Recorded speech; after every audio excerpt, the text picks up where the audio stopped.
Dracula by Bram Stoker. Chapter 1. Jonathan Harker's Journal. Through May, Bistritz. Left Munich at 8:35 p.m. on 1st May, arriving at Vienna early next morning. Should have arrived at 6:46, but train was an hour late. Budapest seems a wonderful place, from the glimpse which I got of it from the train and the little I could walk through the streets. I feared to go very far from the station, as we had arrived late and would start as near the correct time as possible. The impression I had was that we were leaving the West and entering the East. The most western of splendid bridges over the Danube, which is here of noble width and depth, took us among the traditions of Turkish rule. We left in pretty good time, and came after nightfall to Klausenburg. Here I stopped for the night at the Hotel Royal. I had for dinner, or rather supper, a chicken done up some way with red pepper, which was very good but thirsty. Mem, get recipe for Mina. I asked the waiter, and he said it was called paprika Hendel, and that, as it was a national dish, I should be able to get it anywhere along the Carpathians. I found my smattering of German very useful here. Indeed, I don't know how I should be able to get on without it. Having had some time at my disposal, when in London, I had visited the British Museum and made search among the books and maps in the library regarding Transylvania. It had struck me that some foreknowledge of the country could hardly fail to have some importance in dealing with a nobleman of that country. I find that the district he named is in the extreme east of the country, just on the borders of 3 states, Transylvania, Moldavia, and Bukovina, in the midst of the Carpathian Mountains, one of the wildest and least known portions of Europe.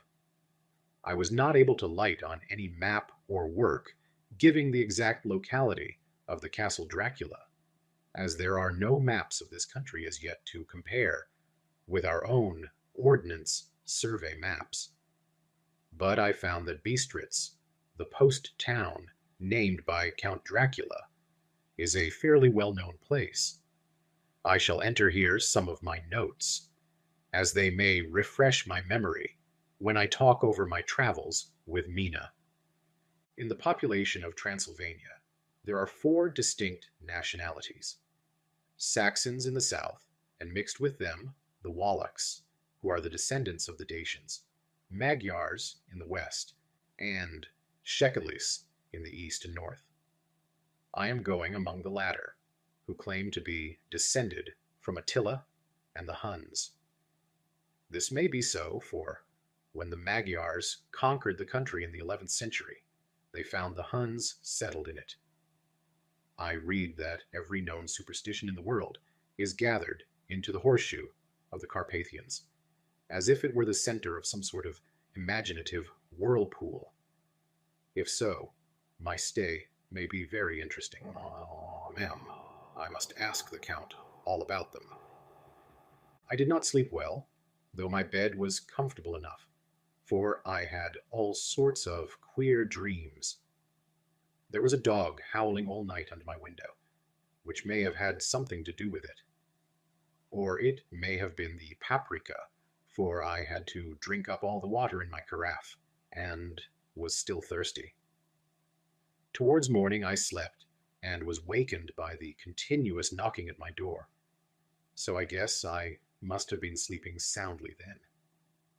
I had for breakfast more paprika, and a sort of porridge of maize flour, which they said was mamaliga, and eggplant stuffed with forcemeat, a very excellent dish, which they call impletata.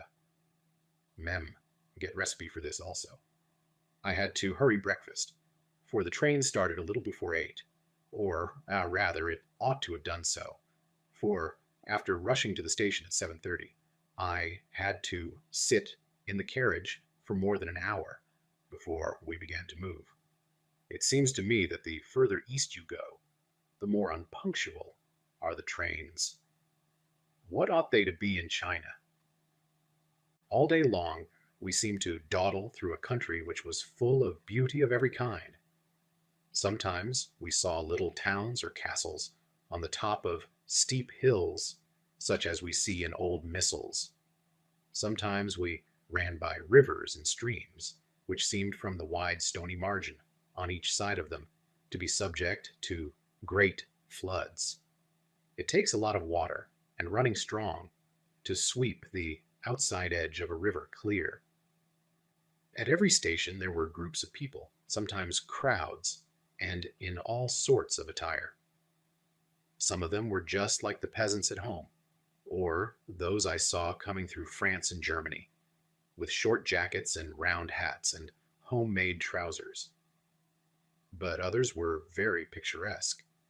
The women looked pretty, except when you got near them, but they were very clumsy about the waist.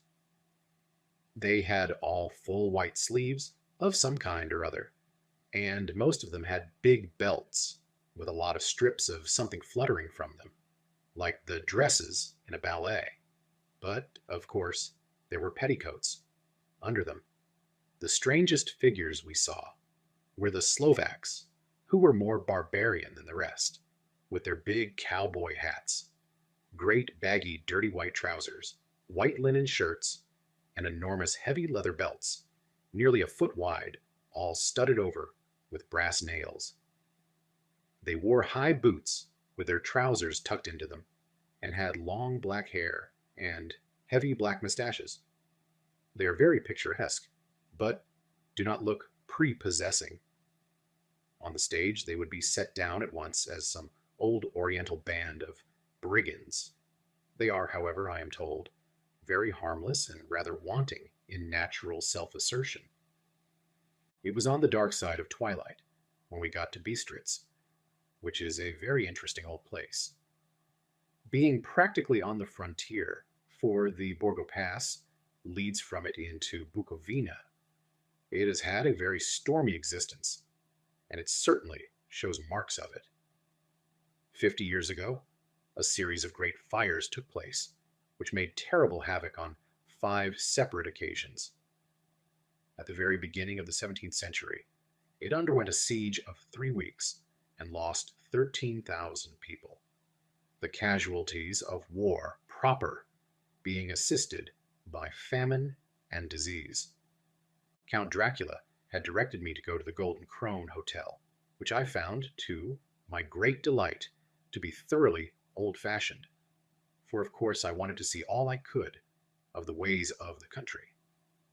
I was evidently expected, for when I got near the door, I faced a cheery-looking elderly woman in the usual peasant dress, white undergarment with long double apron, front and back, of colored stuff fitting almost too tight for modesty. When I came close, she bowed and said, "The Herr Englishman?" "Yes," I said, "Jonathan Harker." She smiled and gave some message to an elderly man in white shirt sleeves who had followed her to the door. He went, but immediately returned with a letter. "Now, my friend, welcome to the Carpathians. I am anxiously expecting you. Sleep well tonight. At 3 tomorrow the diligence will start for Bukovina. A place on it is kept for you. At the Borgo Pass my carriage will await you, and will bring you to me. I trust that your journey from London has been a happy one, and that you will enjoy your stay in my beautiful land. Your friend, Dracula." For May. I found that my landlord had got a letter from the Count, directing him to secure the best place on the coach for me.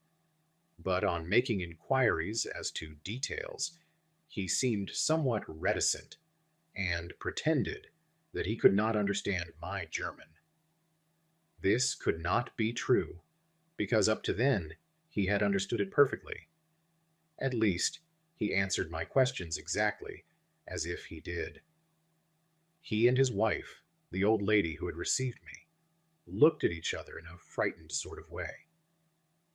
He mumbled out that the money had been sent in a letter, and that was all he knew.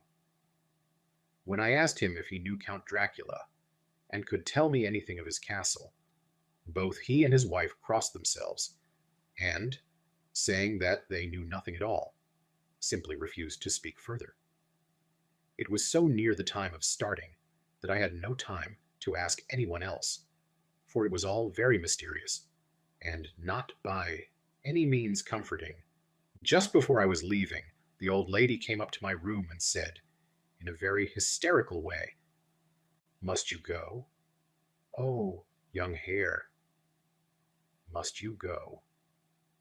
She was in such an excited state that she seemed to have lost her grip of what German she knew, and mixed it all up with some other language which I did not know at all. I was just able to follow her by asking many questions.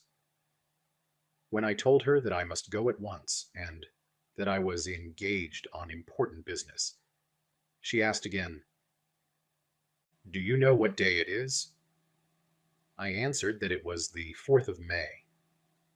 She shook her head as she said again, "Oh yes, I know that. But do you know what day it is?" On my saying that I did not understand, she went on, "It is the eve of St. George's Day. Do you not know that tonight, when the clock strikes midnight, all the evil things in the world will have full sway? Do you know where you are going, and what you're going to?"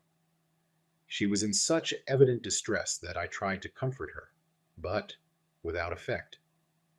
Finally, she went down on her knees and implored me not to go, at least to wait a day or two before starting. It was all very ridiculous, but I did not feel comfortable. However, there was business to be done, and I could allow nothing to interfere with it. I therefore tried to raise her up, and said, as gravely as I could, that I thanked her, but my duty was imperative, and that I must go. She then rose and dried her eyes, and taking a crucifix from her neck, offered it to me. I did not know what to do, for, as an English churchman, I have been taught to regard such things as, in some measure, idolatrous, and yet it seemed so ungracious to refuse an old lady meaning so well, and in such a state of mind. She saw, I suppose, the doubt in my face, for she put the rosary round my neck, and said, "For your mother's sake," and went out of the room. I am writing up this part of the diary whilst I am waiting for the coach, which is, of course, late, and the crucifix is still round my neck. Whether it is the old lady's fear, or the many ghostly traditions of this place, or the crucifix itself, I do not know, but I am not feeling nearly as easy in my mind as usual. If this book should ever reach Mina before I do, let it bring my goodbye. Here comes the coach. 5. May, the castle. The gray of the morning is past, and the sun is high over the distant horizon, which seems jagged, whether with trees or hills I know not, for it is so far off that big things and little are mixed. I am not sleepy, and as I am not to be called till I awake, naturally I write till sleep comes. There are many odd things to put down, and lest who reads them may fancy that I dined too well before I left Bistritz, let me put down my dinner exactly. I dined on what they called robber steak, bits of bacon, onion, and beef, seasoned with red pepper, and strung on sticks and roasted over the fire, in the simple style of the London cat's meat. The wine was golden mediash, which produces a queer sting on the tongue, which is, however, not disagreeable. I had only a couple of glasses of this, and nothing else. When I got on the coach, the driver had not taken his seat, and I saw him talking with the landlady. They were evidently talking of me, for Every now and then they looked at me, and some of the people who were sitting on the bench outside the door, which they call by a name, meaning word bearer, came and listened, and then looked at me, most of them pityingly. I could hear a lot of words often repeated, queer words, for there were many nationalities in the crowd. So I quietly got my polyglot dictionary from my bag and looked them out. I must say they were not cheering to me, for amongst them were Ordog, Satan, Pokol, Hell, Stregoica, Witch, Vrolak, and Volkoslak, both of which mean the same thing, one being Slovak and the other Servian, for something that is either werewolf or vampire. Memo: I must ask the Count about these superstitions. When we started, the crowd round the inn door, which had by this time swelled to a considerable size, all made the sign of the cross and pointed 2 fingers towards me. With some difficulty, I got a fellow passenger to tell me what they meant. He would not answer at first, but on learning that I was English, he explained that it was a charm or guard against the evil eye. This was not very pleasant for me, just starting for an unknown place to meet an unknown man. But everyone seemed so kind-hearted and so sorrowful and so sympathetic that I could not but be touched. I shall never forget the last glimpse which I had of the inn yard and its crowd of picturesque figures, all crossing themselves as they stood round the wide archway, with its background of rich foliage of oleander and orange trees in green tubs, clustered in the center of the yard. Then our driver, whose wide linen drawers covered the whole front of the box seat, Gotza, they call them, cracked his big whip over his 4 small horses, which ran abreast, and we set off on our journey.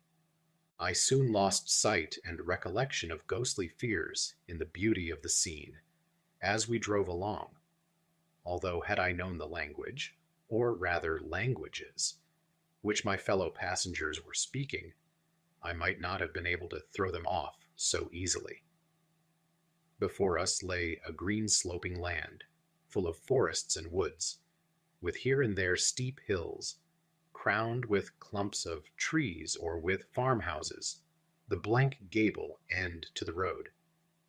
There was everywhere a bewildering mass of fruit blossom, apple, plum, pear, cherry, and as we drove by, I could see the green grass under the trees spangled with the fallen petals. In and out amongst these green hills, of what they call here the middle land, ran the road, losing itself as it swept round the grassy curve, or was shut out by the straggling ends of pine woods, which here and there ran down the hillsides like tongues of flame. The road was rugged, but still we seemed to fly over it with a feverish haste. I could not understand then what the haste meant, but the driver was evidently bent on losing no time in reaching Borgo Prund. I was told that this road is in summertime excellent, but that it had not yet been put in order after the winter snows. In this respect, it is different from the general run of roads in the Carpathians, for it is an old tradition that they are not to be kept in too good order. Of old, the hospodars would not repair them, lest the Turk should think that they were preparing to bring in foreign troops, and so hasten the war, which was always really at loading point. Beyond the green swelling hills of the middle land rose mighty slopes of forest up to the lofty steeps of the Carpathians themselves. Right and left of us they towered, with the afternoon sun falling full upon them and bringing out all the glorious colors of this beautiful range, deep blue and purple in the shadows of the peaks, green and brown where grass and rock mingled, and an endless perspective of jagged rock and pointed crags. till these were themselves lost in the distance, where the snowy peaks rose grandly. Here and there seemed mighty rifts in the mountains, through which, as the sun began to sink, we saw now and again the white gleam of falling water. One of my companions touched my arm as we swept round the base of a hill, and opened up the lofty snow-covered peak of a mountain, which seemed, as we wound on our serpentine way, to be right before us. "Look, Easton Shek, God's seat!" And he crossed himself reverently. As we wound on our endless way, and the sun sank lower and lower behind us, the shadows of the evening began to creep round us. This was emphasized by the fact that the snowy mountaintop still held the sunset and seemed to glow out with a delicate cool pink. Here and there we passed Czechs and Slovaks, all in picturesque attire, but I noticed that Guitra was painfully prevalent. By the roadside were many crosses, and as we swept by, my companions all crossed themselves. Here and there was a peasant man or woman kneeling before a shrine, who did not even turn round as we approached, but seemed, in the self-surrender of devotion, to have neither eyes nor ears for the outer world. There were many things new to me. For instance, hay ricks in the trees, and here and there very beautiful masses of weeping birch, their white stems shining like silver through the delicate green of the leaves. Now and again we passed a leader wagon, the ordinary peasant's cart, with its long snake-like vertebra, calculated to suit the inequalities of the road. On this were sure to be seated quite a group of homecoming peasants, the Czechs with their white, and the Slovaks with their colored sheepskins, the latter carrying lance fashion, their long staves, with axe at end. As the evening fell, it began to get very cold, and the growing twilight seemed to merge into one dark mistiness. The gloom of the trees, oak, beech, and pine, though in the valleys which ran deep between the spurs of the hills. As we ascended through the pass, the dark firs stood out here and there against the background of late-lying snow. Sometimes, as the road was cut through the pine woods that seemed in the darkness to be closing down upon us, great masses of grayness, which here and there bestrewed the trees, produced a peculiarly weird and solemn effect, which carried on the thoughts and grim fancies engendered earlier in the evening, when the falling sunset threw into strange relief the ghost-like clouds, which amongst the Carpathians seemed to wind ceaselessly through the valleys. Sometimes the hills were so steep that despite our driver's haste, the horses could only go slowly. I wished to get down and walk up them, as we do at home, but the driver would not hear of it. "No, no," he said, "you must not walk here. The dogs are too fierce." And then he added, with what he evidently meant for grim pleasantry, for he looked round to catch the approving smile of the rest, "And you may have enough of such matters before you go to sleep." The only stop he would make was a moment's pause to light his lamps. When it grew dark, there seemed to be some excitement amongst the passengers, and they kept speaking to him, one after the other, as though urging him to further speed.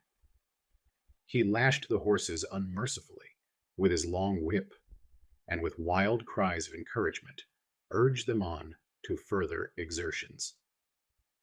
Then, through the darkness, I could see a sort of patch of gray light ahead of us, as though there were a cleft in the hills. The excitement of the passengers grew greater. The crazy coach rocked on its great leather springs and swayed like a boat tossed on a stormy sea. I had to hold on. The road grew more level, and we appeared to fly along. Then the mountains seemed to come nearer to us on each side, and to frown down upon us. We were entering on the Borgo Pass. One by one, several of the passengers offered me gifts, which they pressed upon me with an earnestness which would take no denial. These were certainly of an odd and varied kind, but each was given in simple good faith, with a kindly word and a blessing, and that strange mixture of fear-meaning movements which I had seen outside the hotel at Bistritz, the sign of the cross, and the guard against the evil eye. Then, as we flew along, the driver leaned forward, and on each side the passengers, craning over the edge of the coach, peered eagerly into the darkness. It was evident that something very exciting was either happening or expected, but, though I asked each passenger, no one would give me the slightest explanation. This state of excitement kept on for some little time, and at last we saw before us the pass, opening out on the eastern side. There were dark, rolling clouds overhead, and in the air the heavy, oppressive sense of thunder.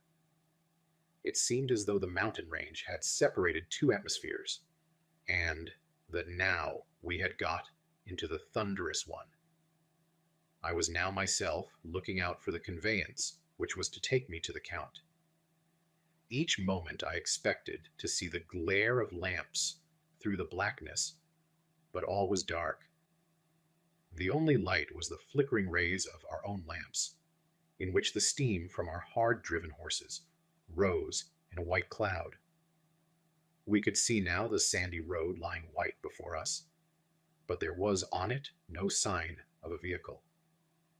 The passengers drew back with a sigh of gladness, which seemed to mock my own disappointment. I was already thinking what I had best do, when the driver, looking at his watch, said to the others something which I could hardly hear. It was spoken so quietly and in so low a tone. I thought it was an hour less than the time. Then, turning to me, he said in German worse than my own, "Kerst, there is no carriage here. The Herr is not expected after all. He will now come on to Bukovina and return tomorrow or the next day. Better the next day." Whilst he was speaking, the horses began to neigh and snort and plunge wildly, so that the driver had to hold them up. Then, amongst a chorus of screams from the peasants, and a universal crossing of themselves, a caleche with 4 horses drove up behind us, overtook us, and drew up beside the coach. I could see from the flash of our lamps, as the rays fell on them, that the horses were coal-black and splendid animals. They were driven by a tall man with a long brown beard and a great black hat, which seemed to hide his face from us. I could only see the gleam of a pair of very bright eyes, which seemed red in the lamplight, as he turned to us. He said to the driver, "You are early tonight, my friend." The man stammered in reply, "The English Herr was in a hurry," to which the stranger replied, "That is why, I suppose, you wished him to go on to Bukovina. You cannot deceive me, my friend. I know too much, and my horses are swift." As he spoke, he smiled, and the lamplight fell on a hard-looking mouth, with very red lips and sharp-looking teeth, as white as ivory. One of my companions whispered to another the line from Burger's Lenore, "Denn die Toten reiten schnell," for the dead travel fast. The strange driver evidently heard the words, for he looked up with a gleaming smile. The passenger turned his face away, at the same time putting out his 2 fingers and crossing himself. "Give me the Herr's luggage," said the driver, and with exceeding alacrity my bags were handed out and put in the caleche.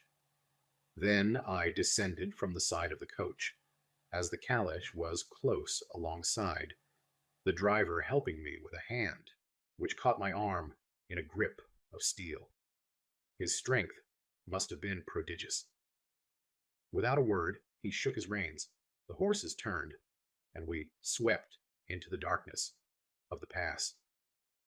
As I looked back, I saw the steam from the horses of the coach by the light of the lamps, and projected against it the figures of my late companions crossing themselves. Then the driver cracked his whip and called to his horses, and off they swept on their way to Bukovina. As they sank into the darkness, I felt a strange chill, and a lonely feeling came over me. But a cloak was thrown over my shoulders, and a rug across my knees, and the driver said in excellent German, "The night is chill, mein Herr, and my master the Count bade me take all care of you. There is a flask of Slivovitz, the plum brandy of the country, underneath the seat, if you should require it." I did not take any, but it was a comfort to know it was there all the same. I felt a little strangely, and not a little frightened. I think had there been any alternative, I should have taken it, instead of prosecuting that unknown night journey. The carriage went at a hard pace straight along. Then we made a complete turn and went along another straight road.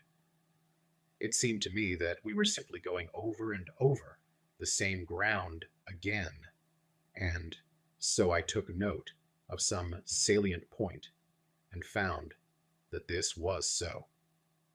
I would have liked to have asked the driver what this all meant, but I really feared to do so, for I thought that, placed as I was, any protest would have had no effect in case there had been an intention to delay.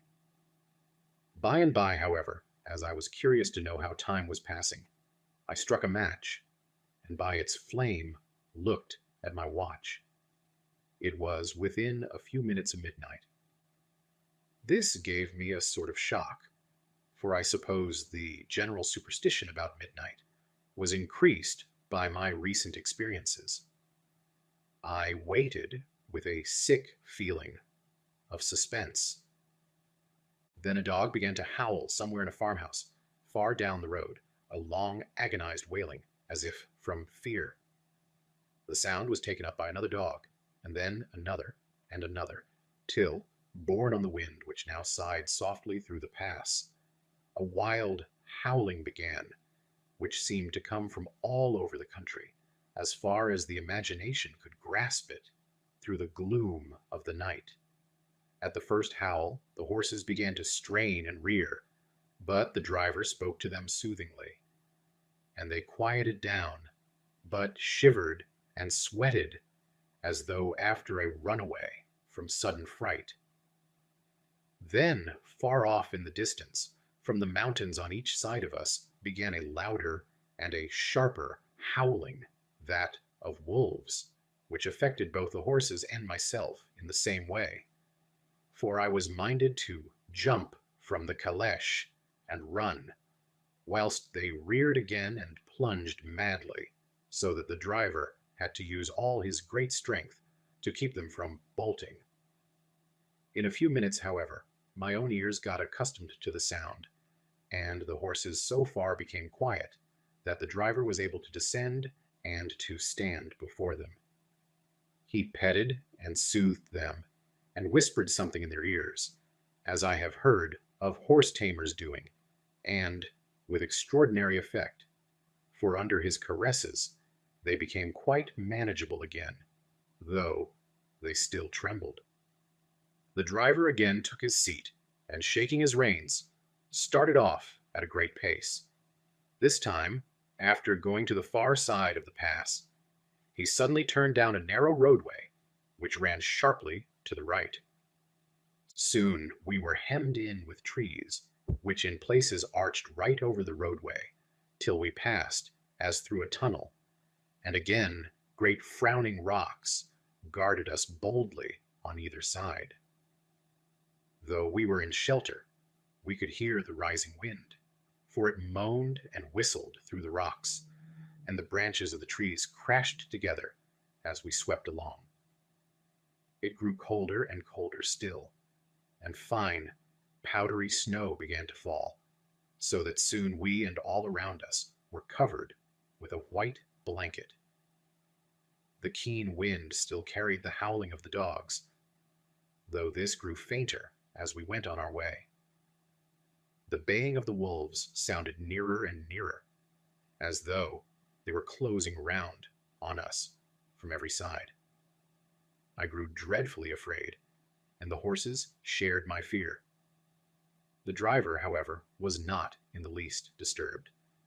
He kept turning his head to left and right, but I could not see anything through the darkness. Suddenly, away on our left, I saw a faint, flickering blue flame. The driver saw it at the same moment. He at once checked the horses and, jumping to the ground, disappeared into the darkness. I did not know what to do, the less as the howling of the wolves grew closer.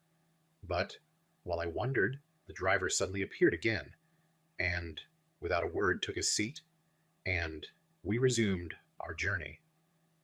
I think I must have fallen asleep and kept dreaming of the incident, for it seemed to be repeated endlessly. And now, looking back, it is like a sort of awful nightmare.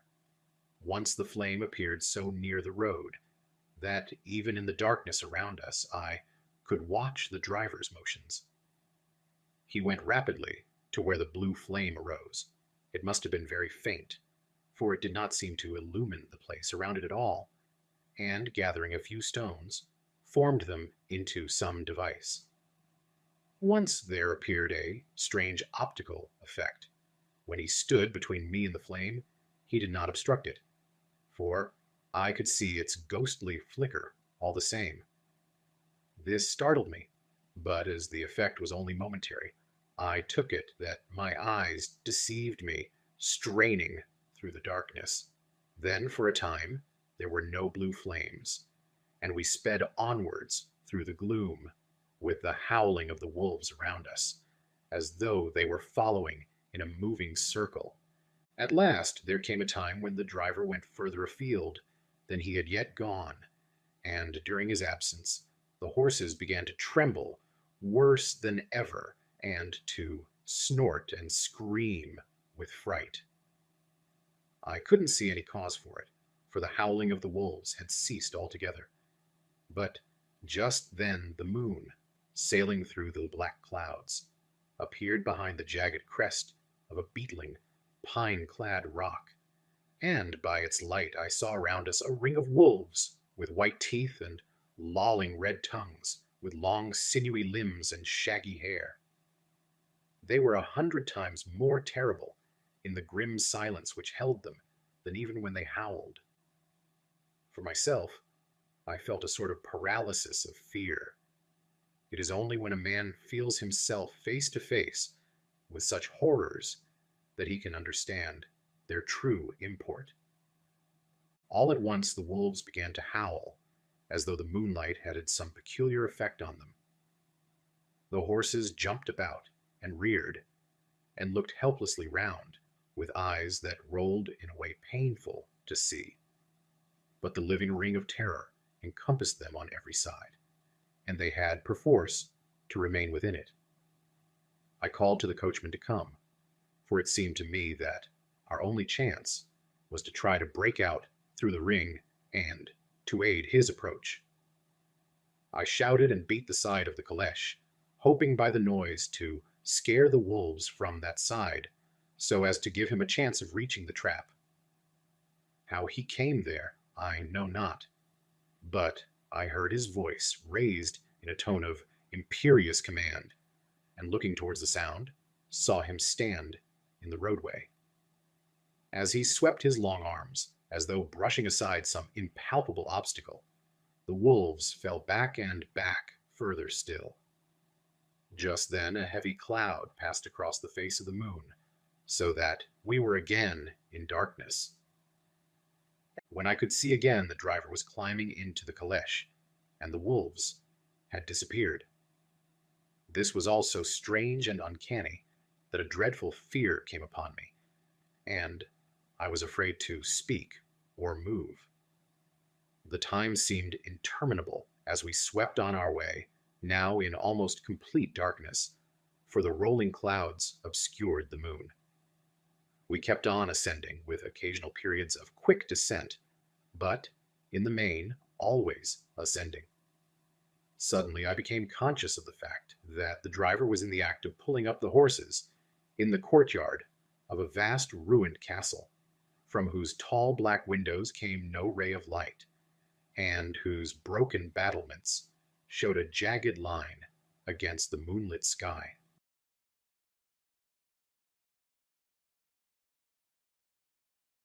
Chapter 2. Jonathan Harker's Journal, continued. 5 May. I must have been asleep, for certainly if I had been fully awake, I must have noticed the approach of such a remarkable place. In the gloom, the courtyard looked of considerable size, and as several dark ways led from it under great round arches, it perhaps seemed bigger than it really is. I have not yet been able to see it by daylight. When the caleche stopped, the driver jumped down and held out his hand to assist me to alight. Again, I could not but notice his prodigious strength. His hand actually seemed like a steel vise that could have crushed mine if he had chosen. Then he took out my traps and placed them on the ground beside me as I stood close to a great door, old and studded with large iron nails, and set in a projecting doorway of massive stone. I could see even in the dim light that the stone was massively carved, but that the carving had been much worn by time and weather. As I stood, the driver jumped again into his seat and shook the reins.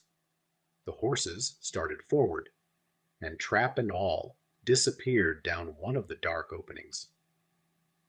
I stood in silence where I was, for I did not know what to do. Of bell or knocker there was no sign. Through these frowning walls and dark window openings, it was not likely that my voice could penetrate. The time I waited seemed endless, and I felt doubts and fears crowding upon me. What sort of place had I come to, and among what kind of people? What sort of grim adventure was it on which I had embarked? Was this a customary incident in the life of a solicitor's clerk, sent out to explain the purchase of a London estate to a foreigner? Solicitor's clerk. Mina would not like that. Solicitor, for just before leaving London, I got word that my examination was successful, and I am now a full-blown solicitor. I began to rub my eyes and pinch myself to see if I were awake. It all seemed like a horrible nightmare to me, and I expected that I should suddenly awake and find myself at home, with the dawn struggling in through the windows, as I had now and again felt in the morning after a day of overwork. But my flesh answered the pinching test, and my eyes were not to be deceived. I was indeed awake, and among the Carpathians. All I could do now was to be patient and to wait the coming of the morning. Just as I had come to this conclusion, I heard a heavy step approaching behind the great door, and saw through the chinks the gleam of a coming light.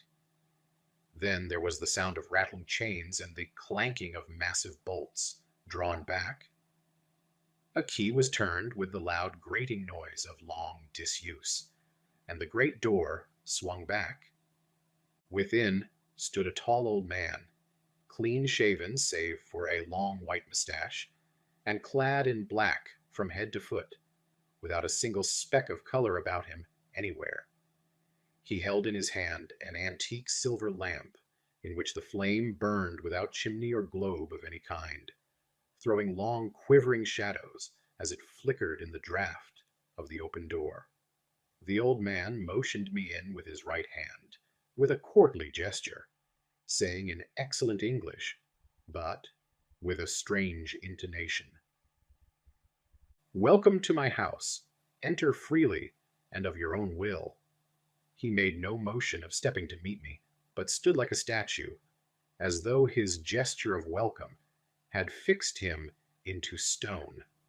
The instant, however, that I had stepped over the threshold, he moved impulsively forward, and, holding out his hand, grasped mine with a strength which made me wince, an effect which was not lessened by the fact that it seemed as cold as ice, more like the hand of a dead than a living man. Again he said, "Welcome to my house. Come freely, go safely, and leave something of the happiness you bring." The strength of the handshake was so much akin to that which I had noticed in the driver, whose face I had not seen, that for a moment I doubted if it were not the same person to whom I was speaking. So, to make sure, I said interrogatively, "Count Dracula?" He bowed in a courtly way as he replied, "I am Dracula, and I bid you welcome, Mr. Harker, to my house. Come in. The night air is chill, and you must need to eat and rest." As he was speaking, he put the lamp on a bracket on the wall, and stepping out, took my luggage. He had carried it in before I could forestall him. I protested, but he insisted. "Nay, sir, you are my guest. It is late, and my people are not available. Let me see to your comfort myself." He insisted on carrying my traps along the passage, and then up a great winding stair, and along another great passage, on whose stone floor our steps rang heavily. At the end of this he threw open a heavy door, and I rejoiced to see within a well-lit room, in which a table was spread for supper, and on whose mighty hearth a great fire of logs, freshly replenished, flamed and flared. The Count halted, putting down my bags, closed the door, and crossing the room, opened another door, which led into a small octagonal room lit by a single lamp, and seemingly without a window of any sort. Passing through this, he opened another door, and motioned me to enter. It was a welcome sight, for here was a great bedroom, well lighted and warmed with another log fire. Also added to but lately, for the top logs were fresh, which sent a hollow roar up the wide chimney. The Count himself left my luggage inside and withdrew, saying, before he closed the door, "You will need, after your journey, to refresh yourself by making your toilet. I trust you will find all you wish. When you are ready, come into the other room, where you will find your supper prepared." The light and warmth, and the Count's courteous welcome, seemed to have dissipated all my doubts and fears. Having then reached my normal state, I discovered that I was half famished with hunger. So, making a hasty toilet, I went into the other room. I found supper already laid out. My host, who stood on one side of the great fireplace, leaning against the stonework, made a graceful wave of his hand to the table, and said, "I pray you, be seated and sup how you please. You will, I trust, excuse me, that I do not join you, but I have dined already, and I don't sup." I handed to him the sealed letter which Mr. Hawkins had entrusted to me. He opened it and read it gravely. Then, with a charming smile, he handed it to me to read. One passage of it, at least, gave me a thrill of pleasure. I must regret that an attack of gout, from which malady I am a constant sufferer, forbids absolutely any traveling on my part for some time to come. But I am happy to say I can send a sufficient substitute, one in whom I have every possible confidence. He is a young man, full of energy and talent in his own way, and of a very faithful disposition. He is discreet and silent, and has grown into manhood in my service. He shall be ready to attend on you when you will during his stay, and shall take your instructions, in all matters. The Count himself came forward and took off the cover of a dish, and I fell to at once on an excellent roast chicken. This, with some cheese and a salad, and a bottle of old Tokay, of which I had 2 glasses, was my supper. During the time I was eating it, the Count asked me many questions as to my journey, and I told him by degrees all I had experienced. By this time I had finished my supper, and by my host's desire had drawn up a chair by the fire, and begun to smoke a cigar, which he offered me, at the same time excusing himself that he did not smoke.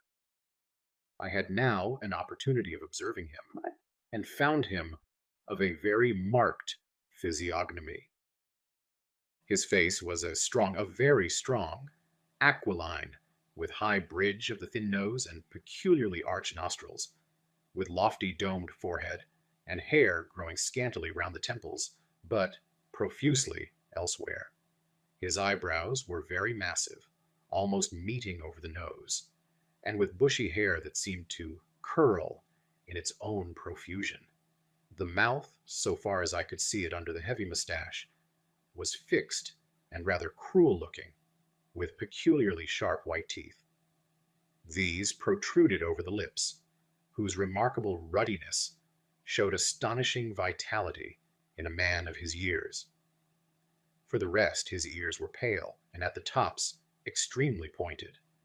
The chin was broad and strong, and the cheeks firm, though thin. The general effect was one of extraordinary pallor. Hitherto, I had noticed the backs of his hands as they lay on his knees in the firelight, and they had seemed rather white and fine. But seeing them now close to me, I could not but notice that they were rather coarse, broad, with squat fingers. Strange to say, there were hairs in the center of the palm. The nails were long and fine, and cut to a sharp point. As the Count leaned over me and his hands touched me, I could not repress a shudder.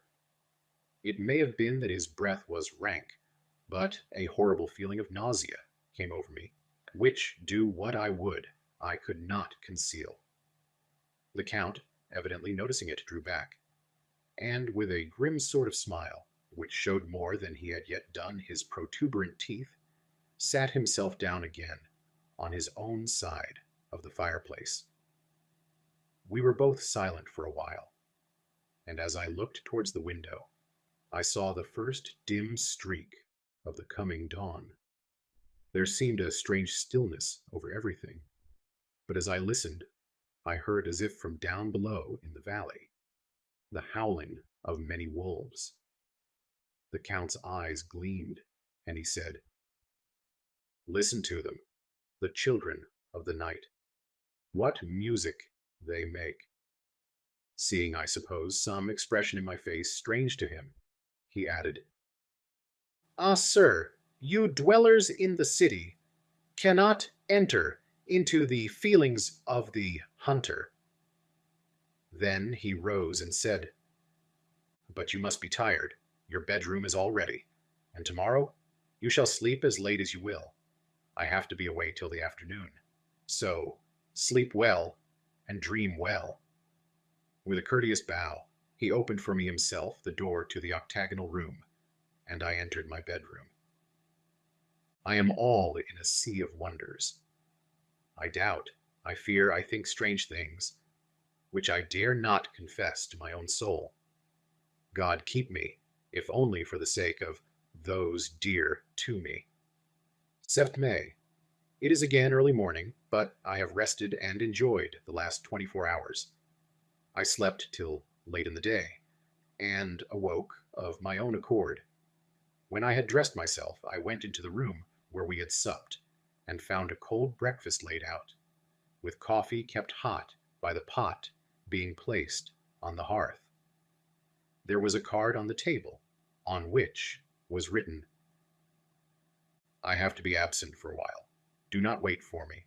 Day." I set to and enjoyed a hearty meal. When I had done, I looked for a bell, so that I might let the servants know I had finished. but I could not find one. There are certainly odd deficiencies in the house, considering the extraordinary evidences of wealth which are round me. The table service is of gold, and so beautifully wrought that it must be of immense value. The curtains and upholstery of the chairs and sofas and the hangings of my bed are of the costliest and most beautiful fabrics, and must have been of fabulous value when they were made, for they are centuries old, though in excellent order. I saw something like them in Hampton Court, but there they were worn and frayed and moth-eaten. But still in none of the rooms is there a mirror. There is not even a toilet glass on my table, and I had to get the little shaving glass from my bag before I could either shave or brush my hair. I have not yet seen a servant anywhere, or heard a sound near the castle, except the howling of wolves. Some time after I had finished my meal, I do not know whether to call it breakfast or dinner, for it was between 5 and 6 o'clock when I had it.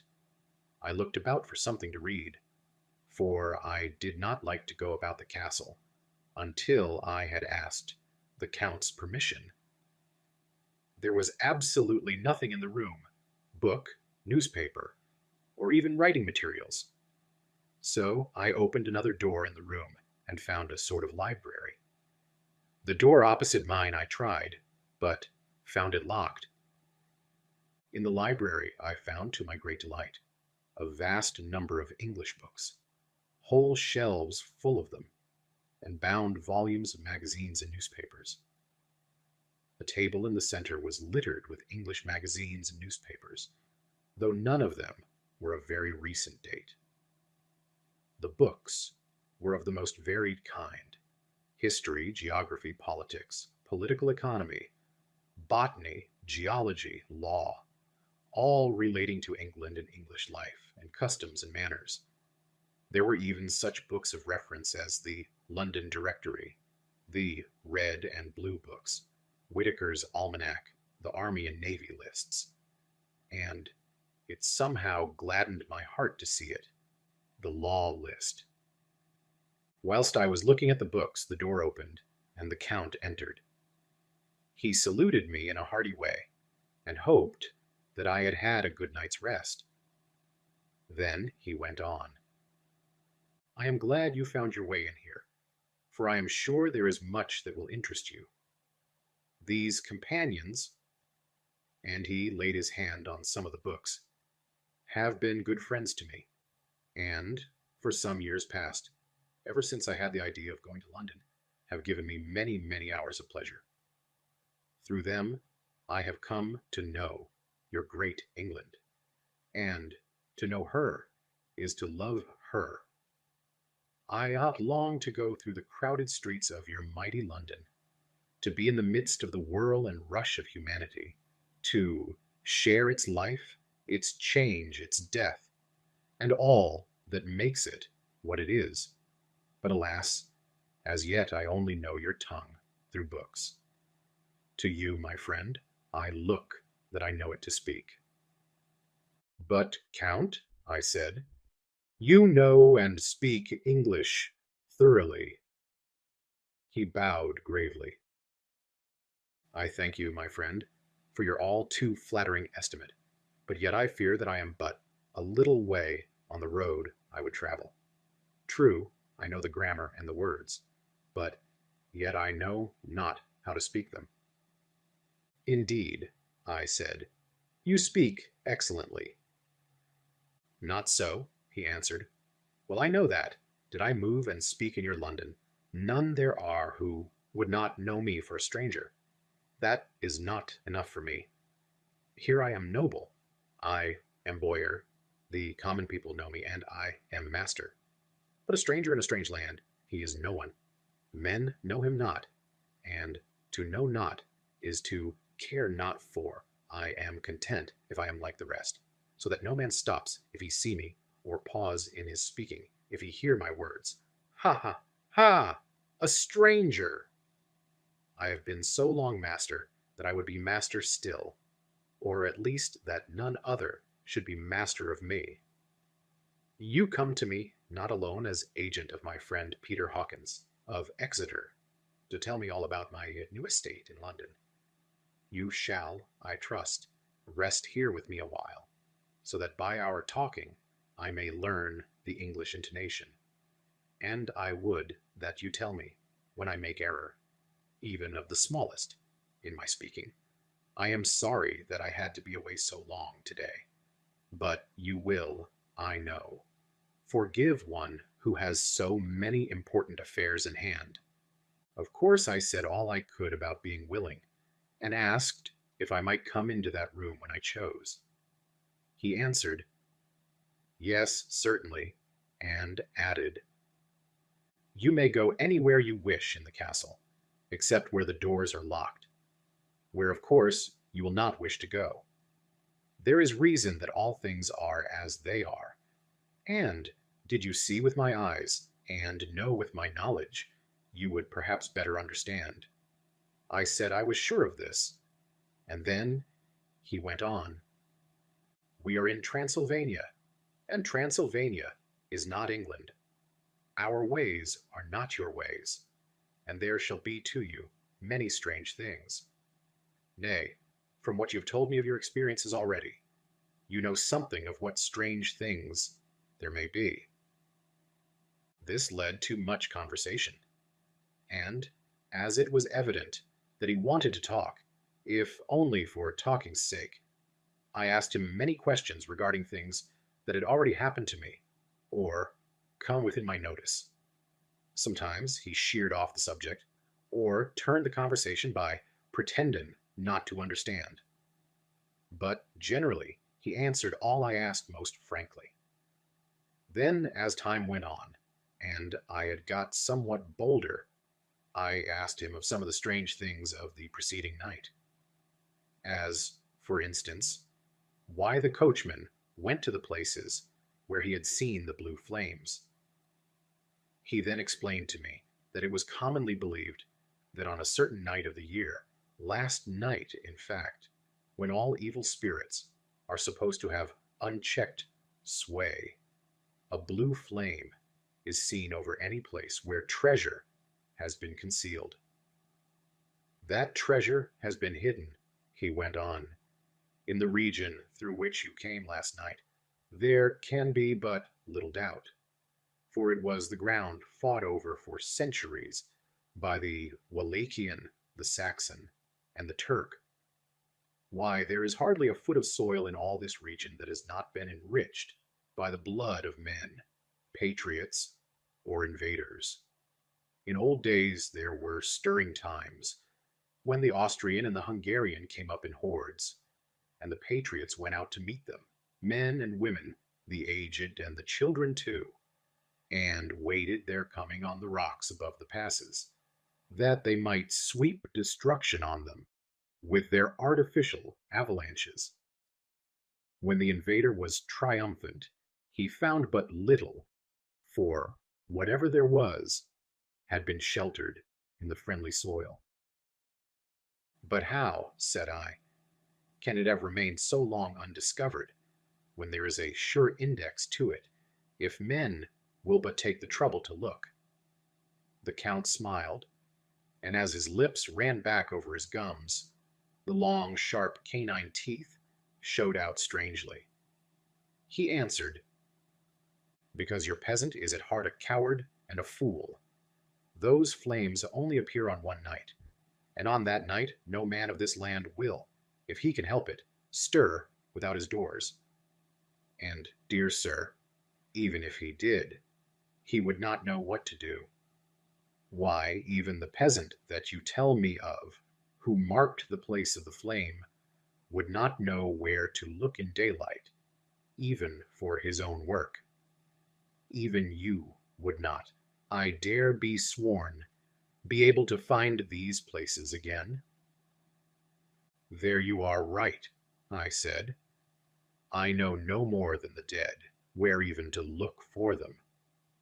Then he drifted into other matters. Come, he said at last, tell me of London and of the house which you have procured for me." With an apology for my remissness, I went into my own room to get the papers from my bag. Whilst I was placing them in order, I heard a rattling of china and silver in the next room, and, as I passed through, noticed that the table had been cleared and the lamp lit, for it was by this time deep into the dark. The lamps were also lit in the study or library, and I found the Count lying on the sofa, reading, of all things in the world, an English Bradshaw's Guide. When I came in, he cleared the books and papers from the table, and with him I went into plans and deeds and figures of all sorts. He was interested in everything, and asked me a myriad questions about the place and its surroundings. He clearly had studied beforehand all he could get on the subject of the neighborhood, for he evidently at the end knew very much more than I did. When I remarked this, he answered, "Well, but, my friend, is it not needful that I should? When I go there I shall be all alone, and my friend Harker Jonathan, nay, pardon me, I fall into my country's habit of putting your patronymic first. My friend Jonathan Harker will not be by my side to correct and aid me. He will be in Exeter, miles away, probably working at a papers of the law, with my other friend, Peter Hawkins." So we went thoroughly into the business of the purchase of the estate at Purfleet. When I had told him the facts, and got his signature to the necessary papers, and had written a letter with them ready to post to Mr. Hawkins, he began to ask me how I had come across so suitable a place. I read to him the notes which I had made at the time, and which I inscribe here. His Uiom. At Purfleet, on a by-road, I came across just such a place as seemed to be required, and where was displayed a dilapidated notice that the place was for sale. It is surrounded by a high wall of ancient structure, built of heavy stones, and has not been repaired for a large number of years. The closed gates are of heavy old oak and iron, all eaten with rust. The estate is called Carfax, no doubt a corruption of the old Quatre Faces, as the house is four-sided, agreeing with the cardinal points of the compass. It contains, in all, some 20 acres, quite surrounded by the solid stone wall above mentioned. There are many trees on it, which make it in places gloomy, and there is a deep, dark-looking pond or small lake, evidently fed by some springs, as the water is clear and flows away in a fair-sized stream. The house is very large, and of all periods back, I should say, to medieval times, for one part is of stone immensely thick, with only a few windows high up, and heavily barred with iron. It looks like part of a keep, and is close to an old chapel or church. I could not enter it, as I had not the key of the door leading to it from the house, but I have taken with my Kodak views of it from various points. The house has been added to, but in a very straggling way, and I can only guess at the amount of ground it covers, which must be very great. There are but few houses close at hand, one being a very large house, only recently added to and formed into a private lunatic asylum. It is not, however, visible from the grounds. When I had finished, he said, "I'm glad that it is old and big. I myself am of an old family, and to live in a new house would kill me. A house cannot be made habitable in a day, and, after all, how few days go to make up a century. I rejoice also that there is a chapel of old times. We Transylvanian nobles love not to think that our bones may lie amongst the common dead. I seek not gaiety nor mirth, not the bright voluptuousness of much sunshine and sparkling waters, which please the young and gay. I am no longer young, and my heart, through weary years of mourning over the dead, is not attuned to mirth. Moreover, the walls of my castle are broken, the shadows are many, and the wind breathes cold through the broken battlements and casements. I love the shade and the shadow, and would be alone with my thoughts when I may. Somehow his words and his look did not seem to accord, or else it was that his cast of face made his smile look malignant and saturnine. Presently, with an excuse, he left me, asking me to put all my papers together. He was some little time away, and I began to look at some of the books around me. One was an atlas, which I found open naturally at England, as if that map had been much used. On looking at it, I found in certain places little rings marked, and on examining these, I noticed that one was near London, on the east side, manifestly where his new estate was situated. The other two were Exeter and Whitby, on the Yorkshire coast. It was the better part of an hour when the Count returned. "Aha," he said, "still at your books? Good, but you mustn't work always. Come, I am informed that your supper's ready." He took my arm, and we went into the next room, where I found an excellent supper ready on the table. The Count again excused himself, as he had dined out on his being away from home. But he sat as on the previous night, and chatted whilst I ate. After supper I smoked, as on the last evening, and the Count stayed with me, chatting and asking questions on every conceivable subject, hour after hour. I felt that it was getting very late indeed, but I did not say anything, for I felt under obligation to meet my host's wishes in every way. I was not sleepy, as the long sleep yesterday had fortified me, but I could not help experiencing that chill which comes over one at the coming of the dawn, which is like, in its way, the turn of the tide. They say that people who are near death die, generally, at the change to the dawn, or at the turn of the tide. Anyone who has, when tired, and tied, as it were, to his post, experienced this change in the atmosphere, can well believe it. All at once we heard the crow of a cock coming up with preternatural shrillness through the clear morning air. Count Dracula, jumping to his feet, said, "Why, there is the morning again. How remiss I am to let you stay up so long. You must make your conversation regarding my dear new country of England less interesting, so that I may not forget how time flies by us." And with a courtly bow, he quickly left me. I went into my own room and drew the curtains, but there was little to notice. My window opened into the courtyard. All I could see was the warm gray of quickening sky. So I pulled the curtains again and have written of this day.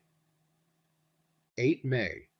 I began to fear as I wrote in this book that I was getting too diffuse, but now I am glad that I went into detail from the first, for there is something so strange about this place and all in it that I cannot but feel uneasy. I wish I were safe out of it, or that I had never come. It may be that this strange night existence is telling on me, but would that that were all. If there were anyone to talk to, I could bear it, but there is no one. I have only the Count to speak with, and I fear I am myself, the only living soul within the place. Let me be prosaic so far as facts can be.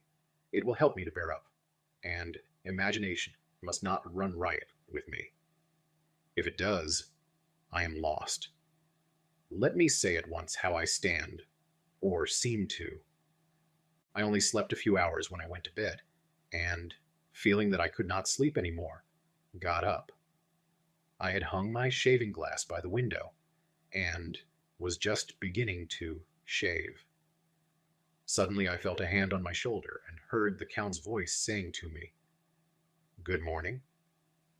I started, for it amazed me that I had not seen him since the reflection of the glass covered the whole room behind me.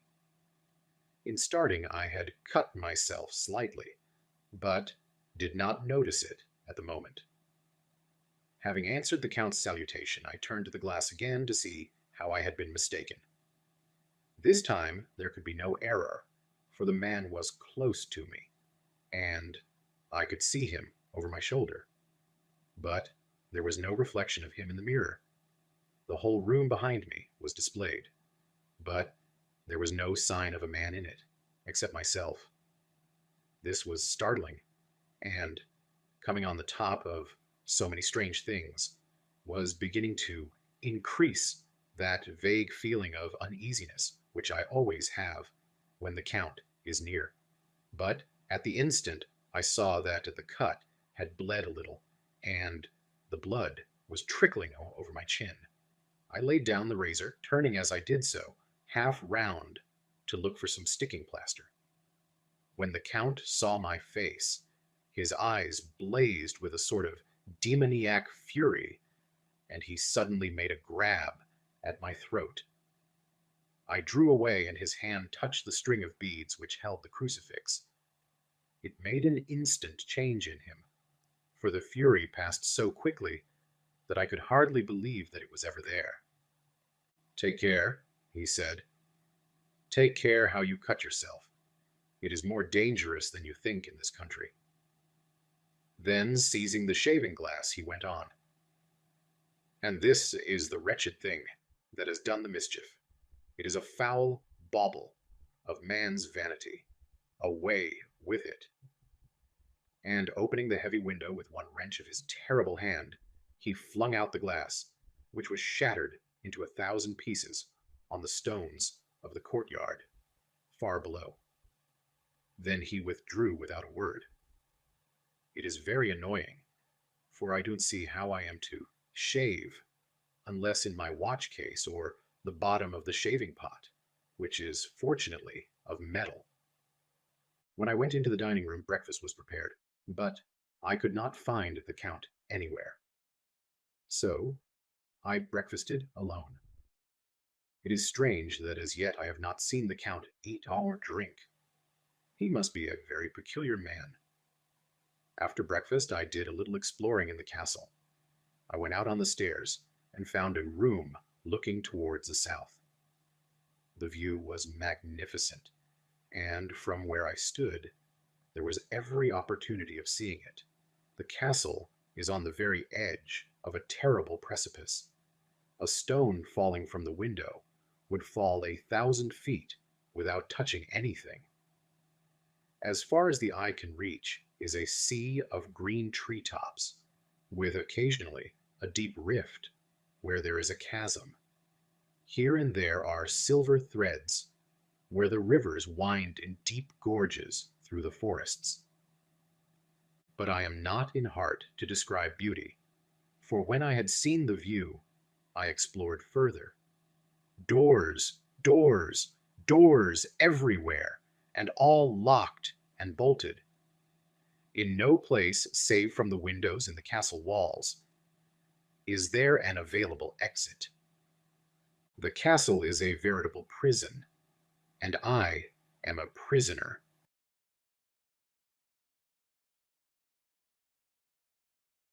Chapter 3. Jonathan Harker's Journal. Continued. When I found that I was a prisoner, a sort of wild feeling came over me. I rushed up and down the stairs, trying every door and peering out of every window I could find.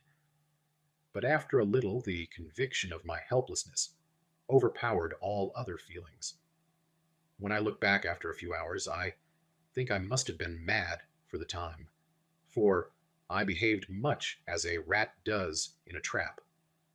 When, however, the conviction had come to me that I was helpless, I sat down quietly as I have ever done anything in my life, and began to think over what was best to be done. I am thinking still, and, as yet, have come to no definite conclusion. Of one thing only am I certain, that It is no use making my ideas known to the Count. He knows well that I am imprisoned, and, as he has done it himself, and has doubtless his own motives for it, he would only deceive me if I trusted him fully with the facts.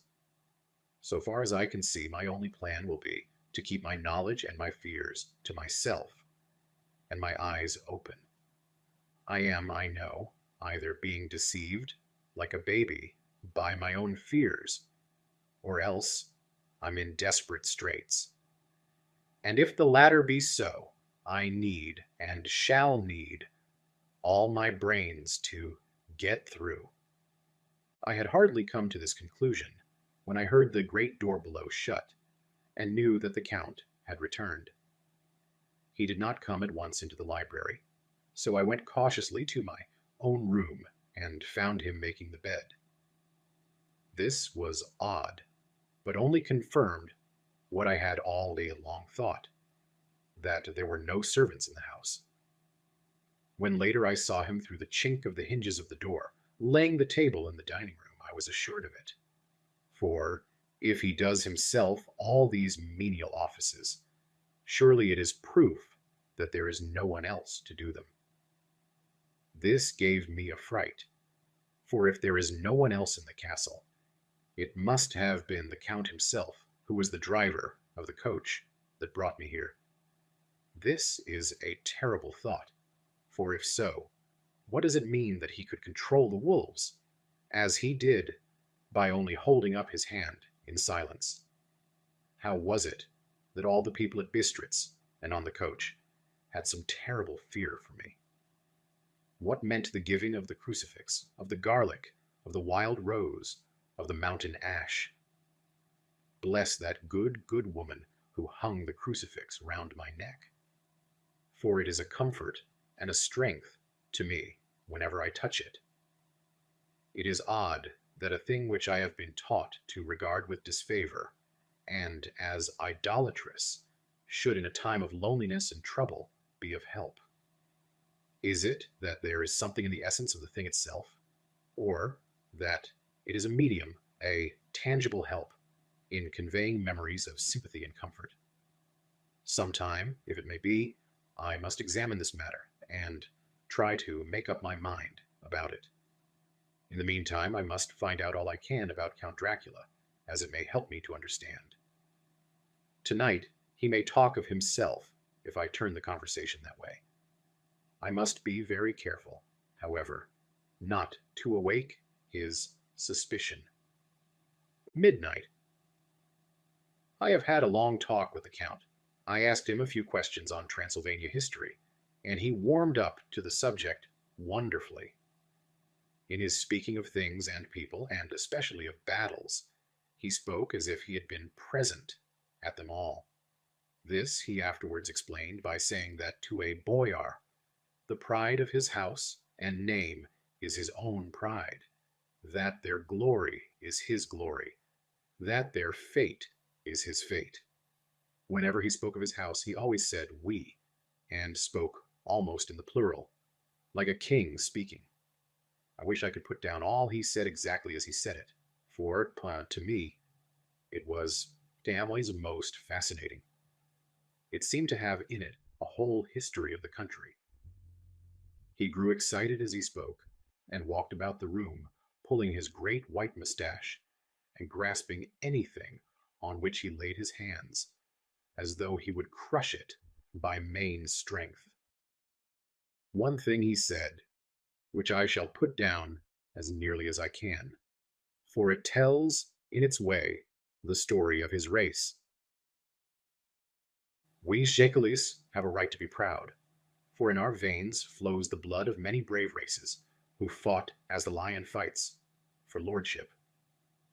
Here in the whirlpool of European races, the Ugric tribe bore down from Iceland the fighting spirit which Thor and Woden gave them, which their berserkers displayed to such fell intent on the seaboards of Europe, aye, and of Asia and Africa too, till the peoples thought that the werewolves themselves had come.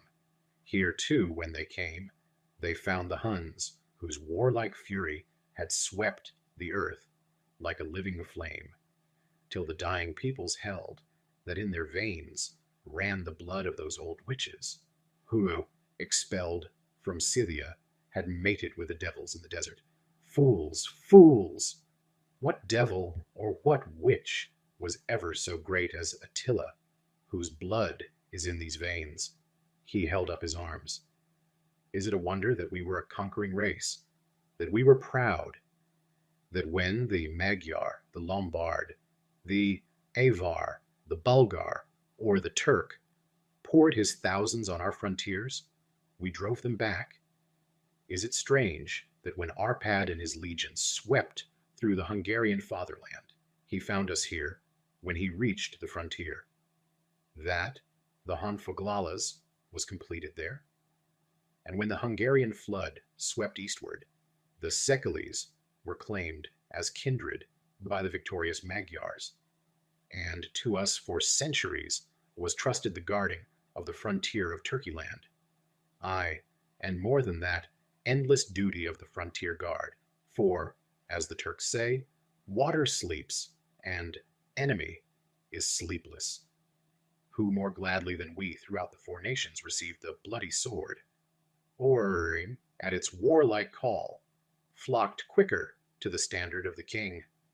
When was redeemed that great shame of my nation, the shame of Kosova, when the flags of the Wallach and the Magyar went down beneath the crescent?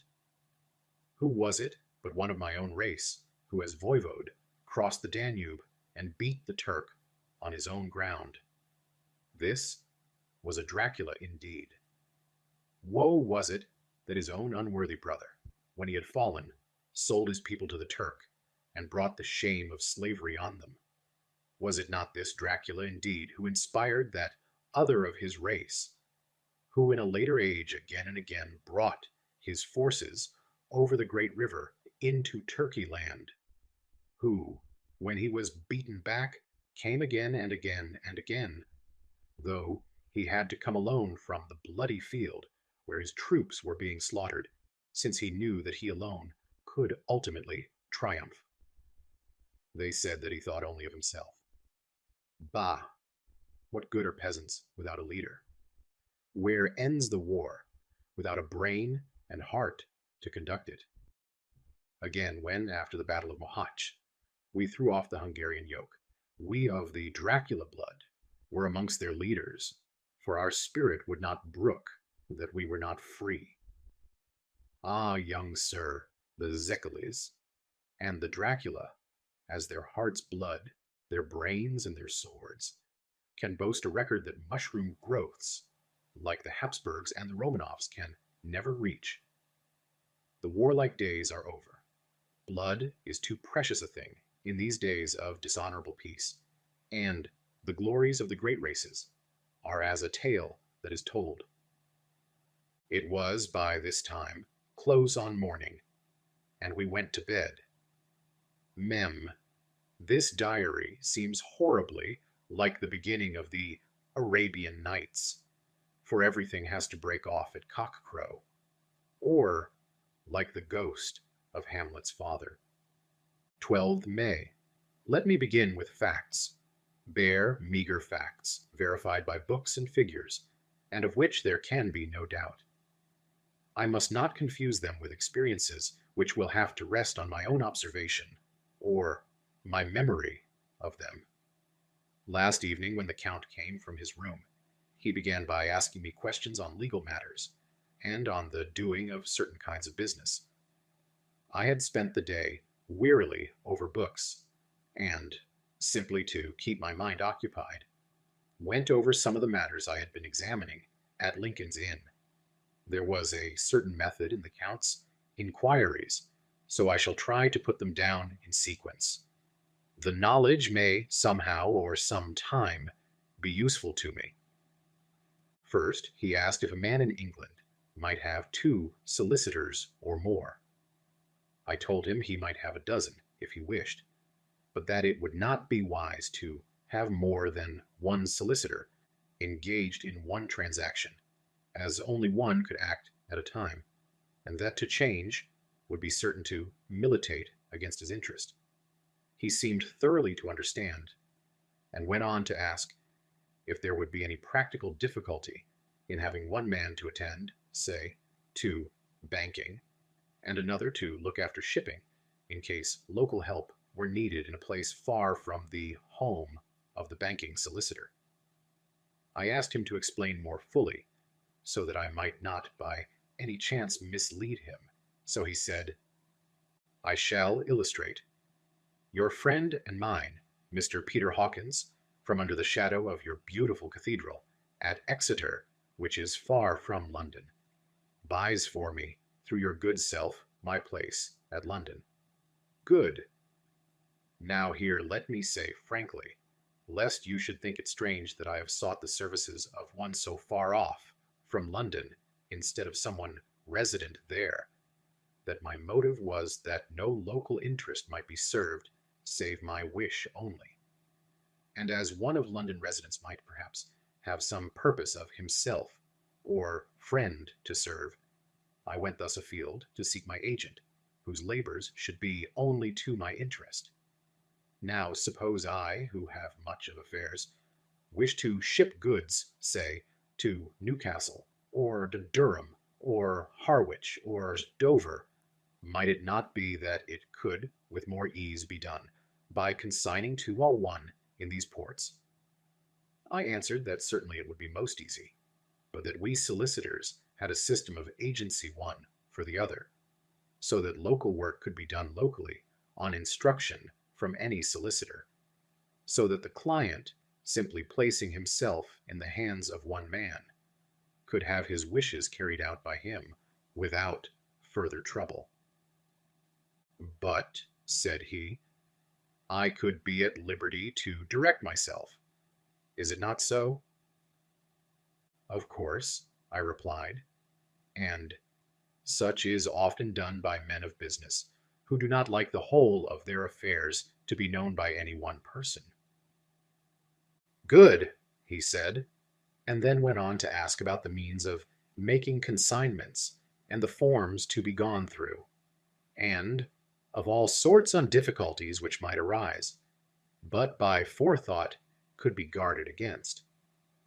I explained all these things to him to the best of my ability, and he certainly left me under the impression that he would have made a wonderful solicitor, for there was nothing that he did not think of or foresee. For a man who was never in the country, and who did not evidently do much in the way of business, his knowledge and acumen were wonderful. When he had satisfied himself on these points of which he had spoken, and I had verified all as well as I could by the books available, he suddenly stood up and said, "Have you written since your first letter to our friend, Mr. Peter Hawkins, or to any other?" It was with some bitterness in my heart that I answered that I had not, that, as yet, I had not seen any opportunity of sending letters to anybody. "Then write now, my young friend," he said, laying a heavy hand on my shoulder. "Write to our friend and to any other, and say, if it will please you, that you shall stay with me until a month from now." "Do you wish me to stay so long?" I asked, for my heart grew cold at the thought. "I desire it much, nay, I will take no refusal. When your master, employer, what you will, engaged that someone should come on his behalf, it was understood that my needs only were to be consulted. I have not stinted. Is it not so?" What could I do but bow acceptance? It was Mr. Hawkins's interest, not mine, and I had to think of him, not myself. And besides, while Count Dracula was speaking, there was that in his eyes and in his bearing which made me remember that I was a prisoner, and that if I wished it, I could have no choice.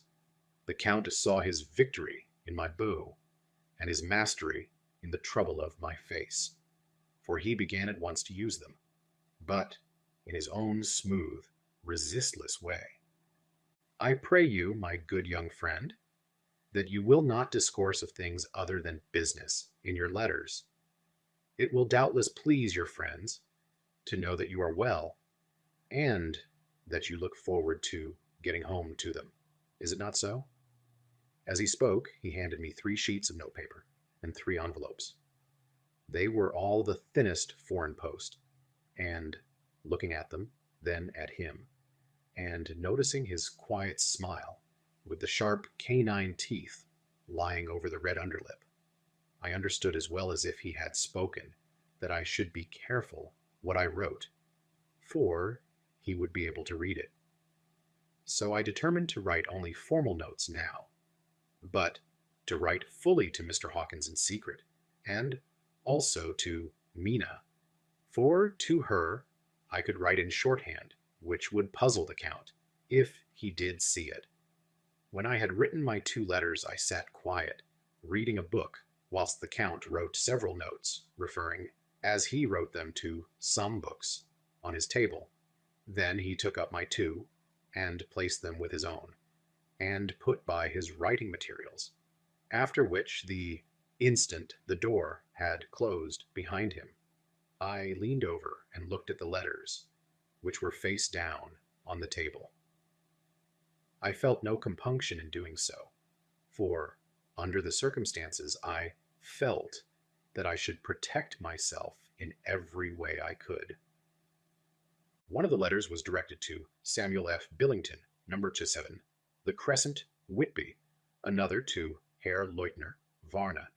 The third was to Coutts and Corners, London, and the fourth to Herren Klopstock and Billroyth, bankers, Budapest. The second and fourth were unsealed. I was just about to look at them when I saw the door handle move. I sank back in my seat, having just had time to replace the letters as they had been, and to resume my book before the Count, holding still another letter in his hand, entered the room.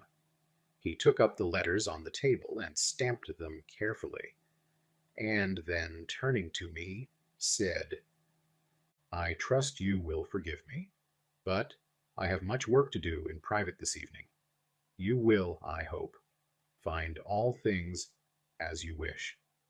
At the door he turned, and, after a moment's pause, said, "Let me advise you, my dear young friend, nay, let me warn you with all seriousness, that should you leave these rooms, you will not by any chance go to sleep in any other part of the castle.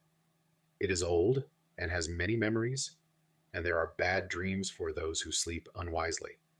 Be warned, should sleep now or ever overcome you, or be like to do, then haste to your own chamber, or to these rooms, for your rest will then be safe. But if you be not careful in this respect, then—" He finished his speech in a gruesome way, for he motioned with his hands, as if he were washing them. I quite understood. My only doubt was as to whether any dream could be more terrible than the unnatural, horrible net of gloom and mystery which seemed closing around me. Later, I endorsed the last words written, but this time there is no doubt in question. I shall not fear to sleep in any place where he is not.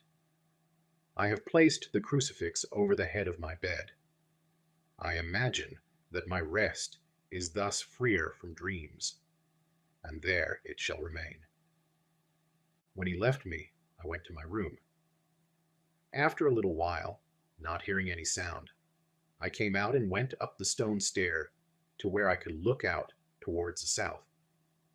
There was some sense of freedom in the vast expanse, inaccessible though it was to me, as compared with the narrow darkness of the courtyard. Looking out on this, I felt that I was indeed in prison, and I seemed to want a breath of fresh air, though it were of the night. I am beginning to feel this nocturnal existence tell on me. It is destroying my nerve. I start at my own shadow, and am full of all sorts of horrible imaginings. God knows that there is ground for my terrible fear in this accursed place. I looked out over the beautiful expanse, bathed in soft yellow moonlight, till it was almost as light as day. In the soft light, the distant hills became melted, and the shadows in the valleys and gorges of velvety blackness. The mere beauty seemed to cheer me. There was peace and comfort in every breath I drew.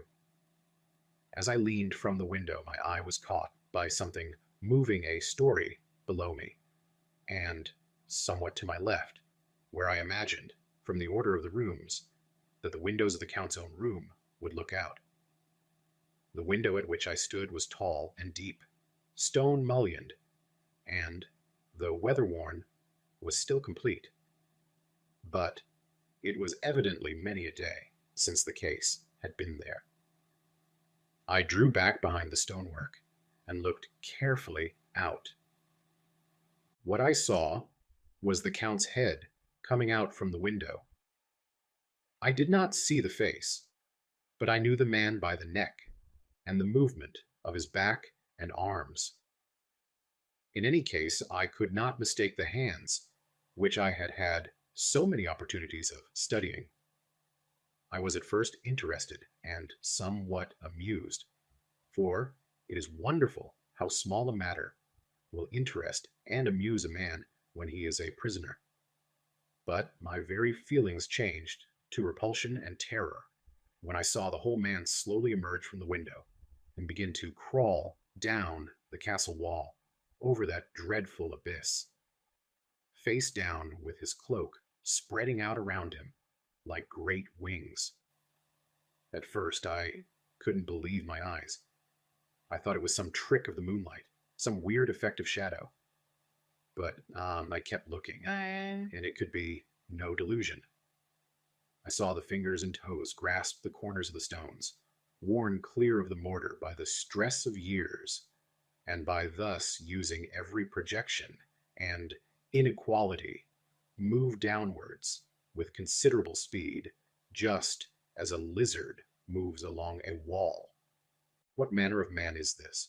Or what manner of creature is it in the semblance of man? I feel the dread of this horrible place overpowering me. I am in fear, in awful fear, and there is no escape for me. I am encompassed about with terrors that I dare not think of. 15th of May. Once more have I seen the Count go out in his lizard fashion. He moved downwards in a sidelong way, some 100 feet down, and a good deal to the left. He vanished into some hole or window.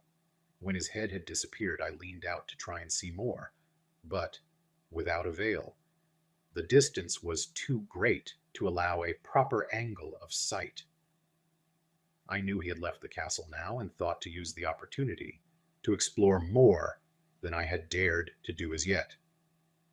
I went back to the room, and taking a lamp, tried all the doors. They were all locked, as I had expected, and the locks were comparatively new. But I went down the stone stairs to the hall, where I had entered originally. I found I could pull back the bolts easily enough and unhook the great chains.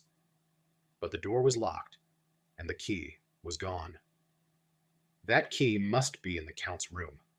I must watch, should his door be unlocked, so that I may get it and escape. I went on to make a thorough examination of the various stairs and passages, and to try the doors that opened from them. 1 or 2 small rooms near the hall were open, but there was nothing to see in them except old furniture, dusty with age and moth-eaten. At last, however, I found one door at the top of the stairway, which, though it seemed to be locked, gave a little under pressure. I tried it harder and found that it was not really locked, but that the resistance came from the fact that the hinges had fallen somewhat, and the heavy door rested on the floor. Here was an opportunity which I might not have again. So I exerted myself, and with many efforts forced it back so that I could enter. I was now in a wing of the castle, further to the right than the rooms I knew, and a story lower down. From the windows I could see that the suite of rooms lay along to the south of the castle, the windows of the end room looking out both west and south. On the latter side, as well as to the former, there was a great precipice. The castle was built in the corner of a great rock, so that on three sides it was quite impregnable, and great windows were placed here where sling or bow or culverin could not reach, and consequently light and comfort, impossible to a position which had to be guarded, were secured.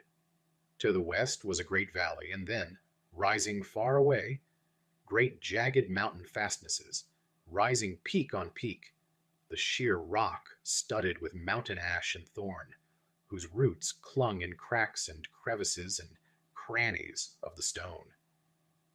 This was evidently the portion of the castle occupied by the ladies in bygone days, for the furniture had more air of comfort than any I had seen. The windows were curtainless, and the yellow moonlight flooding in through the diamond panes enabled one to see even colors, whilst it softened the wealth of dust which lay over all, and disguised in some measure the ravages of time and the moth. My lamp seemed to be of little effect in the brilliant moonlight, but I was glad to have it with me, for there was a dread loneliness in the place which chilled my heart and made my nerves tremble. Still, it was better than living alone in the rooms which I had come to hate from the presence of the Count, and after trying a little to school my nerves, I found a soft quietude come over me. Here I am, sitting at a little oak table, where in old times, possibly, some fair lady sat to pen, with much thought and many blushes, her ill-spelt love letter, and writing in my diary in shorthand all that has happened since I closed it last. It is 19th century, up to date, with a vengeance.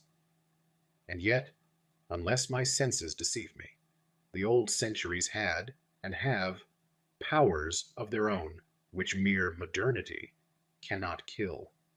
Later, the morning of 16th May. God preserve my sanity, for to this I am reduced. Safety and the assurance of safety are things of the past. Whilst I live on here, there is but one thing to hope for, that I may not go mad, if, indeed, I be not mad already.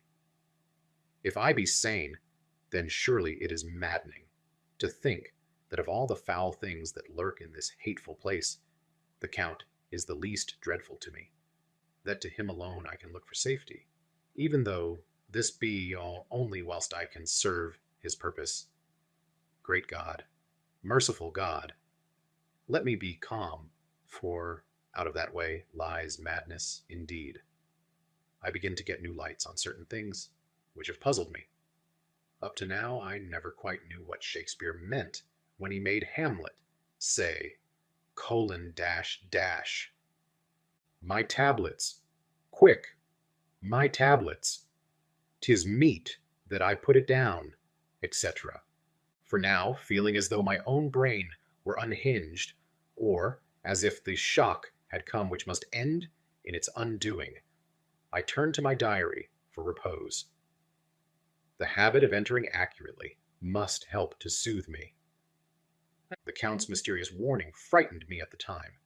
It frightens me more now when I think of it, for in future he has a fearful hold upon me. I shall fear to doubt what he may say. When I had written in my diary, and had fortunately replaced the book and pen in my pocket, I felt sleepy. The Count's warning came into my mind, but I took a pleasure in disobeying it. The sense of sleep was upon me, and with it the obstinacy which sleep brings as outrider.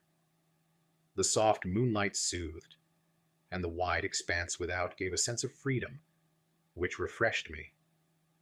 I determined not to return tonight to the gloom-haunted rooms, but to sleep here where of old ladies had sat and sung and lived sweet lives, whilst their gentle breasts were sad for their menfolk away in the midst of remorseless wars.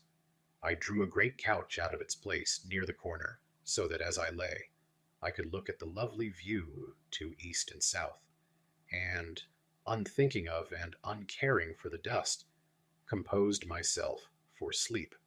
I suppose I must have fallen asleep. I hope so, but I fear for all that followed was startlingly real. So real that now sitting here in the broad, full sunlight of the morning, I cannot in the least believe that it was all sleep. I was not alone. The room was the same, unchanged in any way since I came into it. I could see along the floor, in the brilliant moonlight, my own footsteps, marked where I had disturbed the long accumulation of dust. In the moonlight opposite me were 3 young women, ladies by their dress and manner. I thought at the time that I must be dreaming when I saw them, for, though the moonlight was behind them, they threw no shadow on the floor. They came close to me and looked at me for some time, and then whispered together.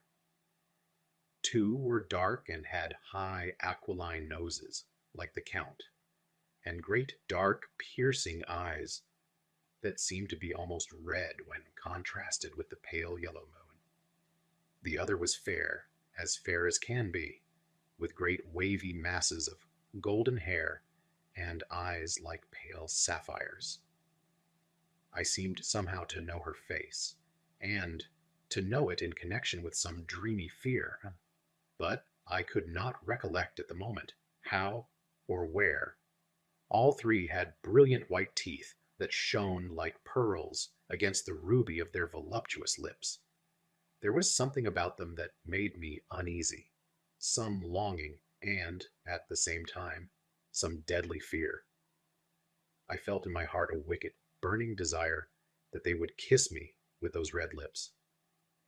It is not good to note this down, lest some day it should meet Mina's eyes and cause her pain. But it is the truth. They whispered together, and then they all 3 laughed. Such a silvery musical laugh, but as hard as though the sound never could have come through the softness of human lips.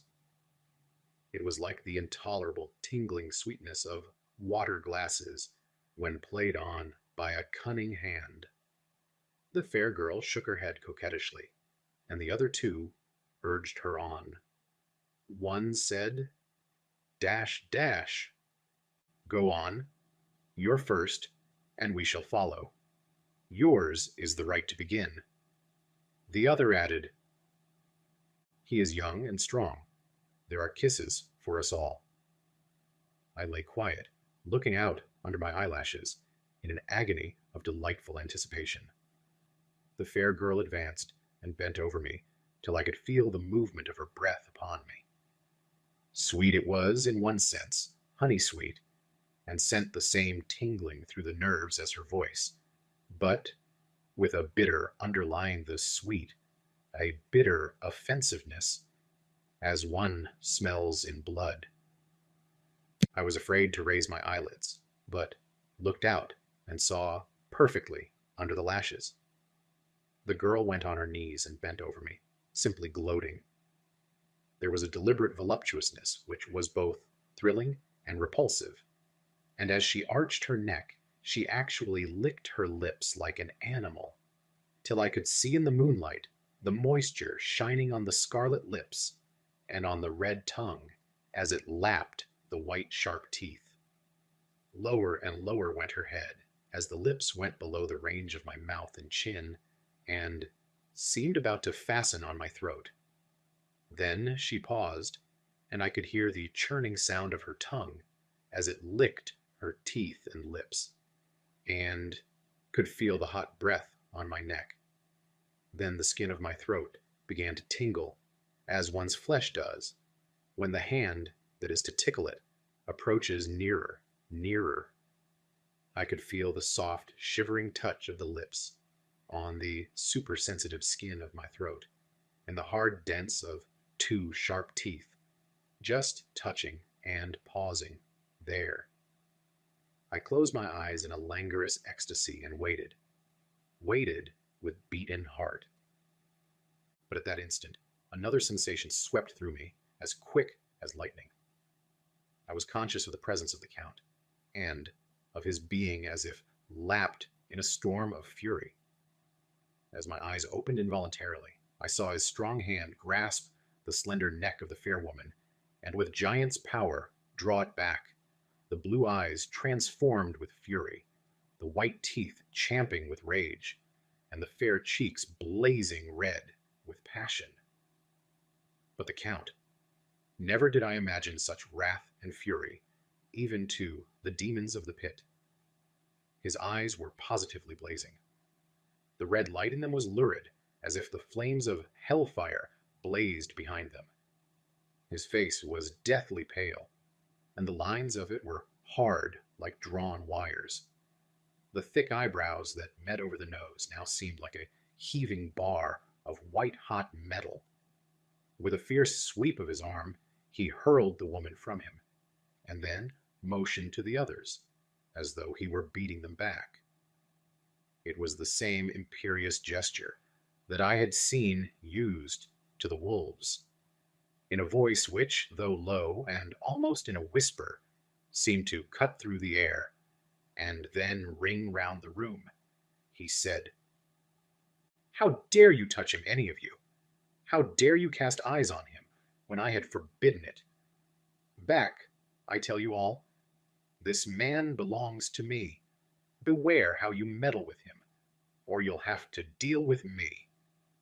The fair girl, with a laugh of ribald coquetry, turned to answer him, "Carajou, you yourself never loved. You never love."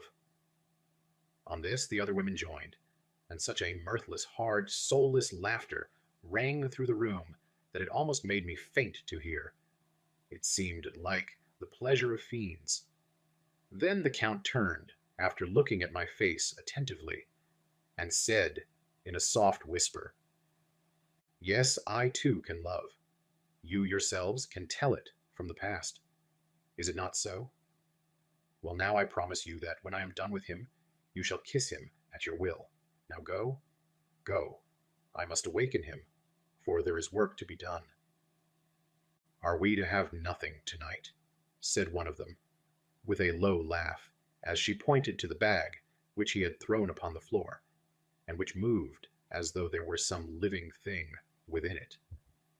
For answer, he nodded his head. One of the women jumped forward and opened it.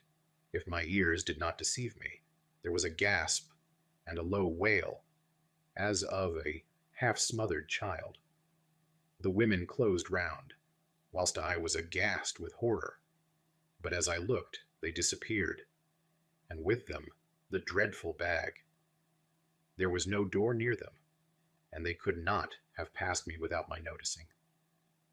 They simply seemed to fade into the rays of the moonlight and pass out through the window, for I could see outside the dim, shadowy forms for a moment, before they entirely faded away.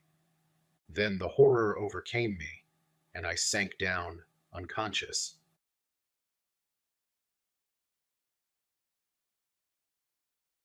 Chapter 4. Jonathan Harker's Journal, continued. I awoke in my own bed. If it be that I had not dreamt, the Count must have carried me here. I tried to satisfy myself on the subject, but could not arrive at any unquestionable result. To be sure, there were certain small evidences, such as that my clothes were folded and laid by, in a manner which was not my habit. My watch was still unwound, and I am rigorously accustomed to wind it the last thing before going to bed, and many such details. But these things are no proof, for they may have been evidences that my mind was not as usual, and, from some cause or another, I had certainly been much upset. I must watch for proof. Of one thing I am glad.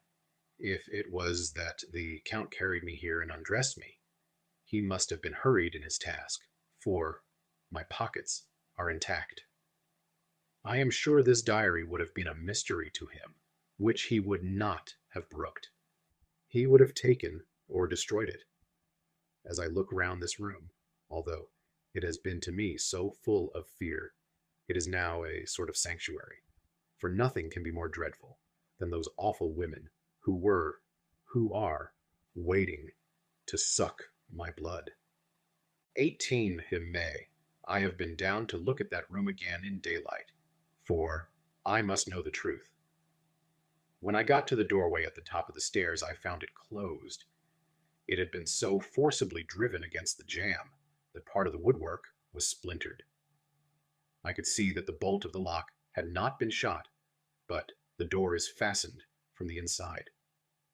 I fear it was no dream, and must act on this surmise. 19th May. I am surely in the toils. Last night the Count asked me in the suavest tones to write 3 letters, one saying that my work here was nearly done, and that I should start for home within a few days, another that I was starting on the next morning from the time of the letter, and the third that I had left the castle and arrived at Bistritz. I would fain have rebelled, but felt that in the present state of things it would be madness to quarrel openly with the Count, whilst I am so absolutely in his power, and to refuse would be to excite his suspicion and to arouse his anger. He knows that I know too much, and that I must not live, lest I be dangerous to him. My only chance is to prolong my opportunities. Something may occur which will give me a chance to escape.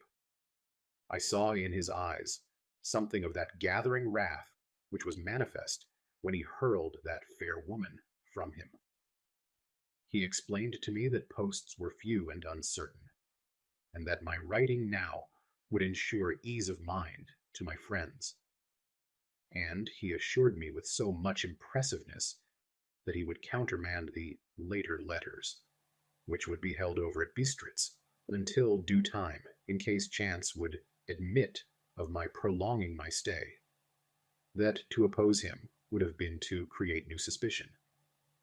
I therefore pretended to fall in with his views, and asked him what dates I should put on the letters. He calculated a minute, and then said, "The first should be June 12th, the second June 19th, and the third June 29th. I know now the span of my life. God help me. 28 May. There is a chance of escape, or at any rate of being able to send word home. A band of Scani have come to the castle, and are encamped in the courtyard. These Scani are gypsies. I have notes of them in my book. They are peculiar to this part of the world, though allied to the ordinary gypsies all the world over. There are thousands of them in Hungary and Transylvania, who are almost outside all law. They attach themselves as a rule to some great noble or boyar, and call themselves by his name. They are fearless and without religion, save superstition, and they talk only their own varieties of the Romany tongue. I shall write some letters home, and shall try to get them to have them posted. I have already spoken them through my window to begin acquaintanceship. They took their hats off, and made obeisance and many signs, which, however, I could not understand any more than I could their spoken language. I have written the letters. Mina's is in shorthand, and I simply ask Mr. Hawkins to communicate with her. To her I have explained my situation, but without the horrors which I may only surmise. It would shock and frighten her to death were I to expose my heart to her. Should the letters not carry, then the Count shall not yet know my secret, or the extent of my knowledge. I have given the letters. I threw them through the bars of my window with a gold piece, and made what signs I could to have them posted. The man who took them pressed them to his heart, and bowed, and then put them in his cap. I could do no more. I stole back to the study and began to read. As the Count did not come in, I have written here, "The Count has come."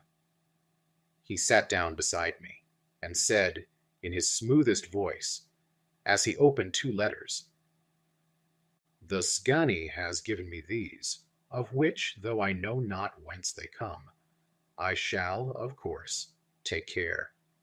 See," he must have looked at it, "one is from you and to my friend Peter Hawkins, the other." Here he caught sight of the strange symbols as he opened the envelope, and the dark look came into his face, and his eyes blazed wickedly. "The other is a vile thing, an outrage upon friendship and hospitality. It is not signed. Well, so it cannot matter to us." And he calmly held letter and envelope in the flame of the lamp till they were consumed. Then he went on, "The letter to Hawkins, that I shall of course send on, since it is yours. Your letters are sacred to me. Your pardon, my friend, that, unknowingly, I did break the seal. Will you not cover it again?" He held out the letter to me, and, with a courteous bow, handed me a clean envelope.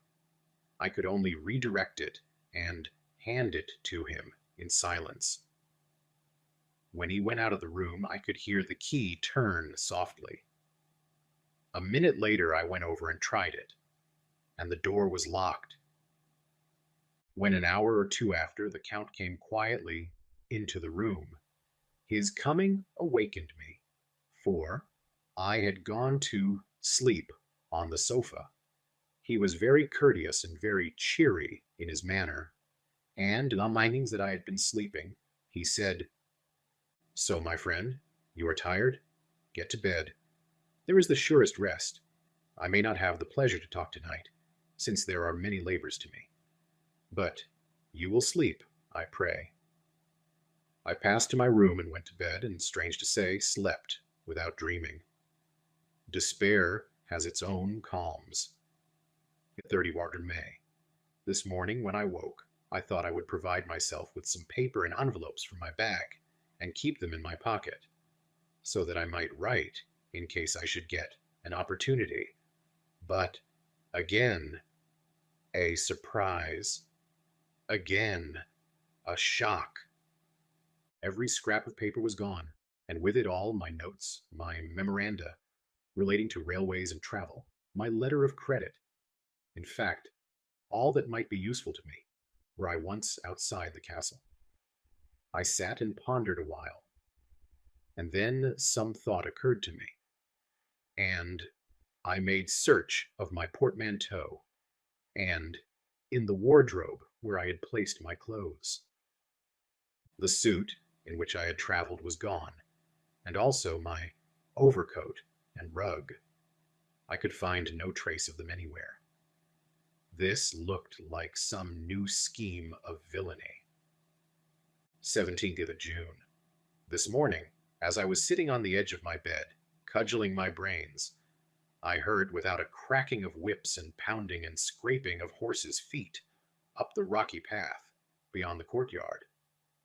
With joy, I hurried to the window and saw drive into the yard 2 great leader wagons, each drawn by 8 sturdy horses, and at the head of each pair a Slovak, with his wide hat, great nail-studded belt, dirty sheepskin, and high boots. They had also their long staves in hand. I ran to the door, intending to descend and try and join them through the main hall, as I thought that way might be open for them. Again a shock. My door was fastened on the outside. Then I ran to the window and cried to them. They looked up at me stupidly and pointed, but just then the hetman of the Sgani came out, and seeing them pointing to my window, said something, at which they laughed. Henceforth, no effort of mine, no piteous cry or agonized entreaty would make them even look at me. They resolutely turned away. The leader wagons contained great square boxes with handles of thick rope. These were evidently empty by the ease with which the Slovaks handled them, and by their resonance as they were roughly moved. When they were all unloaded and packed in a great heap in one corner of the yard, the Slovaks were given some money by the XVI, and spitting on it for luck, lazily went each to his horse's head. Shortly afterwards, I heard the cracking of their whips die away in the distance. 24. June before morning. Last night the Count left me early and locked himself into his own room. As soon as I dared, I ran up the winding stair and looked out of the window, which opened south. I thought I would watch for the Count, for there is something going on. The Szgany are quartered somewhere in the castle and are doing work of some kind. I know it, for now and then I hear a faraway muffled sound, as of mattock and spade, and, whatever it is, it must be the end of some ruthless villainy. I had been at the window somewhat less than half an hour, when I saw something coming out of the Count's window. I drew back and watched carefully, and saw the whole man emerge. It was a new shock to me to find that he had on the suit of clothes which I had worn whilst traveling here, and slung over his shoulder the terrible bag which I had seen the women take away. There could be no doubt as to his quest, and in my garb, too. This, then, is his new scheme of evil, that he will allow others to see me as they think, so that he may both leave evidence that I have been seen in the towns or villages posting my own letters, and that any wickedness which he may do shall by the local people be attributed to me. It makes me rage to think that this can go on, and whilst I am shut up here, a veritable prisoner, but without that protection of the law which is even a criminal's right and consolation. I thought I would watch for the Count's return, and for a long time sat doggedly at the window. Then I began to notice that there were some quaint little specks floating in the rays of the moonlight. They were like the tiniest grains of dust, and they whirled round and gathered in clusters in a nebulous sort of way. I watched them with a sense of soothing, and a sort of calm stole over me. I leaned back in the embrasure in a more comfortable position, so that I could enjoy more fully the aerial gambling. Something made me start up, a low, piteous howling of dogs somewhere far below in the valley, which was hidden from my sight.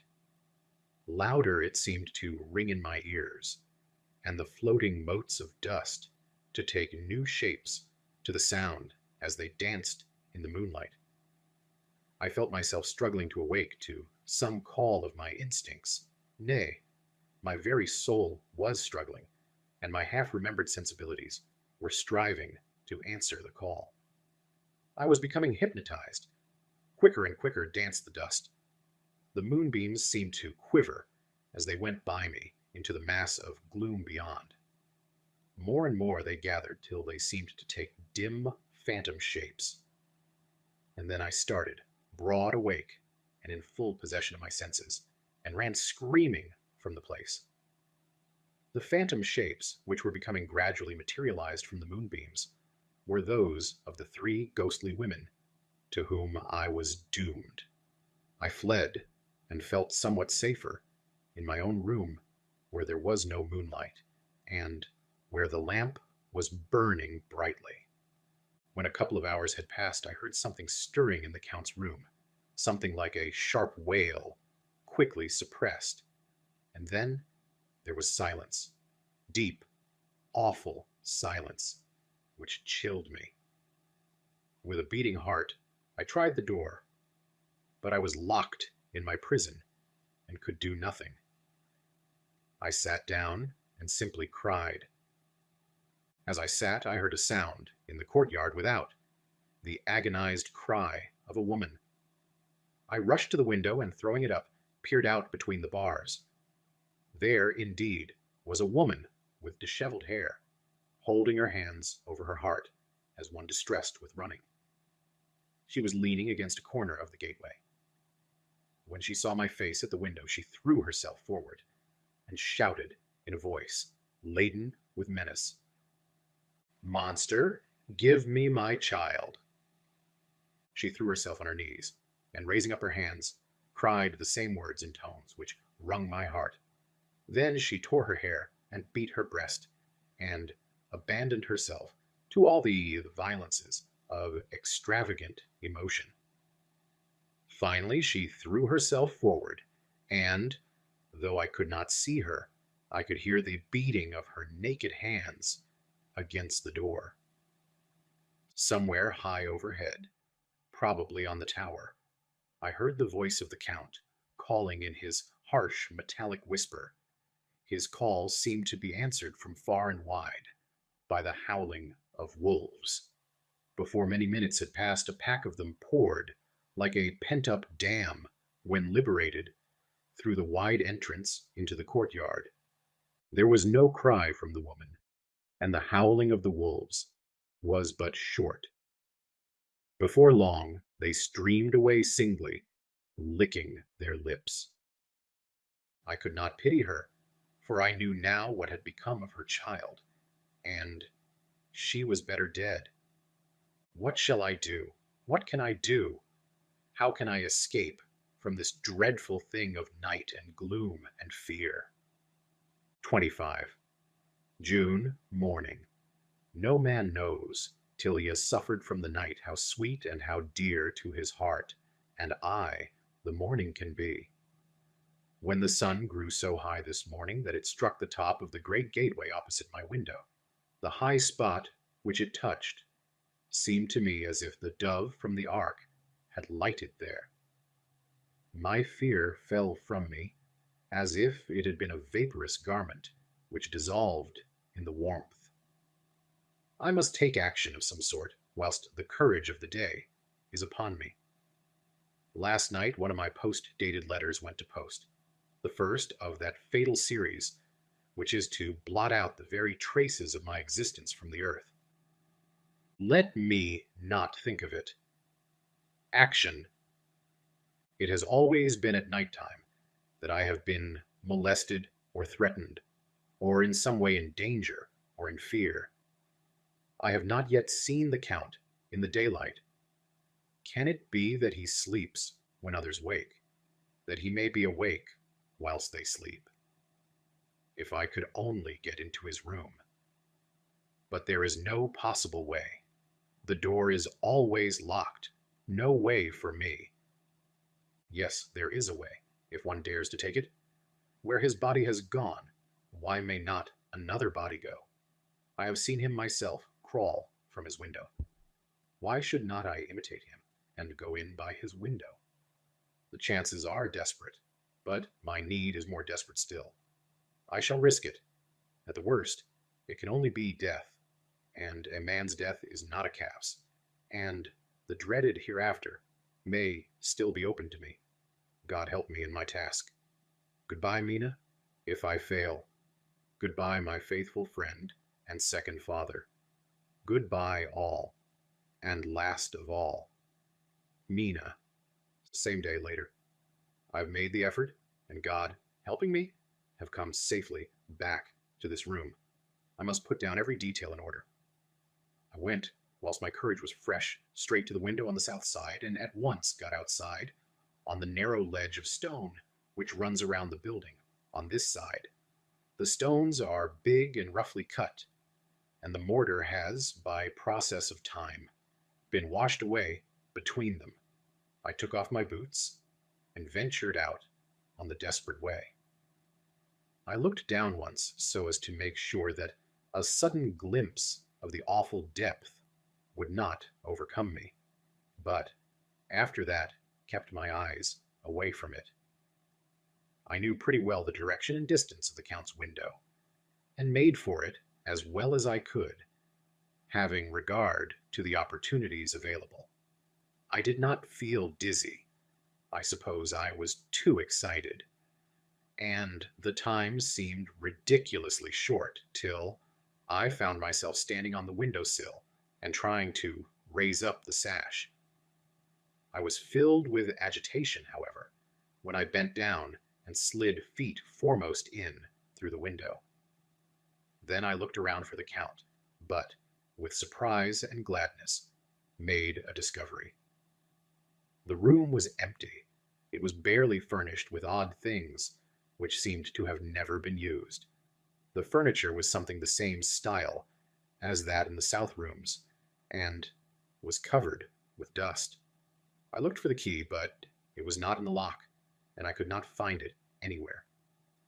The only thing I found was a great heap of gold in one corner, gold of all kinds, Roman and British, and Austrian, and Hungarian, and Greek, and Turkish, money covered with a film of dust, as though it had lain long in the ground.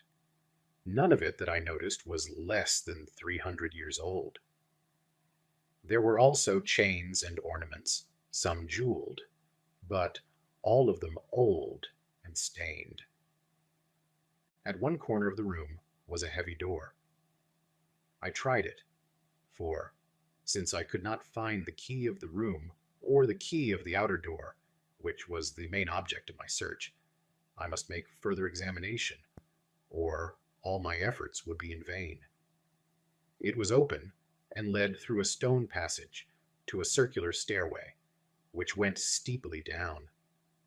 I descended, minding carefully where I went, for the stairs were dark, being only lit by loopholes in the heavy masonry. At the bottom there was a dark, tunnel-like passage, through which came a deathly, sickly odor, the odor of old earth newly turned. As I went through the passage, the smell grew closer and heavier. At last I pulled open a heavy door which stood ajar, and I found myself in an old ruined chapel, which had evidently been used as a graveyard. The roof was broken, and in 2 places were steps leading to vaults, but the ground had recently been dug over, and the earth placed in great wooden boxes, manifestly those which had been brought by the Slovaks. There was nobody about, and I made search for any further outlet, but there was none. Then I went over every inch of the ground, so as not to lose a chance. I went down, even into the vaults, where the dim light struggled, although to do so was a dread to my very soul. Into 2 of these I went, but saw nothing except fragments of old coffins and piles of dust. In the 3rd, however, I made a discovery. There, in one of the great boxes, of which there were 50 in all, on a pile of newly dug earth, lay the Count. He was either dead or asleep, I could not say which, for the eyes were open and stony, but without the glassiness of death, and the cheeks had the warmth of life through all their pallor. The lips were as red as ever. But there was no sign of movement, no pulse, no breath, no beating of the heart. I bent over him and tried to find any sign of life, but in vain. He could not have lain there long, for the earthy smell would have passed away in a few hours. By the side of the box was its cover, pierced with holes here and there. I thought he might have the keys on him, but when I went to search, I saw the dead eyes, and in them, dead though they were, such a look of hate, though unconscious of me or my presence, that I fled from the place, and, leaving the Count's room by the window, crawled again up the castle wall. Regaining my room, I threw myself panting upon the bed, and tried to think. 29 June. Today is the date of my last letter, and the Count has taken steps to prove that it was genuine, for again I saw him leave the castle by the same window, and in my clothes. As he went down the wall, lizard fashion, I wished I had a gun or some lethal weapon, that I might destroy him, but I fear that no weapon wrought alone by man's hand would have any effect on him. I dared not wait to see him return, for I feared to see those weird sisters. I came back to the library and read there till fell asleep. I was awakened by the Count, who looked at me as grimly as a man can look, as he said, "Tomorrow, my friend, we must part. You return to your beautiful England. I to some work which may have such an end that we may never meet. Your letter home has been dispatched. Tomorrow I shall not be here, but all shall be ready for your journey. In the morning come the Sgani, who have some labors of their own here, and also come some Slovaks. When they have gone, my carriage shall come for you, and shall bear you to the Borgo Pass, to meet the diligence from Bukovina to Bistritz. But I am in hopes that I shall see more of you at Castle Dracula." I suspected him, and determined to test his sincerity. Sincerity? It seems like a profanation of the word to write it in connection with such a monster. So, asked him point blank, "Why may I not go tonight?" "Because, dear sir, my coachman and horses are away on a mission." "But I would walk with pleasure. I want to get away at once." He smiled, such a soft, smooth, diabolical smile, that I knew there was some trick behind his smoothness. He said, "And your baggage?" "I do not care about it. I can send for it some other time." The Count stood up and said, with a sweet courtesy which made me rub my eyes, it seemed so real, "You English have a saying which is close to my heart, for its spirit is that which rules our boyars. Welcome the coming, speed the parting guest. Come with me, my dear young friend. Not an hour shall you wait in my house against your will, though sad am I at your going, and that you so suddenly desire it. Come." With a stately gravity, he with the lamp preceded me down the stairs and along the hall. Suddenly he stopped. "Hark!" Close at hand came the howling of many wolves. It was almost as if the sound sprang up at the rising of his hand, just as the music of a great orchestra seems to leap under the baton of the conductor. After a pause of a moment, he proceeded in his stately way to the door, drew back the ponderous bolts, unhooked the heavy chains, and began to draw it open. To my intense astonishment, I saw that it was unlocked. Suspiciously, I looked all round, but could see no key of any kind. As the door began to open, the howling of the wolves without grew louder and angrier. Their red jaws with champing teeth, and their blunt-clawed feet as they leaped, came in through the opening door. I knew then that to struggle at the moment against the Count was useless. With such allies as these at his command, I could do nothing. But still the door continued slowly to open, and only the Count's body stood in the gap. Suddenly it struck me that this might be the moment and means of my doom.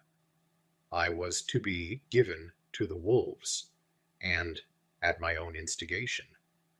There was a diabolical wickedness in the idea, great enough for the Count, and, as a last chance, I cried out, "Up! Shut the door, I shall wait till morning," and covered my face with my hands to hide my tears of bitter disappointment. With one sweep of his powerful arm, the Count threw the door shut, and the great bolts clanged and echoed through the hall as they shot back into their places. In silence we returned to the library, and after a minute or two, I went to my own room. The last I saw of Count Dracula was his kissing his hand to me, with a red light of triumph in his eyes, and with a smile that Judas in hell might be proud of. When I was in my room and about to lie down, I thought I heard a whispering at my door. I went to it softly and listened. Unless my ears deceived me, I heard the voice of the Count. Back, back to your own place. Your time is not yet come. Wait. Have patience. Tonight is mine. Tomorrow night is yours. There was a low, sweet ripple of laughter, and in a rage I threw open the door, and saw without the three terrible women licking their lips. As I appeared, they all joined in a horrible laugh, and ran away. I came back to my room and threw myself on my knees. It is then so near the end. Tomorrow, tomorrow. Lord, help me and those to whom I am dear. 30th June, morning. These may be the last words I ever write in this diary.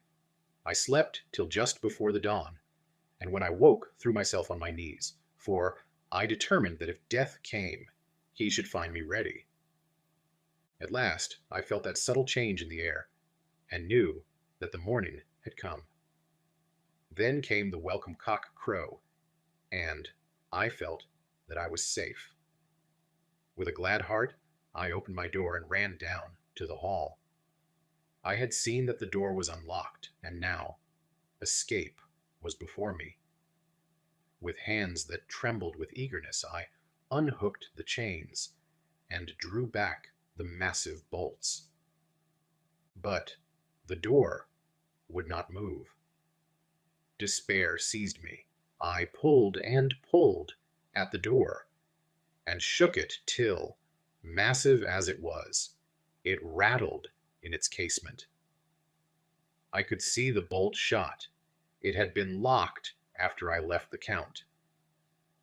Then a wild desire took me to obtain that key at any risk, and I determined then and there to scale the wall again and gain the Count's room. He might kill me, but death now seemed the happier choice of evils. Without a pause, I rushed up to the east window and scrambled down the wall, as before, into the Count's room.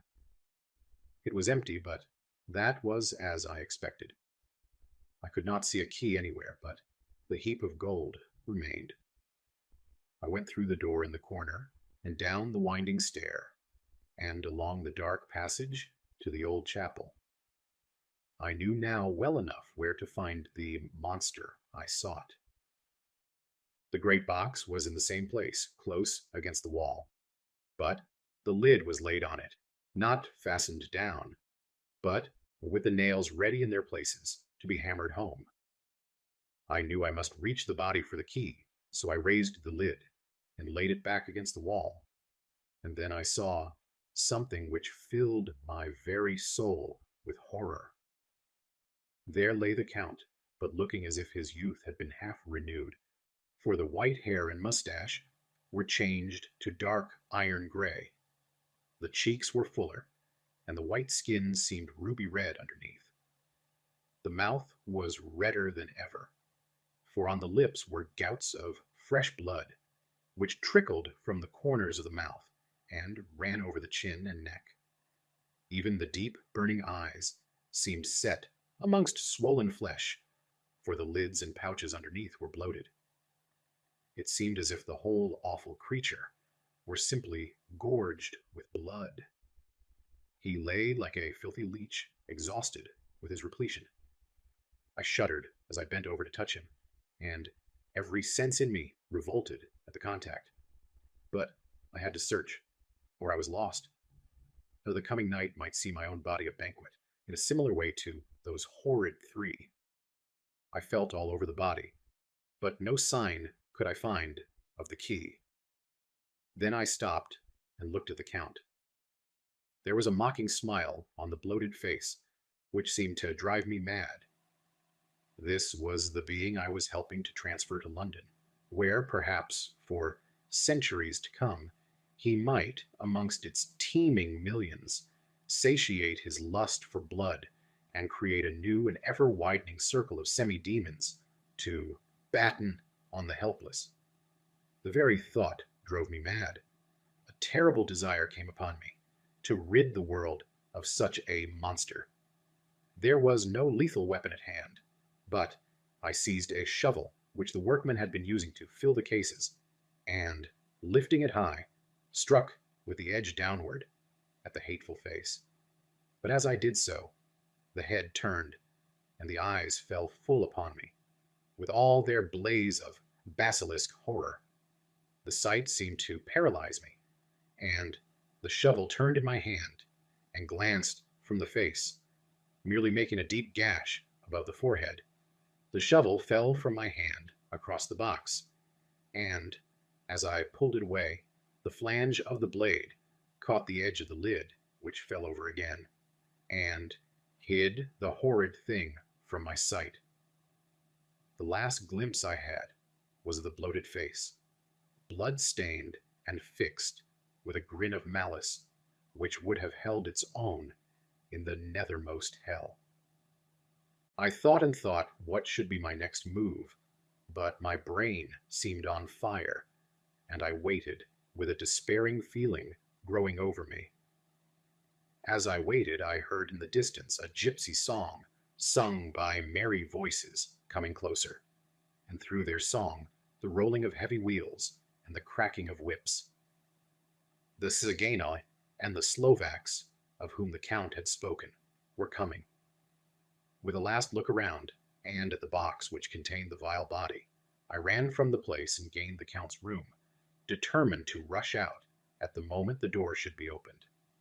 With strained ears I listened, and heard downstairs the grinding of the key in the great lock and the falling back of the heavy door. There must have been some other means of entry, or someone had a key for one of the locked doors. Then there came the sound of many feet tramping and dying away in some passage, which sent up a clanging echo. I turned to run down again towards the vault, where I might find the new entrance, but at the moment there seemed to come a violent puff of wind, and the door to the winding stair blew to with a shock that set the dust from the lintels flying. When I ran to push it open, I found that it was hopelessly fast. I was again a prisoner, and the net of doom was closing round me more closely. As I write, there is in the passage below a sound of many tramping feet, and the crash of weights being set down heavily, doubtless the boxes, with their freight of earth. There is a sound of hammering. It is the box being nailed down. Now I can hear the heavy feet tramping again along the hall, with many other idle feet coming behind them. The doors shut, and the chains rattle. There is a grinding of the key in the lock. I can hear the key withdraw. Then another door opens and shuts. I hear the creaking of lock and bolt. Hark! In the courtyard and down the rocky way, the roll of heavy wheels, the crack of whips, and the chorus of the Tsigani as they pass into the distance. I am alone in the castle with those awful women. Faugh! Mina is a woman, and there is naught in common. They are devils of the pit. I shall not remain alone with them. I shall try to scale the castle wall farther than I have yet attempted. I shall take some of the gold with me, lest I want it later. I may find a way from this dreadful place, and then a way for home, a way to the quickest and nearest train, away from this cursed spot, from this cursed land, where the devil and his children still walk with earthly feet. At least God's mercy is better than that of these monsters, and the precipice is steep and high. At its foot a man may sleep as a man. Goodbye all, Mina.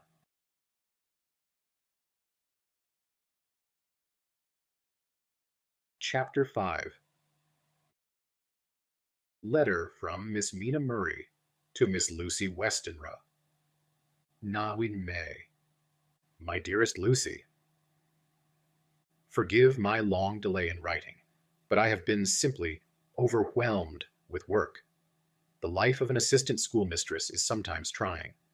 I am longing to be with you and by the sea, where we can talk together freely and build our castles in the air. I have been working very hard lately because I want to keep up with Jonathan's studies, and I have been practicing shorthand very assiduously. When we are married, I shall be able to be useful to Jonathan, and if I can stenograph well enough, I can take down what he wants to say in this way and write it out for him on the typewriter, at which also I am practicing very hard. He and I sometimes write letters in shorthand, and he is keeping a stenographic journal of his travels abroad. When I am with you, I shall keep a diary in the same way. I don't mean one of those 2 pages to the week with Sundays squeezed in a corner diaries, but a sort of journal which I can write in whenever I feel inclined. I do not suppose there will be much of interest to other people, but it is not intended for them. I may show it to Jonathan some day if there is in it anything worth sharing, but it is really an exercise book.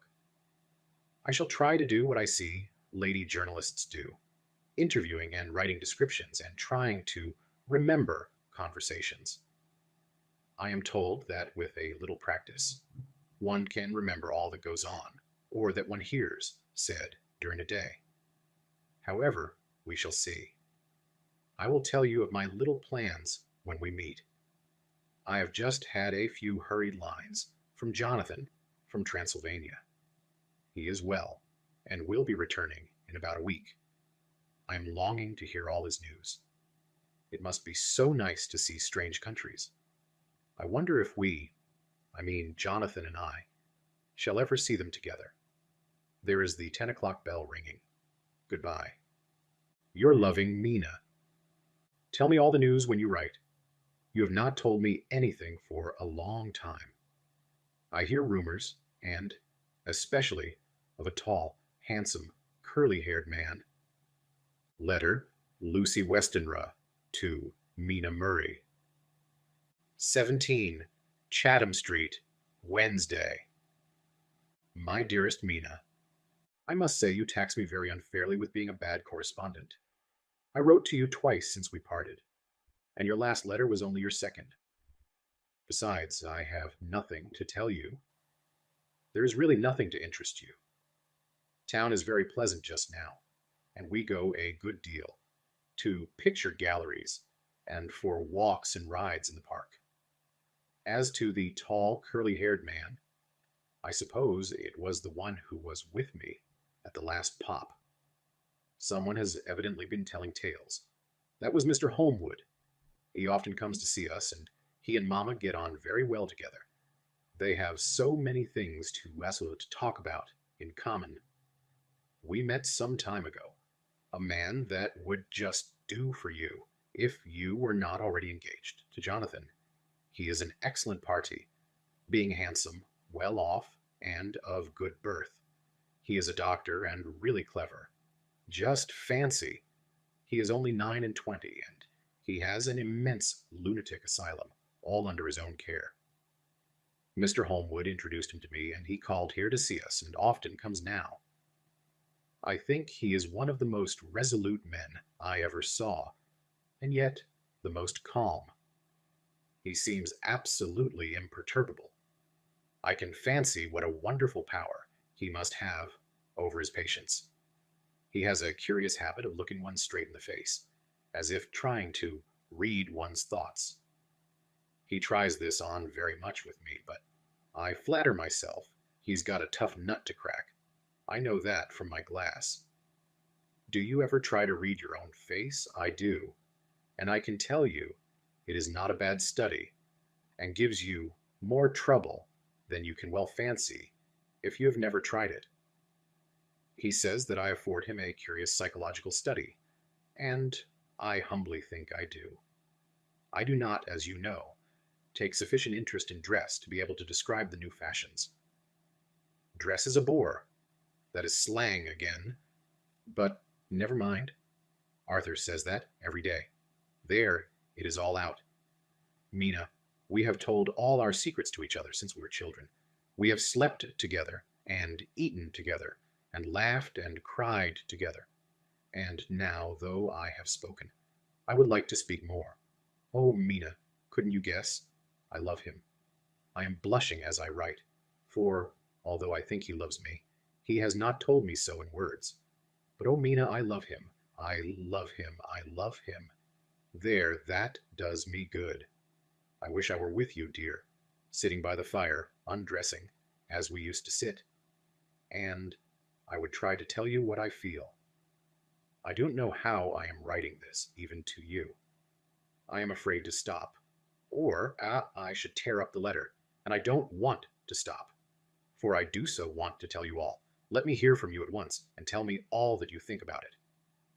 Mina, I must stop. Good night. Bless me in your prayers, and, Mina, pray for my happiness. Lucy.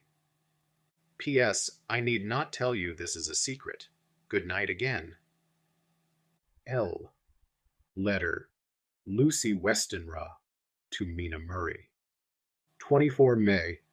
My dearest Mina, thanks and thanks and thanks again for your sweet letter. It was so nice to be able to tell you and to have your sympathy. My dear, it never rains, but it pours. How true the old proverbs are. Here am I, who shall be 20 in September, and yet I never had a proposal till today. Not a real proposal. And today I have had 3. Just fancy 3 proposals in one day. Isn't it awful?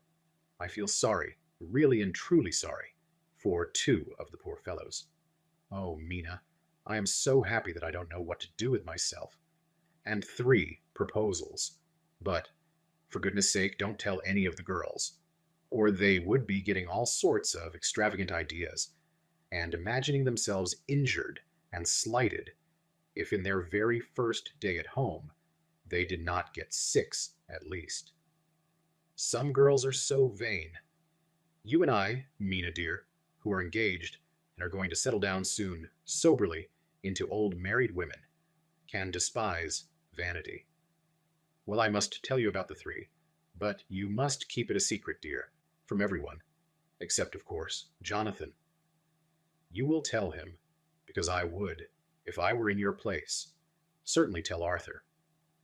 A woman ought to tell her husband everything. Don't you think so, dear? And I must be fair. Men like women, certainly their wives, to be quite as fair as they are. And women, I am afraid, are not always quite as fair as they should be. Well, my dear, number 1 came just before lunch.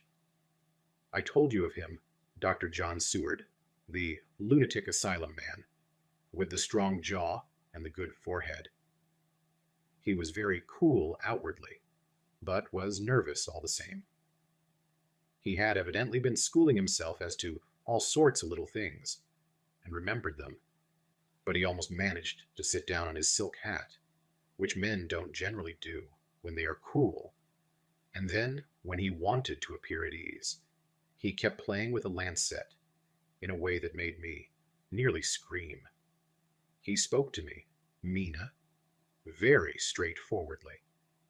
He told me how dear I was to him, though he had known me so little, and what his life would be with me, to help and cheer him. He was going to tell me how unhappy he would be if I did not care for him, but when he saw me cry, he said that he was a brute, and would not add to my present trouble.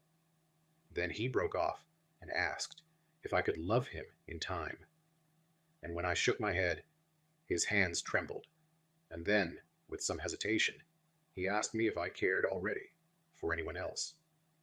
He put it very nicely, saying that he did not want to wring my confidence from me, but only to know, because if a woman's heart was free, a man might have hope. And then, Mina, I felt a sort of duty to tell him that there was someone. I only told him that much, and then he stood up, and he looked very strong and very grave as he took both my hands in his, and said he hoped I would be happy, and that if I ever wanted a friend, I must count him one of my best. Oh, Mina dear, I can't help crying, and you must excuse this letter being all blotted. Being proposed to is all very nice and all that sort of thing, but it isn't at all a happy thing when you have to see a poor fellow, whom you know loves you honestly, going away and looking all broken-hearted, and to know that, no matter what he may say at the moment, you are passing quite out of his life. My dear, I must stop here at present. I feel so miserable, though I am so happy. Evening. Arthur has just gone, and I feel in better spirits than when I left off, so I can go on telling you about the day. Well, my dear, number 2 came after lunch. He is such a nice fellow, an American from Texas, and he looks so young and so fresh that it seems almost impossible that he has been to so many places and has had such adventures. I sympathize with poor Desdemona when she had such a dangerous stream poured in her ear, even by a black man. I suppose that we women are such cowards that we think a man will save us from fears, and we marry him.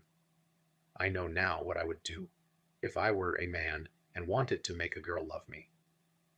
No, I don't, for there was Mr. Morris telling us his stories, and Arthur never told any, and yet, my dear, I am somewhat previous.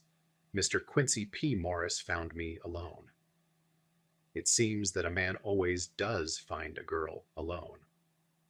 No, he doesn't, for Arthur tried twice to make a chance, and I, helping him all I could. I'm not ashamed to say it now. I must tell you beforehand that Mr. Morris doesn't always speak slang.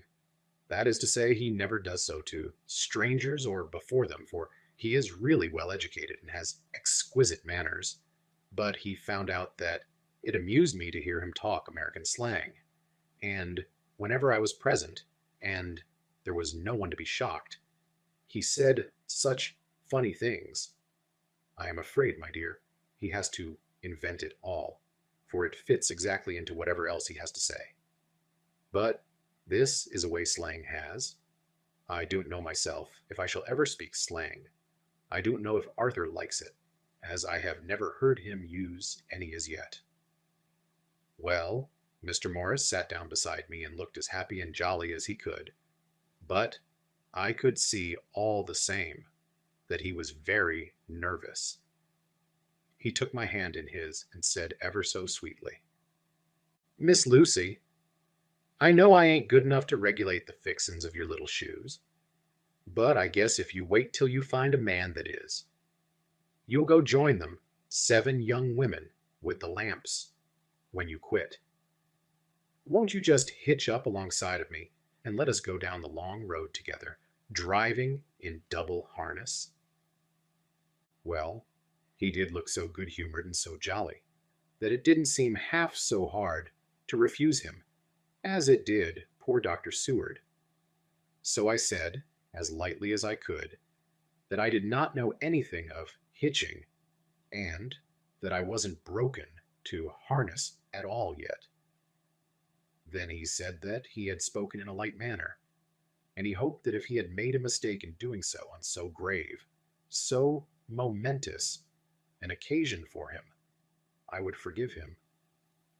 He really did look serious when he was saying it, and I couldn't help feeling a bit serious too. I know, Mina, you will think me a horrid flirt, though I couldn't help feeling a sort of exultation that he was number 2 in one day. And then, my dear, before I could say a word, he began pouring out a perfect torrent of lovemaking, laying his very heart and soul at my feet.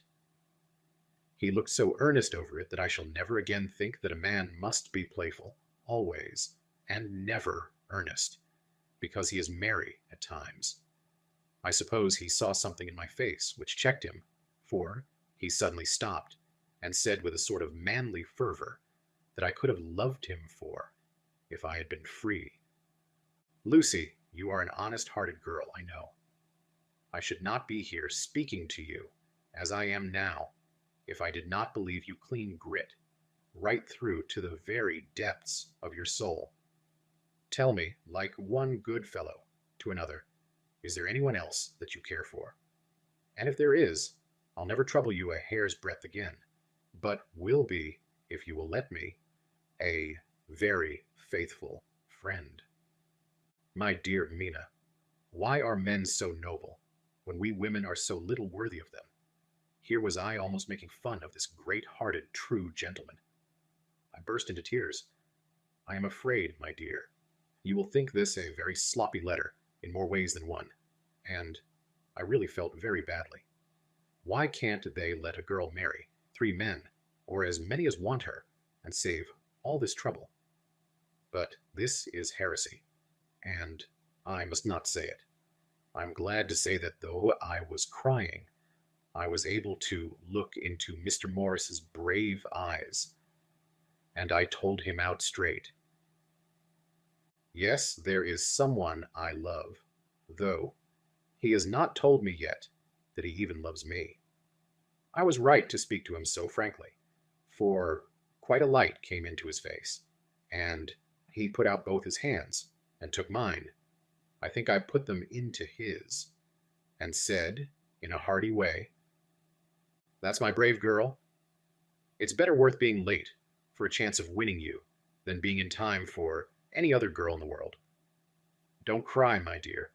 If it's for me, I'm a hard nut to crack, and I take it standing up. If that other fellow doesn't know his happiness, well, he'd better look for it soon, or he'll have to deal with me.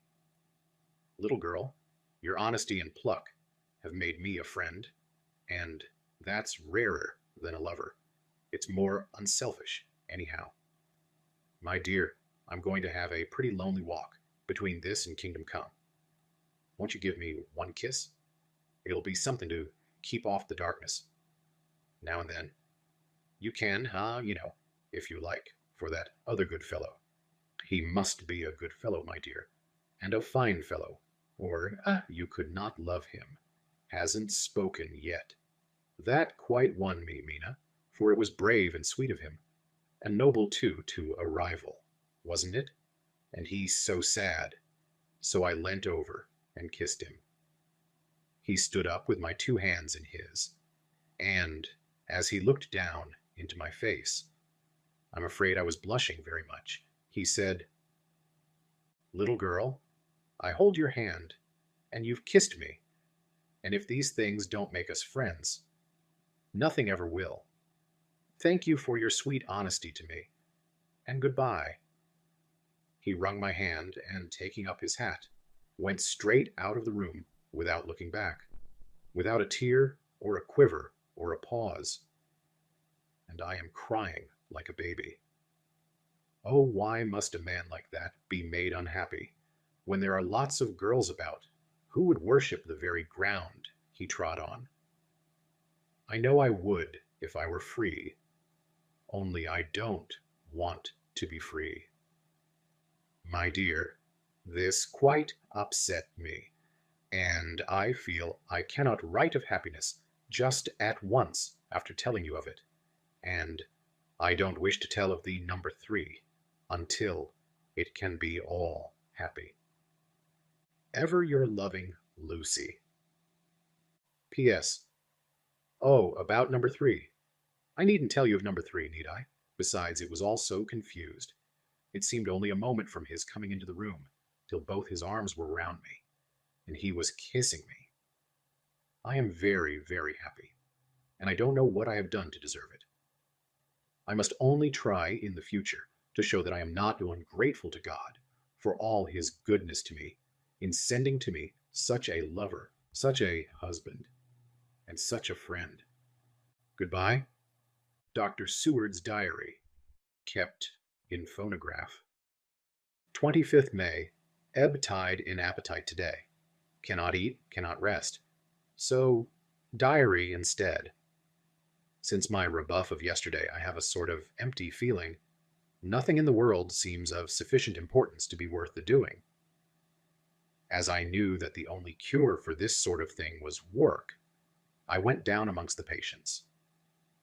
I picked out one who has afforded me a study of much interest. He is so quaint that I am determined to understand him as well as I can. Today, I seemed to get nearer than ever before to the heart of his mystery. I questioned him more fully than I had ever done, with a view to making myself master of the facts of his hallucination. In my manner of doing it, there was, I now see, something of cruelty.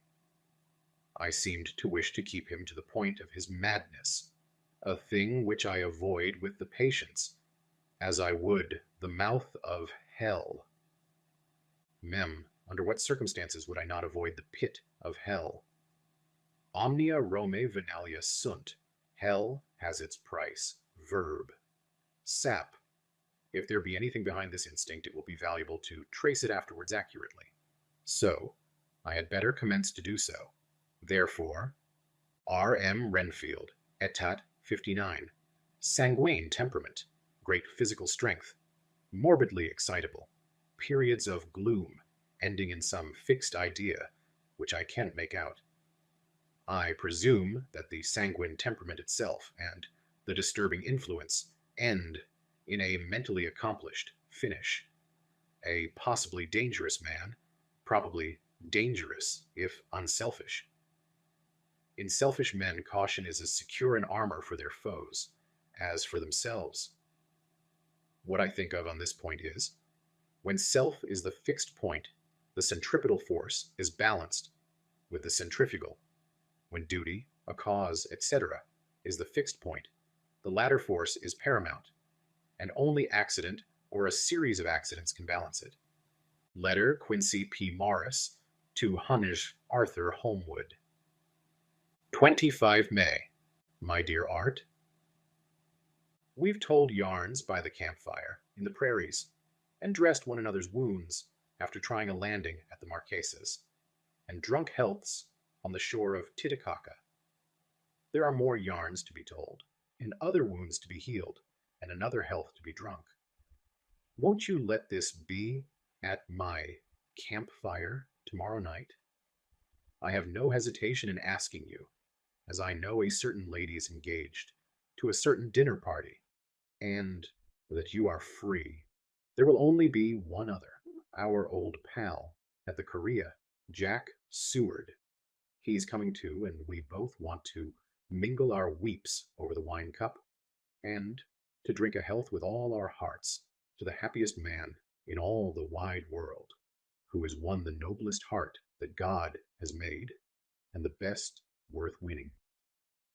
We promise you a hearty welcome, and a loving greeting, and a health as true as your own right hand.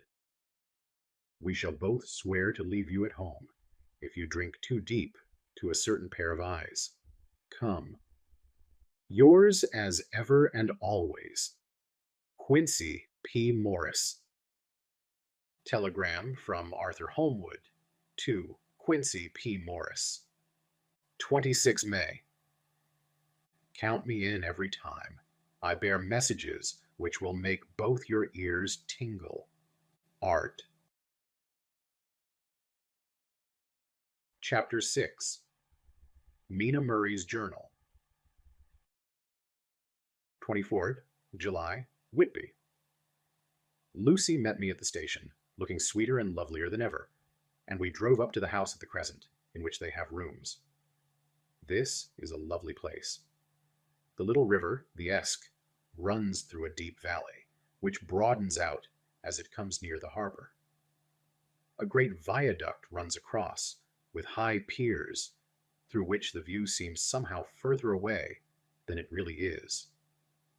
The valley is beautifully green, and it is so steep that when you are on the high land on either side, you look right across it, unless you are near enough to see down. The houses of the old town, the side away from us, are all red-roofed, and seem piled up one over the other anyhow, like the pictures we see of Nuremberg. Right over the town is the ruin of Whitby Abbey, which was sacked by the Danes, and which is the scene of part of Marmion, where the girl was built up in the wall. It is a most noble ruin, of immense size, and full of beautiful and romantic bits. There is a legend that a white lady is seen in one of the windows. Between it and the town there is another church, the parish one, round which is a big graveyard, all full of tombstones.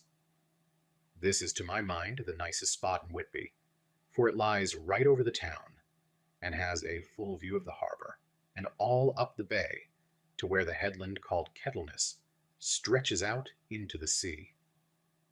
It descends so steeply over the harbor that part of the bank has fallen away, and some of the graves have been destroyed. In one place, part of the stonework of the graves stretches out over the sandy pathway far below. There are walks with seats beside them through the churchyard, and people go and sit there all day long, looking at the beautiful view and enjoying the breeze. I shall come and sit here very often myself and work. Indeed, I am writing now, with my book on my knee, and listening to the talk of 3 old men who are sitting beside me. They seem to do nothing all day, but sit up here and talk. The harbor lies below me, with on the far side one long granite wall stretching out into the sea, with a curve outwards at the end of it, in the middle of which is a lighthouse. A heavy sea wall runs along outside of it. On the near side, the sea wall makes an elbow crooked inversely, and its end, too, has a lighthouse. Between the 2 piers, there is a narrow opening into the harbor, which then suddenly widens. It is nice at high water, but when the tide is out, it shoals away to nothing, and there is merely the stream of the Esk, running between banks of sand, with rocks here and there. Outside the harbor on this side, there rises for about half a mile a great reef, the sharp edge of which runs straight out from behind the south lighthouse. At the end of it is a buoy with a bell, which swings in bad weather and sends in a mournful sound on the wind. They have a legend here that when a ship is lost, bells are heard out at sea. I must ask the old man about this. He is coming this way. He is a funny old man. He must be awfully old, for his face is all gnarled and twisted like the bark of a tree. He tells me that he is nearly 100, and that he was a sailor in the Greenland fishing fleet when Waterloo was fought. He is, I am afraid, a very skeptical person, for when I asked him about the bells at sea and the White Lady at the Abbey, he said very brusquely, "I wouldn't fash mazel about them, miss. Them things be all wore out. Mind, I don't say that they never was, but I do say that they wasn't in my time. They be all very well for cummers and trippers, and the like, but not for a nice young lady like you. Them feet folks from York and Leeds, that be always eatin' cured herrins, and drinkin' tea, and lookin' out to buy cheap jet, would creed aught. I wonder mazel who'd be bothered tellin' lies to them. Even the newspapers, which is full of fool talk." I thought he would be a good person to learn interesting things from, so I asked him if he would mind telling me something about the whale fishing in the old days. He was just settling himself to begin when the clock struck 6, whereupon he labored to get up and said, "I must gang a G inwards home now, miss. My granddaughter doesn't like to be kept waitin' when the tea is ready, for it takes me time to crammel aboon the grease, for there be a many of 'em. And, miss, I lack belly timber sairly by the clock." He hobbled away, and I could see him hurrying, as well as he could, down the steps. The steps are a great feature on the place. They lead from the town up to the church, There are hundreds of them, I don't know how many, and they wind up in a delicate curve. The slope is so gentle that a horse could easily walk up and down them. I think they must originally have had something to do with the abbey. I shall go home too. Lucy went out visiting with her mother, and as they were only duty calls, I did not go. They will be home by this. For in August, I came up here an hour ago with Lucy, and we had a most interesting talk with my old friend, and the two others who always come and join him. He is evidently the Sir Oracle of them, and I should think must have been in his time a most dictatorial person. He will not admit anything, and downfaces everybody. If he can't out-argue them, he bullies them, and then takes their silence for agreement with his views. Lucy was looking sweetly pretty in her white lawn frock. She has got a beautiful color since she's been here. I noticed that the old men did not lose any time in coming up and sitting near her when we sat down. She is so sweet with old people. I think they all fell in love with her on the spot. Even my old man succumbed and did not contradict her, but gave me double share instead. I got him on the subject of the legends, and he went off at once into a sort of sermon. I must try to remember it and put it down, It be all fool talk, lock, stock, and barrel. That's what it be, and nowt else. These bands and wafts, and bar ghosts, and bar guests, and bogles, and all, and ent them is only fit to set bairns and dizzy women a-belderin'. They be nowt but airblebes. They and all grims and signs and warnin's be all invented by parsons and ilsome buke bodies and railway touters to skeer and scunner halflins, and to get folks to do something that they don't other inclined to. It makes me ireful to think of them. Why, it's them that, not content with printin' lies on paper and preachin' them out of pulpits, does want to be cuttin' them on the tombstones. Look here all around you, in what airt ye will. All them steens holding up their heads as well as they can, out of their pride, is acant, simply tumbling down with the weight of the lies wrote on them. Here lies the body, or sacred to the memory, wrote on all of them, and yet in nigh half of them there bean't no bodies at all, and the memories of them bean't cared a pinch of snuff about, much less sacred. Lies all of them, nothing but lies of one kind or another. My gog, but it'll be a quare scooterment at the day of judgment, when they come tumbling up in their death sarks, all juped together, and trying to drag their tombsteins with them, to prove how good they was. Some of them trimlin' and ditherin', with their hands that dozened and slippy from lyin' in the sea, that they can't even keep their group of them. I could see from the old fellow's self-satisfied air, and the way in which he looked round for the approval of his cronies, that he was showing off. So I put in a word to keep him going. "Oh, Mr. Swales, you can't be serious. Surely these tombstones are not all wrong." "Yablins, there may be a poorish few not wrong, savin' where they make out the people too good. For there be folk that do think a balm bowl be like the sea, if only it be their own. The whole thing be only lies. Now, look you here. You come here a stranger, and you see this Kirkgarth." I nodded, for I thought it better to assent, though I did not quite understand his dialect. I knew it had something to do with the church. He went on, "And you consait that all these steens be a boon folk that be happed here, snod and snog?" I assented again. "Then that be just where the lie comes in. Why, there be scores of these lay beds that be tomb as old Dunn's back-a-box on Friday night. He nudged one of his companions, and they all laughed. And my Gog! How could they be otherwise? Look at that one, the aftest abaft the beer bank. Read it.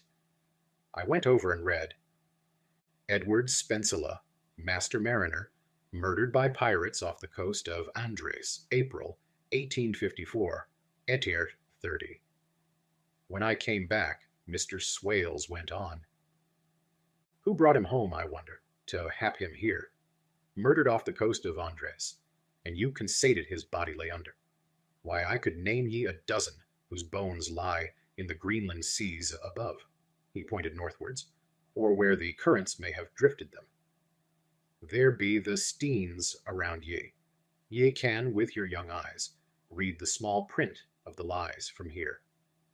This Braithwaite Lowry, I knew his father, lost in the lively off Greenland in 20, or Andrew Woodhouse, drowned in the same seas in 1777, or John Paxton, drowned off Cape Farewell a year later, or old John Rawlings, whose grandfather sailed with me, drowned in the Gulf of Finland in 50.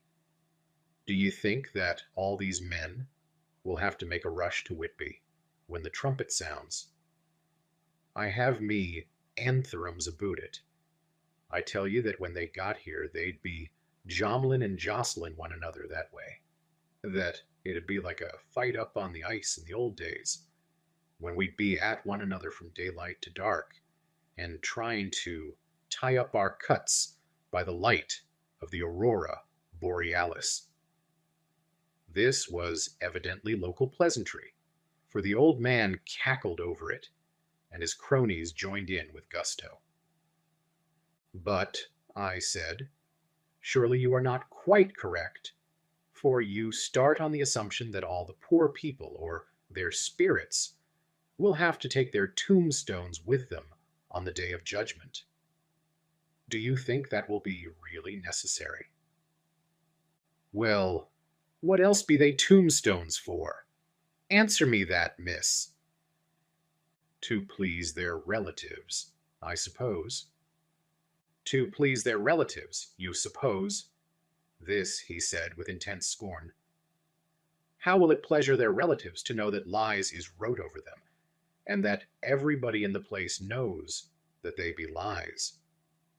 He pointed to a stone at our feet, which had been laid down as a slab, on which the seat was rested, close to the edge of the cliff. Read the lies on that Thruffstein, he said. The letters were upside down to me from where I sat, but Lucy was more opposite to them. So she leant over and read. Sacred to the memory of George Cannon, who died in the hope of a glorious resurrection on July 29th, 1873, falling from the rocks at Kettleness. This tomb was erected by his sorrowing mother to her dearly beloved son. He was the only son of his mother, and she was a widow. Really, Mr. Swales, I don't see anything very funny in that. She spoke her comment very gravely and somewhat severely. You don't see aught funny. Ha ha ha ha ha. But that's because you don't gone the sorrowing mother was a hell-cat that hated him because he was a crooked, a regular lamenter he was, and he hated her so that he committed suicide in order that she mightn't get an insurance she put on his life. He blew nigh the top of his head off with an old musket that they had for scaring the crows with. 'Twarn't for crows then, for it brought the clegs and the dopes to him. That's the way he fell off the rocks. And as to hopes of a glorious resurrection, I've often heard him say maciel that he hoped he'd go to hell, for his mother was so pious that she'd be sure to go to heaven, and he didn't want to addle where she was. Now isn't that Steen, at any rate? He hammered it with his stick as he spoke. A pack of lies? And won't it make Gabriel keckle when Geordie comes pantin' up the grease with the tombstone balanced on his hump, and asks it to be took as evidence? I did not know what to say, but Lucy turned the conversation, as she said, rising up, "Oh, why did you tell us of this? It is my favorite seat, and I can't leave it. And now I find I must go on sitting over the grave of a suicide. That won't harm ye, my pretty, and it may make poor Geordie gladsome to have so trim a lass sitting on his lap. That won't hurt you. Why, I've sat here off and on for nigh 20 years past, and it hasn't done me no harm. Don't ye have fash about them as lies under ye, or that doesn't lie there either. It'll be time for ye to be getting scart when ye see the tombsteins all run away with, and the place as bare as a stubble field. There's the clock, and I must gang. My service to you, ladies." And off he hobbled. Lucy and I sat a while, and it was all so beautiful before us that we took hands as we sat, and she told me all over again about Arthur and their coming marriage. That made me just a little heartsick, for I haven't heard from Jonathan for a whole month. The same day, I came up here alone, for I am very sad. There was no letter for me. I hope there cannot be anything the matter with Jonathan.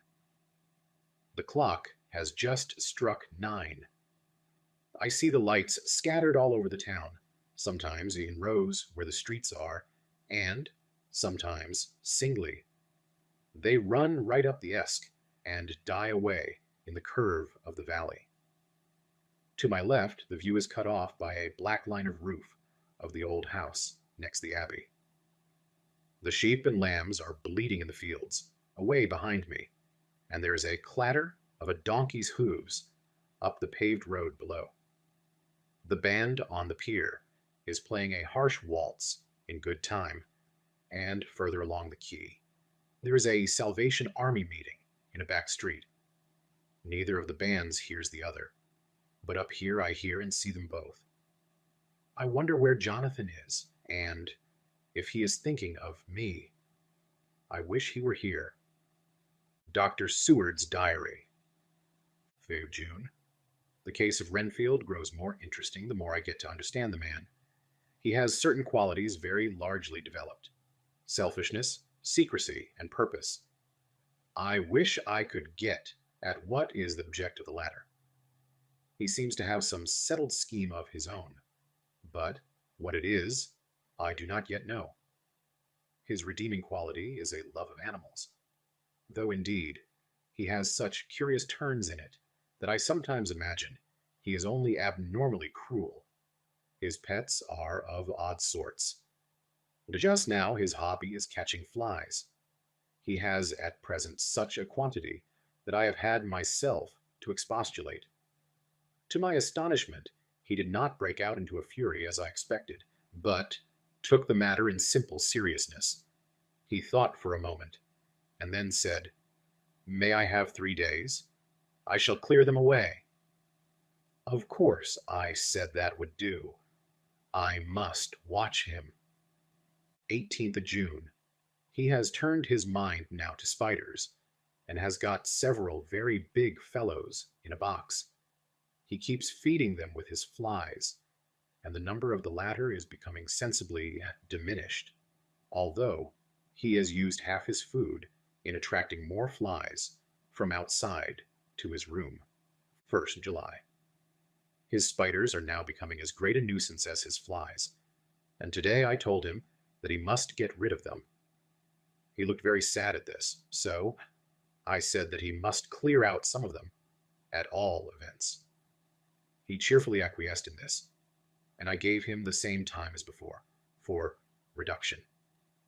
He disgusted me much while with him, for when a horrid blowfly, bloated with some carrion food, buzzed into the room, he caught it, held it exultantly for a few moments between his finger and thumb, and, before I knew what he was going to do, put it in his mouth and ate it. I scolded him for it, but he argued quietly that it was very good and very wholesome, that it was life, strong life, and gave life to him. This gave me an idea, or the rudiment of one. I must watch how he gets rid of his spiders. He has evidently some deep problem in his mind, for he keeps a little notebook in which he is always jotting down something.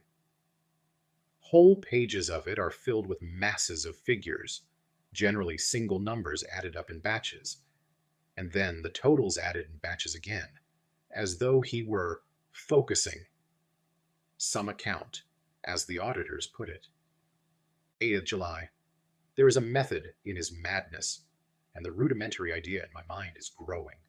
It will be a whole idea soon, and then, oh, unconscious cerebration, you will have to give the wall to your conscious brother. I kept away from my friend for a few days, so that I might notice if there were any change. Things remain as they were, except that he has parted with some of his pets and got a new one. He has managed to get a sparrow and has already partially tamed it. His means of taming is simple, for already the spiders have diminished. Those that do remain, however, are well fed, for he still brings in the flies by tempting them with his food. 19th of July. We are progressing. My friend has now a whole colony of sparrows, and his flies and spiders are almost obliterated. When I came in, he ran to me and said he wanted to ask me a great favor, a very, very great favor. And as he spoke, he fawned on me like a dog.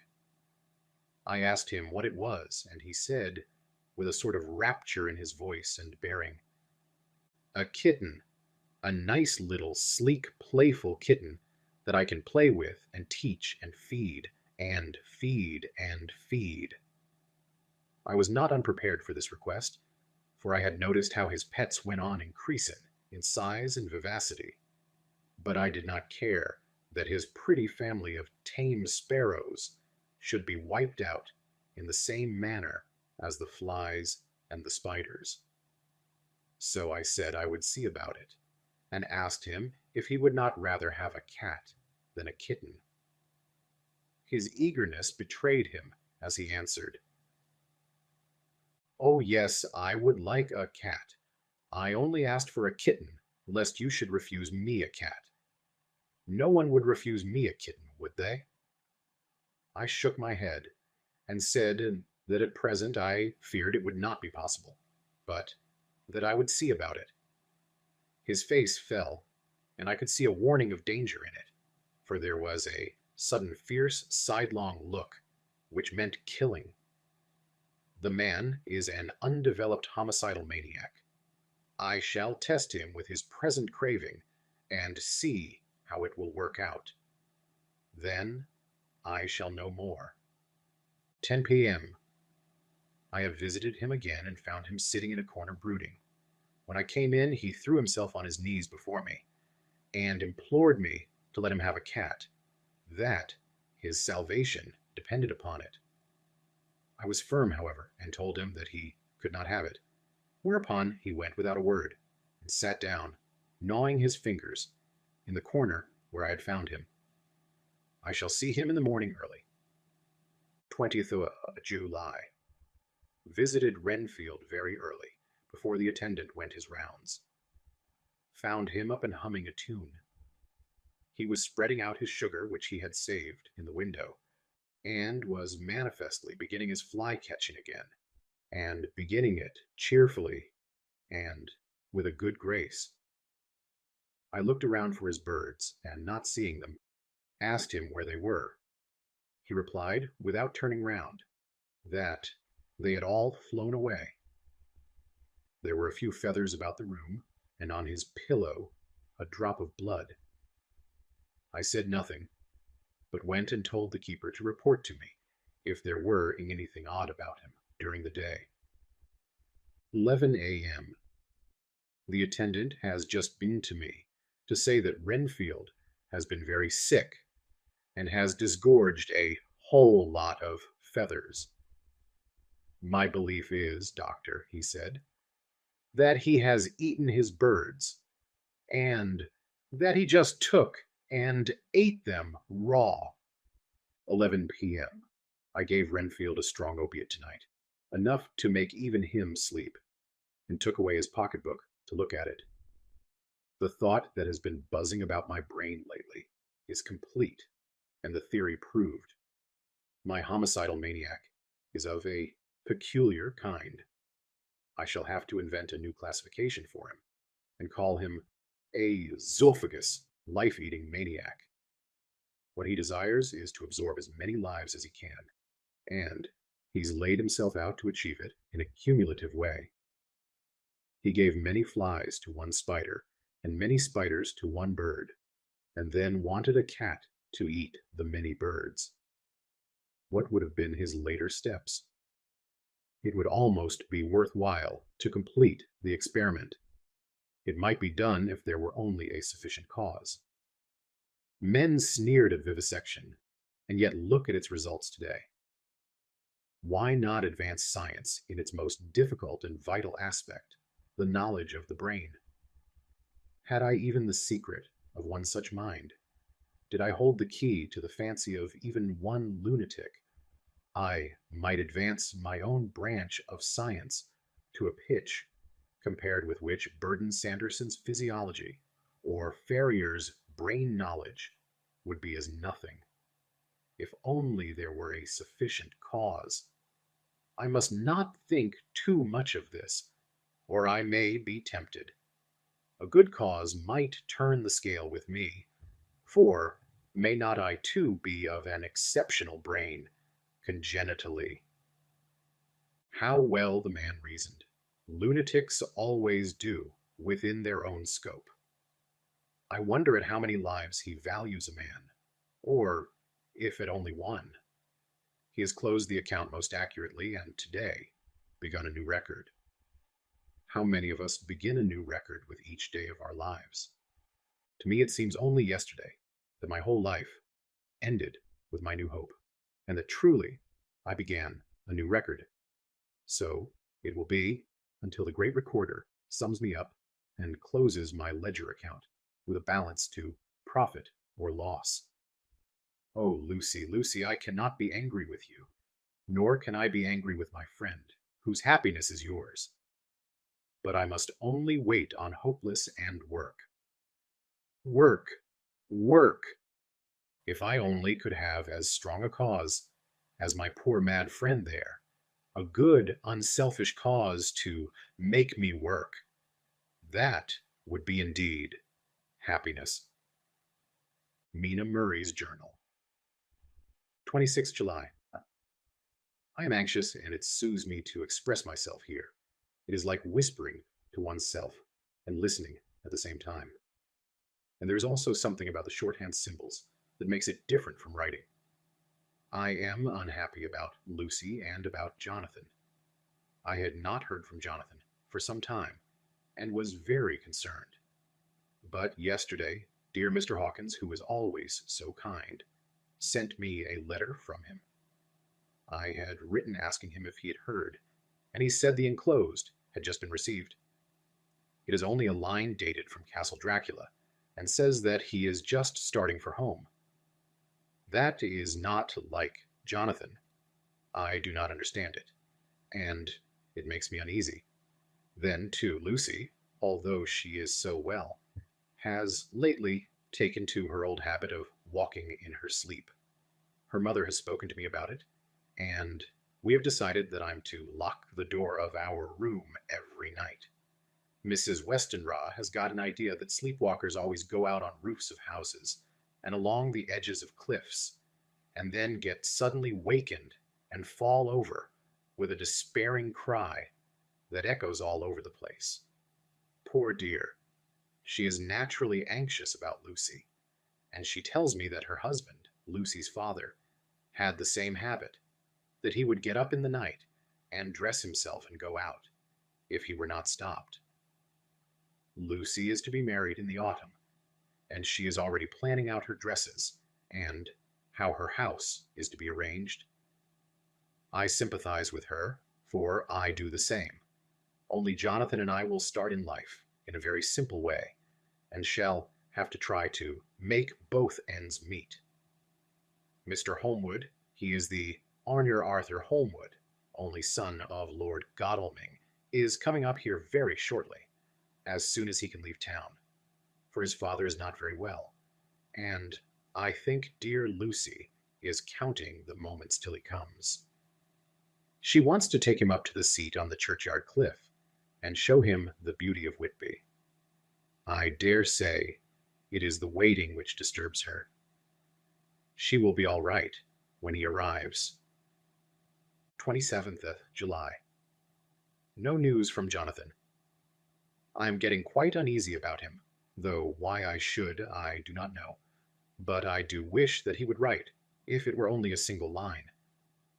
Lucy walks more than ever, and each night I am awakened by her moving about the room.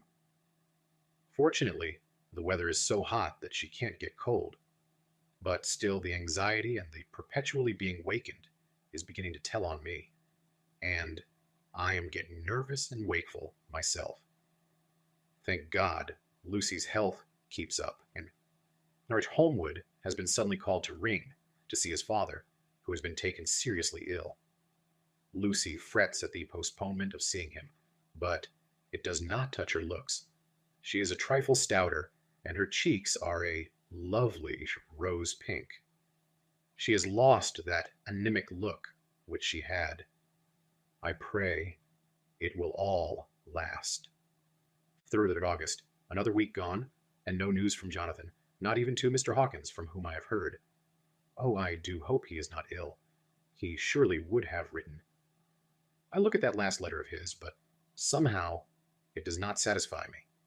It does not read like him, and yet it is his writing. There is no mistake of that. Lucy has not walked much in her sleep the last week, but there is an odd concentration about her, which I do not understand. Even in her sleep, she seems to be watching me. She tries the door, and finding it locked, goes about the room, searching for the key. 6th August. Another 3 days, and no news. This suspense is getting dreadful. If I only knew where to write to, or where to go to, I should feel easier. But no one has heard a word of Jonathan since that last letter. I must only pray to God for patience. Lucy is more excitable than ever, but is otherwise well. Last night was very threatening, and the fishermen say that we are in for a storm. I must try to watch it and learn the weather signs. Today is a gray day, and the sun, as I write, is hidden in thick clouds, high over Kettleness. Everything is gray, except the green grass, which seems like emerald amongst it. Gray, earthy rock, gray clouds, tinged with the sunburst at the far edge, hang over the gray sea, into which the sand points stretch like gray fingers. The sea is tumbling in over the shallows, and the sandy flats with a roar, muffled in the sea mists drifting inland. The horizon is lost in a gray mist. All is vastness. The clouds are piled up like giant rocks, and there is a brool over the sea that sounds like some presage of doom. Dark figures are on the beach here and there, sometimes half shrouded in the mist, and seem men like trees walking. The fishing boats are racing for home, and rise and dip in the ground, swell as they sweep into the harbor, bending to the scuppers. Here comes old Mr. Swales. He is making straight for me, and I can see, by the way he lifts his hat, that he wants to talk. I have been quite touched by the change in the poor old man. When he sat down beside me, he said, in a very gentle way, "I want to say something to you, miss." I could see he was not at ease, so I took his poor old wrinkled hand in mine and asked him to speak fully. So he said, leaving his hand in mine, "I'm afraid, my dearie, that I must have shocked you by all the wicked things I've been saying about the dead, and such like for weeks past. But I didn't mean them, and I want you to remember that when I'm gone." We odd folks that be daffled, and with one foot abaft the crock hool, don't altogether like to think of it, and we don't want to feel scarred of it, and that's why I've took to making light of it, so that I'd cheer up my own heart a bit. But, Lord love ye, miss, I ain't afraid of dying, not a bit, only I don't want to die, if I can help it. My time must be nigh at hand now, for I be odd, and 100 years is too much for any man to expect, and I'm so nigh it that the odd man is already whetting his scythe. You see, I can't get out of the habit of caffing about it all at once. The shafts will wag as they be used to. Some day soon the angel of death will sound his trumpet for me. But don't you duel and greet my dearie, for he saw that I was crying. He healed. If he should come this very night, I'd not refuse to answer his call. For life be, after all, only a waitin' for something else than what we're doing, and death be all that we can rightly depend on. But I'm content, for it's comin' to me, my dearie, and comin' quick. It may be comin' while we be lookin' and wonderin'. Maybe it's in that wind out over the sea that's bringin' with it loss and wreck, and sore distress and sad hearts. Look, look, he cried suddenly. There's something in that wind, and in the host beyond that sounds, and looks and tastes and smells like death. It's in the air. I feel it comin'. Lord, make me answer cheerful when my call comes. He held up his arms devoutly and raised his hat. His mouth moved as though he were praying. After a few minutes' silence, he got up, shook hands with me, and blessed me, and said goodbye, and hobbled off. It all touched me and upset me very much. I was glad when the Coast Guard came along, with his spy-glass under his arm. He stopped to talk with me, as he always does, but all the time kept looking at a strange ship. I can't make her out, he said. She's a Russian, by the look of her, but she's knocking about in the queerest way. She doesn't know her mind a bit. She seems to see the storm coming, but can't decide whether to run up north in the open or to put in here. Look there again. She is steered mighty strangely, for she doesn't mind the hand on the wheel. Changes about with every puff of wind. We'll hear more of her before this time tomorrow.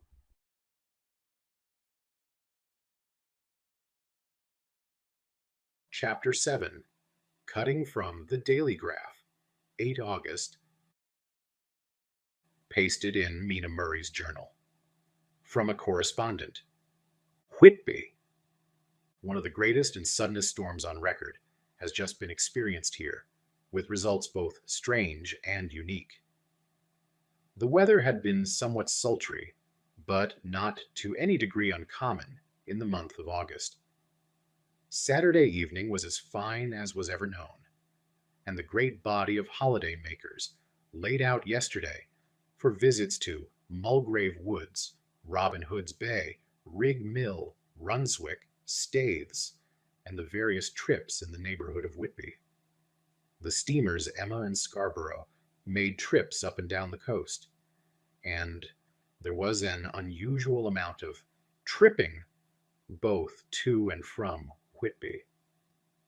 The day was unusually fine till the afternoon, when some of the gossips who frequent the East Cliff churchyard, and from that commanding eminence watch the wide sweep of sea visible to the north and east, called attention to a sudden show of mares' tails high in the sky to the northwest. The wind was then blowing from the southwest in the mild degree which in barometrical language is ranked number 2, light breeze. The Coast Guard on duty at once made report, and one old fisherman, who for more than half a century has kept watch on weather signs from the East Cliff, foretold in an emphatic manner the coming of a sudden storm. The approach of sunset was so very beautiful, so grand in its masses of splendidly colored clouds, that there was quite an assemblage on the walk along the cliff in the old churchyard to enjoy the beauty. Before the sun dipped below the black mass of Kettleness, standing boldly athwart the western sky, its downward way was marked by myriad clouds of every sunset color: flame, purple, pink, green, violet, and all the tints of gold, with here and there masses not large, but of seemingly absolute blackness, in all sorts of shapes, as well outlined as colossal silhouettes. The experience was not lost on the painters, and doubtless some of the sketches of the Prelude to the Great Storm will grace the RA and RI walls in May next. More than one captain made up his mind, then and there, that his cobble, or his mule, as they term the different classes of boats, would remain in the harbor till the storm had passed. The wind fell away entirely during the evening, and at midnight there was a dead calm, a sultry heat, and that prevailing intensity which on the approach of thunder affects persons of a sensitive nature. There were but few lights in sight at sea, for even the coasting steamers, which usually hug the shore so closely, kept well to seaward, and but few fishing boats were in sight. The only sail noticeable was a foreign schooner with all sails set, which was seemingly going westwards. The foolhardiness or ignorance of her officers was a prolific theme for comment whilst she remained in sight, and efforts were made to signal her to reduce sail in face of her danger. Before the night shut down, she was seen with sails idly flapping as she gently rolled on the undulating swell of the sea, as idle as a painted ship upon a painted ocean. Shortly before 10 o'clock, the stillness of the air grew quite oppressive, and the silence was so marked that the bleating of a sheep inland or the barking of a dog in the town was distinctly heard, and the band on the pier, with its lively French air, was like a discord in the great harmony of nature's silence. A little after midnight came a strange sound from over the sea, and high overhead the air began to carry a strange, faint, hollow booming. Then, without warning, the tempest broke. With a rapidity which, at the time, seemed incredible, and even afterwards is impossible to realize, the whole aspect of nature at once became convulsed. The waves rose in growing fury, each overtopping its fellow, till in a very few minutes the lately glassy sea was like a roaring and devouring monster. White-crested waves beat madly on the level sands and rushed up the shelving cliffs. Others broke over the piers, and with their spume swept the lanthorns of the lighthouses which rise from the end of either pier of Whitby Harbor. The wind roared like thunder and blew with such force that it was with difficulty that even strong men kept their feet, or clung with grim clasp to the iron stanchions. It was found necessary to clear the entire piers from the mass of onlookers, or else the fatalities of the night would have been increased manifold. To add to the difficulties and dangers of the time, masses of sea fog came drifting inland, white, wet clouds which swept by in ghostly fashion, so dank and damp and cold that it needed but little effort of imagination to think that the spirits of those lost at sea were touching their living brethren with the clammy hands of death, and many a one shuddered as the wreaths of sea mist swept by. At times the mist cleared, and the sea for some distance could be seen in the glare of the lightning, which now came thick and fast, followed by such sudden peals of thunder that the whole sky overhead seemed trembling under the shock of the footsteps of the storm. Some of the scenes thus revealed were of immeasurable grandeur and of absorbing interest, the sea, running mountains high, threw skywards with each wave mighty masses of white foam, which the tempest seemed to snatch at and whirl away into space. Here and there a fishing boat, with a rag of sail, running madly for shelter before the blast. Now and again the white wings of a storm-tossed seabird. On the summit of the east cliff, the new searchlight was ready for experiment, but had not yet been tried. The officers in charge of it got it into working order, and, in the pauses of the inrushing mist, swept with it the surface of the sea.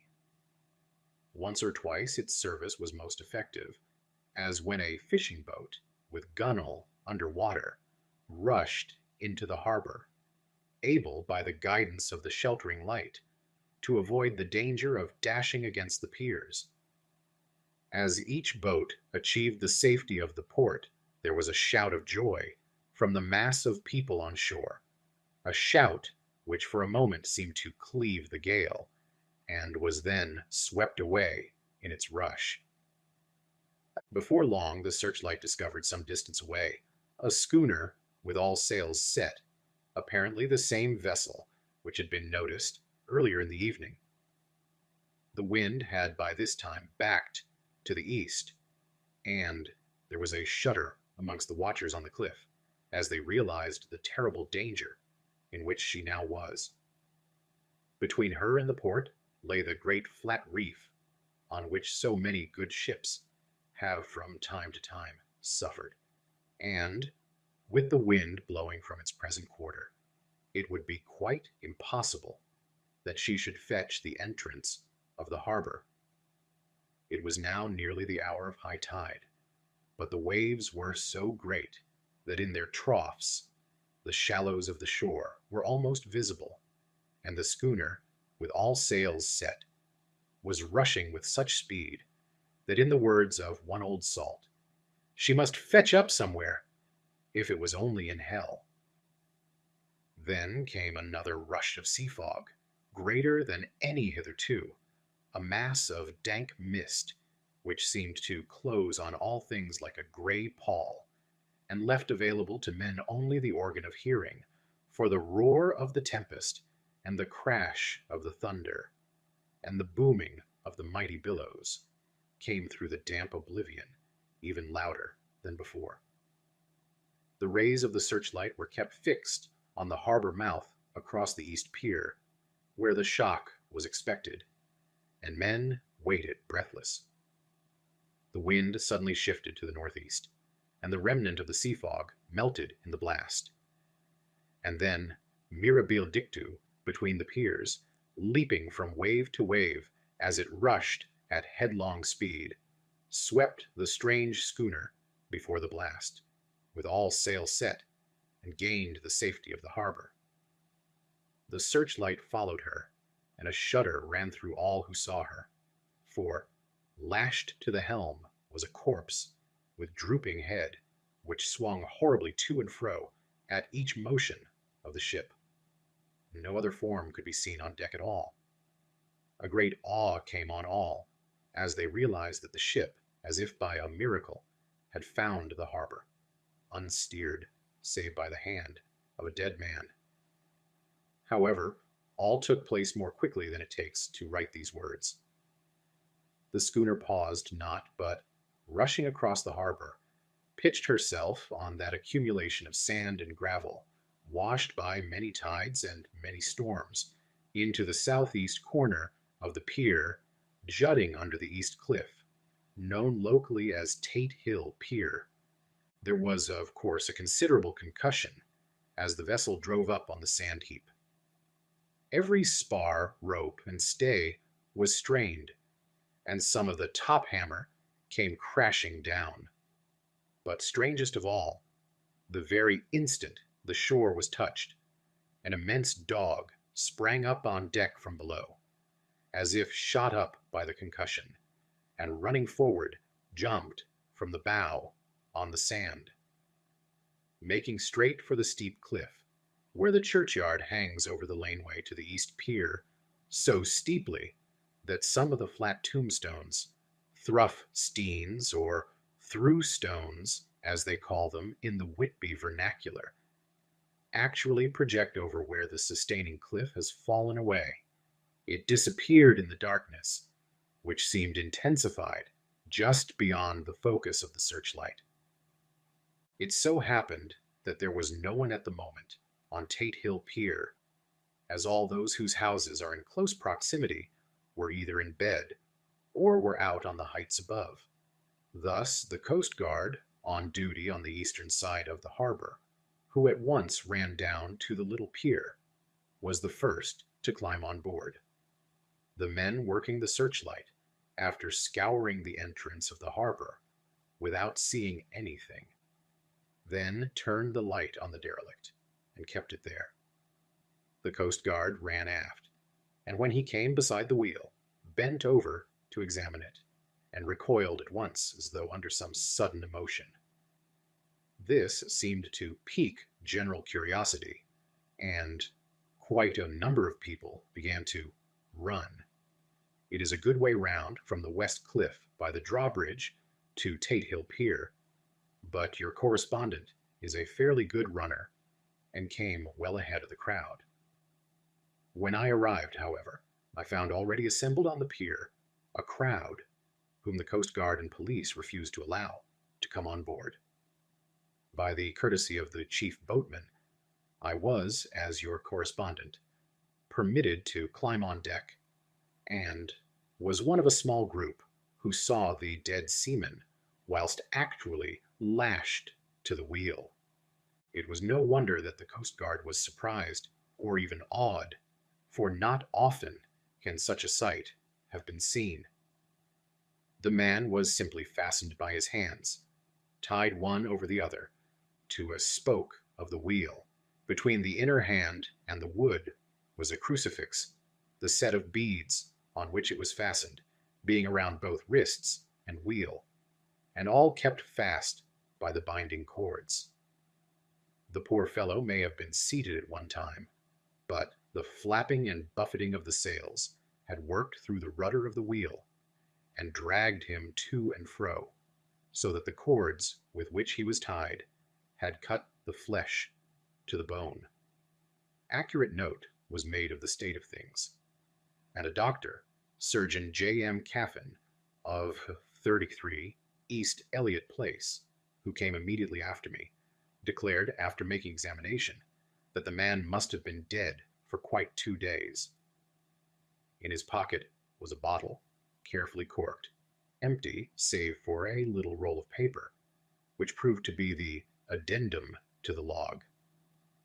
The Coast Guard said the man must have tied up his own hands, fastening the knots with his teeth.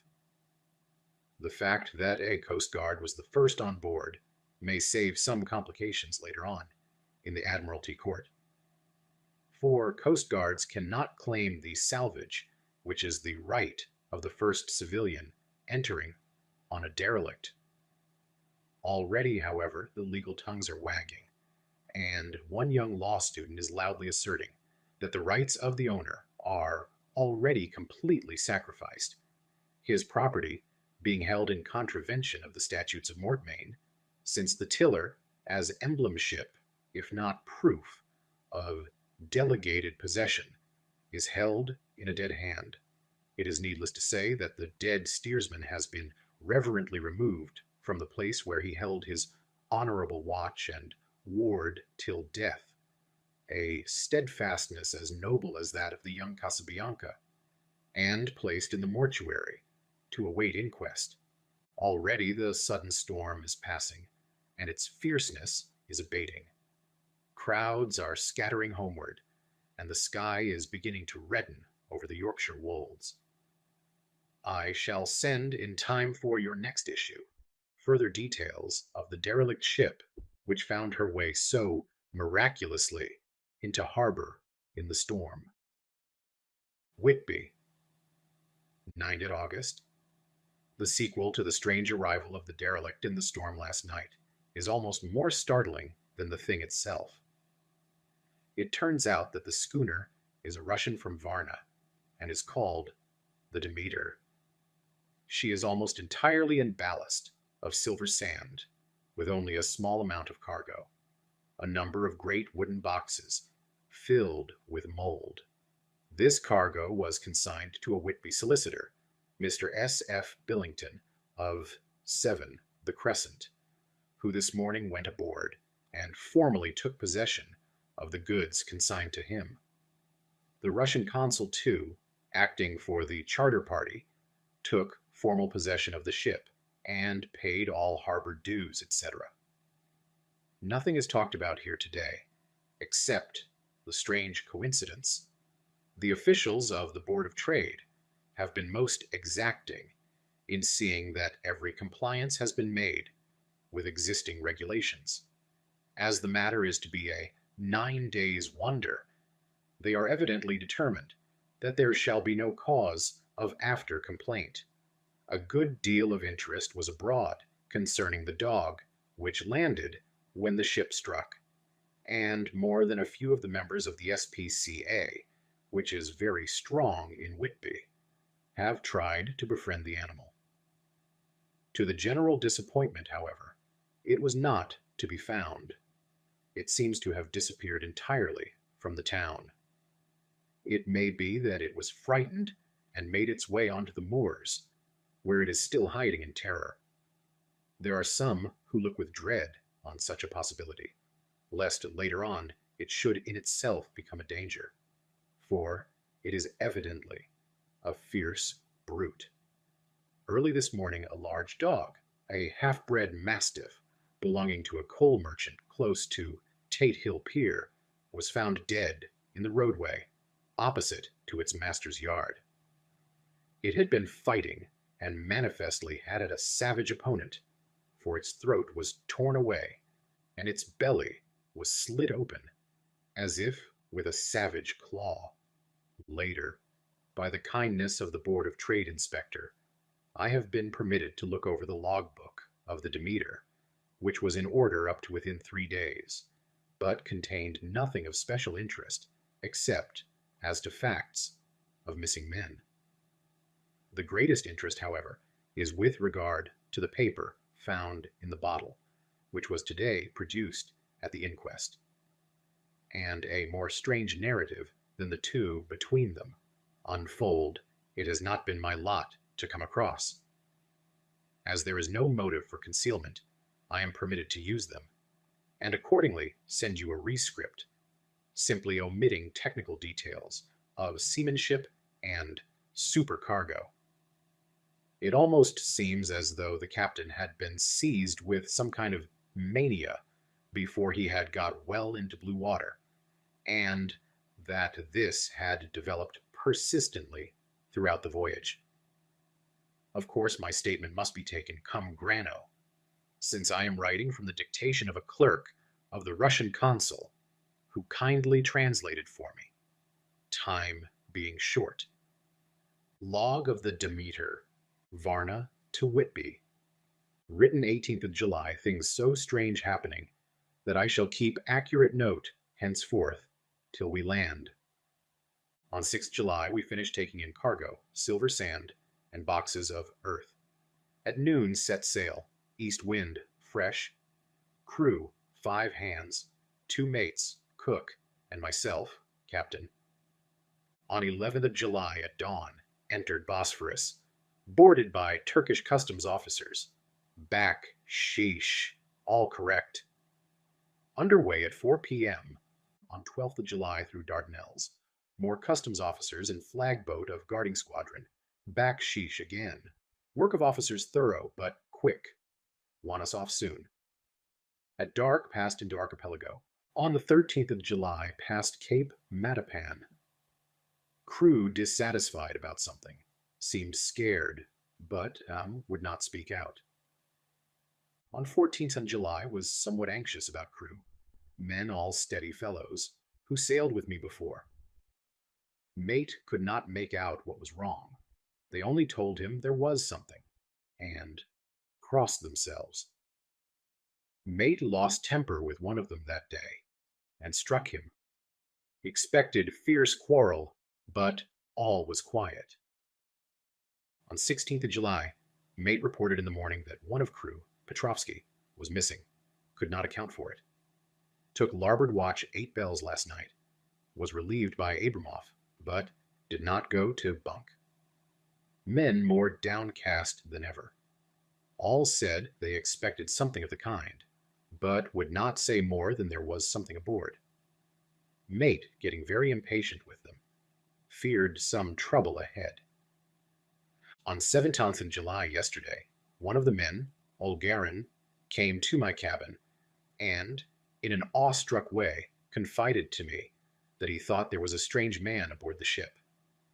He said that in his watch he had been sheltering behind the deckhouse, as there was a rainstorm, when he saw a tall, thin man, who was not like any of the crew, come up the companionway and go along the deck forward and disappear. He followed cautiously, but when he got to bows, found no one, and the hatchways were all closed. He was in a panic of superstitious fear, and I am afraid the panic may spread. To allay it, I shall today search entire ship carefully from stem to stern.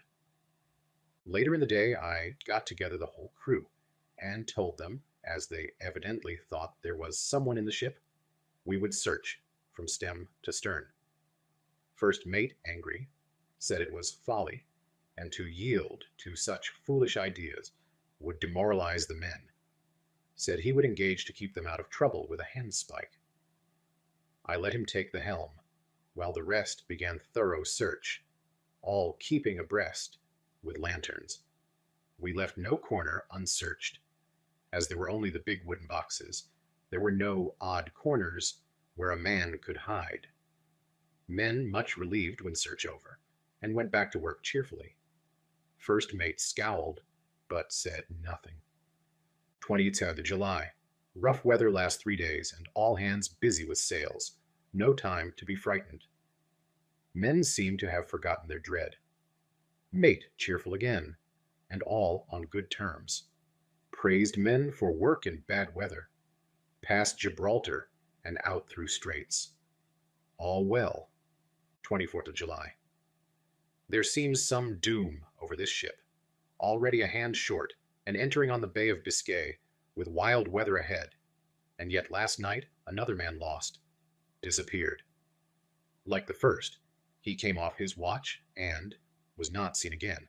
Men all in a panic of fear, sent a round robin asking to have double watch, as they fear to be alone.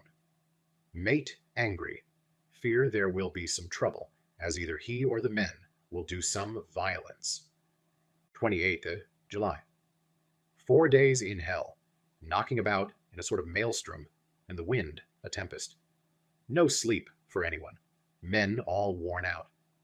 Hardly know how to set a watch, since no one fit to go on. Second mate volunteered to steer and watch, and let men snatch a few hours' sleep. Wind abating, seas still terrific, but feel them less, as ship is steadier. 29th of July. Another tragedy. Had single watch tonight, as crew too tired to double. When morning watch came on deck, could find no one except steersman. Raised outcry, and all came on deck. Thorough search, but no one found. Are now without second mate, and crew in a panic. Mate and I agreed to go armed, henceforth, and wait for any sign of cause. 30th July. Last night. Rejoiced we are nearing England. Weather fine, all sails set. Retired worn out. Slept soundly. Awaked by mate telling me that both man of watch and steersman missing. Only self and mate, and 2 hands left to work ship. Worst dose of August. 2 days of fog, and not a sail sighted. Had hoped, when in the English Channel, to be able to signal for help, or get in somewhere. Not having power to work sails, have to run before wind. Dare not lower, as could not raise them again. We seem to be drifting to some terrible doom. Mate, now more demoralized, than either of men. His stronger nature seems to have worked inwardly against himself. Men are beyond fear, working stolidly and patiently, with minds made up to worst.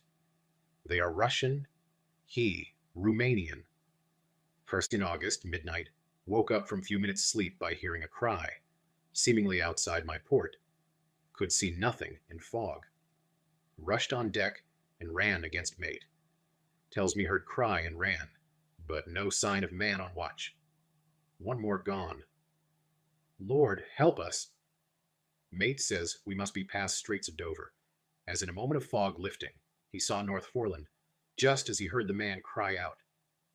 If so, we are now off in the North Sea, and only God can guide us in the fog, which seems to move with us, and God seems to have deserted us. 3rd August. At midnight I went to relieve the man at the wheel, and when I got to it found no one there. The wind was steady, and as we ran before it, there was no yawing. I dared not leave it, so shouted for the mate. After a few seconds he rushed up on deck in his flannels. He looked wild-eyed and haggard, and I greatly fear his reason has given way. He came close to me and whispered hoarsely, with his mouth to my ear, as though fearing the very air might hear. It is here. I know it now. On the watch last night I saw it like a man, tall and thin and ghastly pale. It was in the bows and looking out. I crept behind it and gave it my knife, but the knife went through it, empty as the air. And as he spoke, he took his knife and drove it savagely into space. Then he went on. But it is here, and I'll find it. It is in the hold, perhaps in one of those boxes. I'll unscrew them one by one and see. You work the helm. And, with a warning look and his finger on his lip, he went below. There was springing up a choppy wind, and I could not leave the helm. I saw him come out on deck again, with a tool chest and a lantern, and go down the forward hatchway. He is mad, stark, raving mad, and it's no use my trying to stop him. He can't hurt those big boxes. They are invoiced as clay, and to pull them about is as harmless a thing as he can do. So here I stay, and mind the helm, and write these notes. I can only trust in God, and wait till the fog clears. Then, if I can't steer to any harbor with the wind that is, I shall cut down sails and lie by, and signal for help. It is nearly all over now. Just as I was beginning to hope that the mate would come out calmer, for I heard him knocking away at something in the hold, and work is good for him. There came up the hatchway a sudden startled scream, which made my blood run cold, and up on the deck he came as if shot from a gun, a raging madman, with his eyes rolling and his face convulsed with fear. Save me, he cried, and then looked round on the blanket of fog. His horror turned to despair, and in a steady voice he said, You had better come too, Captain, before it is too late. He is there. I know the secret now. The sea will save me from him, and it is all that is left. Before I could say a word or move forward to seize him, he sprang on the bulwark and deliberately threw himself into the sea. I suppose I know the secret too now. It was this madman who had got rid of the men one by one, and now he has followed them himself. God help me. How am I to account for all these horrors when I get to port? When I get to port, will that ever be? 4 August. Still fog, which the sunrise cannot pierce. I know there is sunrise because I am a sailor. Why else, I know not. I dared not go below. I dared not leave the helm. So, here all night I stayed, and in the dimness of the night I saw it, him. God forgive me. But the mate was right to jump overboard. It was better to die like a man, to die like a sailor in blue water no man can object, But I am captain, and I must not leave my ship. But I shall baffle this fiend or monster, for I shall tie my hands to the wheel when my strength begins to fail, and along with them I shall tie that which it, dare not touch. And then, come good wind or foul, I shall save my soul and my honor as a captain. I am growing weaker, and the night is coming on. If he can look me in the face again, I may not have time to act. If we are wrecked, mayhap this bottle may be found, and those who find it may understand. If not, well, then all men shall know that I have been true to my trust. God and the Blessed Virgin and the saints help a poor ignorant soul trying to do his duty. Of course, the verdict was an open one. There is no evidence to adduce, and whether or not the man himself committed the murders, there is now none to say. The folk here hold almost universally that the captain is simply a hero, and he is to be given a public funeral. Already it is arranged that his body is to be taken with a train of boats up the Esk for a piece, and then brought back to Tate Hill Pier and up the Abbey steps, for he is to be buried in the churchyard on the cliff. The owners of more than 100 boats have already given in their names as wishing to follow him to the grave. No trace has ever been found of the great dog, at which there is much mourning, for, with public opinion in its present state, he would, I believe, be adopted by the town. Tomorrow we'll see the funeral, and so will end this one more mystery of the sea. Mina Murray's Journal. 8 August. Lucy was very restless all night, and I too could not sleep. The storm was fearful, and as it boomed loudly among the chimney pots, it made me shudder. When a sharp puff came, it seemed to be like a distant gun. Strangely enough, Lucy did not wake, but she got up twice and dressed herself. Fortunately, each time I awoke in time and managed to undress her without waking her and got her back to bed. It is a very strange thing, this sleepwalking, for as soon as her will is thwarted in any physical way, her intention, if there be any, disappears, and she yields herself almost exactly to the routine of her life. Early in the morning we both got up and went down to the harbor to see if anything had happened in the night. There were very few people about, and though the sun was bright and the air clear and fresh, the big, grim-looking waves that seemed dark themselves because the foam that topped them was like snow forced themselves in through the narrow mouth of the harbor like a bullying man going through a crowd. Somehow I felt glad that Jonathan was not on the sea last night, but on land. But, oh, is he on land or sea? Where is he and how? I am getting fearfully anxious about him. If I only knew what to do, and could do anything. 10th of August, the funeral of the poor sea captain today was most touching.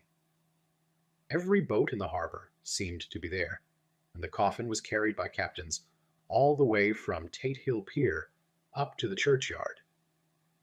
Lucy came with me, and we went early to our old seat, whilst the cortege of boats went up the river to the viaduct and came down again. We had a lovely view and saw the procession nearly all the way. The poor fellow was laid to rest quite near our seat, so that we stood on it when the time came and saw everything. Poor Lucy seemed much upset. She was restless and uneasy all the time, and I cannot but think that her dreaming at night is telling on her. She is quite odd in one thing. She will not admit to me that there is any cause for restlessness, or if there be, she does not understand it herself. There is an additional cause in that poor old Mr. Swales was found dead this morning on our seat, his neck being broken, He had evidently, as the doctor said, fallen back in the seat, in some sort of fright, for there was a look of fear and horror on his face that the men said made them shudder. Poor dear old man. Perhaps he'd seen death with his dying eyes. Lucy is so sweet and sensitive that she feels influences more acutely than other people do. Just now she was quite upset by a little thing which I did not much heed, though I am myself very fond of animals. One of the men who came up here often to look for the boats was followed by his dog. The dog is always with him. They are both quiet persons, and I never saw the man angry, nor heard the dog bark. During the service, the dog would not come to its master, who was on the seat with us, but kept a few yards off, barking and howling. Its master spoke to it gently, and then harshly, and then angrily. But it would neither come nor cease to make a noise. It was in a sort of fury, with its eyes savage, and all its hairs bristling out like a cat's tail when puss is on the warpath. Finally the man too got angry and jumped down and kicked the dog, and then took it by the scruff of the neck, and half dragged and half threw it on the tombstone on which the seat is fixed. The moment it touched the stone, the poor thing became quiet and fell all into a tremble. It did not try to get away, but crouched down, quivering and cowering, and was in such a pitiable state of terror that I tried, though without effect, to comfort it. Lucy was full of pity too, but she did not attempt to touch the dog, but looked at it in an agonized sort of way. I greatly fear that she is of too supersensitive a nature to go through the world without trouble. She will be dreaming of this tonight, I'm sure. The whole agglomeration of things. The ship steered into port by a dead man, his attitude tied to the wheel with a crucifix and beads, the touching funeral, the dog, now furious and now in terror, will all afford material for her dreams. I think it will be best for her to go to bed tired out physically, so I shall take her for a long walk by the cliffs to Robin Hood's Bay and back. She ought not to have much inclination for sleepwalking then.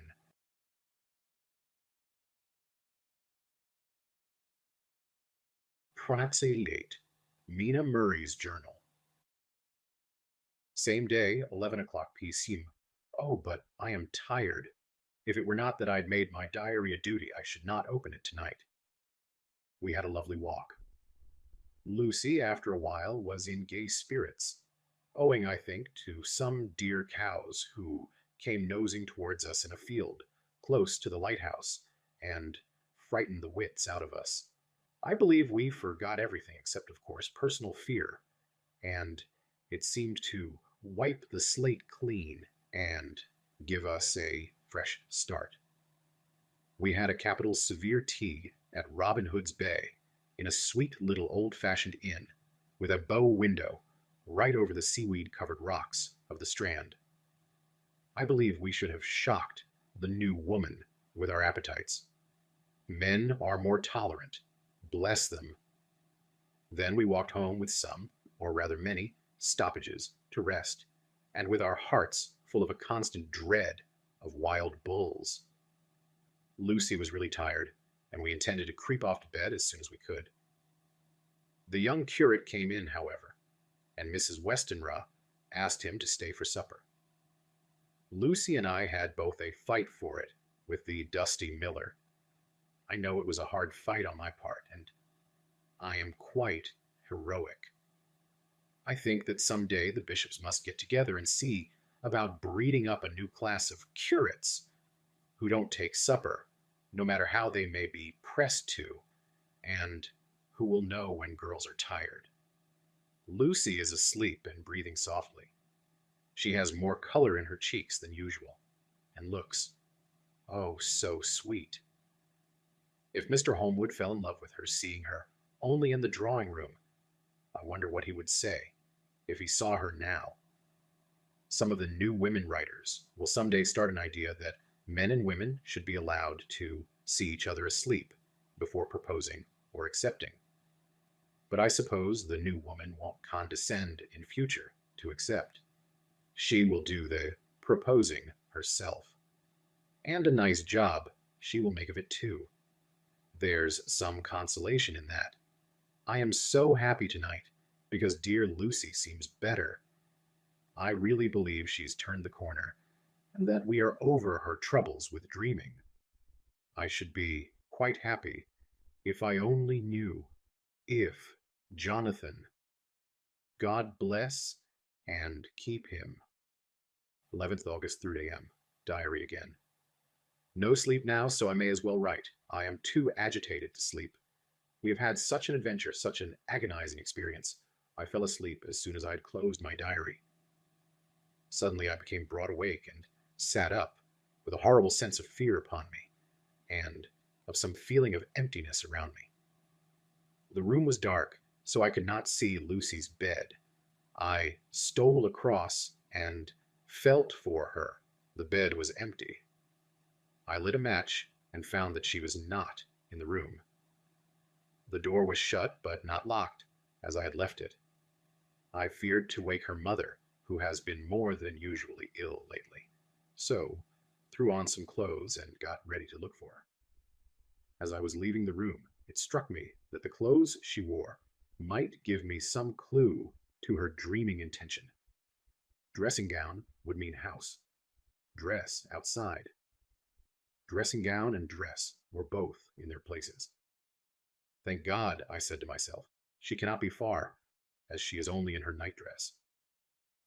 I ran downstairs and looked in the sitting room. Not there. Then I looked in all the other open rooms of the house, with an ever-growing fear chilling my heart.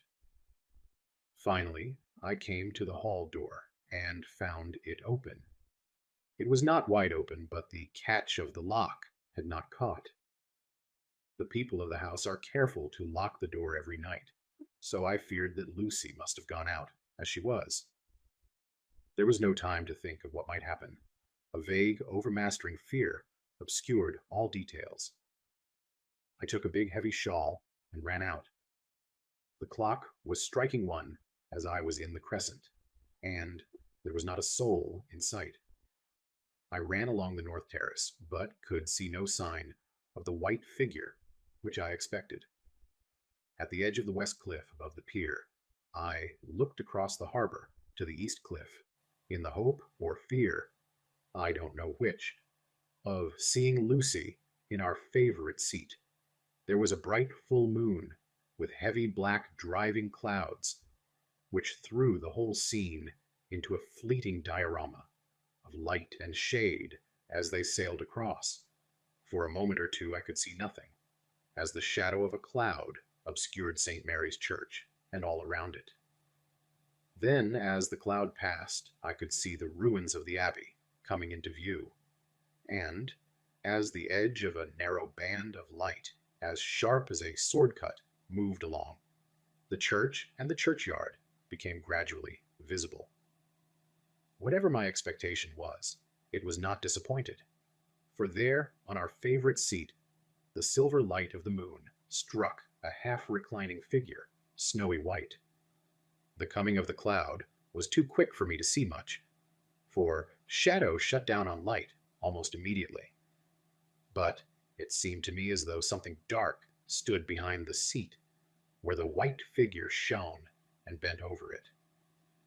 What it was, whether man or beast, I could not tell. I did not wait to catch another glance, but flew down the steep steps to the pier and along by the fish market to the bridge, which was the only way to reach the east cliff. The town seemed as dead, for not a soul did I see. I rejoiced that it was so, for I wanted no witness of poor Lucy's condition. The time and distance seemed endless, and my knees trembled and my breath came labored as I toiled up the endless steps to the abbey. I must have gone fast, and yet it seemed to me as if my feet were weighted with lead. and as though every joint in my body were rusty. When I got almost to the top, I could see the seat and the white figure, for I was now close enough to distinguish it, even through the spells of shadow. There was undoubtedly something long and black bending over the half-reclining white figure. I called in fright, "Lucy, Lucy!" and something raised a head, and from where I was I could see a white face and red, gleaming eyes. Lucy did not answer, and I ran on to the entrance of the churchyard. As I entered, the church was between me and the seat, and for a minute or so I lost sight of her. When I came in view again, the cloud had passed, and the moonlight struck so brilliantly that I could see Lucy half reclining, with her head lying over the back of the seat. She was quite alone, and there was not a sign of any living thing about. When I bent over her, I could see that she was still asleep. Her lips were parted, and she was breathing, not softly as usual with her, but in long, heavy gasps, as though striving to get her lungs full at every breath. As I came close, she put up her hand in her sleep and pulled the collar of her nightdress close around her throat. Whilst she did so, there came a little shudder through her, as though she felt the cold. I flung the warm shawl over her and drew the edges tight round her neck, for I dreaded lest she should get some deadly chill from the night air, unclad as she was.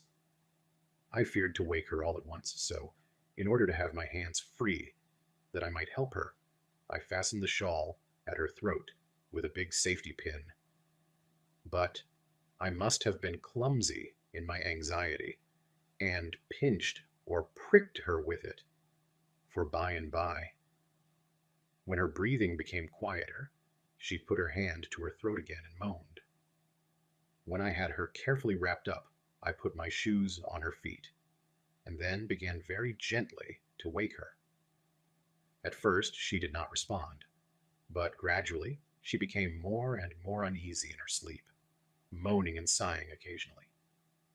At last, as time was passing fast, and for many other reasons I wished to get her home at once, I shook her more forcibly, till finally she opened her eyes and awoke.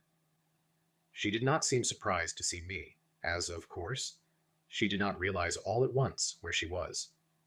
Lucy always wakes prettily, and even at such a time, when her body must have been chilled with cold, and her mind somewhat appalled at waking unclad in a churchyard at night, she did not lose her grace. She trembled a little and clung to me. When I told her to come at once with me home, she rose without a word, with the obedience of a child. As we passed along, the gravel hurt my feet, and Lucy noticed me wince. She stopped and wanted to insist upon my taking my shoes, but I would not.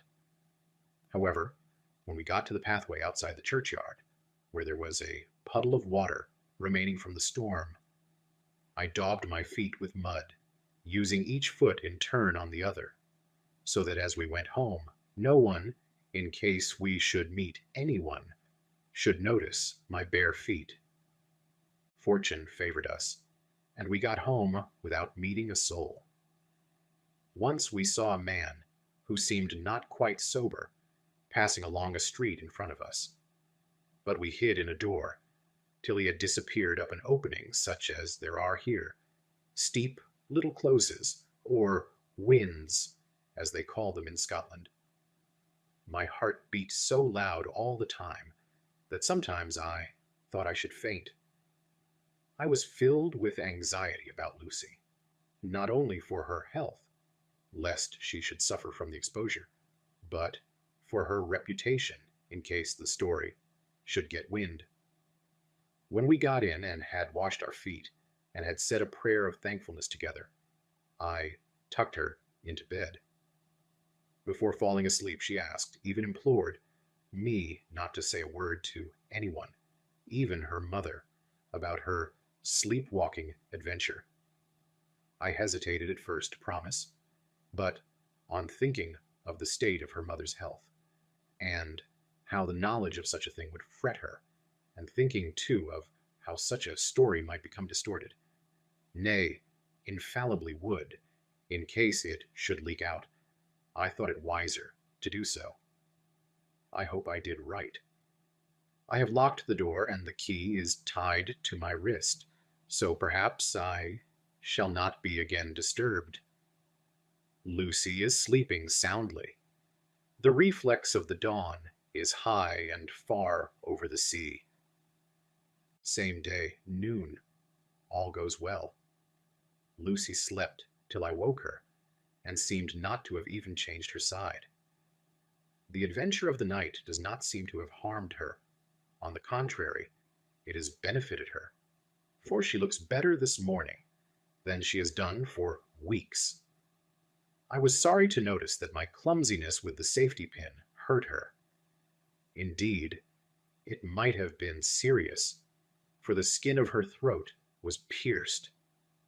I must have pinched up a piece of loose skin and have transfixed it, for there are two little red points, like pin pricks, and on the band of her nightdress was a drop of blood. When I apologized and was concerned about it, she laughed and petted me, and said she did not even feel it. Fortunately, it cannot leave a scar, as it is so tiny. Same day, night. We passed a happy day. The air was clear and the sun bright, and there was a cool breeze. We took our lunch to Mulgrave Woods, Mrs. Westenra driving by the road, and Lucy and I walking by the cliff path and joining her at the gate. I felt a little sad myself, for I could not but feel how absolutely happy it would have been had Jonathan been with me. But there, I must only be patient. In the evening we strolled in the casino terrace, and heard some good music by Spohr and Mackenzie, and went to bed early. Lucy seems more restful than she has been for some time, and fell asleep at once. I shall lock the door and secure the key the same as before, though I do not expect any trouble tonight. 12th August. My expectations were wrong, for twice during the night I was wakened by Lucy trying to get out. She seemed, even in her sleep, to be a little impatient at finding the door shut, and went back to bed under a sort of protest. I woke with the dawn, and heard the birds chirping outside of the window. Lucy woke too, and I was glad to see was even better than on the previous morning. All her old gaiety of manner seemed to have come back, and she came and snuggled in beside me, and told me all about Arthur. I told her how anxious I was about Jonathan, and then she tried to comfort me. Well, she succeeded somewhat, for, though sympathy can't alter facts, it can help to make them more bearable. 13th August. Another quiet day, and to bed with the key on my wrist as before. Again I awoke in the night, and found Lucy sitting up in bed, still asleep, pointing to the window. I got up quietly, and pulling aside the blind, looked out. It was brilliant moonlight, and the soft effect of the light over the sea and sky, merged together in one great silent mystery, was beautiful beyond words. Between me and the moonlight flitted a great bat, coming and going in great whirling circles. Once or twice it came quite close, but was, I suppose, frightened at seeing me, and flitted away across the harbor towards the abbey. When I came back from the window, Lucy had lain down again, and was sleeping peacefully. She did not stir again all night. 14th August, on the East Cliff, reading and writing all day. Lucy seems to have become as much in love with the spot as I am, and it is hard to get her away from it when it is time to come home for lunch or tea or dinner. This afternoon she made a funny remark. We were coming home for dinner, and had come to the top of the steps up from the West Pier, and stopped to look at the view, as we generally do. The setting sun, low down in the sky, was just dropping behind Kettleness. The red light was thrown over on the east cliff and the old abbey, and seemed to bathe everything in a beautiful, rosy glow. We were silent for a while, and suddenly Lucy murmured, as if to herself, "His red eyes again. They are just the same." It was such an odd expression, coming apropos of nothing, that it quite startled me. I slewed round a little, so as to see Lucy well, without seeming to stare at her, and saw that she was in a half-dreamy state, with an odd look on her face that I could not quite make out. So I said nothing, but followed her eyes. She appeared to be looking over at our own seat, whereon was a dark figure seated alone. I was a little startled myself, for it seemed for an instant as if the stranger had great eyes like burning flames. But a second look dispelled the illusion. The red sunlight was shining on the windows of St. Mary's Church behind our seat, and as the sun dipped, there was just sufficient change in the refraction and reflection to make it appear as if the light moved.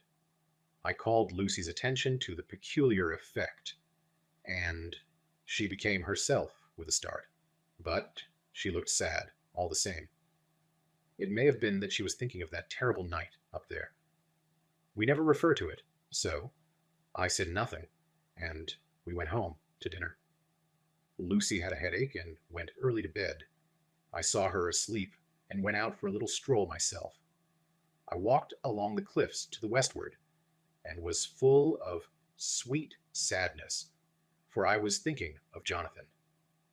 When coming home, it was then bright moonlight, so bright that, though the front of our part of the crescent was in shadow, everything could be well seen. I threw a glance up at our window, and saw Lucy's head leaning out. I thought that perhaps she was looking out for me, so I opened my handkerchief and waved it. She did not notice or make any movement whatever. Just then, the moonlight crept round an angle of the building, and the light fell on the window. There, distinctly, was Lucy, with her head lying up against the side of the window sill, and her eyes shut. She was fast asleep, and by her, seated on the window sill, was something that looked like a good-sized bird. I was afraid she might get a chill, so I ran upstairs. But as I came into the room, she was moving back to her bed, fast asleep, and breathing heavily. She was holding her hand to her throat, as though to protect it from cold. I did not wake her, but tucked her up warmly. I have taken care that the door is locked, and the window securely fastened. She looks so sweet as she sleeps, but she is paler than is her wont, and there is a drawn, haggard look under her eyes, which I don't like. I fear she is fretting about something. I wish I could find out what it is. 5th August. Rose later than usual. Lucy was languid and tired, and slept on after we'd been called. We had a happy surprise at breakfast. Arthur's father is better and wants the marriage to come off soon. Lucy is full of quiet joy, and her mother is glad and sorry at once. Later on in the day she told me the cause. She is grieved to lose Lucy as her very own, but she is rejoiced that she is soon to have someone to protect her. Poor dear sweet lady. She confided to me that she has got her death warrant. She has not told Lucy, and made me promise secrecy. Her doctor told her that within a few months at most she must die, for her heart is weakening. At any time, even now, a sudden shock would be almost sure to kill her. Ah, we were wise to keep from her the affair of the dreadful night of Lucy's sleepwalking. 17th August. No diary for 2 whole days. I have not had the heart to write. Some sort of shadowy pall seems to be coming over our happiness.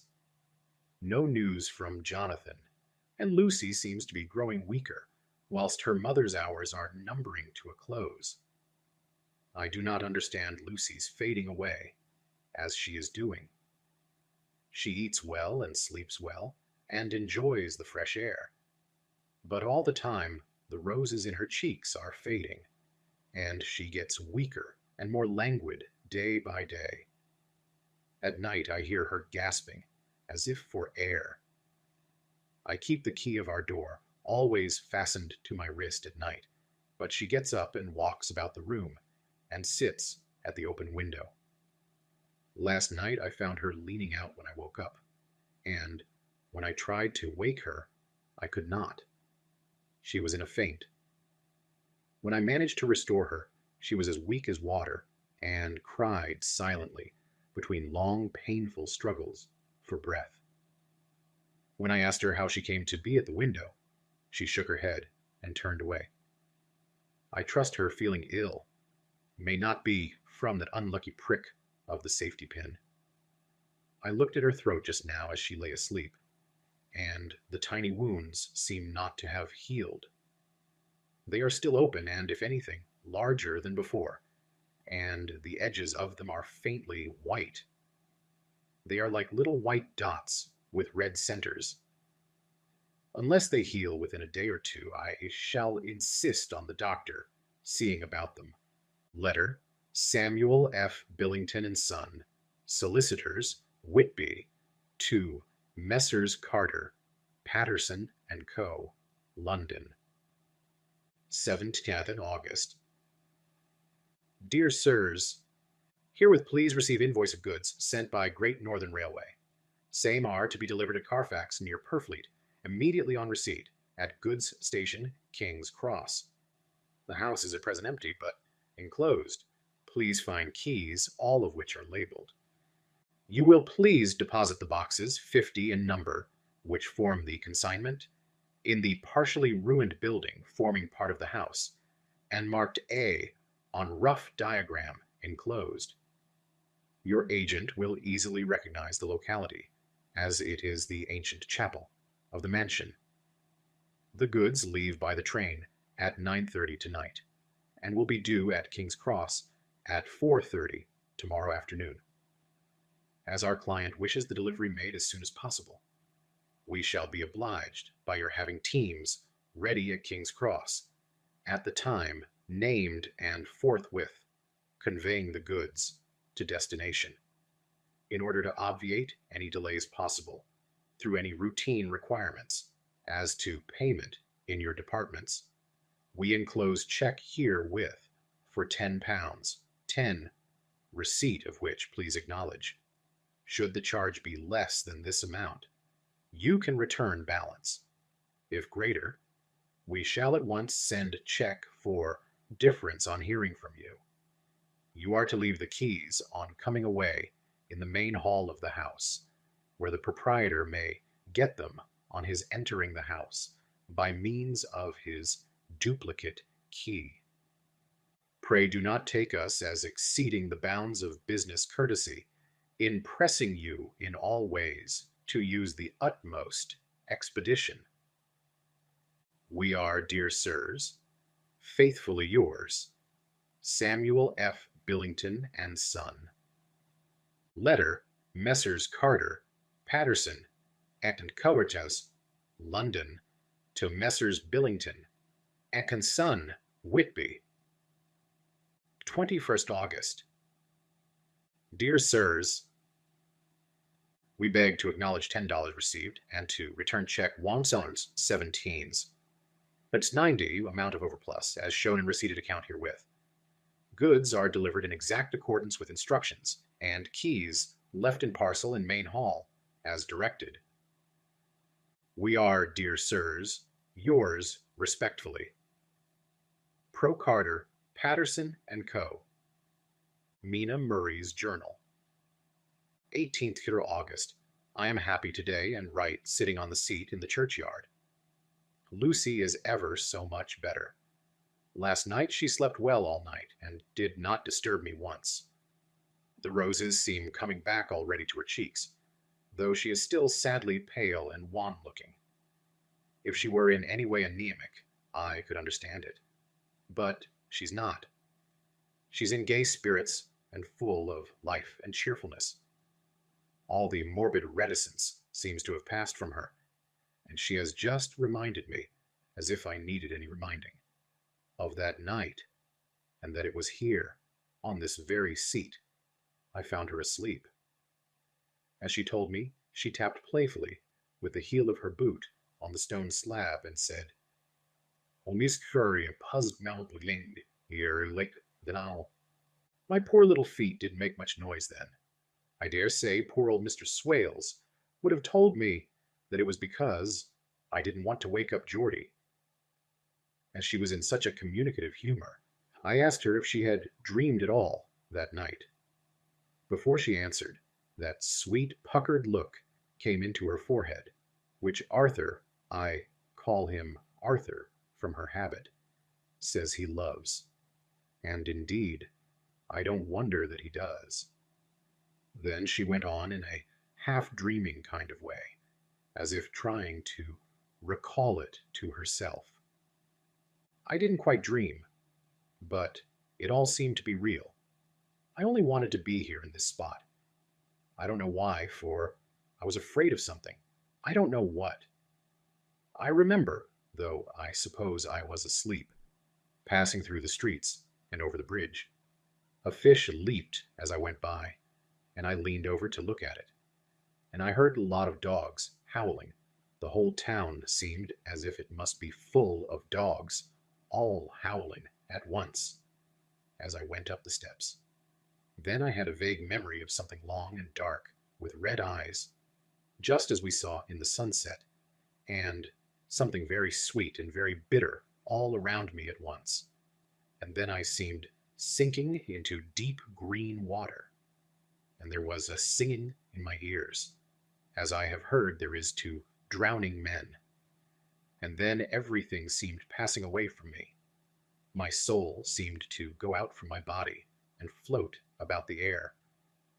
I seemed to remember that once the West Lighthouse was right under me, and then there was a sort of agonizing feeling, as if I were in an earthquake, and I came back and found you shaking my body. I saw you do it before I felt you. Then she began to laugh.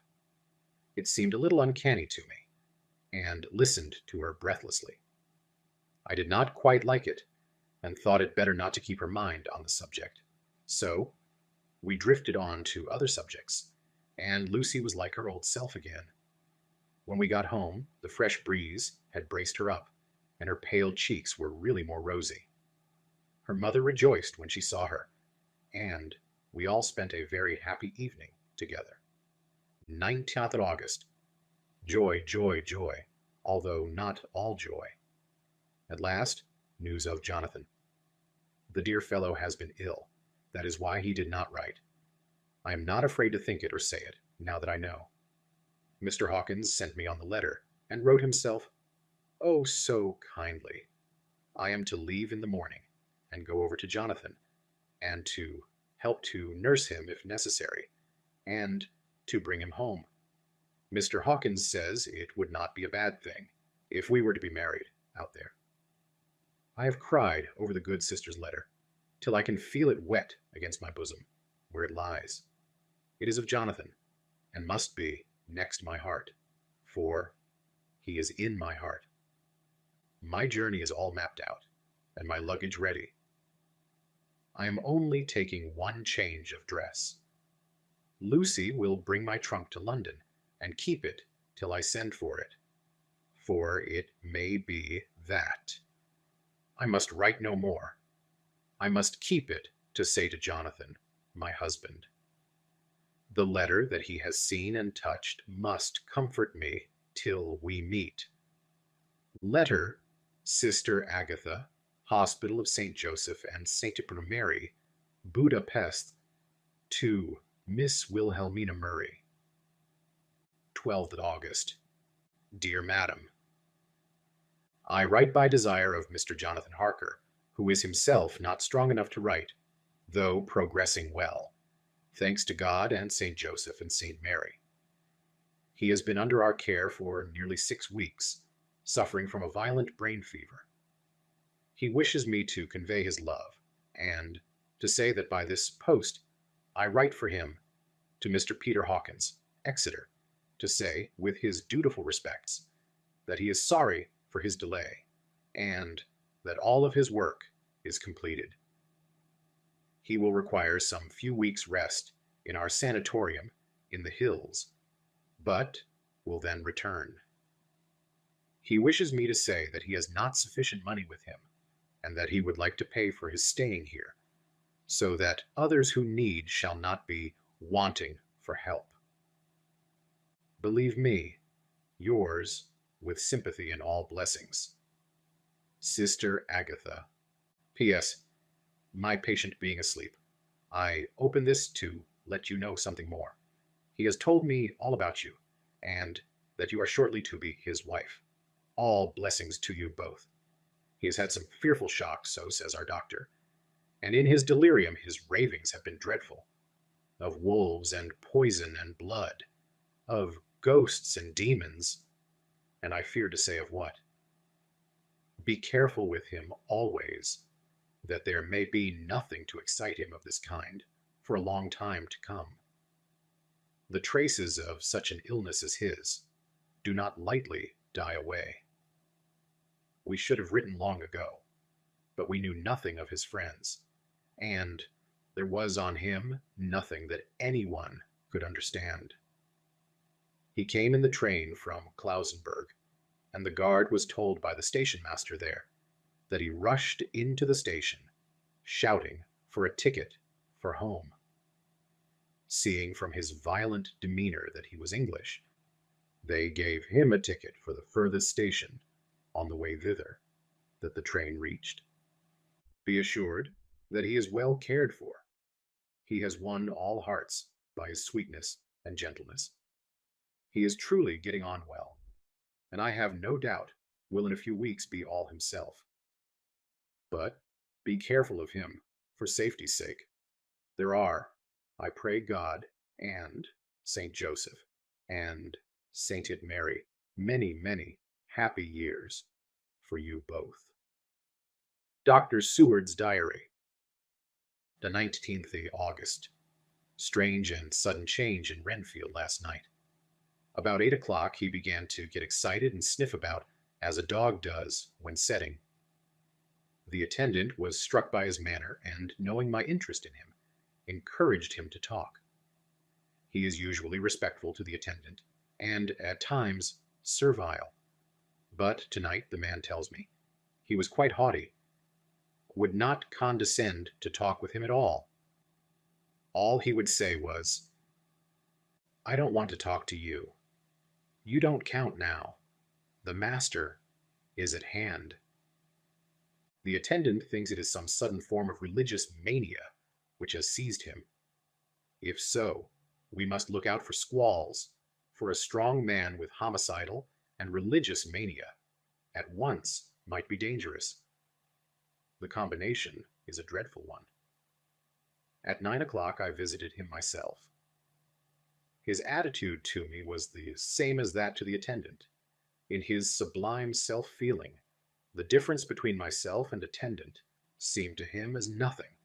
It looks like religious mania, and he will soon think that he himself is God. These infinitesimal distinctions between man and man are too paltry for an omnipotent being. How these madmen give themselves away. The real God taketh heed lest a sparrow fall, but the God created from human vanity sees no difference between an eagle and a sparrow. Oh, if men only knew! For half an hour or more, Renfield kept getting excited in greater and greater degree. I did not pretend to be watching him, but I kept strict observation all the same. All at once that shifty look came into his eyes, which we always see when a madman has seized an idea, and with it the shifty movement of the head and back, which asylum attendants come to know so well.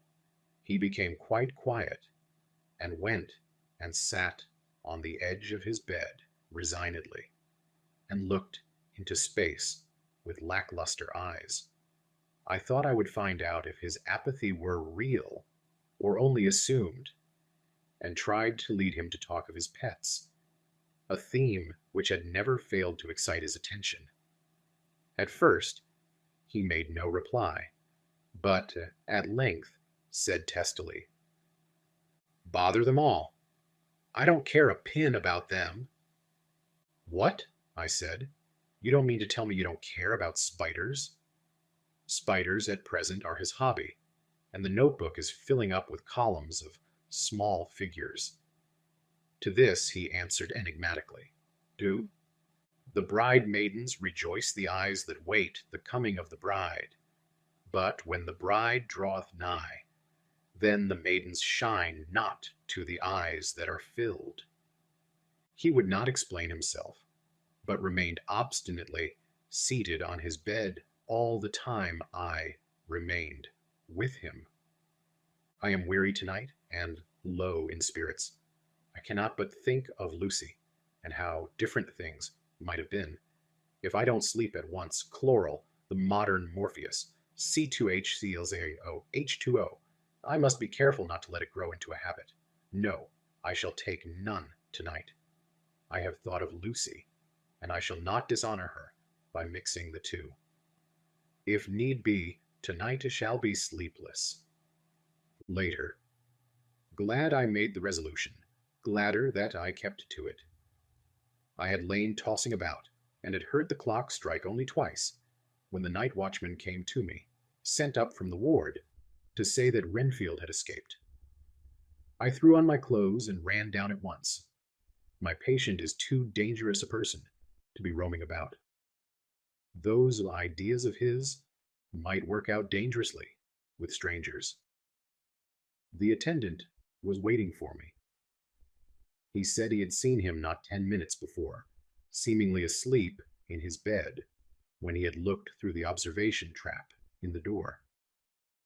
His attention was called by the sound of the window being wrenched out. He ran back and saw his feet disappear through the window, and had at once sent up for me. He was only in his night gear, and cannot be far off. The attendant thought it would be more useful to watch where he should go than to follow him, as he might lose sight of him whilst getting out of the building by the door. He is a bulky man, and couldn't get through the window. I am thin, so, with his aid, I got out, but feet foremost, and, as we were only a few feet above ground, landed unhurt. The attendant told me the patient had gone to the left, and had taken a straight line, so I ran as quickly as I could. As I got through the belt of trees, I saw a white figure scale the high wall, which separates our grounds from those of the deserted house. I ran back at once, told the watchman to get 3 or 4 men immediately, and follow me into the grounds of Carfax, in case our friend might be dangerous. I got a ladder myself, and crossing the wall, dropped down on the other side. I could see Renfield's figure just disappearing behind the angle of the house, so I ran after him. On the far side of the house, I found him pressed close against the old iron-bound oak door of the chapel. He was talking, apparently, to someone, but I was afraid to go near enough to hear what he was saying, lest I might frighten him, and he should run off. Chasing an errant swarm of bees is nothing to following a naked lunatic when the fit of escaping is upon him. After a few minutes, however, I could see that he did not take note of anything around him, and so ventured to draw nearer to him, the more so as my men had now crossed the wall and were closing him in. I heard him say, "I am here to do your bidding, master. I am your slave, and you will reward me, for I shall be faithful. I have worshipped you long and afar off. Now that you are near, I await your commands. And you will not pass me by, will you, dear master, in your distribution of good things? He is a selfish old beggar anyhow. He thinks of the loaves and fishes, even when he believes he is in a real presence. His manias make a startling combination. When we closed in on him, he fought like a tiger. He is immensely strong, for he was more like a wild beast than a man. I never saw a lunatic in such a paroxysm of rage before, and I hope I shall not again. It is a mercy that we have found out his strength and his danger in good time. With strength and determination like his, he might have done wild work before he was caged. He is safe now, at any rate. Jack Sheppard himself couldn't get free from the strait waistcoat that keeps him restrained, and he's chained to the wall in the padded room. His cries are at times awful, but the silences that follow are more deadly still, for he means murder in every turn and movement. Just now he spoke coherent words for the first time. I shall be patient, master. It is coming, coming, coming. So I took the hint and came to. I was too excited to sleep, but this diary has quieted me, and I feel I shall get some sleep tonight.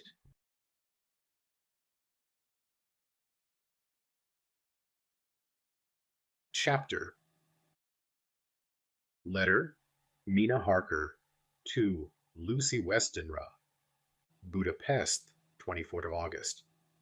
My dearest Lucy, I know you will be anxious to hear all that has happened since we parted at the railway station at Whitby. Well, my dear, I got to Hull all right, and caught the boat to Hamburg, and then the train on here. I feel that I can hardly recall anything of the journey, except that I knew I was coming to Jonathan, and that, as I should have to do some nursing, I had better get all the sleep I could. I found my dear one, oh, so thin and pale and weak-looking. All the resolution has gone out of his dear eyes, and that quiet dignity which I told you was in his face has vanished. He is only a wreck of himself, and he does not remember anything that has happened to him for a long time past. At least, he wants me to believe so, and I shall never ask. He has had some terrible shock, and I fear it might tax his poor brain if he were to try to recall it.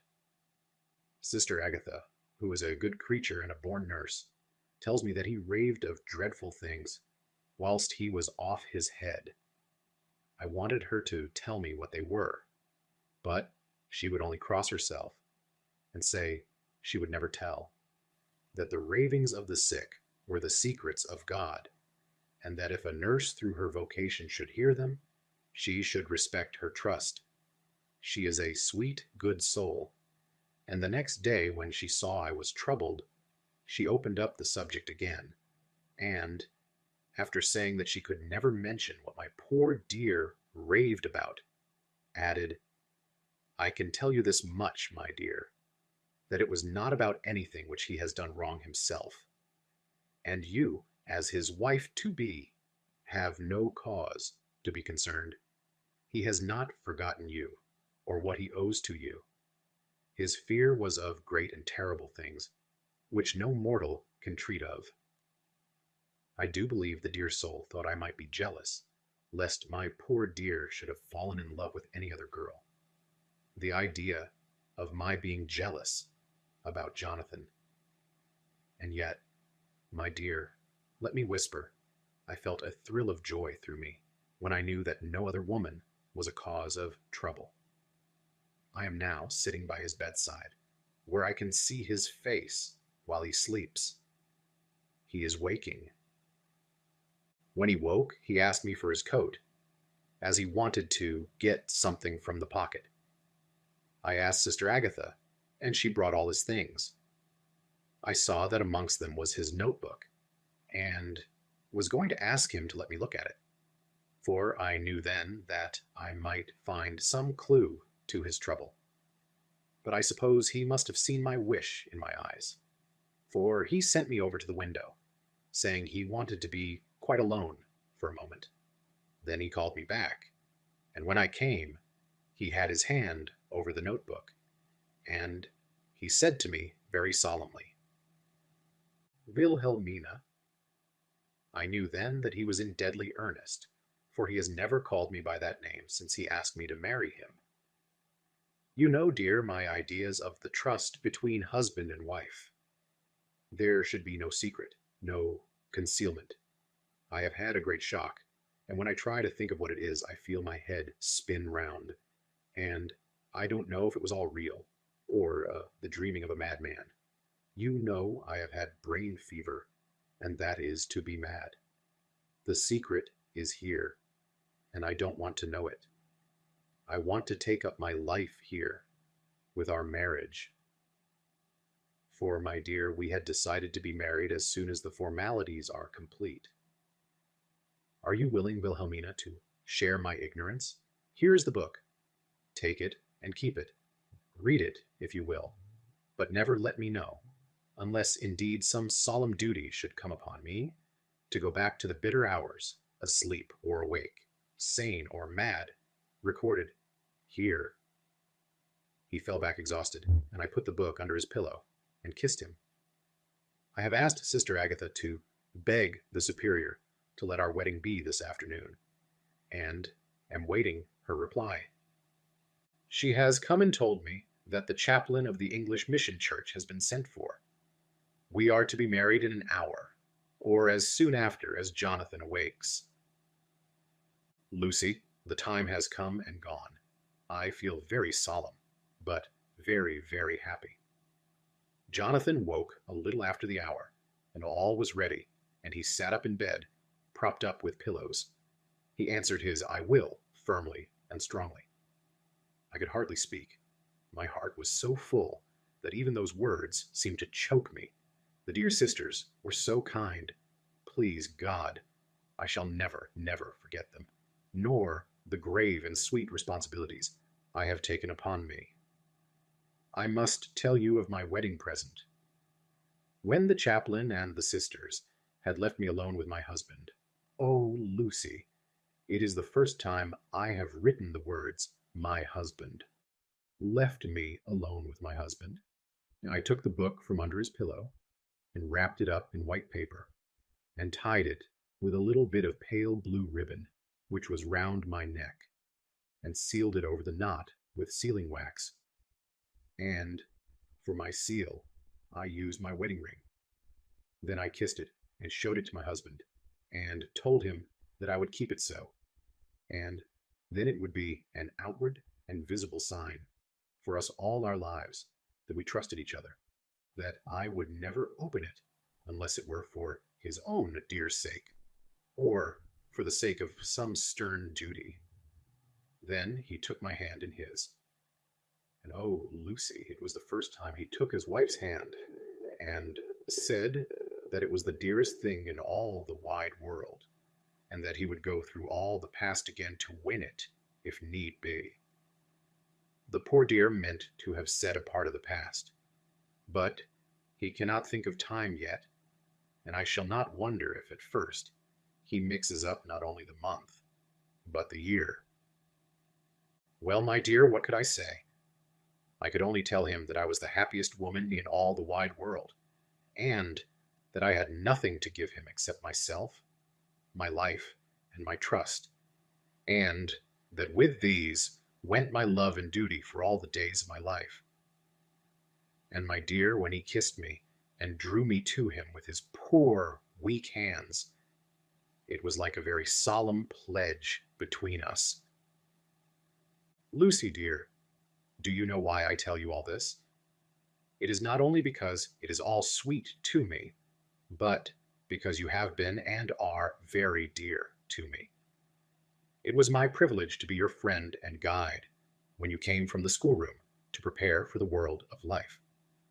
I want you to see now, and with the eyes of a very happy wife, whither duty has led me, so that in your own married life, you too may be all happy as I am. My dear, please Almighty God, your life may be all it promises, a long day of sunshine, with no harsh wind, no forgetting duty, no distrust. I must not wish you no pain, for that can never be. But I do hope you will be always as happy as I am now. Goodbye, my dear. I shall post this at once, and perhaps write you very soon again. I must stop, for Jonathan is waking.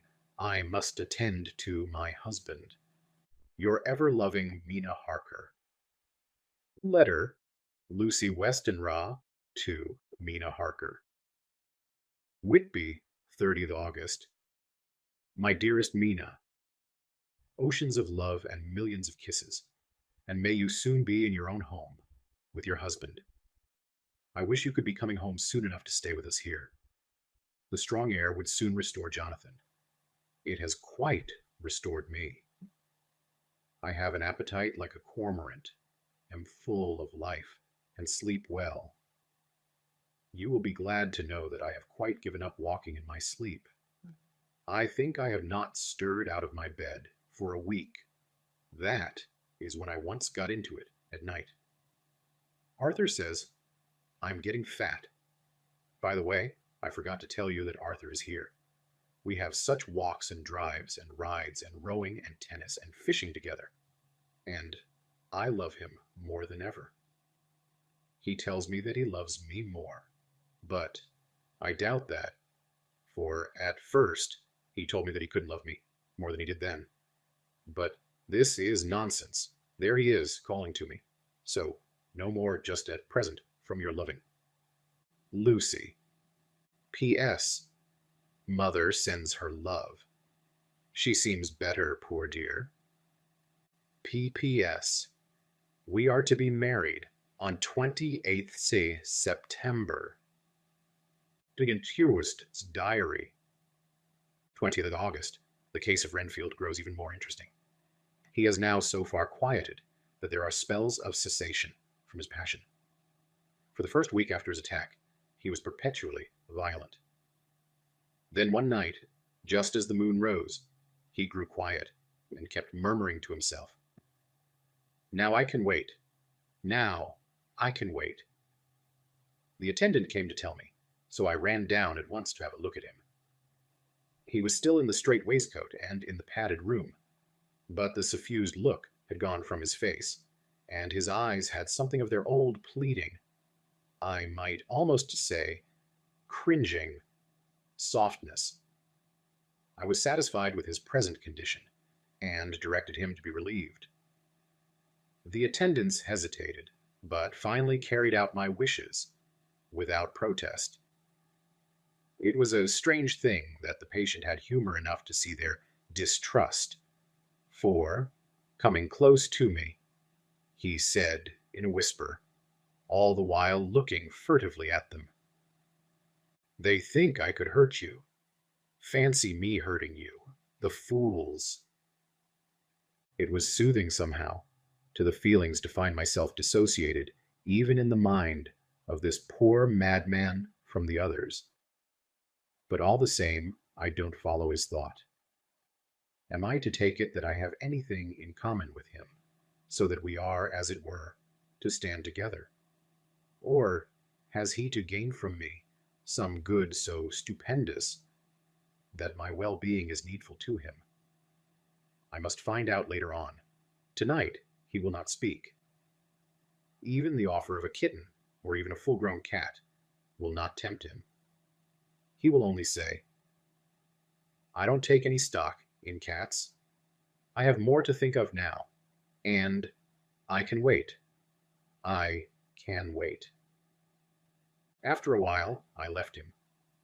The attendant tells me that he was quiet until just before dawn, and that then he began to get uneasy, and, at length, violent, until at last he fell into a paroxysm which exhausted him so that he swooned into a sort of coma. 3 nights has the same thing happened. Violent all day, then quiet from moonrise to sunrise. I wish I could get some clue to the cause. It would almost seem as if there was some influence, which came and went. Happy thought. We shall tonight play sane wits against mad ones. He escaped before without our help. Tonight, he shall escape with it. We shall give him a chance, and have the men ready to follow, in case they are required. 23 August. The unexpected always happens. How well Disraeli knew life. Our bird, when he found the cage open, would not fly. So all our subtle arrangements were for naught. At any rate, we have proved one thing, that the spells of quietness last a reasonable time. We shall in future be able to ease his bonds for a few hours each day. I have given orders to the night attendant merely to shut him in the padded room, when once he is quiet, until an hour before sunrise. The poor soul's body will enjoy the relief, even if his mind cannot appreciate it. Hark! The unexpected again. I'm called. The patient has once more escaped.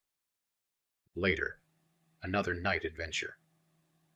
Renfield artfully waited until the attendant was entering the room to inspect. Then he dashed out past him and flew down the passage. I sent word for the attendants to follow. Again he went into the grounds of the deserted house, and we found him in the same place, pressed against the old chapel door. When he saw me, he became furious, and had not the attendants seized him in time, he would have tried to kill me. As we were holding him, a strange thing happened. He suddenly redoubled his efforts, and then, as suddenly, grew calm. I looked round instinctively, but could see nothing. Then I caught the patient's eye and followed it, but could trace nothing as it looked into the moonlit sky, except a big bat, which was flapping its silent and ghostly way to the west. Bats usually wheel and flit about, but this one seemed to go straight on, as if it knew where it was bound for, or had some intention of its own. The patient grew calmer every instant, and presently said, "You needn't tie me. I shall go quietly." Without trouble, we came back to the house. I feel there is something ominous in his calm, and shall not forget this night. Lucy Westenra's Diary. Hillingham, 24 August. I must imitate Mina and keep writing things down. Then we can have long talks when we do meet. I wonder when it will be. I wish she were with me again, for I feel so unhappy. Last night I seemed to be dreaming again, just as I was at Whitby. Perhaps it is the change of air, or getting home again. It is all dark and horrid to me, for I can remember nothing, but I am full of vague fear, and I feel so weak and worn out. When Arthur came to lunch, he looked quite grieved when he saw me, and I hadn't the spirit to try to be cheerful. I wonder if I could sleep in Mother's room tonight. I shall make an excuse and try. 25 August. Another bad night. Mother did not seem to take to my proposal. She seems not too well herself, and doubtless she fears to worry me. I tried to keep awake and succeeded for a while, but when the clock struck 12, it waked me from a doze, so I must have been falling asleep. There was a sort of scratching or flapping at the window, but I did not mind it, and as I remember no more, I suppose I must then have fallen asleep. More bad dreams. I wish I could remember them. This morning I am horribly weak. My face is ghastly pale, and my throat pains me. It must be something wrong with my lungs, for I don't seem ever to get air enough. I shall try to cheer up when Arthur comes, or else I know he will be miserable to see me so. Letter Arthur Holmwood to Dr. Seward. Albemarle Hotel, 31st August. My dear Jack, I want you to do me a favor. Lucy is ill. That is, she has no special disease, but she looks awful and is getting worse every day. I have asked her if there is any cause. I do not dare to ask her mother, for to disturb the poor lady's mind about her daughter in her present state of health would be fatal.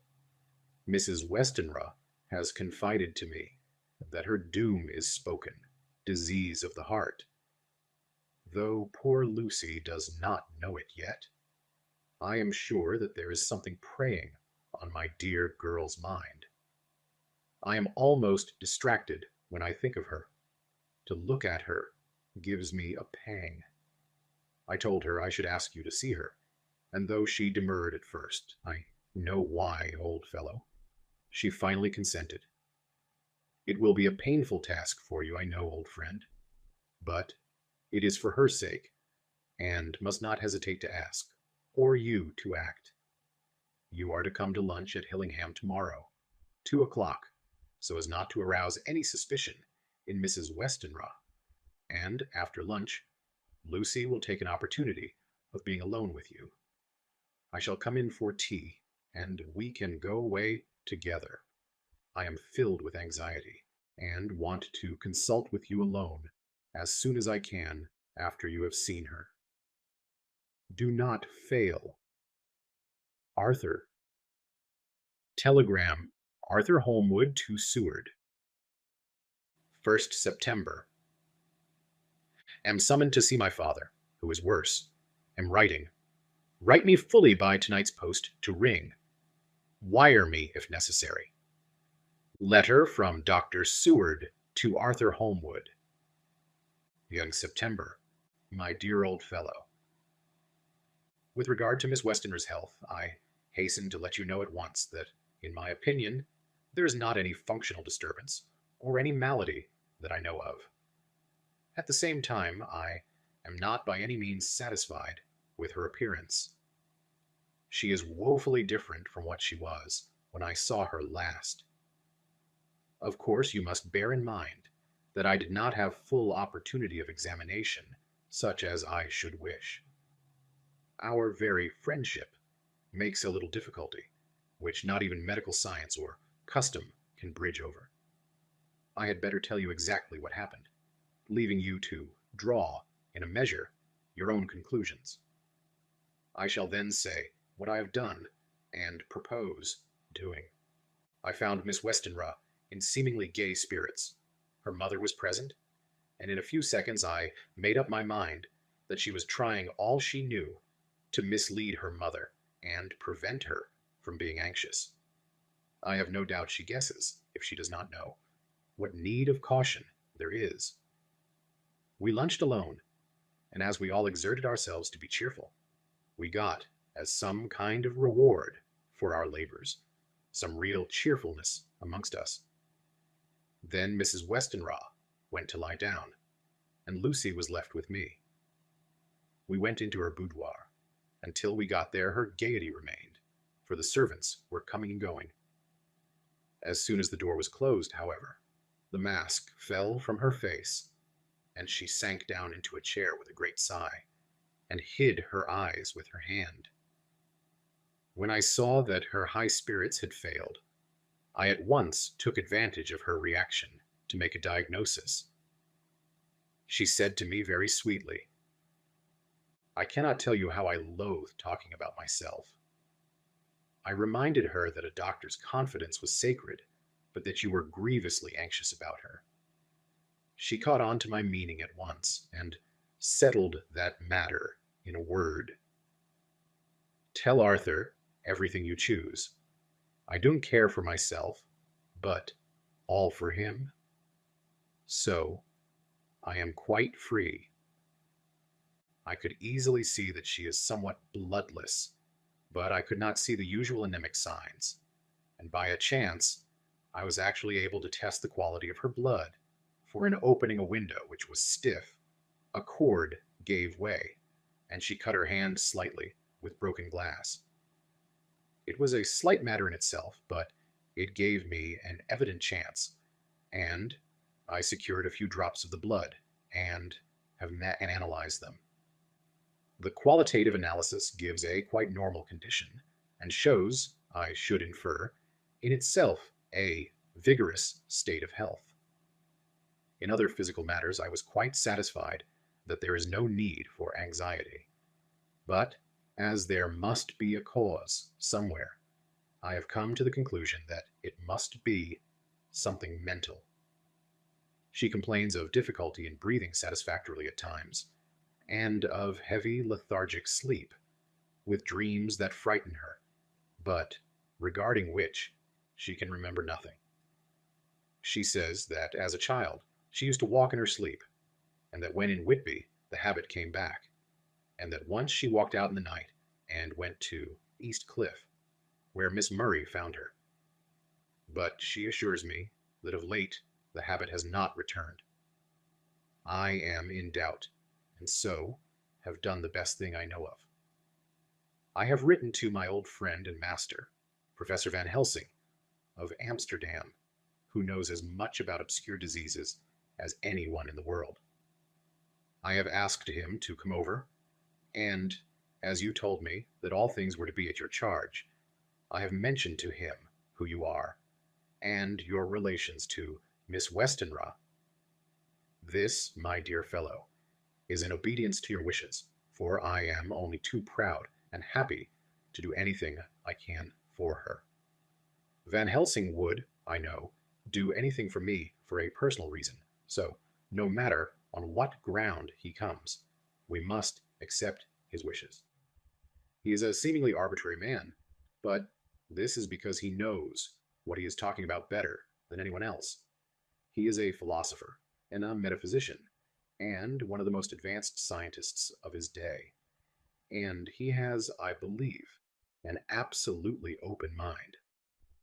This, with an iron nerve, a temper of the ice brook, an indomitable resolution, self-command, and toleration, exalted from virtues to blessings, and the kindliest and truest heart that beats, these form his equipment for the noble work that he is doing for mankind, work both in theory and practice, for his views are as wide as his all-embracing sympathy.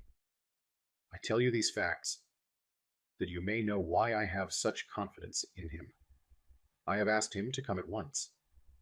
I shall see Miss Westenra tomorrow again. She is to meet me at the stores, so that I may not alarm her mother by too early a repetition of my call. Yours always, John Seward. Letter Abraham Van Helsing, M.D., D, Ph, D. Lit, etc., etc., to Dr. Seward. 2nd September. My good friend, when I have received your letter, I am already coming to you. By good fortune I can leave just at once, and without wrong to any of those who have trusted me. Were fortune other, then it were bad for those who have trusted. For I come to my friend when he call me to aid those he holds dear. Tell your friend that when that time you suck from my wound so swiftly the poison of the gangrene from that knife that our other friend, too nervous, let slip, you did more for him when he wants my aids, and you call for them than all his great fortune could do. But it is pleasure added to do for him, your friend. It is to you that I come. Have then rooms for me at the Great Eastern Hotel, so that I may be near to hand, and please it so arrange that we may see the young lady not too late on tomorrow, for it is likely that I may have to return here that night. But, if need be, I shall come again in 3 days, and stay longer if it must. Till then, goodbye, my friend John. Van Helsing. Letter Dr. Seward to Honors Arthur Holmwood. 3rd September. My dear Art, Van Helsing has come and gone. He came on with me to Hillingham, and found that by Lucy's discretion, her mother was lunching out, so that we were alone with her. Van Helsing made a very careful examination of the patient. He is to report to me and I shall advise you, for, of course, I was not present all the time. He is, I fear, much concerned, but says he must think. When I told him of our friendship and how you trust to me in the matter, he said, you must tell him all you think. Tell him what I think, if you can guess it, if you will. Nay, I am not jesting. This is no jest, but life and death, perhaps more. I asked what he meant by that, for he was very serious. This was when we had come back to town, and he was having a cup of tea before starting on his return to Amsterdam. He would not give me any further clue. You must not be angry with me, Art, because his very reticence means that all his brains are working for her good. He will speak plainly enough when the time comes, be sure. So I told him I would simply write an account of our visit, just as if I were doing a descriptive special article for the Daily Telegraph. He seemed not to notice, but remarked that the smuts in London were not quite so bad as they used to be when he was a student here. I am to get his report tomorrow, if he can possibly make it. In any case, I am to have a letter. Well, as to the visit, Lucy was more cheerful than on the day I first saw her, and certainly looked better. She had lost something of the ghastly look that so upset you, and her breathing was normal. She was very sweet to the professor, as she always is, and tried to make him feel at ease, though I could see that the poor girl was making a hard struggle for it. I believe Van Helsing saw it, too, for I saw the quick look under his bushy brows that I knew of old. Then he began to chat of all things, except ourselves, and diseases, and with such an infinite geniality that I could see poor Lucy's pretense of animation merge into reality. Then, without any seeming change, he brought the conversation gently round to his visit, and suavely said, "My dear young miss, I have the so great pleasure because you are so much beloved. That is much, my dear, ever were there, that which I don't see. They told me you were down in the spirit, and that you were of a ghastly pale. To them I say, poof!" And he snapped his fingers at me and went on. "But you and I shall show them how wrong they are. How can he—" and he pointed at me with the same look and gesture as that with which once he pointed me out to his class, on, or rather after, a particular occasion which he never fails to remind me of. Know anything of a young lady's? He has his madmans to play with, and to bring them back to happiness, and to those that love them. It is much to do, and oh, but there are rewards in that we can bestow such happiness. But the young ladies, he has no wife nor daughter, and the young do not tell themselves to the young, but to the old, like me, who have known so many sorrows and the causes of them. So, my dear, we will send him away to smoke the cigarette in the garden, whiles you and I have little talk all to ourselves." I took the hint and strolled about, and presently the professor came to the window and called me in. He looked grave, but said, "I have made careful examination, but there is no functional cause. With you I agree that there has been much blood lost. It has been, but is not. But the conditions of her are in no way anemic. I have asked her to send me her maid, that I may ask just one or two questions, that so I may not chance to miss nothing. I know well what she will say. And yet there is cause. There's always cause for everything. I must go back home and think. You must send to me the telegram every day. And, if there be cause, I shall come again. The disease, for not to be all well, is a disease, interest me. And the sweet young dear, she interests me too. She charm me, and for her, if not for You, or disease, I come. As I tell you, he would not say a word more, even when we were alone. And so, now, Art, you know all I know. I shall keep stern watch. I trust your poor father's rallying. It must be a terrible thing to you, my dear old fellow, to be placed in such a position between two people who are both so dear to you. I know your idea of duty to your father, and you are right to stick to it. But, if need be, I shall send you word to come at once to Lucy. So, do not be over anxious, unless you hear from me. Dr. Seward's Diary, 4th September. Esophagus patient still keeps up our interest in him. He had only one outburst, and that was yesterday, at an unusual time. Just before the stroke of noon, he began to grow restless. The attendant knew the symptoms, and at once summoned aid. Fortunately, the men came at a run, and were just in time, for, at the stroke of noon, he became so violent that it took all their strength to hold him. In about 5 minutes, however, he began to get more and more quiet, and finally sank into a sort of melancholy, in which state he has remained up to now. The attendant tells me that his screams, whilst in the paroxysm, were really appalling. I found my hands full when I got in, attending to some of the other patients who were frightened by him. Indeed, I can quite understand the effect, for the sounds disturbed even me, though I was some distance away. It is now after the dinner hour of the asylum, and as yet my patient sits in a corner, brooding with a dull, sullen, woe-begone look in his face, which seems rather to indicate than to show something directly. I cannot quite understand it. Later, another change in my patient. At 5 o'clock, I looked in on him and found him seemingly as happy and contented as he used to be.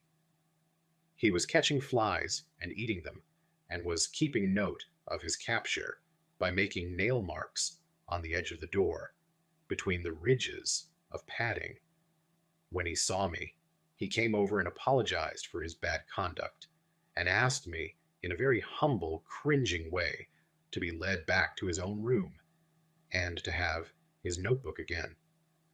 I thought it well to humor him. So he is back in his room with the window open. He has the sugar of his tea spread out on the windowsill, and is reaping quite a harvest of flies. He is not now eating them, but putting them into a box as of old, and is already examining the corners of his room to find a spider. I tried to get him to talk about the past few days, for any clue to his thoughts would be of immense help to me. But he would not rise. For a moment or two he looked very sad, and said, in a sort of far-away voice, as though saying it rather to himself than to me, "Assai. All over, all over. He has deserted me. No hope for me now, unless I do it for myself." Then, suddenly turning to me in a resolute way, he said, "Doctor, won't you be very good to me, and let me have a little more sugar? I think it would be good for me." "And the flies?" I said. "Yes, the flies like it too, and I like the flies. Therefore I like it, and there are people who know so little as to think that madmen do not argue. I procured him a double supply, and left him as happy a man as I suppose any in the world. I wish I could fathom his mind. Midnight, another change in him. I had been to see Miss Westenra, whom I found much better, and had just returned, and was standing at our own gate looking at the sunset, when once more I heard him yelling. As his room is on this side of the house, I could hear it better than in the morning. It was a shock to me to turn from the wonderful smoky beauty of a sunset over London, with its lurid lights and inky shadows, and all the marvelous tints that come on foul clouds, even as on foul water, and to realize all the grim sternness of my own cold stone building, with its wealth of breathing misery, and my own desolate heart to endure it all. I reached him just as the sun was going down, and from his window saw the red disk sink. As it sank, he became less and less frenzied, and just as it dipped, he slid from the hands that held him, an inert mass on the floor. It is wonderful, however, what intellectual recuperative power lunatics have, for within a few minutes he stood up quite calmly and looked around him. I signaled to the attendants not to hold him, for I was anxious to see what he would do. He went straight over to the window and brushed out the crumbs of sugar. Then he took his fly box and emptied it outside and threw away the box. Then he shut the window and, crossing over, sat down on his bed. All this surprised me, so I asked him, "Are you not going to keep flies any more?" "No," said he, "me. I am sick of all that rubbish. He certainly is a wonderfully interesting study. I wish I could get some glimpse of his mind, or of the cause of his sudden passion. Stop. There may be a clue, after all, if we can find why today his paroxysms came on at high noon and at sunset. Can it be that there is a malign influence of the sun at periods which affects certain natures, as at times the moon does others? We shall see. Telegram, Seward, London, to Van Helsing, Amsterdam. 4th September. Roots. Patient still better today. Telegram, Seward, London, to Van Helsing, Amsterdam. 5 September. Patient greatly improved. Good appetite, sleeps naturally, good spirits, color coming back. Telegram, Seward, London, to Van Helsing, Amsterdam. 6th September. Terrible change for the worse. Come at once, do not lose an hour. I hold over telegram to HOLMWOOD till have seen you.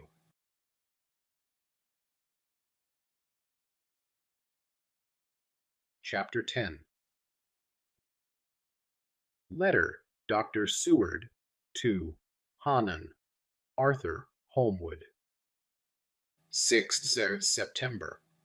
My dear Art, my news today is not so good. Lucy this morning had gone back a bit.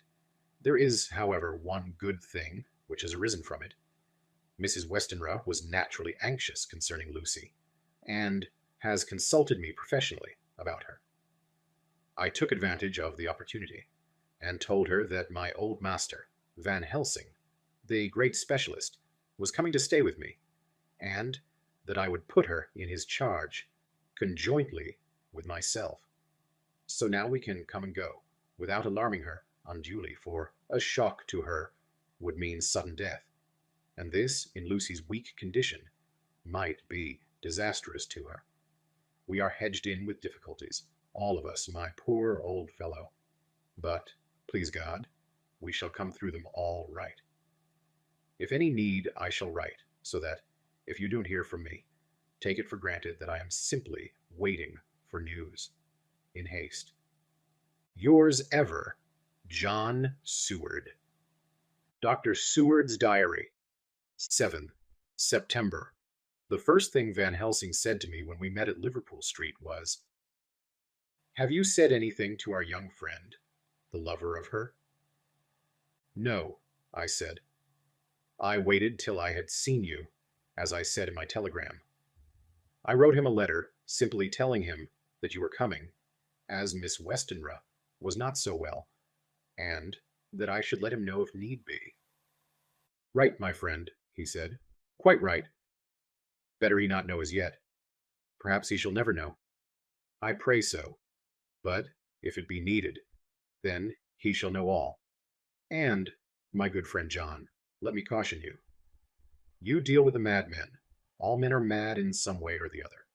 And, inasmuch as you deal discreetly with your madmen, so deal with God's madmen too, the rest of the world. You tell not your madmen what you do, nor why you do it. You tell them not what you think. So you shall keep knowledge in its place, where it may rest, where it may gather its kind around it and breed. You and I shall keep as yet what we know here and here.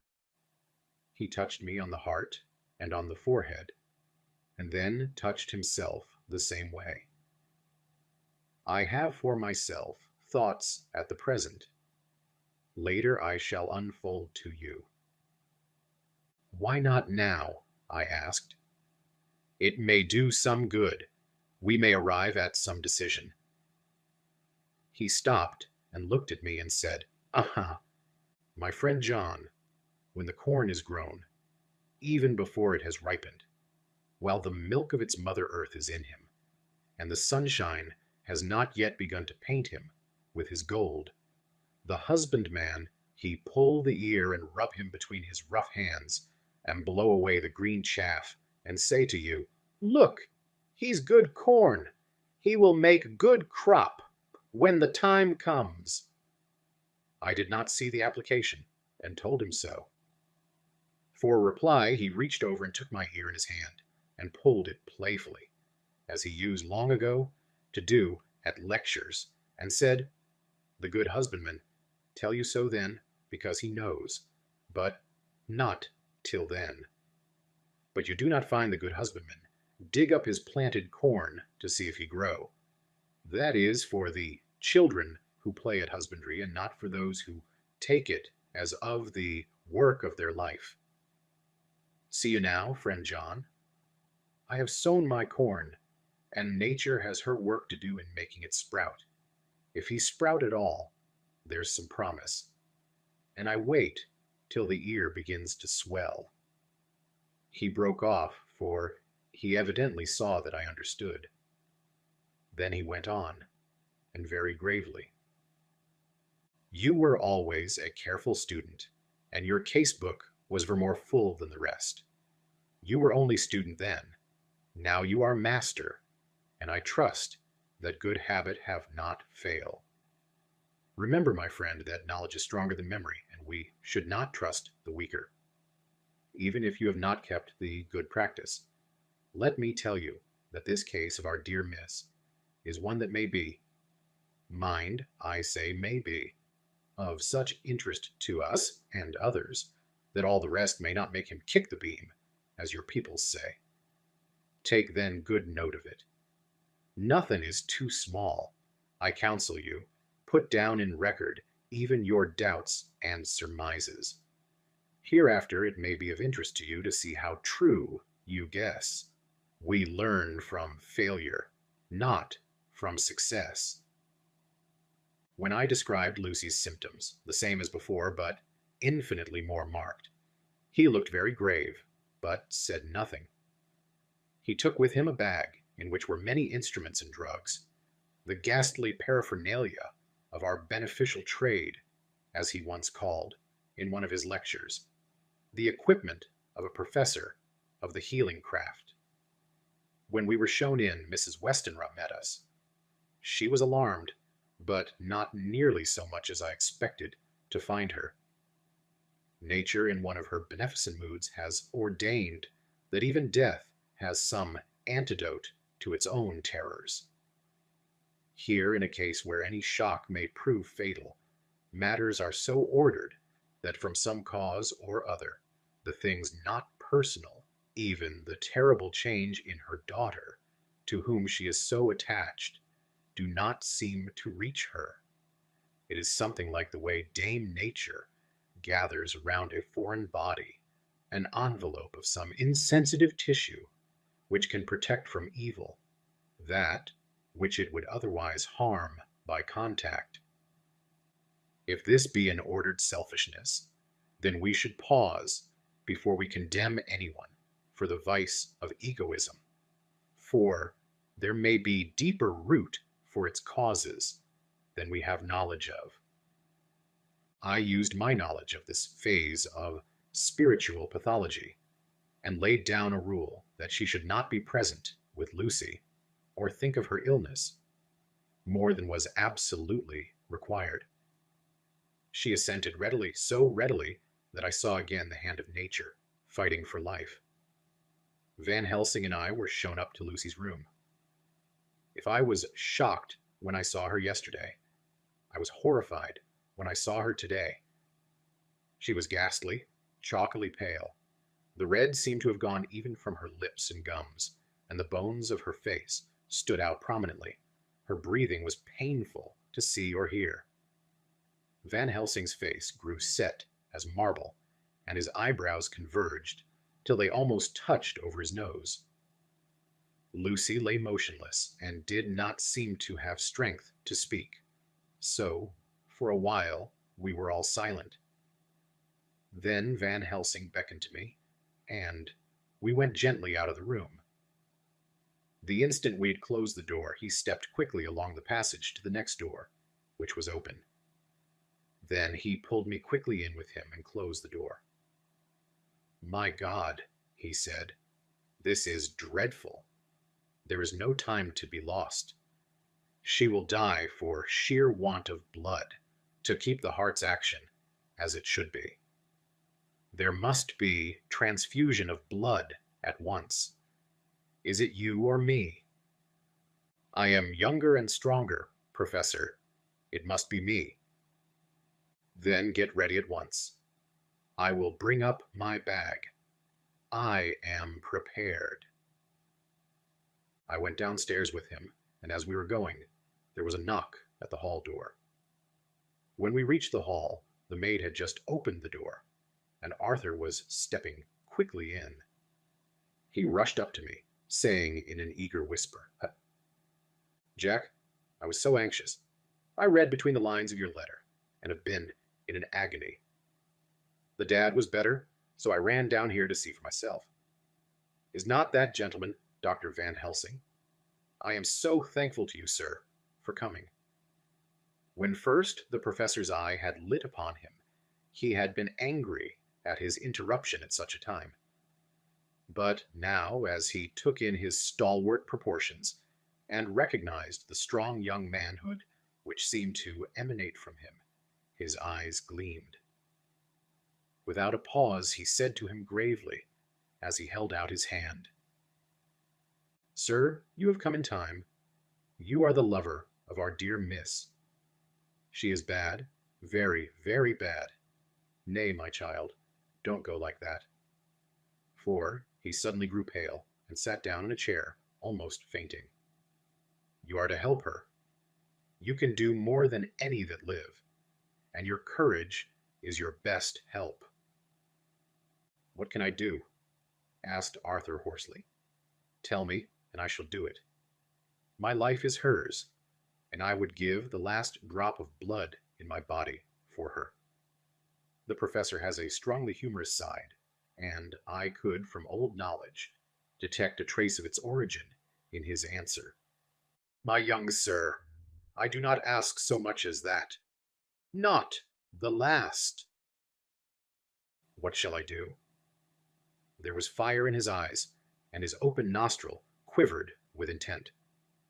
Van Helsing slapped him on the shoulder. "Come," he said.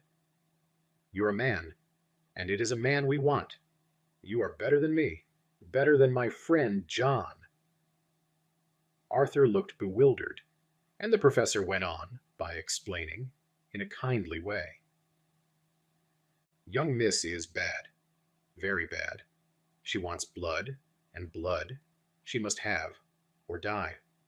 My friend John and I have consulted, and we are about to perform what we call transfusion of blood, to transfer, from full veins of one to the empty veins which pine for him.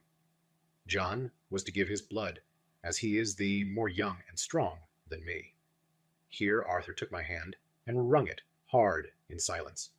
"But now you're here, you are more good than us, old or young, who toil much in the world of thought.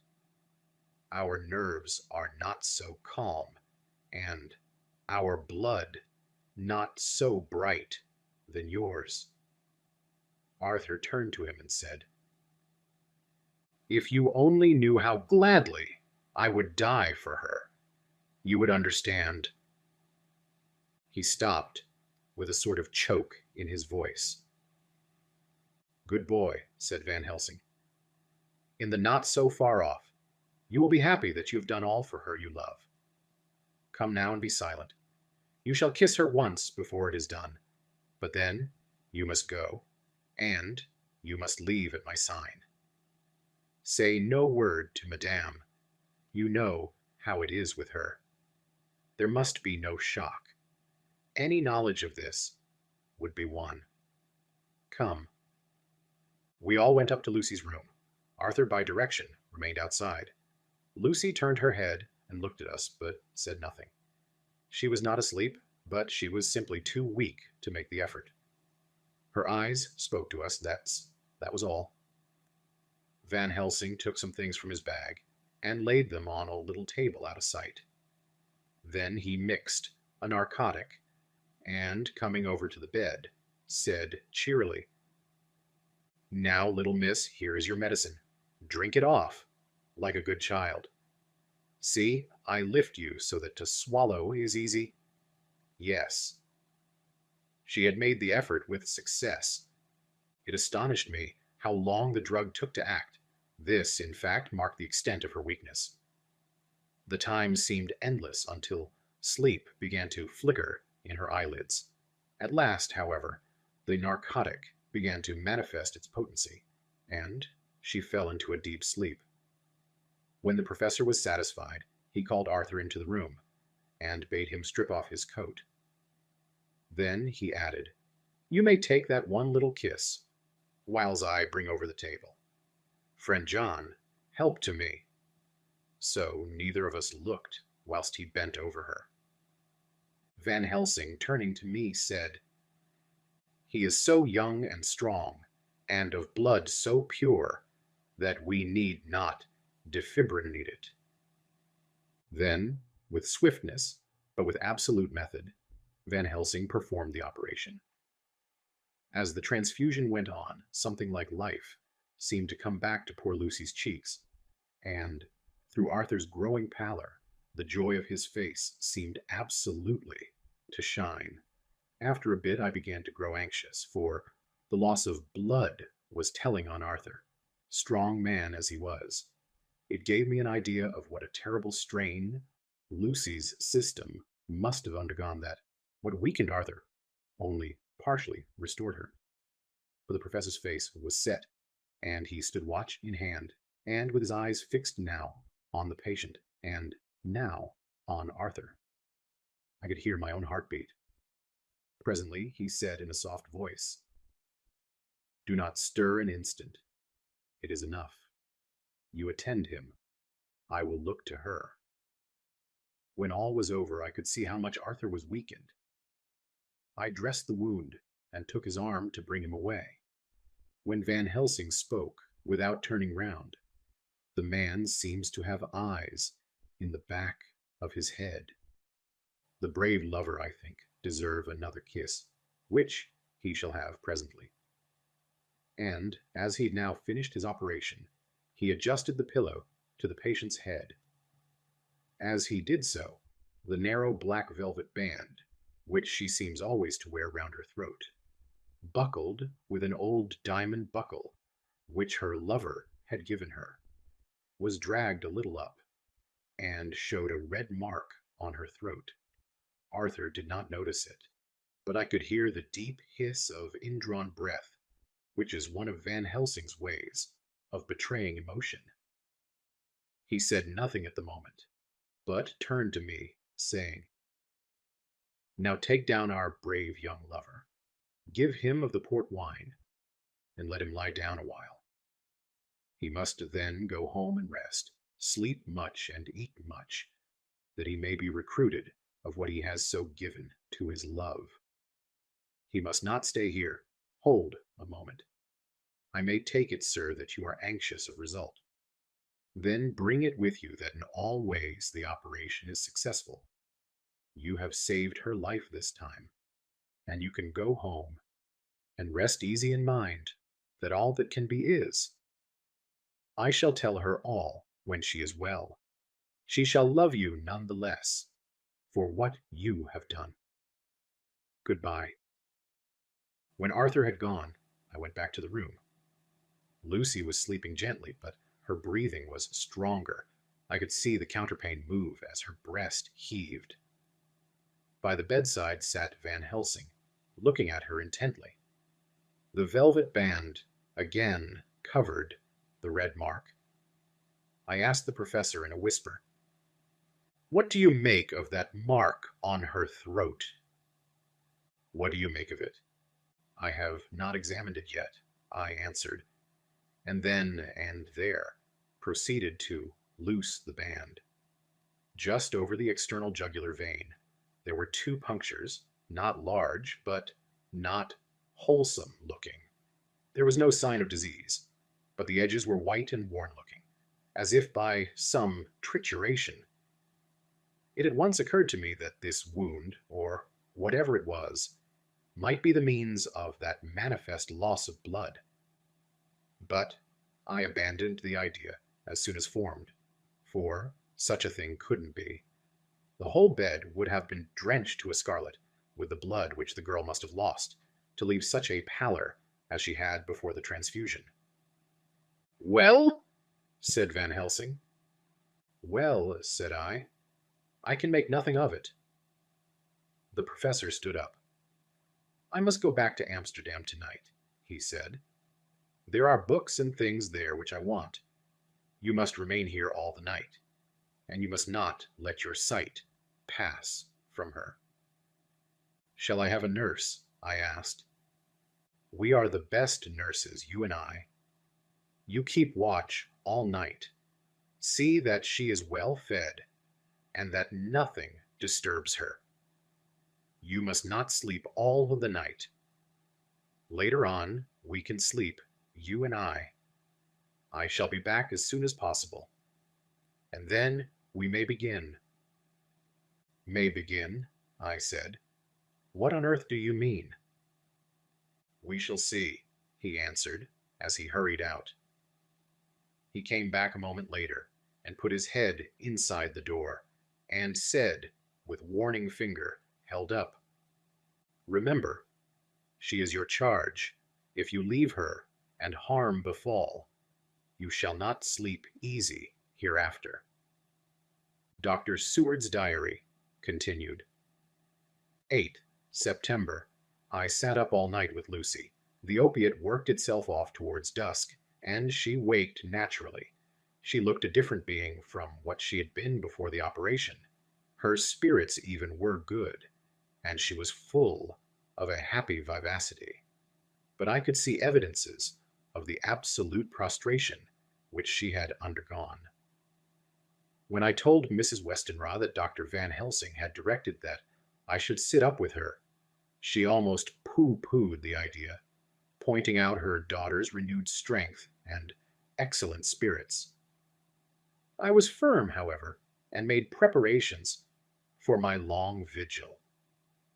When her maid had prepared her for the night, I came in, having in the meantime had supper, and took a seat by the bedside. She did not in any way make objection, but looked at me gratefully whenever I caught her eye. After a long spell, she seemed sinking off to sleep, but with an effort seemed to pull herself together and shook it off. This was repeated several times, with greater effort and with shorter pauses, as the time moved on. It was apparent that she did not want to sleep, so I tackled the subject at once. "You do not want to go to sleep?" "No, I'm afraid." "Afraid to go to sleep? Why so? It is the boon we all crave for." "Ah, not if you were like me. If sleep was to you a presage of horror." "A presage of horror? What on earth do you mean?" "I don't know. Oh, I don't know. And that is what is so terrible. All this weakness comes to me in sleep, until I dread the very thought. But, my dear girl, you may sleep tonight. I am here watching you. and I can promise that nothing will happen. Ah, I can trust you. I seized the opportunity and said, I promise you it if I see any evidence of bad dreams. I will wake you at once. You will? Oh, will you really? How good you are to me. Then I will sleep. And almost at the word, she gave a deep sigh of relief and sank back asleep. All night long I watched by her. She never stirred, but slept on and on in a deep, tranquil, life-giving, health-giving sleep. Her lips were slightly parted, and her breast rose and fell with the regularity of a pendulum. There was a smile on her face, and it was evident that no bad dreams had come to disturb her peace of mind. In the early morning her maid came, and I left her in her care and took myself back home, for I was anxious about many things. I sent a short wire to Van Helsing and to Arthur, telling them of the excellent result of the operation. My own work, with its manifold arrears, took me all day to clear off. It was dark when I was able to inquire about my zoophagus patient. The report was good. He'd been quite quiet for the past day and night.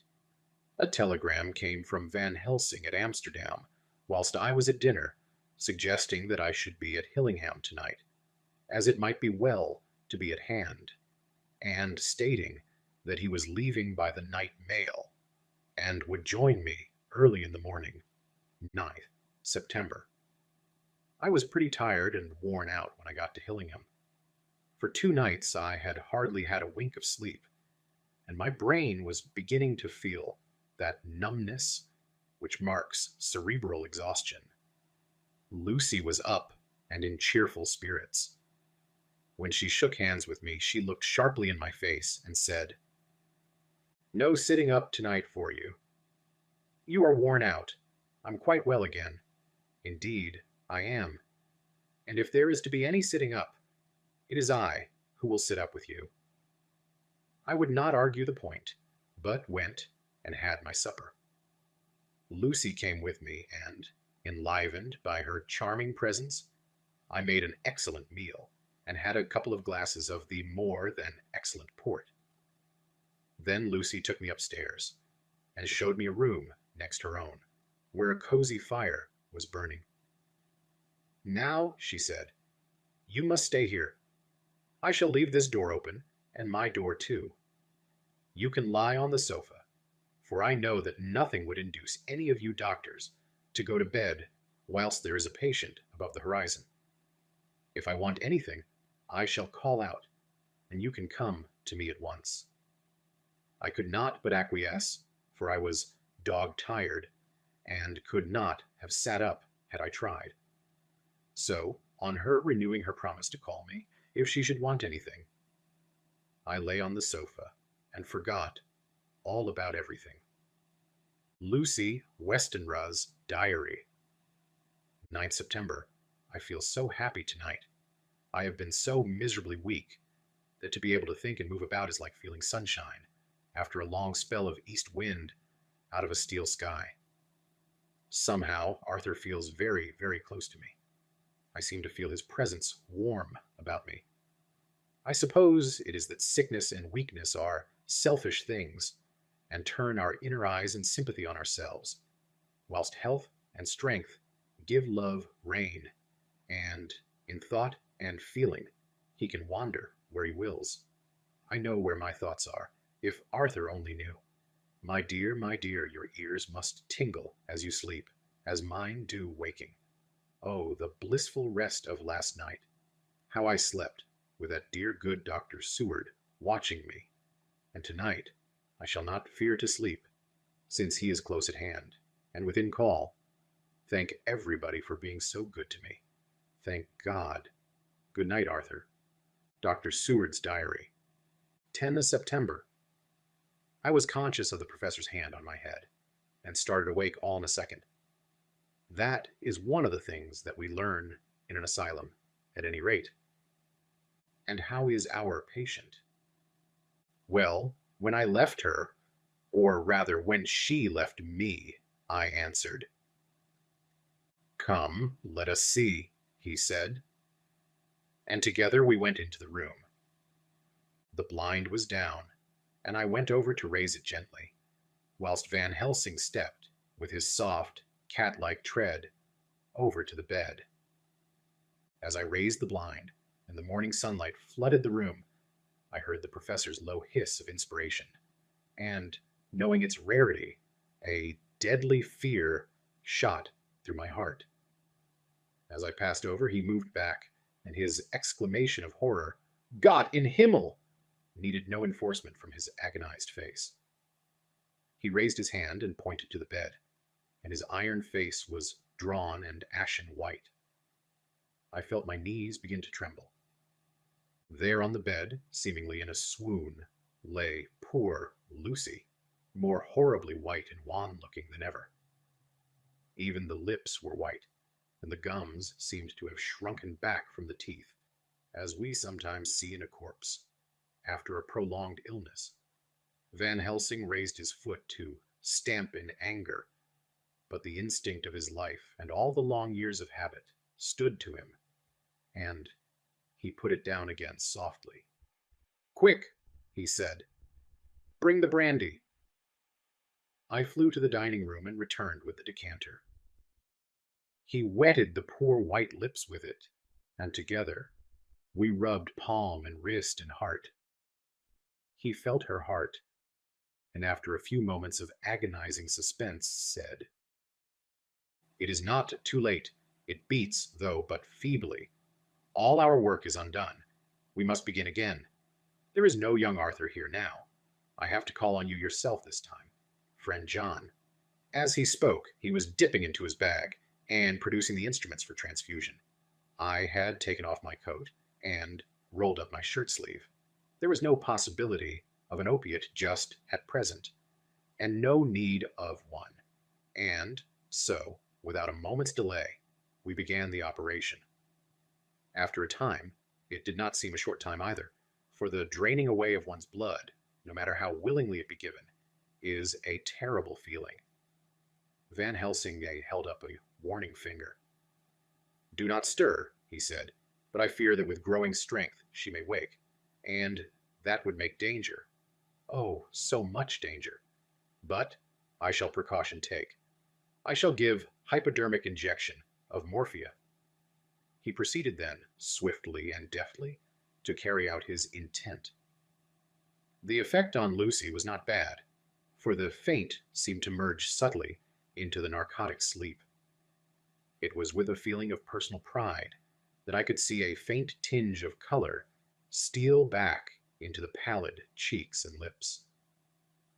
No man knows, till he experiences it, what it is to feel his own lifeblood drawn away into the veins of the woman he loves. The professor watched me critically. "That will do," he said. "Already," I remonstrated, "you took a great deal more from art." To which he smiled a sad sort of smile, as he replied, "He is her lover, her fiancé. You have work, much work, to do for her and for others, and the present will suffice." When we stopped the operation, he attended to Lucy, whilst I applied digital pressure to my own incision. I laid down, whilst I waited his leisure to attend to me, for I felt faint and a little sick. By and by he bound up my wound, and sent me downstairs to get a glass of wine for myself. As I was leaving the room, he came after me, and half whispered, "Mind, nothing must be said of this. If our young lover should turn up unexpected, as before, no word to him. It would at once frighten him, and enjealous him too. There must be none. So, when I came back, he looked at me carefully, and then said, "You're not much the worse. Go into the room, and lie on your sofa, and rest a while. Then have much breakfast, and come here to me." I followed out his orders, for I knew how right and wise they were. I had done my part, and now my next duty was to keep up my strength. I felt very weak, and in the weakness lost something of the amazement at what had occurred. I fell asleep on the sofa, however, wondering over and over again how Lucy had made such a retrograde movement, and how she could have been drained of so much blood with no sign anywhere to show for it. I think I must have continued my wonder in my dreams, for, sleeping and waking, my thoughts always came back to the little punctures in her throat, and the ragged, exhausted appearance of their edges, tiny though they were. Lucy slept well into the day, and when she woke, she was fairly well and strong, though not nearly so much so as the day before. When Van Helsing had seen her, he went out for a walk, leaving me in charge, with strict injunctions that I was not to leave her for a moment. I could hear his voice in the hall, asking the way to the nearest telegraph office. Lucy chatted with me freely, and seemed quite unconscious that anything had happened. I tried to keep her amused and interested. When her mother came up to see her, she did not seem to notice any change whatever, but said to me gratefully, "We owe you so much, Dr. Seward, for all you have done, but you really must now take care not to overwork yourself. You are looking pale yourself. You want a wife to nurse and look after you a bit. That you do." As she spoke, Lucy turned crimson, though it was only momentarily, for her poor wasted veins could not stand for long such an unwanted drain to the head. The reaction came in excessive pallor as she turned imploring eyes on me. I smiled and nodded and laid my finger on my lips. With a sigh, she sank back amid her pillows. Van Helsing returned in a couple of hours and presently said to me, "Now you go home and eat much and drink enough. Make yourself strong. I stay here tonight, and I shall sit up with little miss myself. You and I must watch the case, and we must have none other to know. I have grave reasons. No, do not ask them. Think what you will. Do not fear to think evens the most not probable. Good night." In the hall, two of the maids came to me, and asked if they or either of them might not sit up with Miss Lucy. They implored me to let them, and when I said it was Dr. Van Helsing's wish that either he or I should sit up, they asked me quite piteously to intercede with the foreign gentleman. I was much touched by their kindness. Perhaps it is because I am weak at present, and perhaps because it was on Lucy's account, that their devotion was manifested, for, over and over again, have I seen similar instances of woman's kindness. I got back here in time for a late dinner, went my rounds, all well, and set this down whilst waiting for sleep. It is coming. 11th September. This afternoon I went over to Hillingham, found Van Helsing in excellent spirits, and Lucy much better. Shortly after I had arrived, a big parcel from abroad came for the professor. He opened it with much impressment, assumed, of course, and showed a great bundle of white flowers. "These are for you, Miss Lucy," he said. "For me? Oh, Dr. Van Helsing." "Yes, my dear, but not for you to play with. These are medicines." Here Lucy made a wry face. "Nay, but they are not to take in a decoction, or in nauseous form, so you need not snub that so charming nose, or I shall point out to my friend Arthur what woes he may have to endure in seeing so much beauty that he so loves so much distort. Aha, my pretty miss, that bring the so nice nose all straight again. This is medicinal, but you do not know how. I put him in your window, I make pretty wreath, and hang him round your neck, so that you sleep well. Oh yes, they, like the lotus flower, make your trouble forgotten.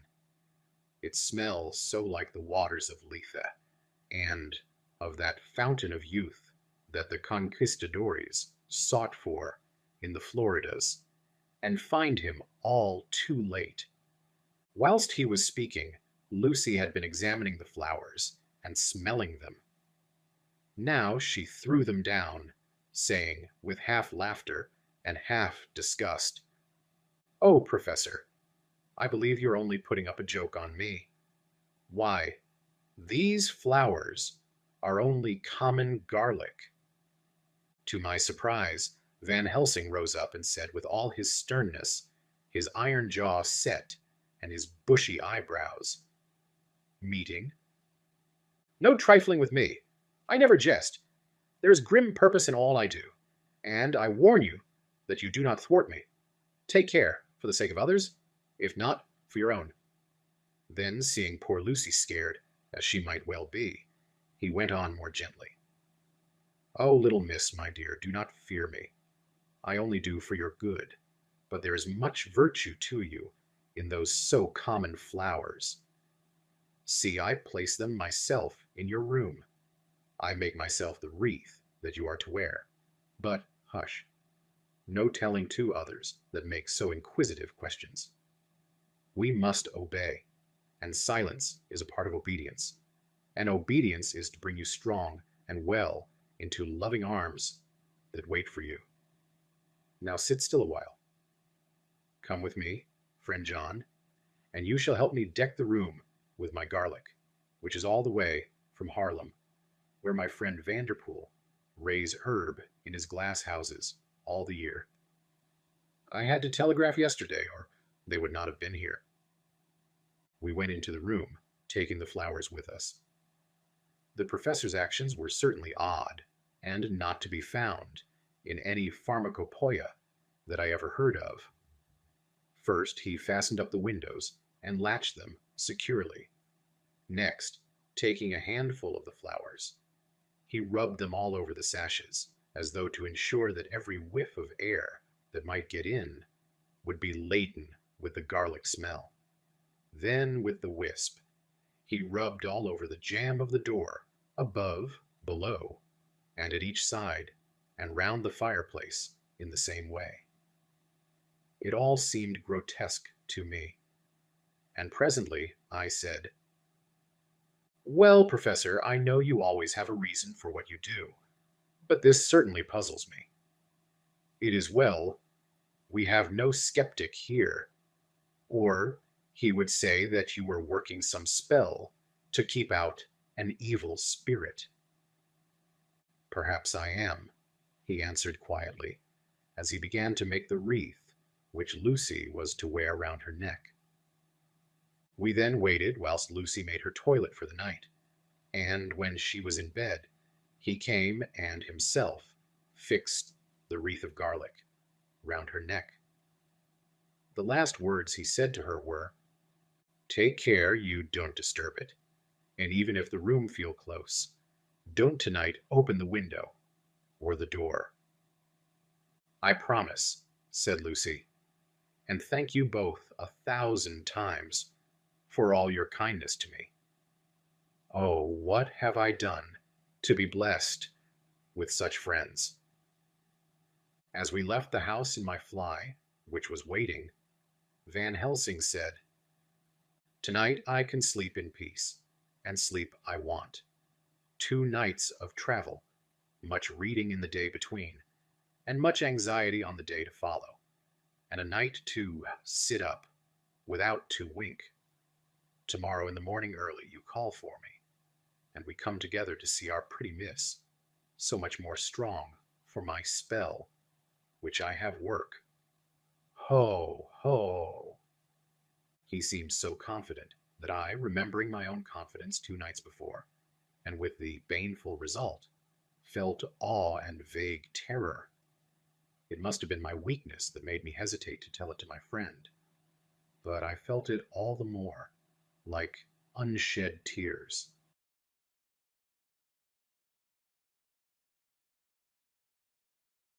Chapter 11. Lucy Westenra's Diary. 12th of September.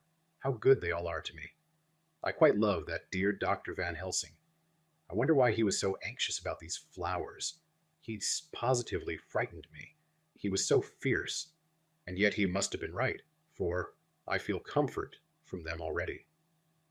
Somehow, I do not dread being alone tonight, and I can go to sleep without fear. I shall not mind any flapping outside the window. Oh, the terrible struggle that I have had against sleep so often of late.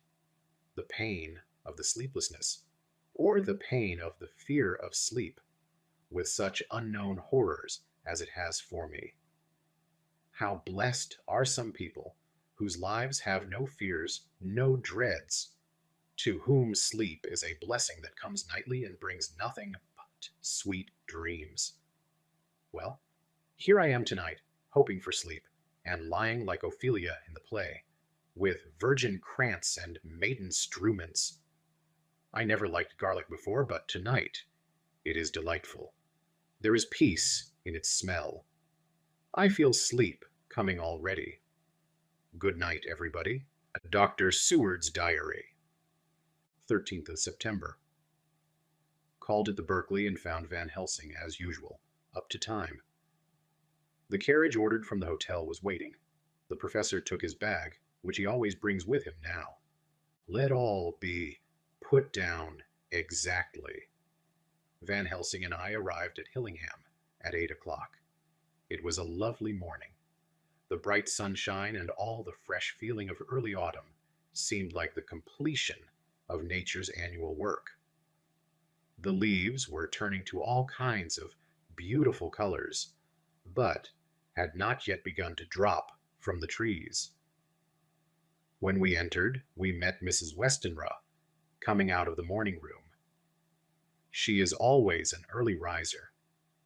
She greeted us warmly and said, "You will be glad to know that Lucy is better. The dear child is still asleep." I looked into her room and saw her, but did not go in, lest I should disturb her. The professor smiled and looked quite jubilant. He rubbed his hands together and said, "Aha! I thought I had diagnosed the case. My treatment is working." To which she answered, "You must not take all the credit to yourself, doctor. Lucy's state this morning is due in part to me." "How you do mean, ma'am?" asked the professor. "Well, I was anxious about the dear child in the night and went into her room. She was sleeping soundly, so soundly that even my coming did not wake her. But the room was awfully stuffy. There were a lot of those horrible, strong-smelling flowers about everywhere, and she had actually a bunch of them round her neck.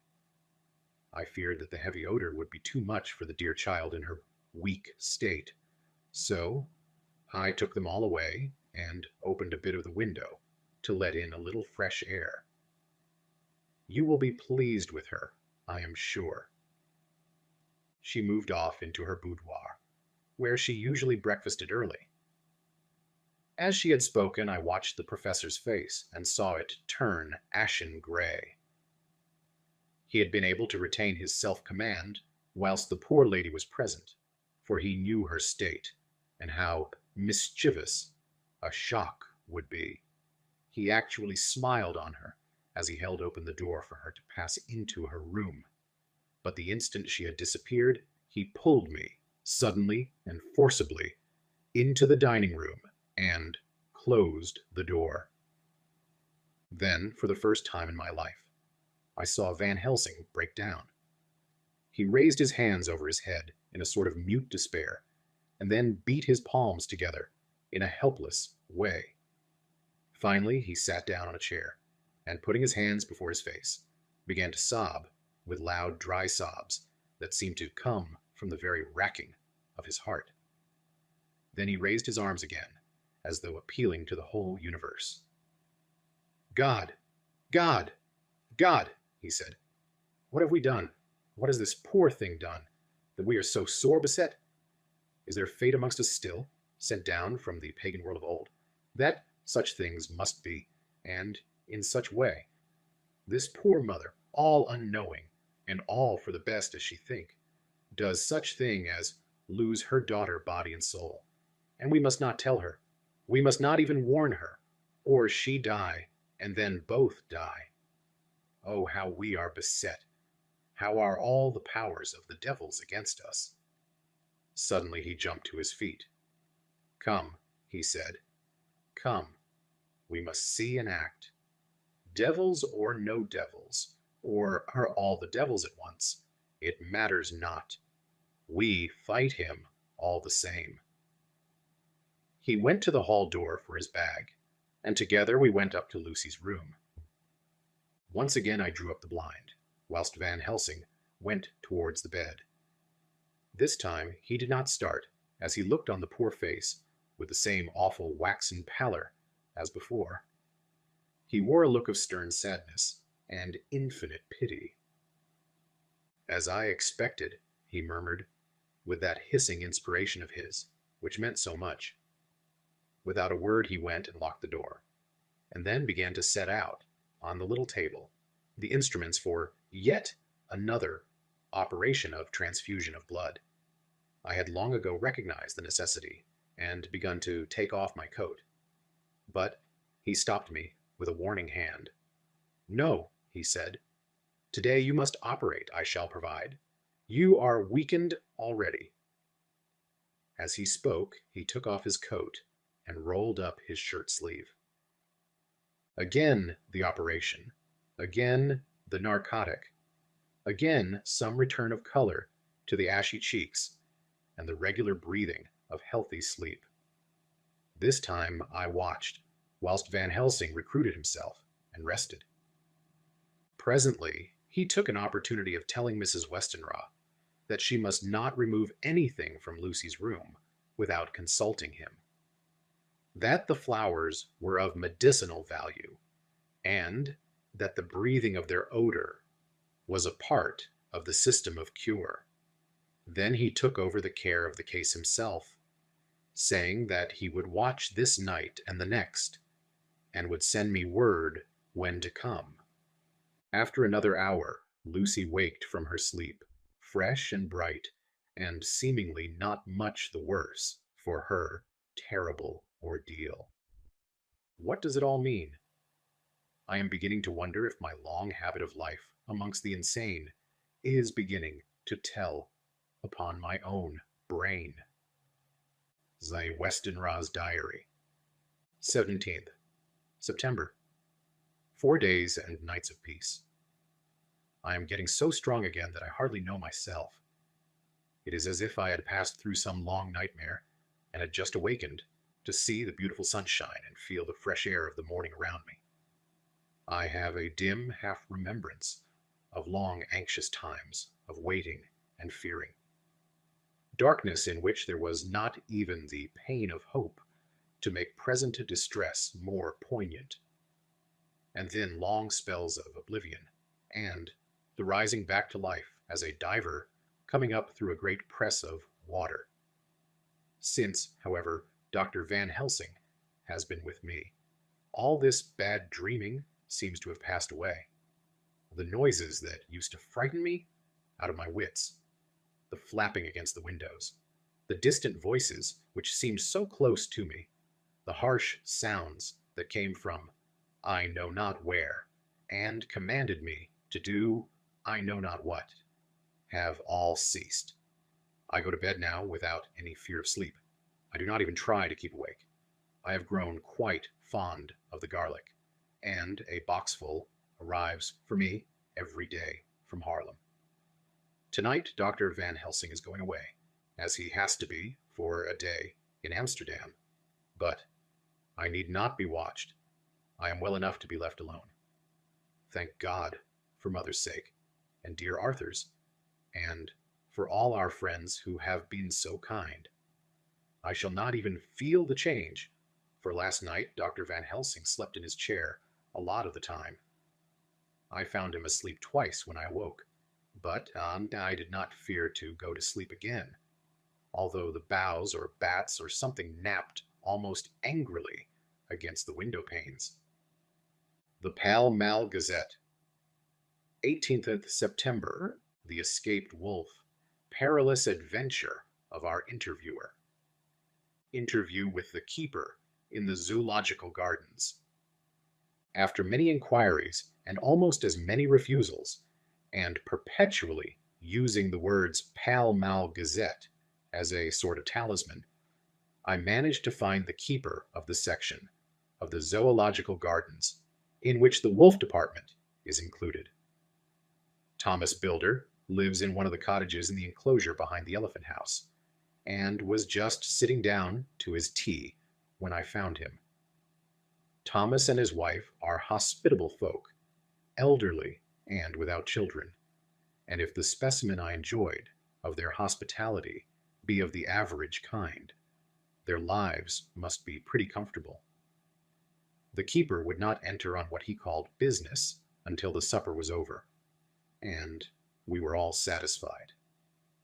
Then, when the table was cleared, and he had lit his pipe, he said, "Now, sir, you can go on and arsk me what you want. You'll excuse me refusin' to talk of professional subjects afore meals. I gives the wolves and the jackals and the hyenas in all our section their tea afore I begins to arsk them questions." "How do you mean, ask them questions?" I queried, wishful to get him into a talkative humor. "Ittin' of them over the id with a pole is one way, scratchin' of their hears is another. When gents as is, flush, wants a bit of a show-orf to their gals, I don't so much mind the fust, the ittin' with a pole, afore I chucks in their dinner, but I waits till they've 'ad their sherry and coffee, so to speak, afore I troys on with the ear-scratchin'. Mind you," he added philosophically, "there's a deal of the same nature in us as in them, their animalies. Here's you a-comin' and arskin' of me questions about my business, and I that grumpy like, that only for your bloomin'. Arf quid, I'd a seen you blowed fust 'fore I'd answer. Not even when you arsked me, sarcastic, like if I'd like you to arsk the superintendent if you might arsk me questions. Without offense, did I tell yer to go to L? You did. And when you said you'd report me for usin' of obscene language that was ittin' me over the id, but the arf quid made that all right. I weren't a-goin' to fight, so I waited for the food, and did with my owl as the wolves and lions and tigers does. But, lor love your art, now that the old ooman has stuck a chunk of her tea-cake in me, and rinsed me out with her bloomin' old teapot, and I've lit hup, you may scratch my ears for all you're worth, and won't get even a growl out of me. Drive along with your questions. I know what you're a-comin' at, that ear-escaped wolf." "Exactly. I want you to give me your view of it. Just tell me how it happened, and when I know the facts, I'll get you to say what you consider was the cause of it, and how you think the whole affair will end." "All right, Governor. This 'ere is about the old story. That 'ere wolf, what we called Berserker, was one of 3 gray ones that came from Norway to Jamrach's, which we bought off him 4 years ago. He was a nice well-behaved wolf that never gave no trouble to talk of. I'm more surprised at him for wantin' to get out nor any other anomaly in the place. But there, you can't trust wolves no more, nor women." "Don't you mind him, sir," broke in Mrs. Tom, with a cheery laugh. "He's got mindin' the animalies so long, that blessed if he ain't like old wolf hisself. But there ain't no 'arm in him. Well, sir, it was about 2 hours after feeding yesterday when I first hear my disturbance. I was making up a litter in the monkey house for a young puma, which is ill. But when I heard the yelping and owling, I came away straight. There was Bersicker, a tearing like a mad thing at the bars, as if he wanted to get out. There wasn't much people about that day, and close at hand was only one man, a tall, thin chap with a hook nose and a pointed beard, with a few white hairs running through it. He had a hard, cold look and red eyes, and I took a sort of mislike to him, for it seemed as if it was him, as they was irritated at. He had white kid gloves on his hands, and he pointed out the anomalies to me and says, "Keeper, these wolves seem upset at something." "Maybe it's you," says I, for I did not like the airs as he give hisself. He didn't get angry as I hoped he would, but he smiled a kind of insolent smile, with a mouth full of white, sharp teeth. "Oh no, they wouldn't like me," he says. "Ow, yes, they would," says I, imitating of him. "They always likes a bone or two to clean their teeth on about tea time, which you as a bagful." Well, it was a odd thing, but when the anomalies see us a-talking, they lay down, and when I went over to Bersicker, he let me stroke his ears same as ever. That there man kem over, and blessed, but if he didn't put in his hand and stroke the old wolf's ears too. "Take care," says I. "Bersicker is quick." "Never mind," he says. "I'm used to 'em." "Are you in the business yourself?" I says, taking off my hat. For a man what trades in wolves, and cetera, is a good friend to keepers. "No," says he, "not exactly in the business, but I've made pets on several." And with that, he lifts his at as perlite as a lord, and walks away. Old Bersicker kept a looking arter him till he was out of sight, and then went and lay down in a corner, and wouldn't come hout the old hivnin. Well, larst night, so soon as the moon was hup, the wolves here all began a owling. There weren't nothing for them to owl at. There weren't no one near except someone that was evidently a callin' a dog somewheres out back of the gardings in the park road. Once or twice I went out to see that all was right, and it was. And then the owling stopped. Just before 12 o'clock I just took a look round afore turning in and bust me, but when I kem opposite to old Bersker's cage, I see the rails broken and twisted about, and the cage empty, and that's all I know for certain. Did anyone else see anything? One of our gardeners was a coming home about that time from a armony when he sees a big gray dog coming out through the garden hedges. At least, so he says. But I don't give much for it myself, for if he did, he never said a word about it to his missus when he got home, and it was only after the escape of the wolf was made known, and we had been up all night a hunting of the park for Bersicker, that he remembered seeing anything. My own belief was that the harmony had got into his head. Now, Mr. Builder, can you account in any way for the escape of the wolf? Well, sir, he said, with a suspicious sort of modesty, I think I can. But I don't know as how you'd be satisfied with the theory. Certainly I shall. If a man like you, who knows the animals from experience, can't hazard a good guess at any rate, who is even to try? Well then, sir, I accounts for it this way. It seems to me that wolf escaped simply because he wanted to get out. From the hearty way that both Thomas and his wife laughed at the joke, I could see that it had done service before, and that the whole explanation was simply an elaborate cell. I couldn't cope in badinage with the worthy Thomas, but I thought I knew a surer way to his heart, so I said no. Now, Mr. Builder, we'll consider that first half sovereign worked off, and this brother of his is waiting to be claimed when you've told me what you think will happen. Right you are, sir, he said briskly. You'll excuse me, I know, for a chaffin' of you, but the old woman here winked at me, which was as much as telling me to go on. Well, I never, said the old lady.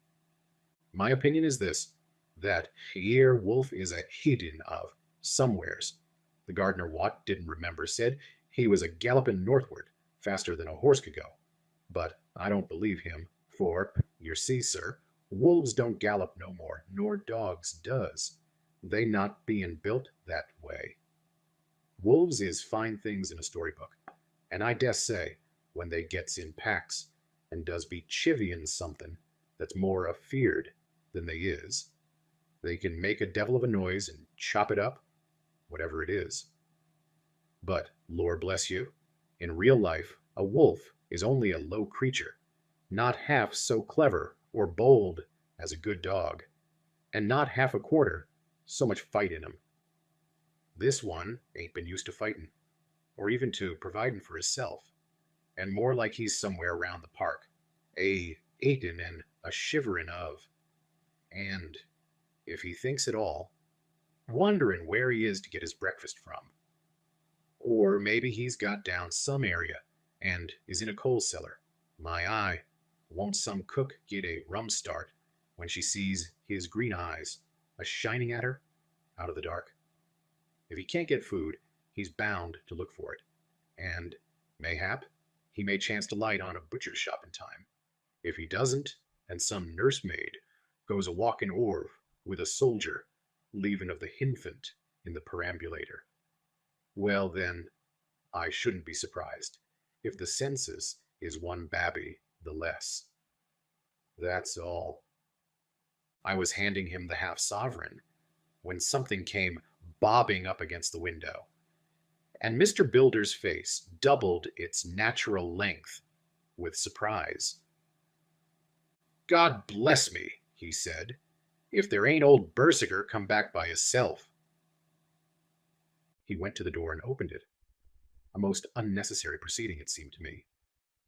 I have always thought that a wild animal never looks so well as when some obstacle of pronounced durability is between us. A personal experience has intensified rather than diminished that idea. And after all, however, there is nothing like custom, for neither Builder nor his wife thought any more of the wolf than I should of a dog. The animal itself was as peaceful and well-behaved as that father of all picture wolves, Red Riding Hood's quondam friend, whilst moving her confidence in masquerade. The whole scene was an unutterable mixture of comedy and pathos. The wicked wolf that for half a day had paralyzed London and set all the children in the town shivering in their shoes, was there in a sort of penitent mood, and was received and petted like a sort of vulpine prodigal son. Old Builder examined him all over with most tender solicitude, and, when he had finished with his penitent, said, There, I knew the poor old chap would get into some kind of trouble. Didn't I say it all along? Here's his head all cut and full of broken glass. He's been a-getting over some bloomin' wall or other. It's a shime that people are allowed to top their walls with broken bottles. This here's what comes of it. Come along, Berserker. He took the wolf and locked him up in a cage with a piece of meat that satisfied, in quantity at any rate, the elementary conditions of the fatted calf, and went off to report. I came off, too, to report the only exclusive information that is given today regarding the strange escapade at the zoo. Dr. SEWARD'S Diary, 17th of September. I was engaged after dinner in my study posting up my books, which, through press of other work and the many visits to Lucy, had fallen sadly into arrear. Suddenly the door was burst open, and in rushed my patient, with his face distorted with passion. I was thunderstruck, for such a thing as a patient getting of his own accord into the superintendent's study is almost unknown. Without an instant's pause, he made straight at me. He had a dinner knife in his hand, and, as I saw, he was dangerous.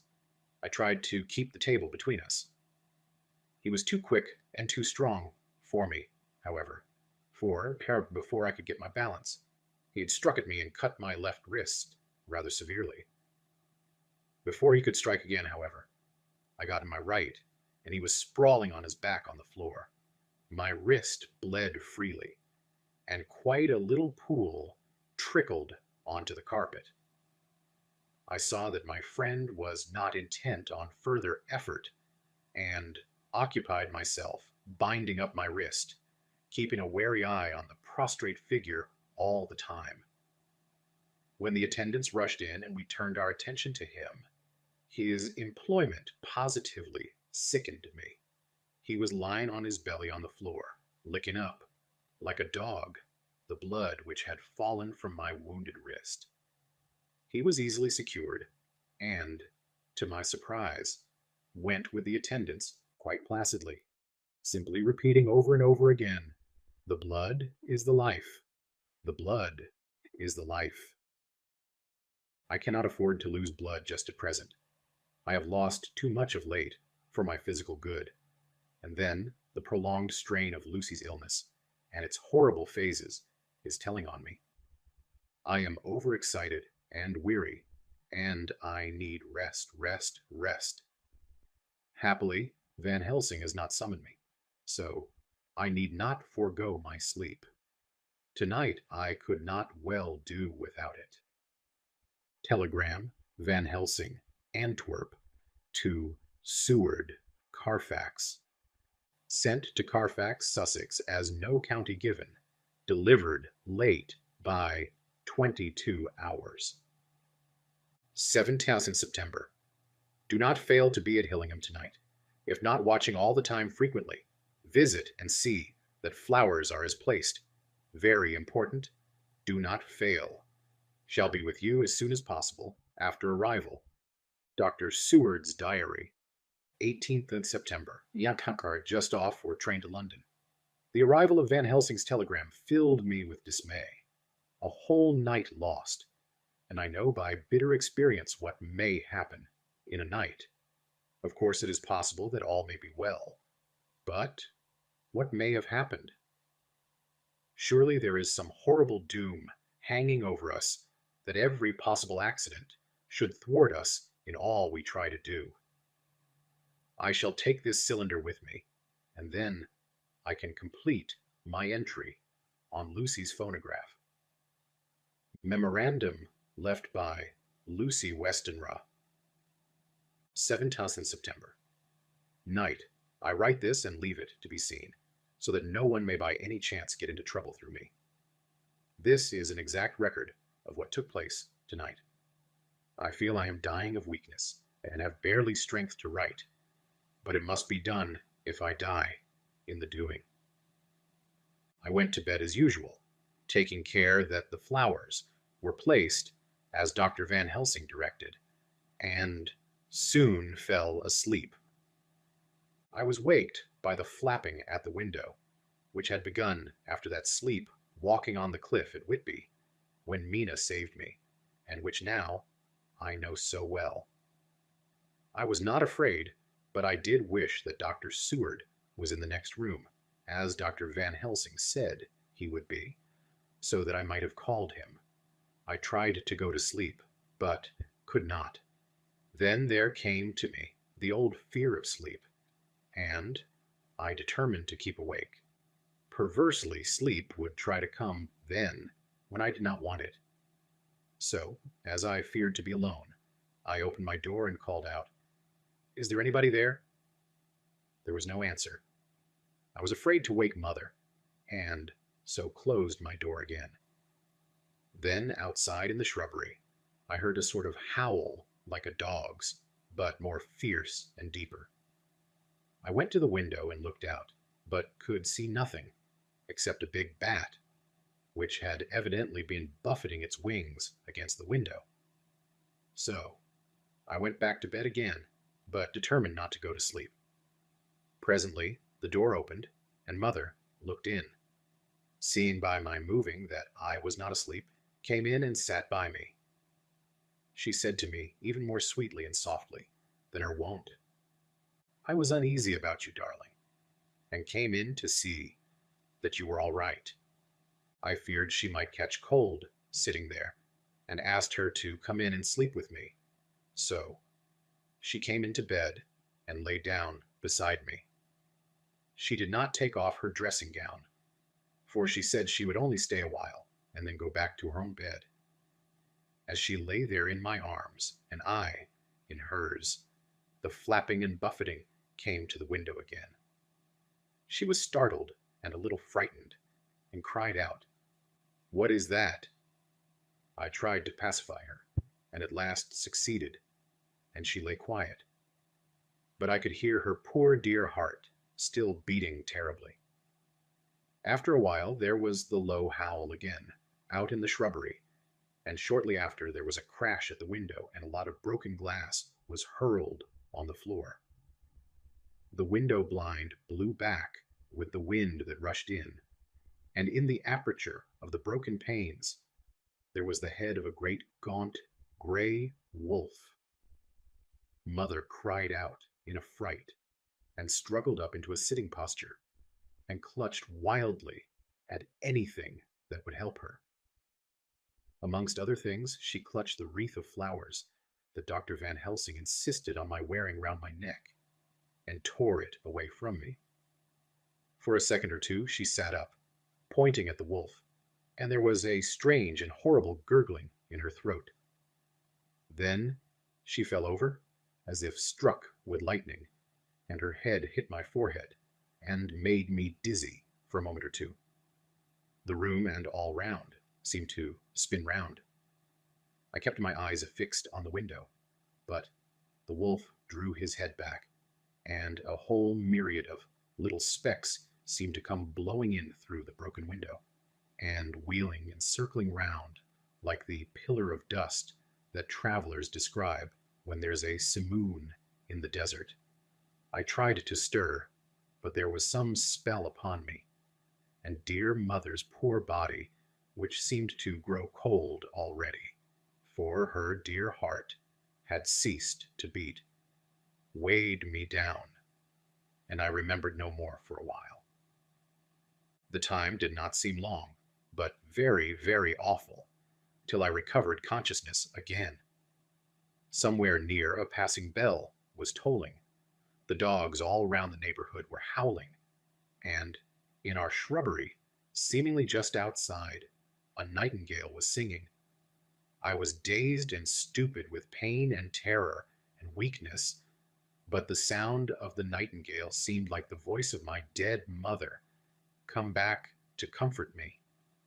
The sounds seemed to have awakened the maids too, for I could hear their bare feet pattering outside my door.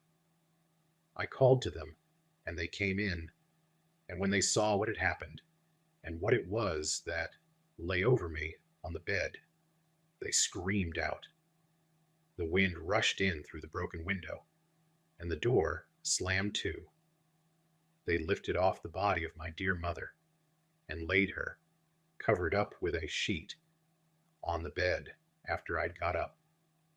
They were all so frightened and nervous that I directed them to go to the dining room and have each a glass of wine. The door flew open for an instant and closed again. The maids shrieked, and then went in a body to the dining room, and I laid what flowers I had on my dear mother's breast. When they were there, I remembered what Dr. Van Helsing had told me, but I didn't like to remove them. And besides, I would have some of the servants to sit up with me now. I was surprised that the maids did not come back. I called them, but got no answer, so I went to the dining room to look for them. My heart sank when I saw what had happened. They all four lay helpless on the floor, breathing heavily. The decanter of sherry was on the table half full, but there was a queer, acrid smell about. I was suspicious and examined the decanter. It smelt of laudanum, and looking on the sideboard, I found that the bottle which Mother's doctor uses for her, did use, was empty. What am I to do? What am I to do? I am back in the room with Mother. I can't leave her, and I am alone, save for the sleeping servants, whom someone has drugged, alone with the dead. I dare not go out, for I can hear the low howl of the wolf through the broken window. The air seems full of specks, floating and circling in the draught from the window, and the lights burn blue and dim. What am I to do? God shield me from harm this night. I shall hide this paper in my breast, where they shall find it when they come to lay me out. My dear mother gone. It is time that I go too. Goodbye, dear Arthur, if I should not survive this night. God keep you, dear, and God help me.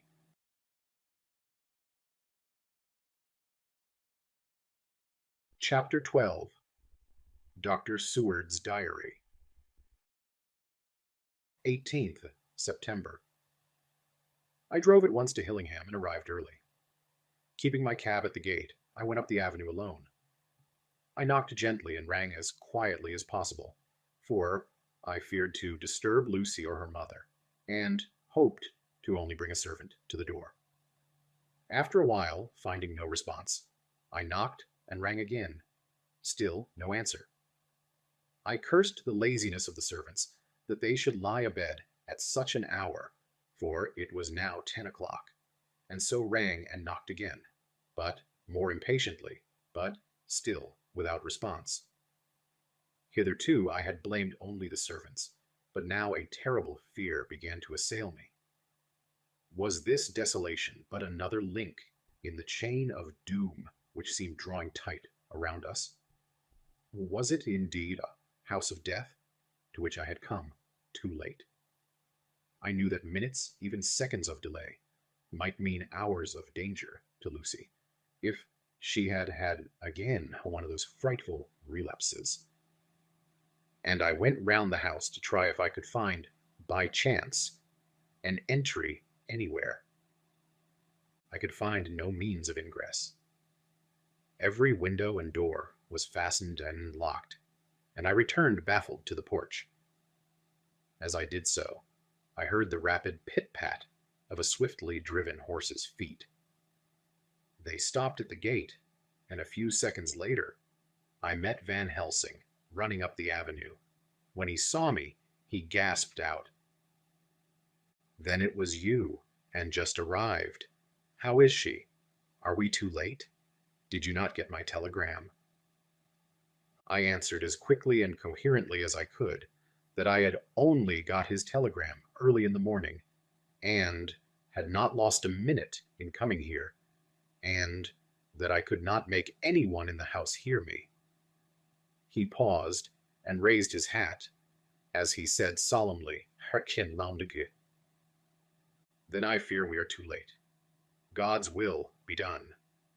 With his usual recuperative energy, he went on, "Come, if there be no way open to get in, we must make one.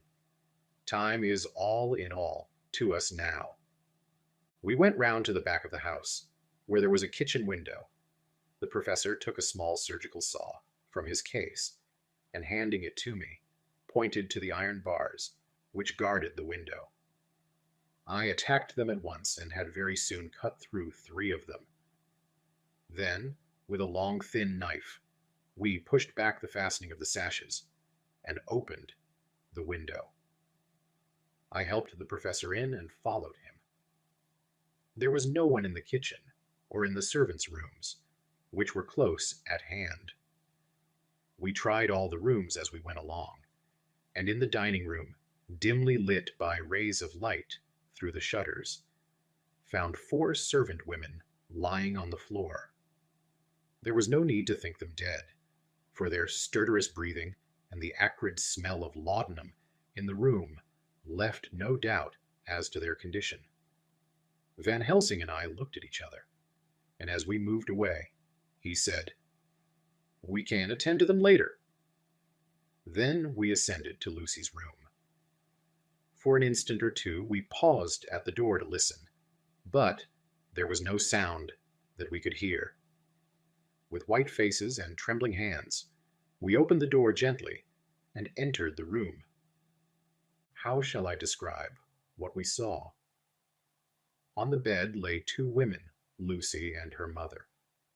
The latter lay farthest in, and she was covered with a white sheet, the edge of which had been blown back by the draught through the broken window, showing the drawn white face with a look of terror fixed upon it.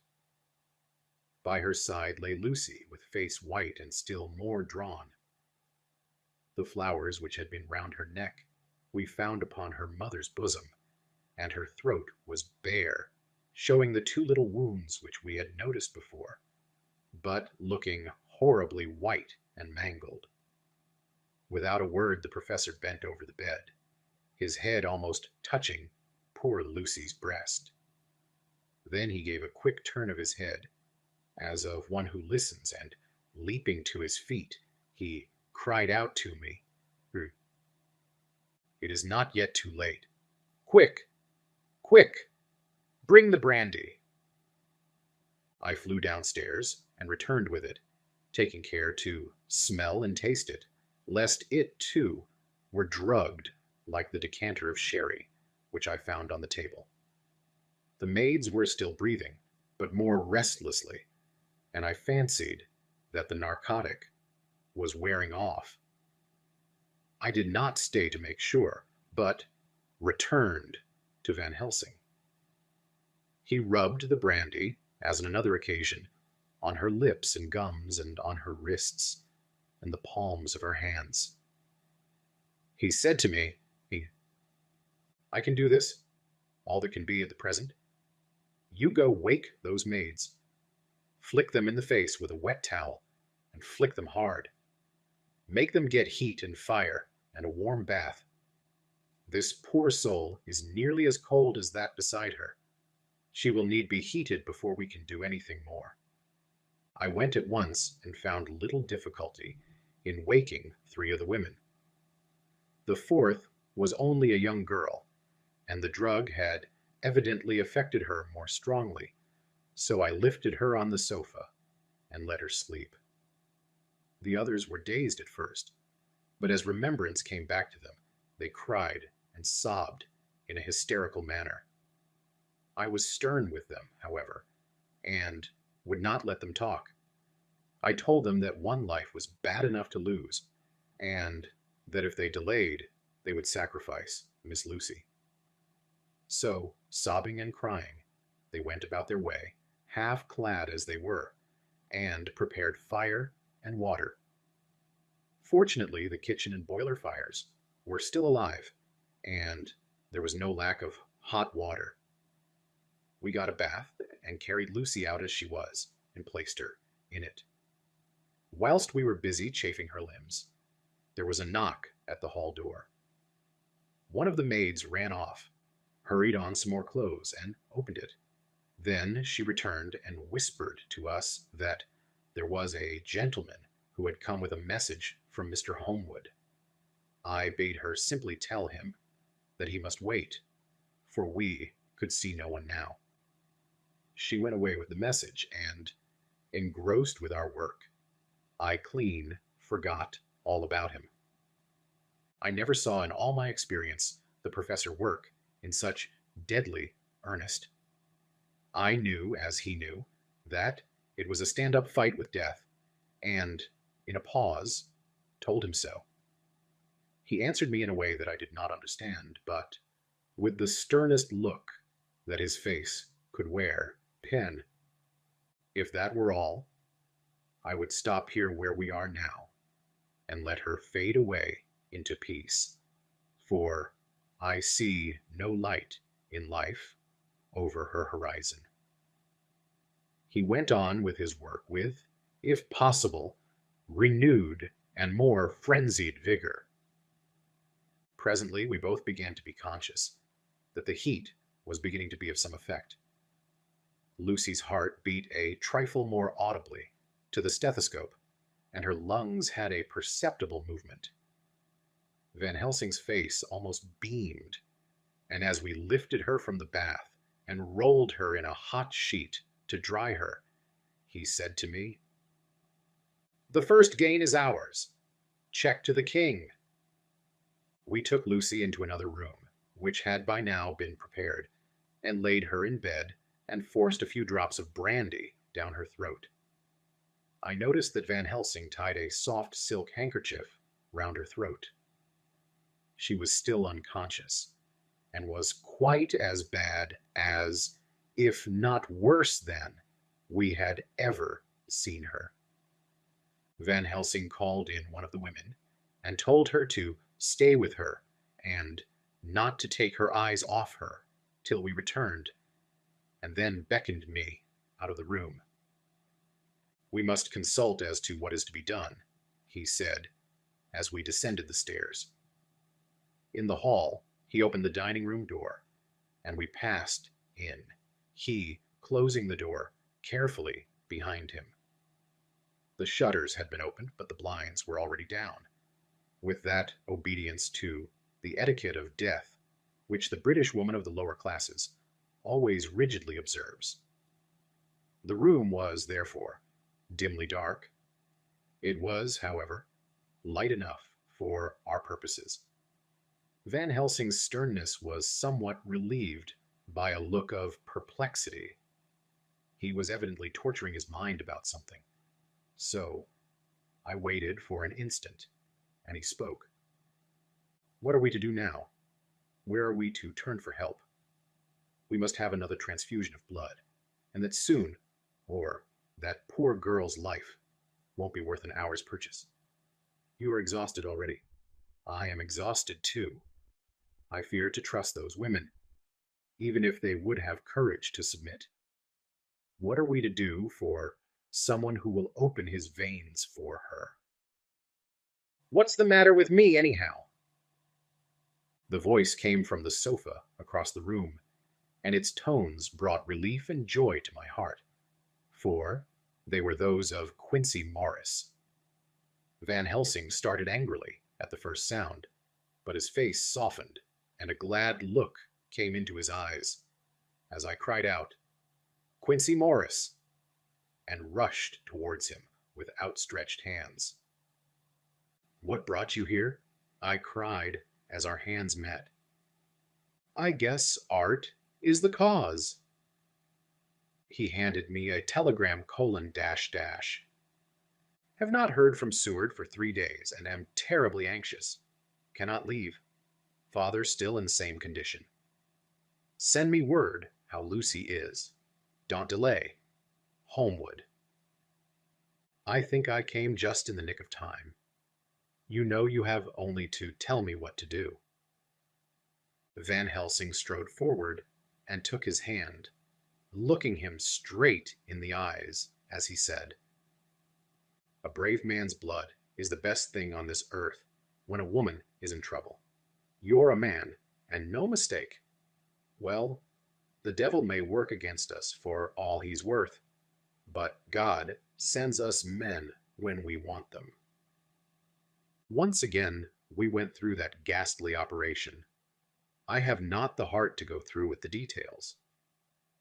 Lucy had got a terrible shock, and it told on her more than before.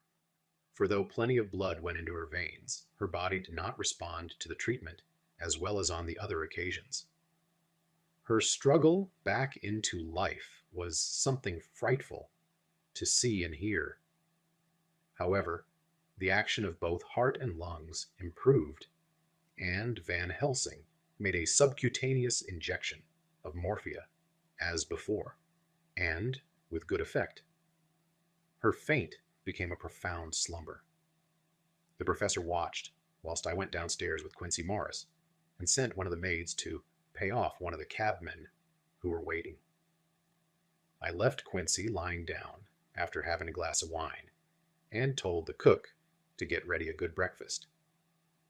Then a thought struck me, and I went back to the room where Lucy now was. When I came softly in, I found Van Helsing with a sheet or two of notepaper in his hand. He had evidently read it and was thinking it over as he sat with his hand to his brow. There was a look of grim satisfaction in his face, as of one who has had a doubt solved. He handed me the paper, saying only, "It dropped from Lucy's breast when we carried her to the bath." When I had read it, I stood looking at the professor, and after a pause, asked him, "In God's name, what does it all mean? Was she or is she mad? Or what sort of horrible danger is it?" I was so bewildered that I did not know what to say more. Van Helsing put out his hand and took the paper, saying, "Do not trouble about it now.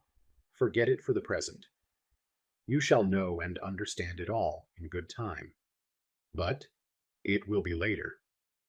And now, what is it that you came to me to say?" This brought me back to fact, and I was all myself again. I came to speak about the certificate of death. If we do not act properly and wisely, there may be an inquest, and that paper would have to be produced. I am in hopes that we need have no inquest, for if we had it would surely kill poor Lucy, if nothing else did. I know, and you know, and the other doctor who attended her knows, that Mrs. Westenra had disease of the heart, and we can certify that she died of it. Let us fill up the certificate at once, and I shall take it myself to the registrar and go on to the undertaker. Good, oh my friend John. Well thought of. Truly Miss Lucy, if she be sad in the foes that beset her, is at least happy in the friends that love her. 1, 2, 3, all open their veins for her, besides one old man. Ah, yes, I know, friend John. I am not blind. I love you all the more for it.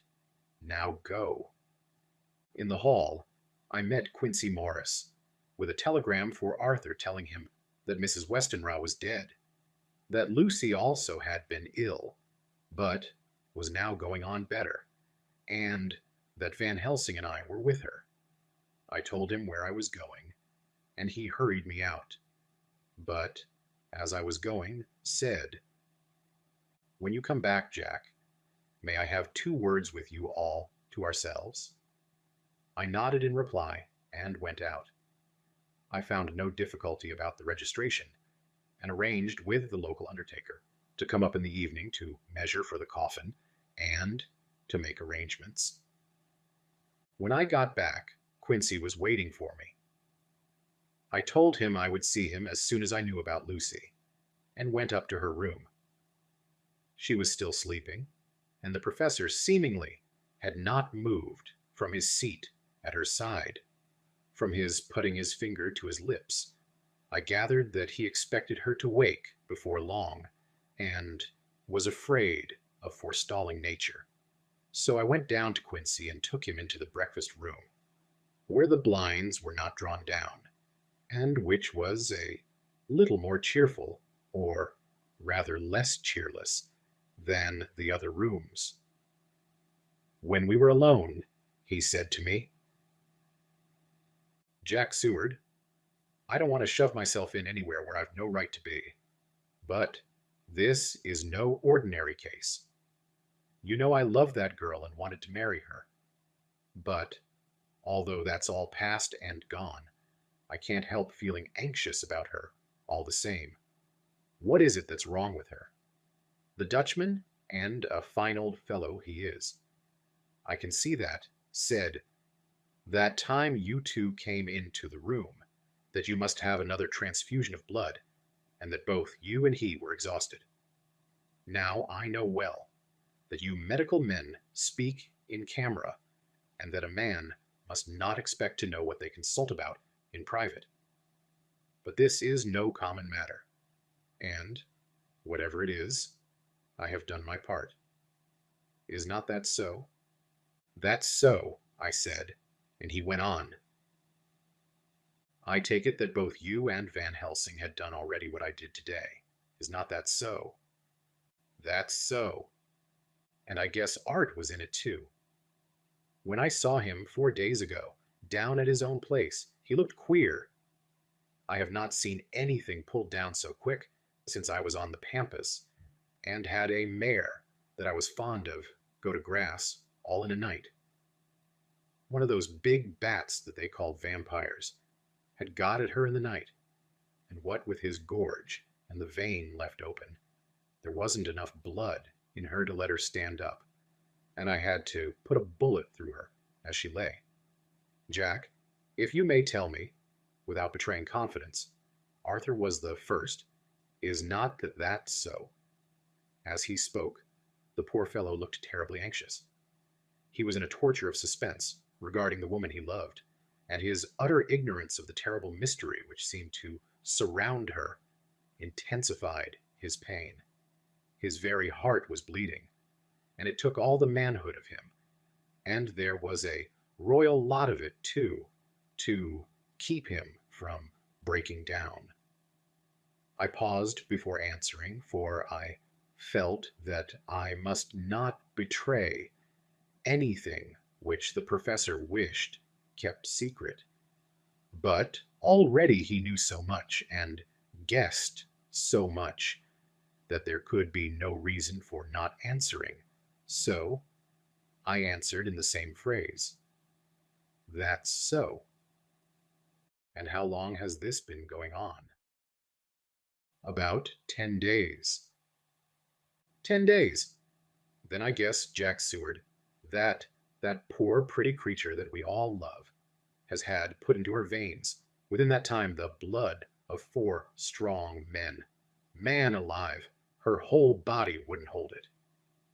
Then, coming close to me, he spoke in a fierce half-whisper. What took it out? I shook my head. That, I said, is the crux. Van Helsing is simply frantic about it, and I am at my wit's end. I can't even hazard a guess.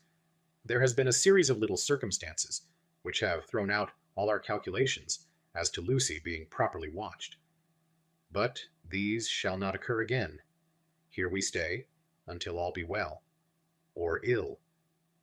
Quincy held out his hand. Count me in, he said.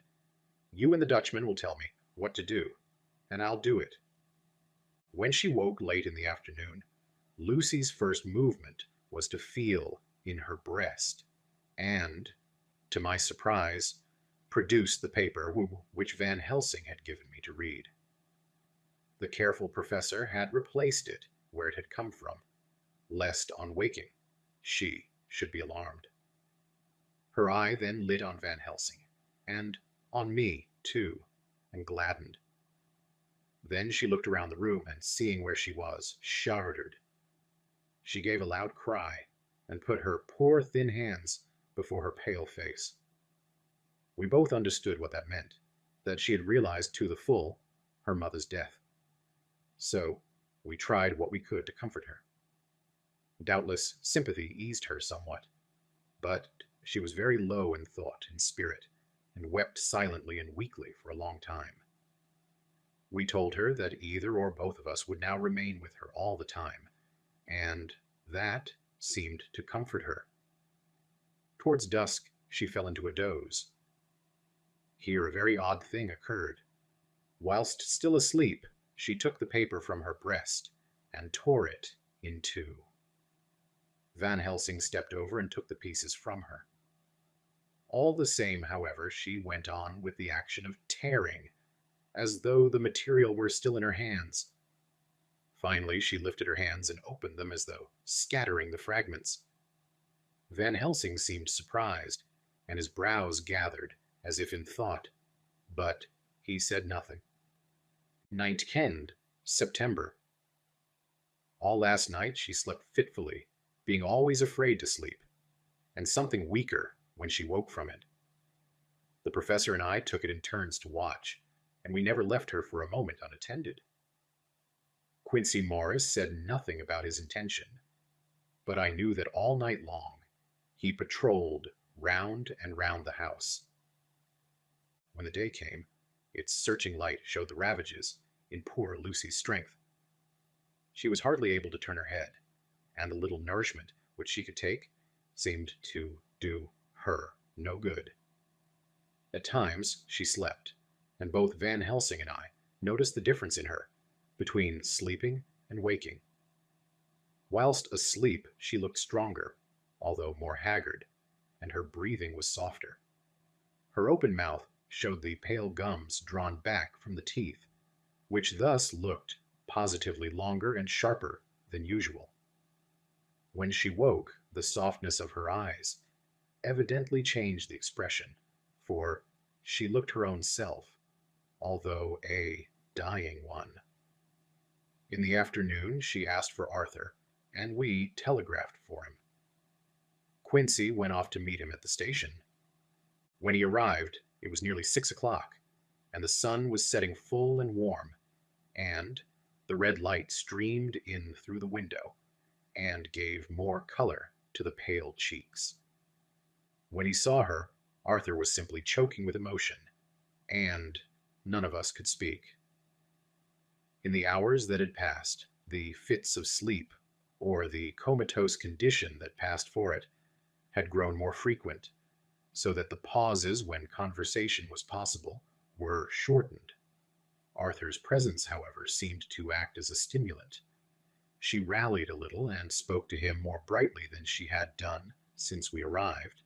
He too pulled himself together and spoke as cheerily as he could, so that the best was made of everything. It was now nearly 1 o'clock, and he and Van Helsing are sitting with her. I am to relieve them in a quarter of an hour, and mentoring this on Lucy's phonograph. Until 6 o'clock, they are to try to rest. I fear that tomorrow will end our watching, for the shock has been too great. The poor child cannot rally. God help us all. Letter, Mina Harker to Lucy Westenra, unopened by her. 17th September. My dearest Lucy, it seems an age since I heard from you, or indeed since I wrote. You will pardon me, I know, for all my faults, when you have read all my budget of news. Well, I got my husband back all right. When we arrived at Exeter, there was a carriage waiting for us, and in it, though he had an attack of gout, Mr. Hawkins, he took us to his house, where there were rooms for us all, nice and comfortable, and we dined together. After dinner, Mr. Hawkins said, "My dears, I want to drink your health and prosperity, and may every blessing attend you both. I know you both from children, and have, with love and pride, seen you grow up. Now I want you to make your home here with me. I have left to me neither chick nor child. All are gone, and in my will I have left you everything." I cried, "Lucy dear," as Jonathan and the old man clasped hands. Our evening was a very, very happy one. So, here we are, installed in this beautiful old house, and from both my bedroom and the drawing room, I can see the great elms of the cathedral, close with their great black stems standing out against the old yellow stone of the cathedral, and I can hear the rooks overhead cawing and chattering and gossiping all day, after the manner of rooks and humans. I am busy, I need not tell you, arranging things and housekeeping. Jonathan and Mr. Hawkins are busy all day, for, now that Jonathan is a partner, Mr. Hawkins wants to tell him all about the clients. "How is your dear mother getting on?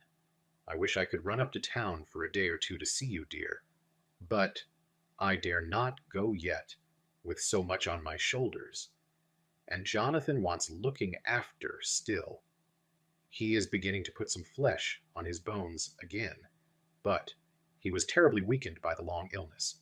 Even now he sometimes starts out of his sleep in a sudden way, and awakes all trembling until I can coax him back to his usual placidity.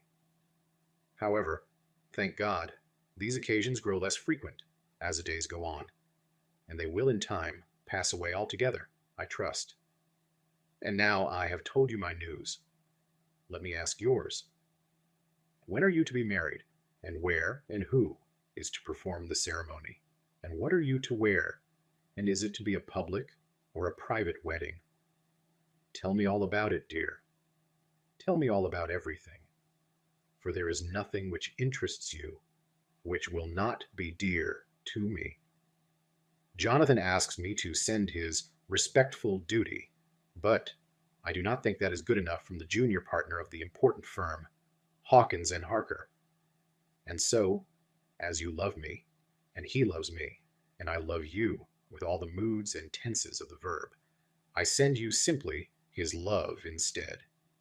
Goodbye, my dearest Lucy, and all blessings on you. Yours, Mina Harker. Report from Patrick Hennessy, M.D., M.R.C.S.L., K, Q.C.P.I., etc., etc., to John Seward, M.D., 20th September. My dear Sir, in accordance with your wishes, I enclose report of the conditions of everything left in my charge. With regard to patient Renfield, there is more to say.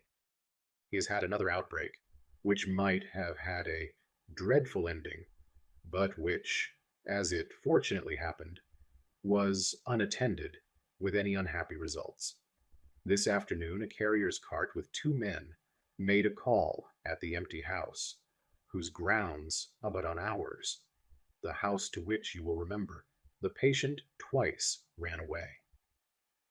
The men stopped at our gate to ask the porter their way, as they were strangers.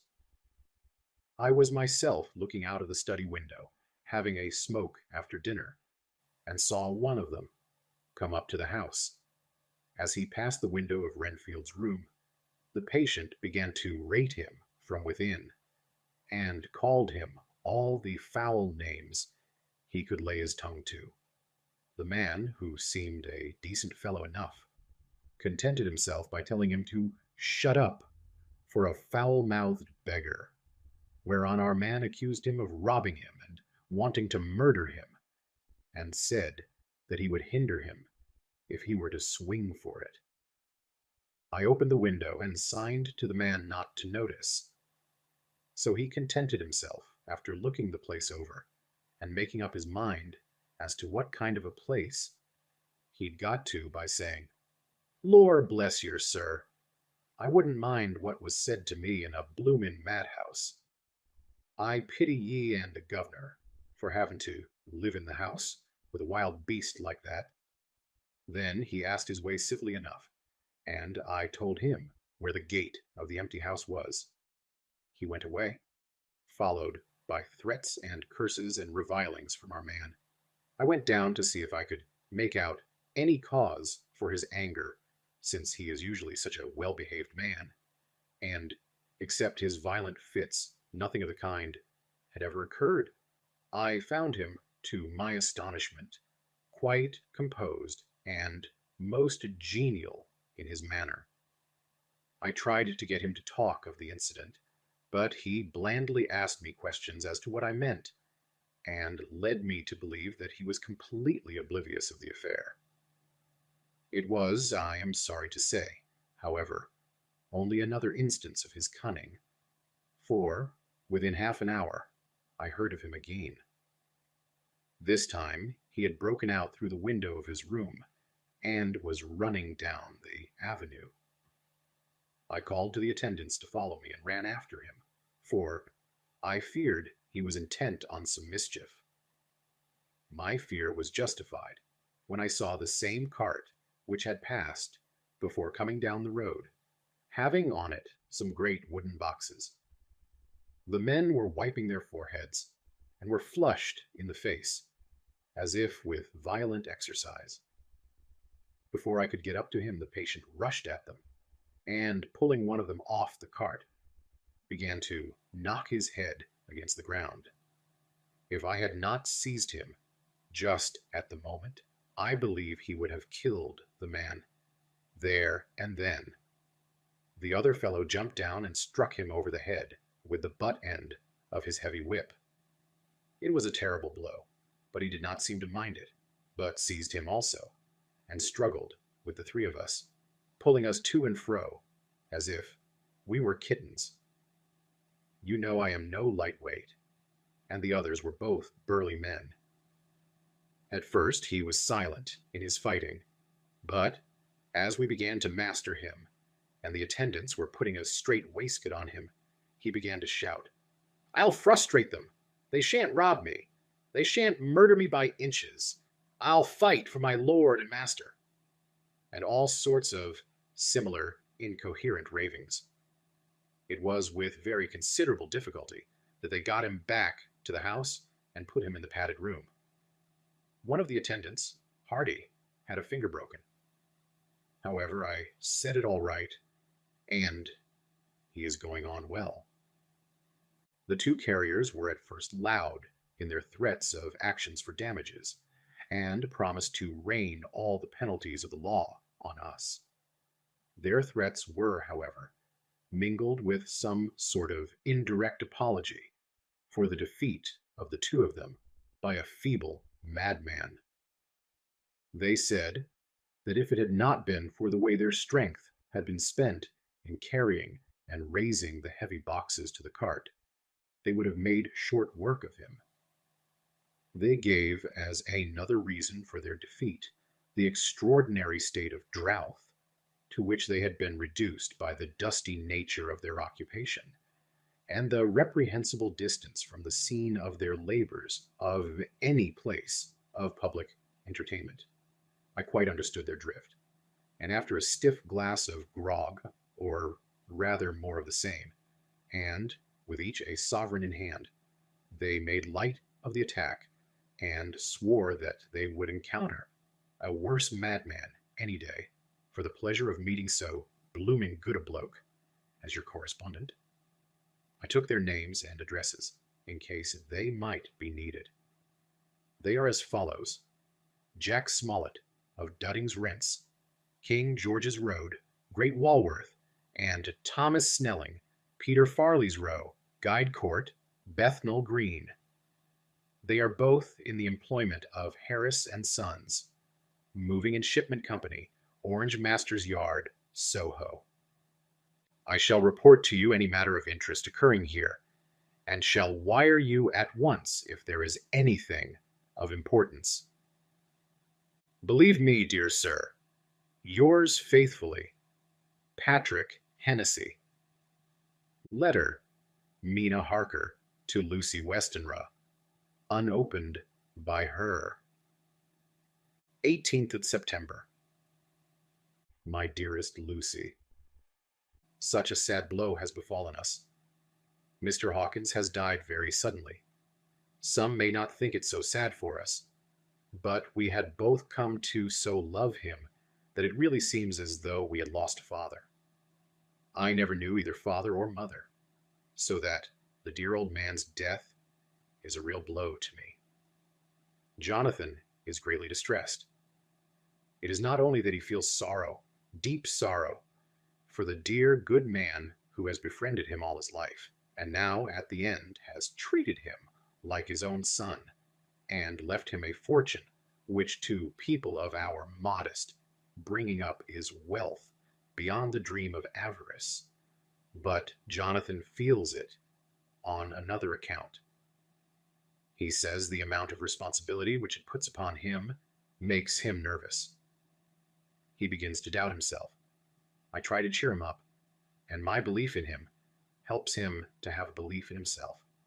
But it is here that the grave shock that he experienced tells upon him the most. Oh, it is too hard that a sweet, simple, noble, strong nature such as his, a nature which enabled him by our dear good friend's aid to rise from clerk to master in a few years, should be so injured that the very essence of its strength is gone. Forgive me, dear, if I worry you with my troubles in the midst of your own happiness. But, Lucy, dear, I must tell someone, for the strain of keeping up a brave and cheerful appearance to Jonathan tries me, and I have no one here that I can confide in. I dread coming up to London, as we must do the day after tomorrow, for poor Mr. Hawkins left in his will that he was to be buried in the grave with his father. As there are no relations at all, Jonathan will have to be chief mourner. I shall try to run over to see you, dearest, if only for a few minutes. Forgive me for troubling you. With all blessings, your loving Mina Harker. Dr. Seward's Diary. 20th September. Only resolution and habit can let me make an entry tonight. I am too miserable, too low-spirited, too sick of the world, and all in it, including life itself, that I would not care if I heard this moment the flapping of the wings of the angel of death. And he has been flapping those grim wings to some purpose of late. Lucy's mother and Arthur's father. And now, let me get on with my work. I duly relieved Van Helsing in his watch over Lucy. We wanted Arthur to go to rest also, but he refused at first. It was only when I told him that we should want him to help us during the day, and that we must not all break down for want of rest, lest Lucy should suffer, that he agreed to go. Van Helsing was very kind to him. "Come, my child," he said. "Come with me. You are sick and weak, and have had much sorrow and much mental pain, as well as that tax on your strength that we know of. You must not be alone, for to be alone is to be full of fears and alarms. Come to the drawing room, where there is a big fire, and there are 2 sofas. You shall lie on one, and I on the other, and our sympathy will be comfort to each other, even though we do not speak, and even if we sleep." Arthur went off with him, casting back a longing look on Lucy's face, which lay in her pillow, almost whiter than the lawn. She lay quite still, and I looked round the room to see that all was as it should be. I could see that the professor had carried out in this room, as in the other, his purpose of using the garlic. The whole of the window sashes reeked with it, and round Lucy's neck, over the silk handkerchief which Van Helsing made her keep on, was a rough chaplet of the same odorous flowers. Lucy was breathing somewhat stertorously, and her face was at its worst, for the open mouth showed the pale gums. Her teeth, in the dim, uncertain light, seemed longer and sharper than they had been in the morning, in particular by some trick of the light. The canine teeth looked longer and sharper than the rest. I sat down by her, and presently she moved uneasily. At the same moment there came a sort of dull net flapping, or buffeting at the window. I went over to it softly and peeped out by the corner of the blind. There was a full moonlight, and I could see that the noise was made by a great bat, which wheeled round, doubtless attracted by the light, although so dim, and every now and again struck the window with its wings. When I came back to my seat, I found that Lucy had moved slightly, and had torn away the garlic flowers from her throat. I replaced them as well as I could, and sat watching her. Presently she woke, and I gave her food, as Van Helsing had prescribed. She took but a little, and that languidly. There did not seem to be with her now the unconscious struggle for life and strength that had hitherto so marked her illness. It struck me as curious that the moment she became conscious, she pressed the garlic flowers close to her, It was certainly odd that whenever she got into that lethargic state, with the stertorous breathing, she put the flowers from her, but that when she waked, she clutched them close. There was no possibility of making any mistake about this, for in the long hours that followed, she had many spells of sleeping and waking, and repeated both actions many times. At 6 o'clock, Van Helsing came to relieve me. Arthur had then fallen into a doze, and he mercifully let him sleep on. When he saw Lucy's face, I could hear the sissing indraw of his breath, and he said to me in a sharp whisper, "Draw up the blind. I want light." Then he bent down, and with his face almost touching Lucy's, examined her carefully. He removed the flowers and lifted the silk handkerchief from her throat. As he did so, he started back, and I could hear his ejaculation, "Mein Gott," as it was smothered in his throat. I bent over and looked too, and as I noticed, some queer chill came over me. The wounds on the throat had absolutely disappeared. For fully 5 minutes, Van Helsing stood looking at her, with his face at its sternest. Then he turned to me and said calmly, "She is dying. It will not be long now. It will be much difference, mark me, whether she dies conscious or in her sleep. Wake that poor boy, and let him come and see the last. He trusts us, and we have promised him." I went to the dining room and waked him. He was dazed for a moment, but when he saw the sunlight streaming in through the edges of the shutters, he thought he was late and expressed his fear. I assured him that Lucy was still asleep, but told him as gently as I could that both Van Helsing and I feared that the end was near. He covered his face with his hands and slid down on his knees by the sofa, where he remained, perhaps a minute, with his head buried, praying, whilst his shoulders shook with grief. I took him by the hand and raised him up. "Come," I said, "my dear old fellow, summon all your fortitude. It will be best and easiest for her." When we came into Lucy's room, I could see that Van Helsing had, with his usual forethought, been putting matters straight and making everything look as pleasing as possible. He had even brushed Lucy's hair so that it lay on the pillow in its usual sunny ripples. When we came into the room, she opened her eyes, and seeing him, whispered softly, "Arthur, oh my love, I am so glad you've come." He was stooping to kiss her when Van Helsing motioned him back. "No," he whispered, "not yet. Hold her hand. It will comfort her more." So Arthur took her hand and knelt beside her, and she looked her best, with all the soft lines matching the angelic beauty of her eyes. Then gradually her eyes closed, and she sank to sleep. For a little bit her breast heaved softly, and her breath came and went like a tired child's. And then insensibly there came the strange change which I had noticed in the night. Her breathing grew stertorous, the mouth opened, and the pale gums drawn back made the teeth look longer and sharper than ever.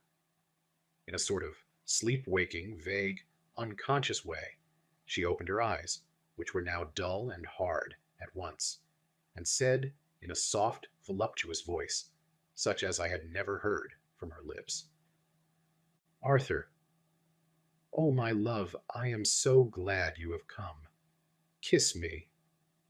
Arthur bent eagerly over to kiss her, but at that instant Van Helsing, who, like me, had been startled by her voice, swooped upon him, and catching him by the neck with both hands, dragged him back with a fury of strength which I never thought he could have possessed, and actually hurled him almost across the room. "Not for your life," he said. "Not for your living soul, and hers." And he stood between them like a lion at bay.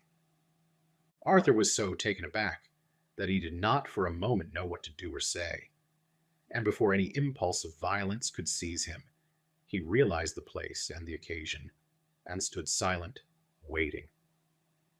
I kept my eyes fixed on Lucy, as did Van Helsing, and we saw a spasm as of rage flit like a shadow over her face. The sharp teeth champed together. Then her eyes closed, and she breathed heavily. Very shortly after, she opened her eyes in all their softness, and putting out her poor, pale, thin hand, took Van Helsing's great brown one. Drawing it to her, she kissed it. "My true friend," she said, in a faint voice, but with untellable pathos. "My true friend and his. Oh, guard him, and give me peace." "I swear it," he said solemnly, kneeling beside her and holding up his hand, as one who registers an oath. Then he turned to Arthur and said to him, "Come, my child, take her hand in yours and kiss her on the forehead. And only once." Their eyes met instead of their lips, and so they parted. Lucy's eyes closed, and Van Helsing, who had been watching closely, took Arthur's arm and drew him away. And then Lucy's breathing became stertorous again, and all at once it ceased. "It is all over," said Van Helsing. "She is dead." I took Arthur by the arm and led him away to the drawing room, where he sat down and covered his face with his hands, sobbing in a way that nearly broke me down to see. I went back to the room and found Van Helsing looking at poor Lucy, and his face was sterner than ever. Some change had come over her body. Death had given back part of her beauty, for her brow and cheeks had recovered some of their flowing lines. Even the lips had lost their deadly pallor. It was as if the blood no longer needed for the working of the heart had gone to make the harshness of death as little rude as might be. We thought her dying while she slept, and sleeping when she died. I stood beside Van Helsing and said, "Ah, well, poor girl, there is peace for her at last. It is the end." He turned to me and said with grave solemnity, "Not so, alas, not so. It is only the beginning." When I asked him what he meant, he only shook his head and answered, "We can do nothing as yet. Wait and see."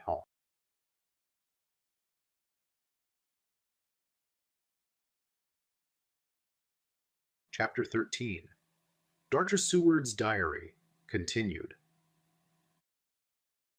The funeral was arranged for the next succeeding day, so that Lucy and her mother might be buried together. I attended to all the ghastly formalities, and the urbane undertaker proved that his staff were afflicted, or blessed, with something of his own obsequious suavity.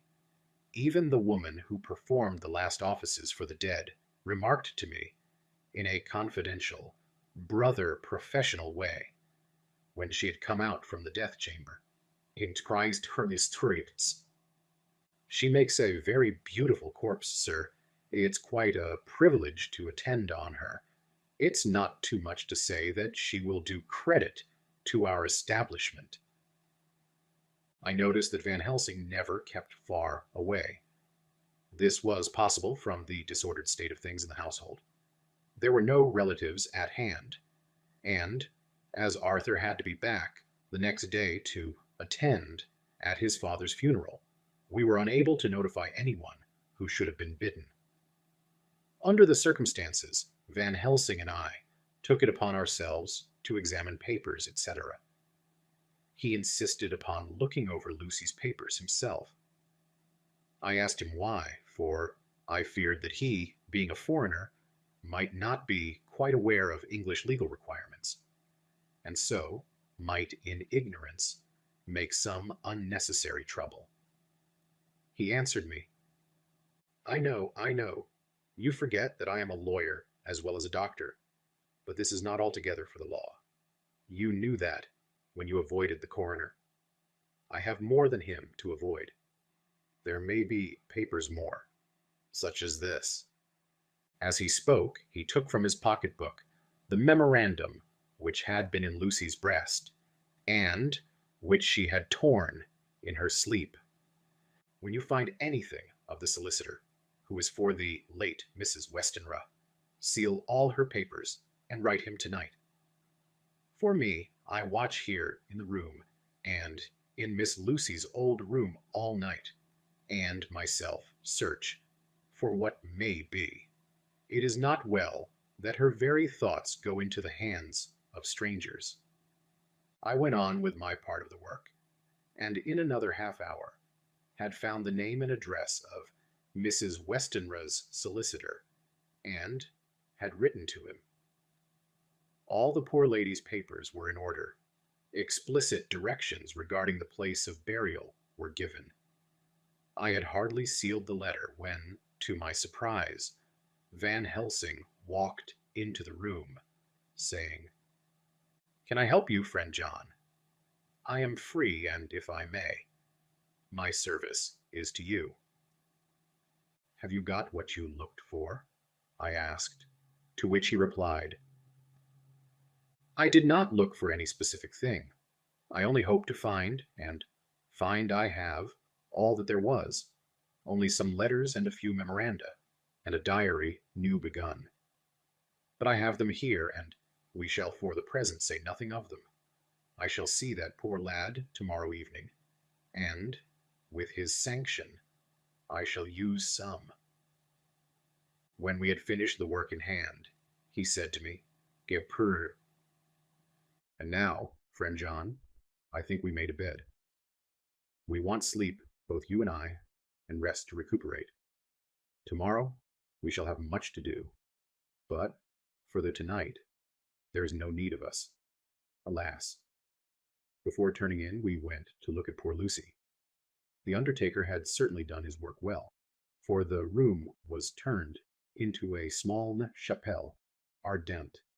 There was a wilderness of beautiful white flowers, and death was made as little repulsive as might be. The end of the winding sheet was laid over the face. When the professor bent over and turned it gently back, we both started at the beauty before us. The tall wax candles showing a sufficient light to note it well. All Lucy's loveliness had come back to her in death, and the hours that had passed, instead of leaving traces of decay's effacing fingers, had but restored the beauty of life, till positively I could not believe my eyes, that I was looking at a corpse. The professor looked sternly grave. He had not loved her as I had, and there was no need for tears in his eyes. He said to me, "Remain till I return," and left the room. He came back with a handful of wild garlic from the box waiting in the hall, but which had not been opened, and placed the flowers amongst the others on and around the bed. Then he took from his neck, inside his collar, a little gold crucifix, and placed it over the mouth. He restored the sheet to its place, and we came away. I was undressing in my own room, when, with a premonitory tap at the door, he entered, and at once began to speak. "Tomorrow, I want you to bring me, before night, a set of post-mortem knives." "Must we make an autopsy?" I asked. "Yes and no. I want to operate, but not as you think. Let me tell you now, but not a word to another. I want to cut off her head and take out her heart." "Ah, you a surgeon? And so shocked. You, whom I have seen with no tremble of hand or heart, do operations of life and death that make the rest shudder. Oh, but I must not forget, my dear friend John, that you loved her, and I have not forgotten it, for it is I that shall operate, and you must only help. I would like to do it tonight, but for Arthur, I must not. He will be free after his father's funeral tomorrow, and he will want to see her, to see it. Then, when she is coffined, ready for the next day, you and I shall come, when all sleep. We shall unscrew the coffin lid, and shall do our operation, and then replace all, so that none know, save we alone. But why do it at all? The girl is dead. Why mutilate her poor body without need? And if there is no necessity for a post-mortem, and nothing to gain by it, no good to her, to us, to science, to human knowledge, why do it? Without such, it is monstrous. For answer, he put his hand on my shoulder, and said, with infinite tenderness, "Friend John, I pity your poor bleeding heart, and I love you the more, because it does so bleed. If I could, I would take on myself the burden that you do bear. But there are things that you know not, but that you shall know, and bless me for knowing, though they are not pleasant things. John, my child, you have been my friend now many years, and yet did you ever know me to do any without good cause? I may err, I am but man, but I believe in all I do. Was it not for these causes that you sent for me when the great trouble came? Yes. Were you not amazed, nay horrified, when I would not let Arthur kiss his love, though she was dying, and snatched him away by all my strength? Yes. And yet you saw how she thanked me, with her so beautiful dying eyes, her voice, too, so weak, and she kissed my rough old hand, and blessed me. Yes. And did you not hear me swear promise to her, that so she closed her eyes, grateful? Yes. Well, I have good reason now for all I want to do. You have for many years trust me. You have believed me weeks past, when there be things so strange that you might have well doubt. Believe me yet a little, friend John. If you trust me not, then I must tell what I think, and that is not perhaps well. And if I work, as work I shall, no matter trust or no trust, without my friend trust in me, I work with heavy heart, and feel, oh, so lonely when I want all help and courage that may be. He paused a moment, and went on solemnly. Friend John, there are strange and terrible days before us. Let us not be two, but one. That, so we work to a good end. Will you not have faith in me? I took his hand, and promised him. I held my door open as he went away, and watched him go into his room and close the door. As I stood without moving, I saw one of the maids pass silently along the passage. She had her back towards me, so did not see me, and go into the room where Lucy lay. The sight touched me. Devotion is so rare, and we are so grateful to those who show it, unasked, to those we love. Here was a poor girl putting aside the terrors which she naturally had of death, to go watch alone by the bier of the mistress whom she loved, so that the poor clay might not be lonely till laid to eternal rest. I must have slept long and soundly, for it was the broad daylight, when Van Helsing waked me by coming into my room. He came over to my bedside and said, "You need not trouble about the knives. We shall not do it." "Why not?" I asked. For his solemnity of the night before had greatly impressed me. "Because," he said sternly, "it is too late, or too early. See." Here he held up the little golden crucifix. "This was stolen in the night." "How stolen?" I asked in wonder, "since you have it now." "Because I get it back from the worthless wretch who stole it, from the woman who robbed the dead and the living. Her punishment will surely come, but not through me. She knew not altogether what she did, and thus, unknowing, she only stole.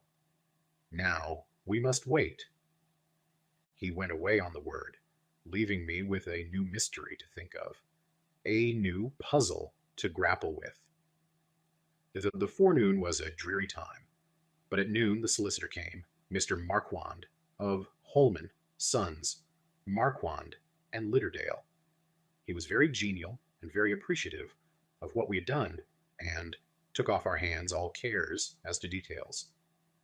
During lunch, he told us that Mrs. Westenra had for some time expected a sudden death from her heart, and had put her affairs in absolute order.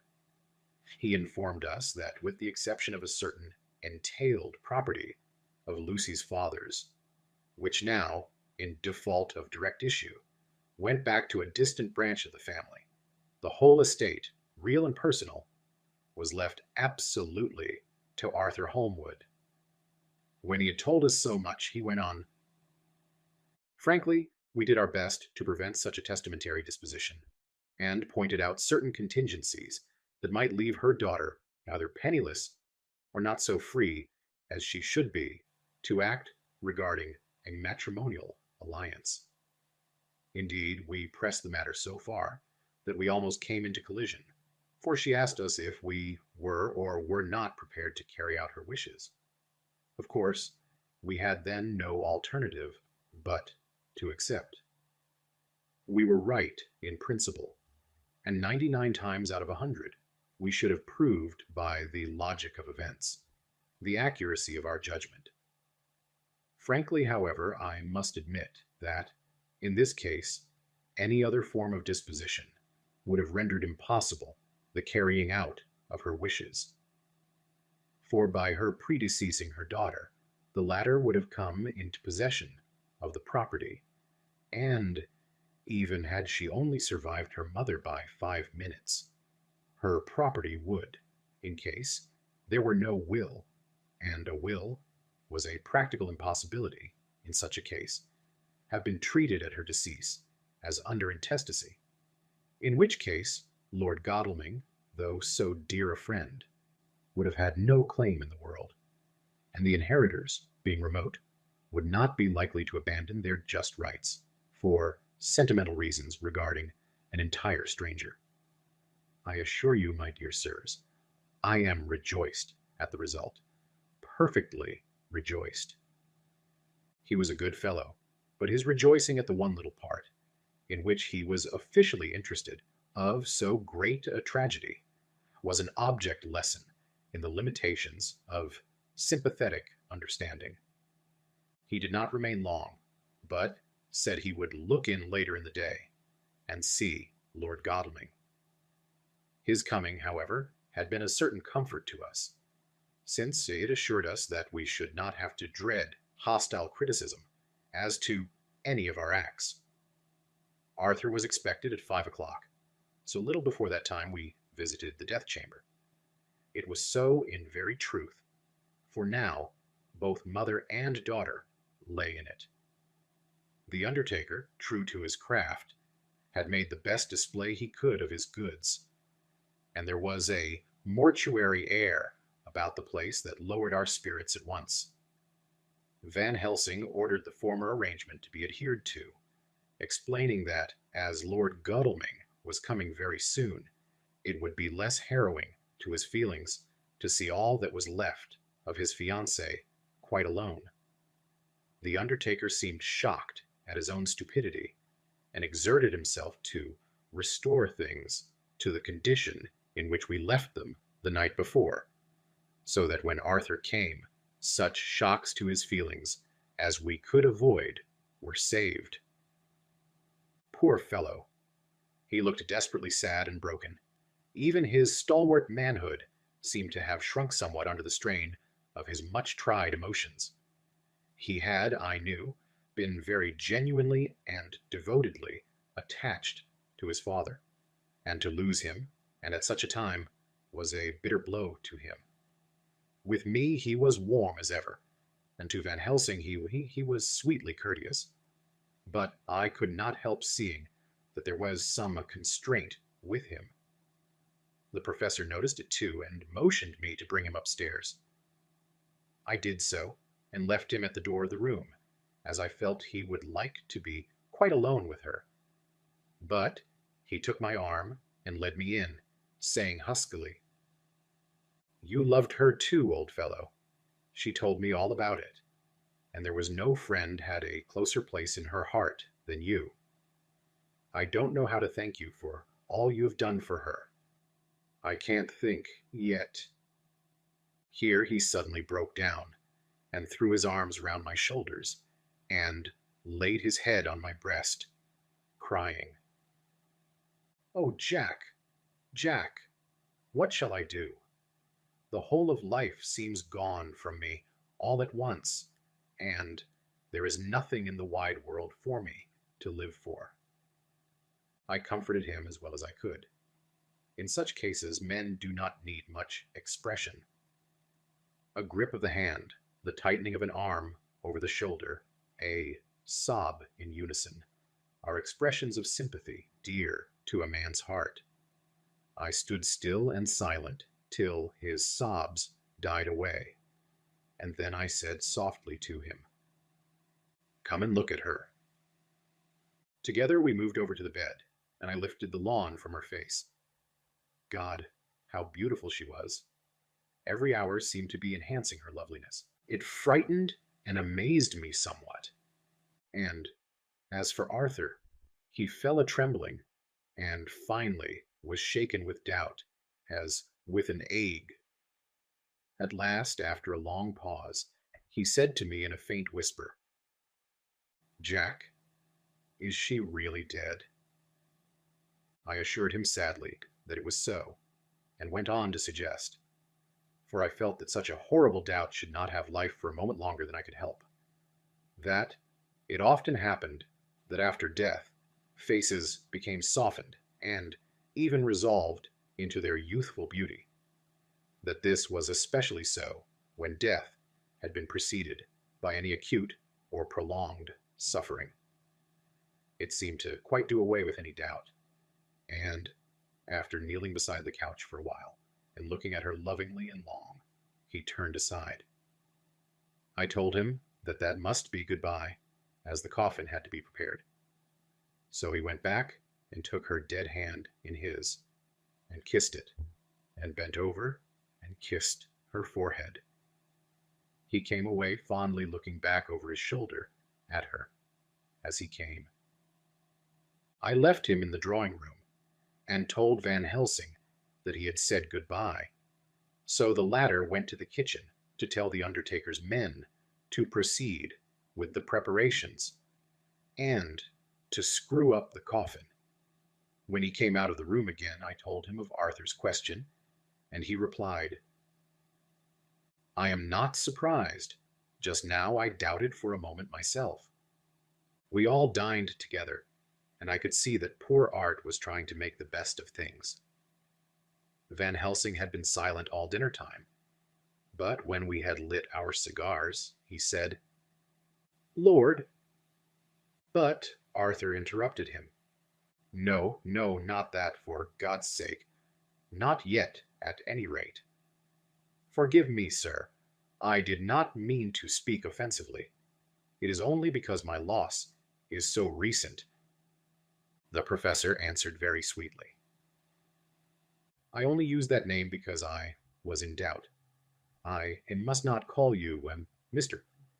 And I have grown to love you, yes, my dear boy, to love you, as Arthur."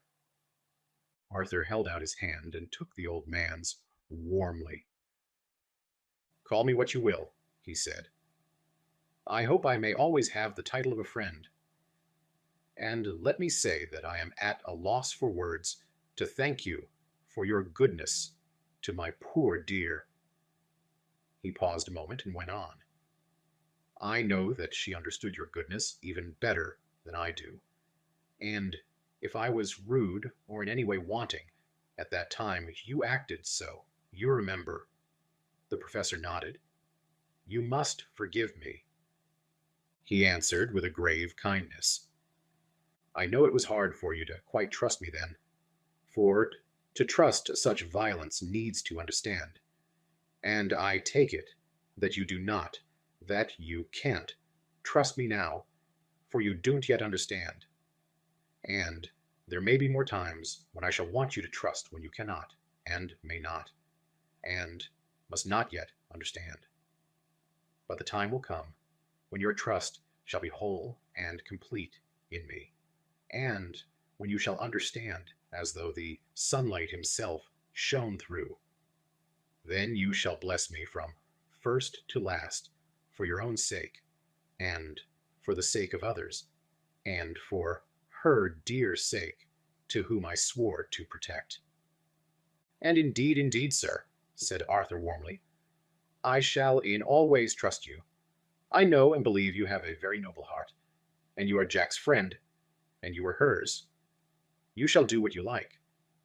The professor cleared his throat a couple of times, as though about to speak, and finally said, May I ask you something now?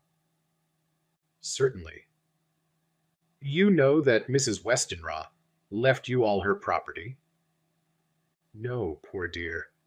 I never thought of it. And as it is all yours, you have a right to deal with it as you will. I want you to give me permission to read all of Miss Lucy's papers and letters. Believe me, it is no idle curiosity. I have a motive of which, be sure, she would have approved. I have them all here.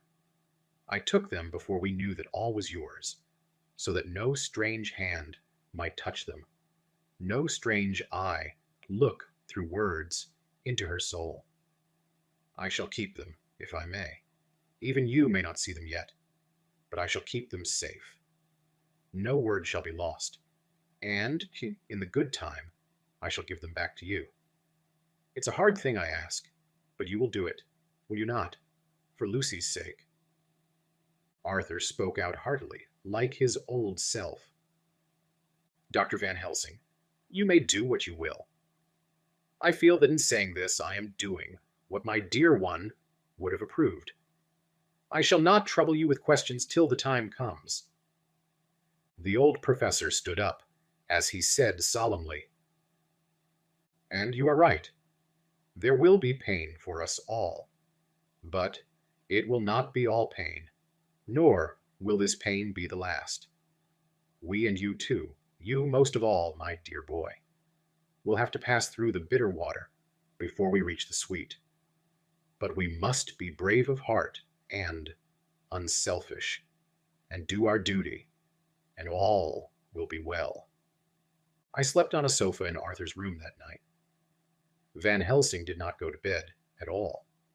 He went to and fro as if patrolling the house, and was never out of sight of the room where Lucy lay in her coffin, strewn with the wild garlic flowers, which sent, through the odor of lily and rose, a heavy, overpowering smell into the night. Mina Harker's Journal, 2010, September. In the train to Exeter, Jonathan sleeping. It seems only yesterday that the last entry was made, and yet how much between then, in Whitby and all the world before me, Jonathan away, and no news of him. And now, married to Jonathan, Jonathan a solicitor, a partner, rich, master of his business, Mr. Hawkins dead and buried, and Jonathan with another attack that may harm him. Some day he may ask me about it. Down it all goes. I am rusty in my shorthand. See what unexpected prosperity does for us. So it may be as well to freshen it up again with an exercise anyhow. The service was very simple and very solemn. There were only ourselves and the servants there, one or two old friends of his from Exeter, his London agent, and a gentleman representing Sir John Paxton, the president of the Incorporated Law Society. Jonathan and I stood hand in hand, and we felt that our best and dearest friend was gone from us. We came back to town quietly, taking a bus to Hyde Park Corner. Jonathan thought it would interest me to go into the Row for a while, so we sat down. But there were very few people there, and it was sad looking and desolate to see so many empty chairs.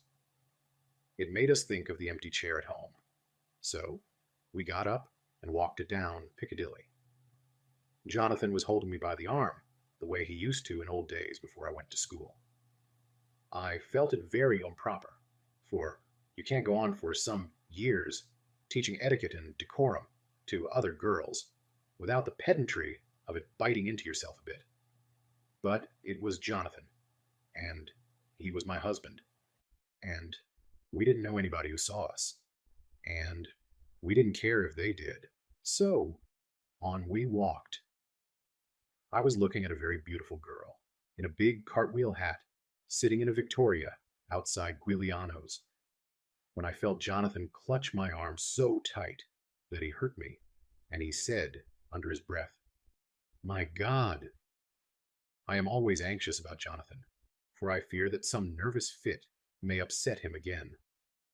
So I turned to him quickly and asked him what it was that disturbed him.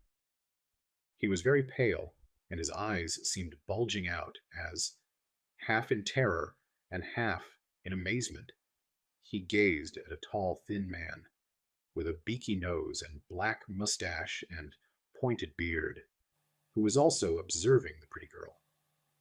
He was looking at her so hard that he did not see either of us, and so I had a good view of him. His face was not a good face. It was hard and cruel and sensual, and his big white teeth, that looked all the whiter because his lips were so red, were pointed like an animal's. Jonathan kept staring at him, till I was afraid he would notice. I feared he might take it ill. He looked so fierce and nasty. I asked Jonathan why he was disturbed, and he answered, evidently thinking that I knew as much about it as he did. "Do you see who it is?" "No, dear," I said. "I don't know him. Who is it?" His answer seemed to shock and thrill me, for it was said as if he did not know that it was to me, Mina, to whom he was speaking. "It is the man himself." The poor dear was evidently terrified at something, very greatly terrified. I do believe that if he had not had me to lean on and to support him, he would have sunk down. He kept staring. A man came out of the shop with a small parcel and gave it to the lady, who then drove off. The dark man kept his eyes fixed on her, and when the carriage moved up Piccadilly, he followed in the same direction and hailed a hansom. Jonathan kept looking after him and said, as if to himself, "I believe it is the Count, but he has grown young. My God, if this be so! Oh, my God, my God! If I only knew, if I only knew!" He was distressing himself so much that I feared to keep his mind on the subject by asking him any questions. So I remained silent. I drew him away quietly, and he, holding my arm, came easily. We walked a little further and then went in and sat for a while in the Green Park. It was a hot day for autumn, and there was a comfortable seat in a shady place. After a few minutes staring at nothing, Jonathan's eyes closed, and he went quietly into a sleep, with his head on my shoulder. I thought it was the best thing for him, so did not disturb him. In about 20 minutes he woke up, and said to me, quite cheerfully, mind to mind." "Why, Mina, have I been asleep?" "Oh, do forgive me for being so rude. Come, and we'll have a cup of tea somewhere." He had evidently forgotten all about the dark stranger, as in his illness he had forgotten all that this episode had reminded him of. I don't like this lapsing into forgetfulness. It may make or continue some injury to the brain. I must not ask him for fear I shall do more harm than good. But I must somehow learn the facts of his journey abroad. The time has come, I fear, when I must open that parcel and know what is written. Oh, Jonathan, you will, I know, forgive me if I do wrong, but it is for your own dear sake. Later, a sad homecoming in every way, the house empty of the dear soul who was so good to us. Jonathan still pale and dizzy under a slight relapse of his malady. And now, a telegram from Van Helsing, whoever he may be. You will be grieved to hear that Mrs. Westenra died 5 days ago, and that Lucy died the day before yesterday. They were both buried today. Oh, what a wealth of sorrow in a few words. Poor Mrs. Westenra, poor Lucy, gone, gone, never to return to us. And poor, poor Arthur, to have lost such sweetness out of his life. God help us all to bear our troubles.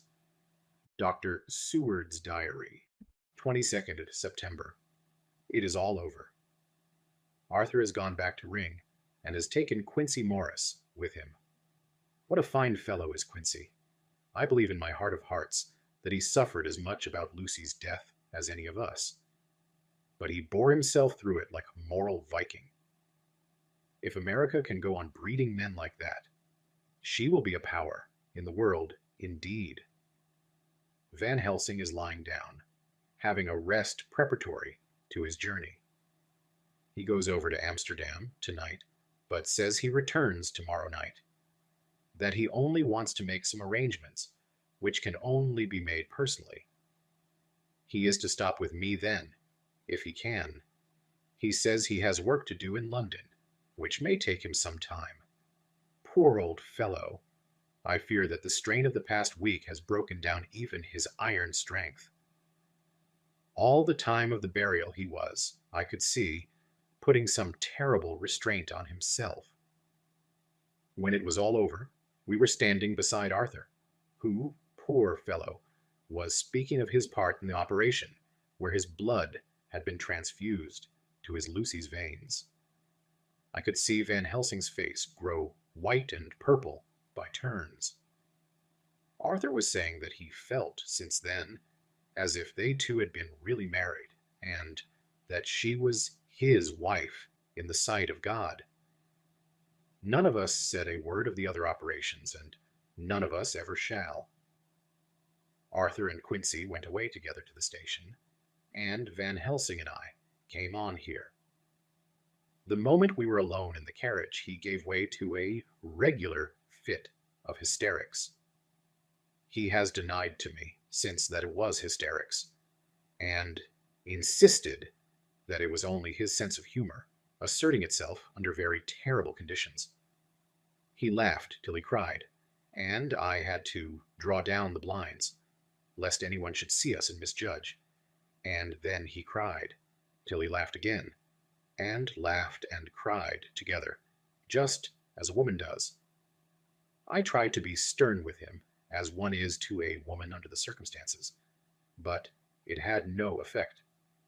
Men and women are so different in manifestations of nervous strength or weakness. Then, when his face grew grave and stern again, I asked him why his mirth, and why at such a time. His reply was in a way characteristic of him, for it was logical and forceful, and mysterious. He said, "Ah, you don't comprehend, friend John. Do not think that I am not sad, though I laugh. See, I have cried, even when the laugh did choke me. But no more think that I am all sorry when I cry. For the laugh, he come just the same. Keep it always with you that laughter who knock at your door and say, 'May I come in?' is not the true laughter. No, he is a king, and he come when and how he like. He ask no person. He choose no time of suitability. He say, 'I am here.' Behold, an example I grieve my heart out for that so sweet young girl. I give my blood for her, though I am old and worn. I give my time, my skill, my sleep. I let my other sufferers want that so she may have all. And yet I can laugh at her very grave, laugh when the clay from the spade of the sexton drop upon her coffin and say, thud, thud, to my heart, till it send back the blood from my cheek. My heart bleed for that poor boy, that dear boy, so of the age of mine own boy, had I been so blessed that he live, and with his hair and eyes the same. There, you know now why I love him so. And yet when he say things that touch my husband heart to the quick, and make my father heart yearn to him, as to no other man, not even to you, friend John, for we are more level in experiences than father and son. Yet, even at such a moment, King laugh, he'd come to me and shout and bellow in my ear, here I am, till the blood come, dance back, and bring some of the sunshine that he carried with him to my cheek. Oh, friend John, it is a strange world, a sad world, a world full of miseries and woes and troubles. And yet when King laugh come, he make them all dance to the tune he play. Bleeding hearts and dry bones of the churchyard, and tears that burn as they fall, all dance together to the music that he make with that smileless mouth of him.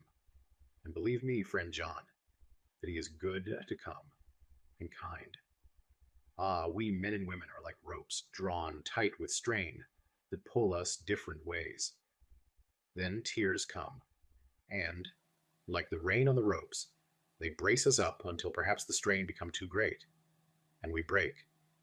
But King laugh, he come like the sunshine, and he ease off the strain again, and we bear to go on with our labor, what it may be. I did not like to wound him by pretending not to see his idea. But, as I did not yet understand the cause of his laughter, I asked him. As he answered me, his face grew stern, and he said in quite a different tone, oh, it was the grim irony of it all. This so lovely lady garlanded with flowers, that looked so fair as life, till one by one we wondered if she were truly dead. She laid in that so fine marble house, in that lonely churchyard, where rest so many of her kin, laid there with the mother who loved her, and whom she loved, and that sacred bell, going toll, toll, toll, so sad and slow, and those holy men, with the white garments of the angel, pretending to read books, and yet all the time their eyes never on the page, and all of us with the bowed head, and all for what? She is dead. So, is it not? Well, for the life of me, Professor, I said, I can't see anything to laugh at in all that. Why, your explanation makes it a harder puzzle than before. But even if the burial service was comic, what about poor Art and his trouble? Why, his heart was simply breaking. Just so. Said he not that the transfusion of his blood to her veins had made her truly his bride? Yes, and it was a sweet and comforting idea for him. Quite so. But there was a difficulty, friend John. If so that, then what about the others? Ho ho, ho ho. Then this so sweet maid is a polyandrist, and me, with my poor wife dead to me, but alive by church's law, though no wits, all gone. Even I, who am faithful husband to this now no wife, am bigamist.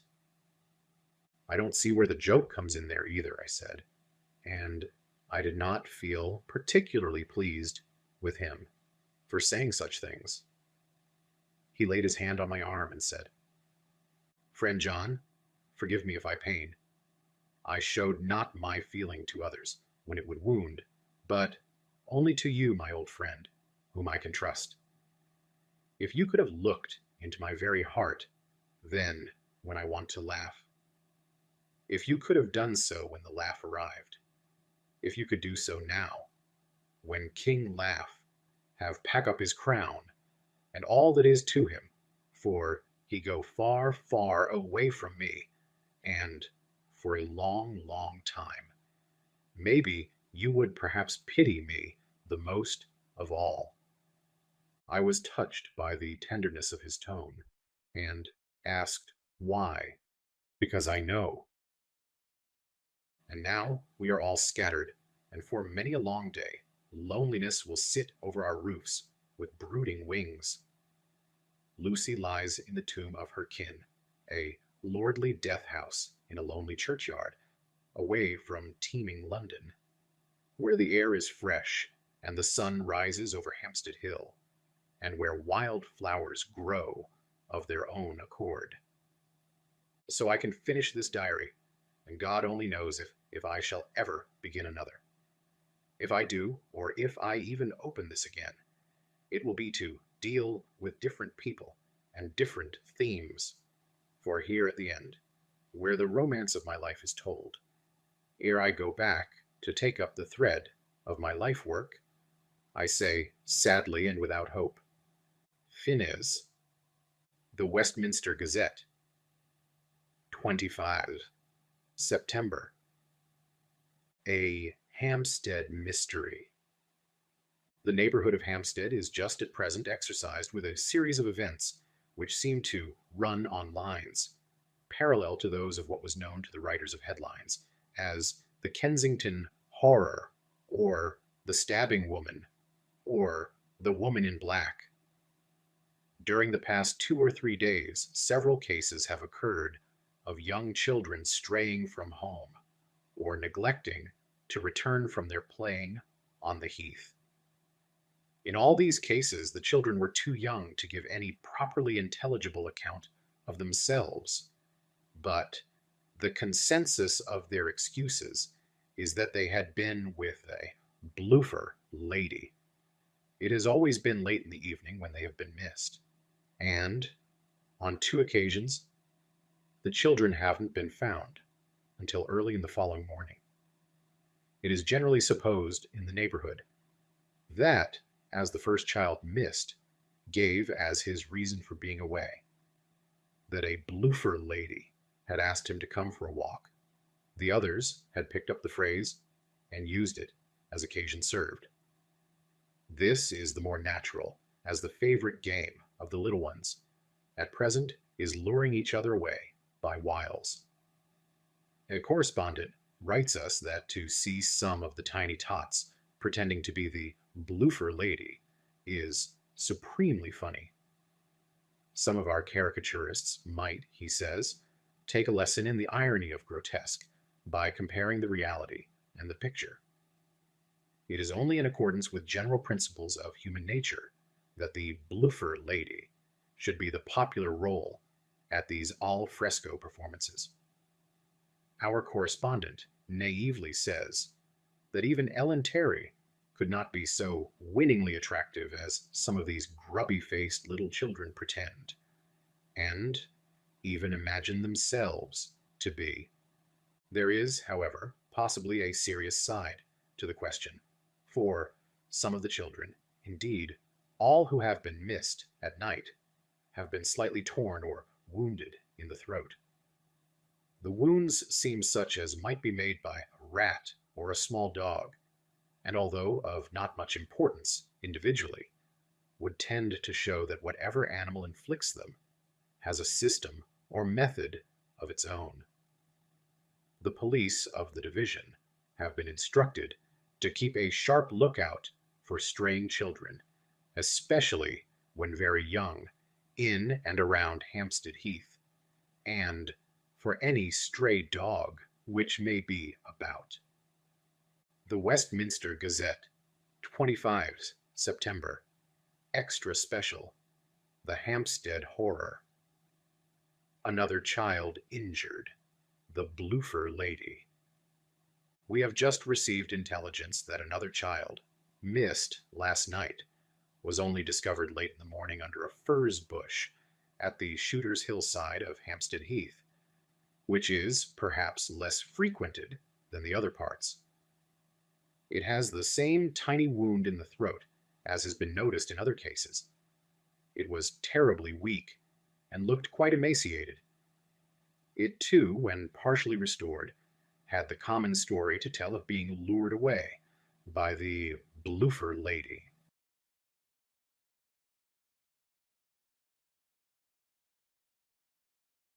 Chapter 14. Mina Harker's Journal. 23rd September. Jonathan is better after a bad night. I am so glad that he has plenty of work to do, for that keeps his mind off the terrible things. And oh, I am rejoiced that he is not now weighed down with the responsibility of his new position. I knew he would be true to himself, and now, how proud I am to see my Jonathan rising to the height of his advancement and keeping pace in all ways with the duties that come upon him. He will be away all day till late, for he said he could not lunch at home. My household work is done, so I shall take his foreign journal and lock myself up in my room and read it. 24th September. I hadn't the heart to write last night. That terrible record of Jonathan's upset me so. Poor dear! How he must have suffered, whether it be true or only imagination. I wonder if there is any truth in it at all. Did he get his brain fever, and then write all those terrible things? Or had he some cause for it all? I suppose I shall never know, for I dare not open the subject to him. And yet that man we saw yesterday, he seemed quite certain of him, poor fellow. I suppose it was the funeral upset him and sent his mind back on some train of thought. He believes it all himself. I remember how on our wedding day he said, unless some solemn duty come upon me, to go back to the bitter hours, asleep or awake, mad or sane. There seems to be through it all some thread of continuity. That fearful Count was coming to London. If it should be, and he came to London with his teeming millions, there may be a solemn duty, and if it come, we must not shrink from it. I shall be prepared. I shall get my typewriter this very hour and begin transcribing. Then we shall be ready for other eyes, if required. And if it be wanted, then, perhaps, if I am ready, poor Jonathan may not be upset, for I can speak for him and never let him be troubled or worried with it at all. If ever Jonathan quite gets over the nervousness, he may want to tell me of it all, and I can ask him questions and find out things, and see how I may comfort him. Letter Van Helsing to Mrs. Harker. 24th September. Confidence. Dear Madam, I pray you to pardon my writing, in that I am so far friend, as that I sent to you sad news of Miss Lucy Westenra's death.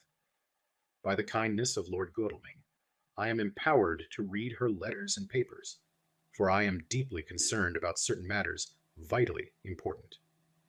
In them I find some letters from you, which show how great friends you were, and how you love her. Oh, Madam Mina, by that love, I implore you, help me. It is for others' good that I ask to redress great wrong, and to lift much and terrible troubles that may be more great than you can know. May it be that I see you? You can trust me. I am friend of Dr. John Seward, and of Lord Godalming, that was Arthur of Miss Lucy. I must keep it private for the present from all. I should come to Exeter to see you at once if you tell me I am privileged to come, and where and when. I implore your pardon, madam. I have read your letters to poor Lucy, and know how good you are, and how your husband suffer. So I pray you, if it may be, enlighten him not, lest it may harm. Again your pardon, and forgive me. Van Helsing. Telegram, Mrs. Harker to Van Helsing. 25 September. Come today by 10:15 train, if you can catch it. Can see you any time you call. Wilhelmina Harker. Mina Harker's Journal. 25th of September. I cannot help feeling terribly excited as the time draws near for the visit of Dr. Van Helsing, for somehow I expect that it will throw some light upon Jonathan's sad experience. And as he attended poor dear Lucy in her last illness, he can tell me all about her. That is the reason of his coming. It is concerning Lucy and her sleepwalking, and not about Jonathan. Then I shall never know the real truth now. How silly I am. That awful journal gets hold of my imagination and tinges everything with something of its own color. Of course it is about Lucy. That habit came back to the poor dear, and that awful night on the cliff must have made her ill. I had almost forgotten in my own affairs how ill she was afterwards. She must have told him of her sleepwalking adventure on the cliff, and that I knew all about it. And now he wants me to tell him what she knows, so that he may understand. I hope I did right in not saying anything of it to Mrs. Westenra. I should never forgive myself if any act of mine, were it even a negative one, brought harm on poor dear Lucy. I hope, too, Dr. Van Helsing will not blame me. I have had so much trouble and anxiety of late that I feel I cannot bear more just at present. I suppose a cry does us all good at times, clears the air as other rain does. Perhaps it was reading the journal yesterday that upset me, and then Jonathan went away this morning to stay away from me a whole day and night, the first time we have been parted since our marriage. I do hope the dear fellow will take care of himself, and that nothing will occur to upset him. It is 2 o'clock, and the doctor will be here soon now. I shall say nothing of Jonathan's journal, unless he asks me. I am so glad I have typewritten out my own journal, so that, in case he asks about Lucy, I can hand it to him. It will save much questioning. Later, he has come and gone. Oh, what a strange meeting, and how it all makes my head whirl round. I feel like one in a dream. Can it be all possible, or even a part of it? If I had not read Jonathan's journal first, I should never have accepted even a possibility. Poor, poor dear Jonathan! How he must have suffered! Please the good God, all this may not upset him again. I shall try to save him from it, but it may be even a consolation and a help to him, terrible though it be, and awful in its consequences, to know for certain that his eyes and ears and brain did not deceive him, and that it is all true. It may be that it is the doubt which haunts him, that when the doubt is removed, no matter which, waking or dreaming, may prove the truth, he will be more satisfied and better able to bear the shock. Dr. Van Helsing must be a good man as well as a clever one, if he is Arthur's friend and Dr. Seward's, and if they brought him all the way from Holland to look after Lucy. I feel from having seen him that he is good and kind, and of a noble nature. When he comes tomorrow, I shall ask him about Jonathan, and then, please God, all this sorrow and anxiety may lead to a good end. I used to think I would like to practice interviewing. Jonathan's friend on the Exeter News told him that memory was everything in such work, that you must be able to put down exactly almost every word spoken, even if you had to refine some of it afterwards. Here was a rare interview. I shall try to record it verbatim. It was 2:30 when the knock came. I took my courage, à deux mains, and waited. In a few minutes, Mary opened the door and announced Dr. Van Helsing. I rose and bowed, and he came towards me, a man of medium weight, strongly built, with his shoulders set back over a broad, deep chest, and a neck well balanced on the trunk, as the head is on the neck. The poise of the head strikes one at once as indicative of thought and power. The head is noble, well-sized, broad, and large behind the ears. The face, clean-shaven, shows a hard, square chin, a large, resolute, mobile mouth, a good-sized nose, rather straight, but with quick, sensitive nostrils that seem to broaden as the big, bushy brows come down and the mouth tightens. The forehead is broad and fine, rising at first almost straight, and then sloping back above two bumps or ridges wide apart. Such a forehead that the reddish hair cannot possibly tumble over it, but falls naturally back and to the sides.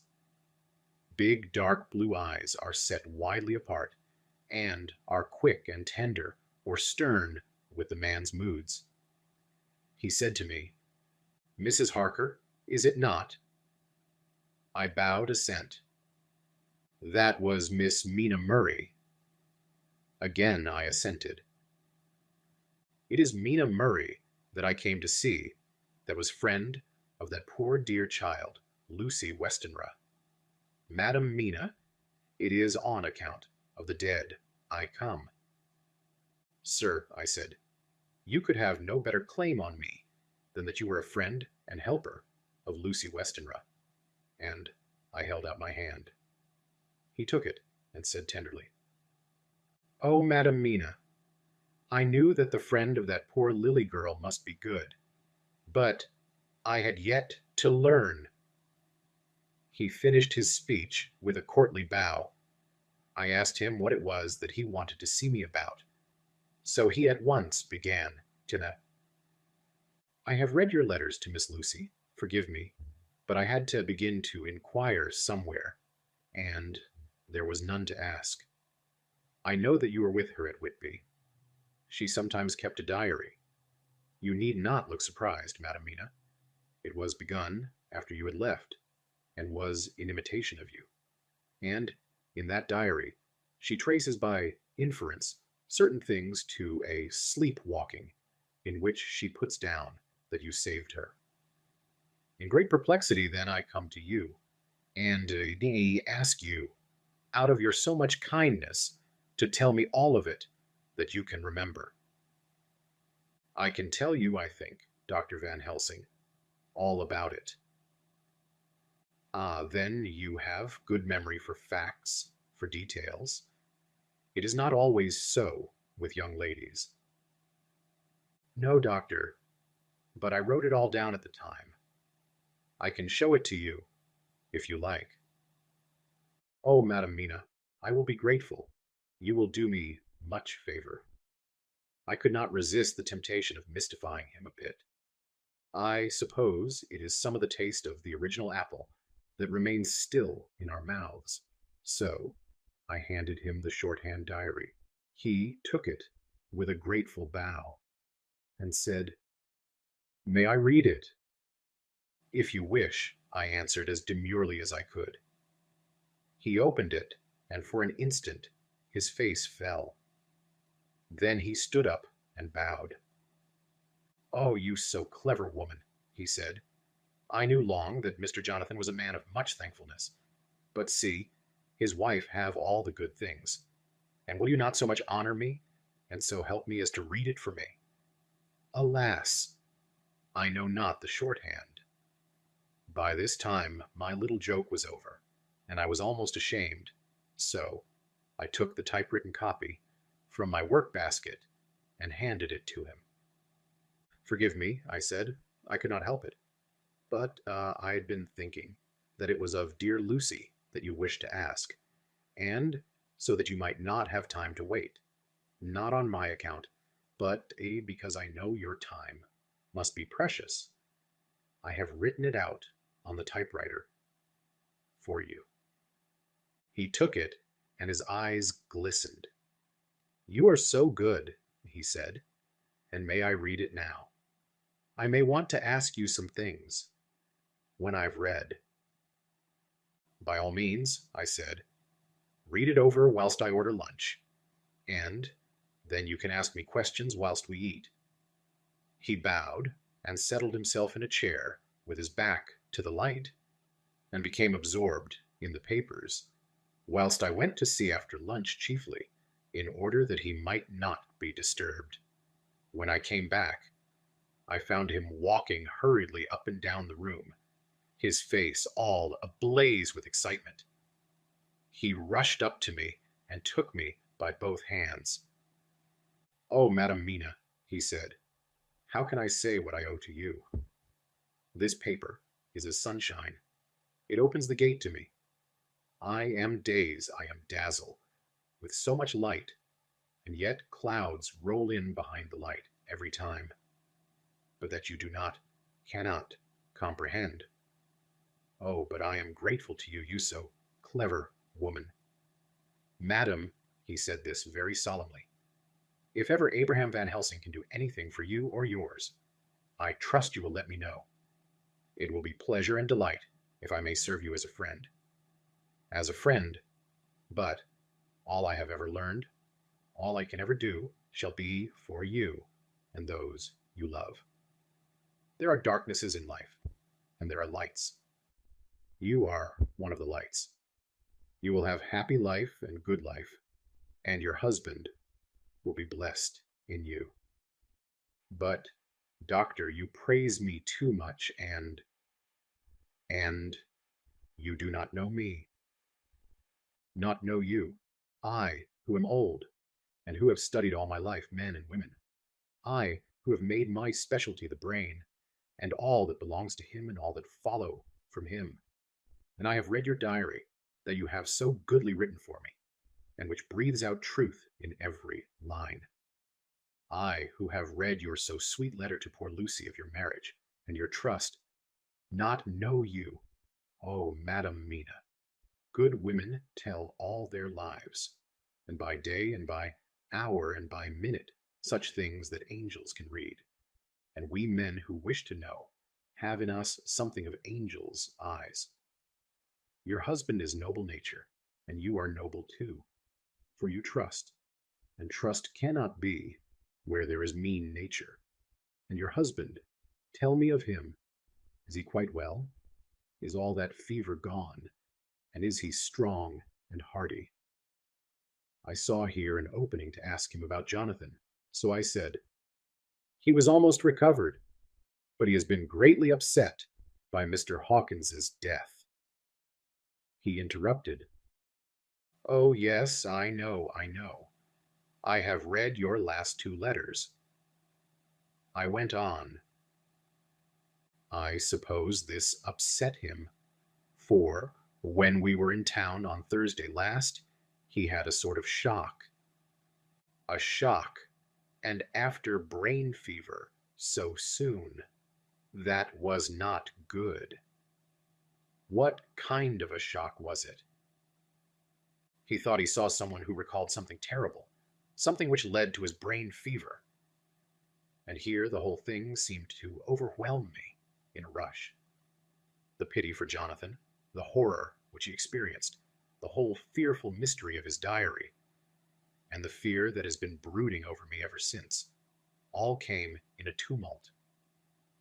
I suppose I was hysterical, for I threw myself on my knees and held up my hands to him, and implored him to make my husband well again. He took my hands and raised me up, and made me sit on the sofa, and sat by me. He held my hand in his, and said to me with, oh, such infinite sweetness, my life is a barren and lonely one, and so full of work that I have not had much time for friendships. But since I have been summoned to here by my friend John Seward, I have known so many good people, and seen such nobility, that I feel more than ever, and it has grown with my advancing years, the loneliness of my life. Believe me, then, that I come here full of respect for you, and you have given me hope. Hope, not in what I am seeking of, but that there are good women still left to make life happy. Good women whose lives and whose truths may make good lesson for the children that are to be. I am glad that I may here be of some use to you. For if your husband suffer, he suffer within the range of my study and experience.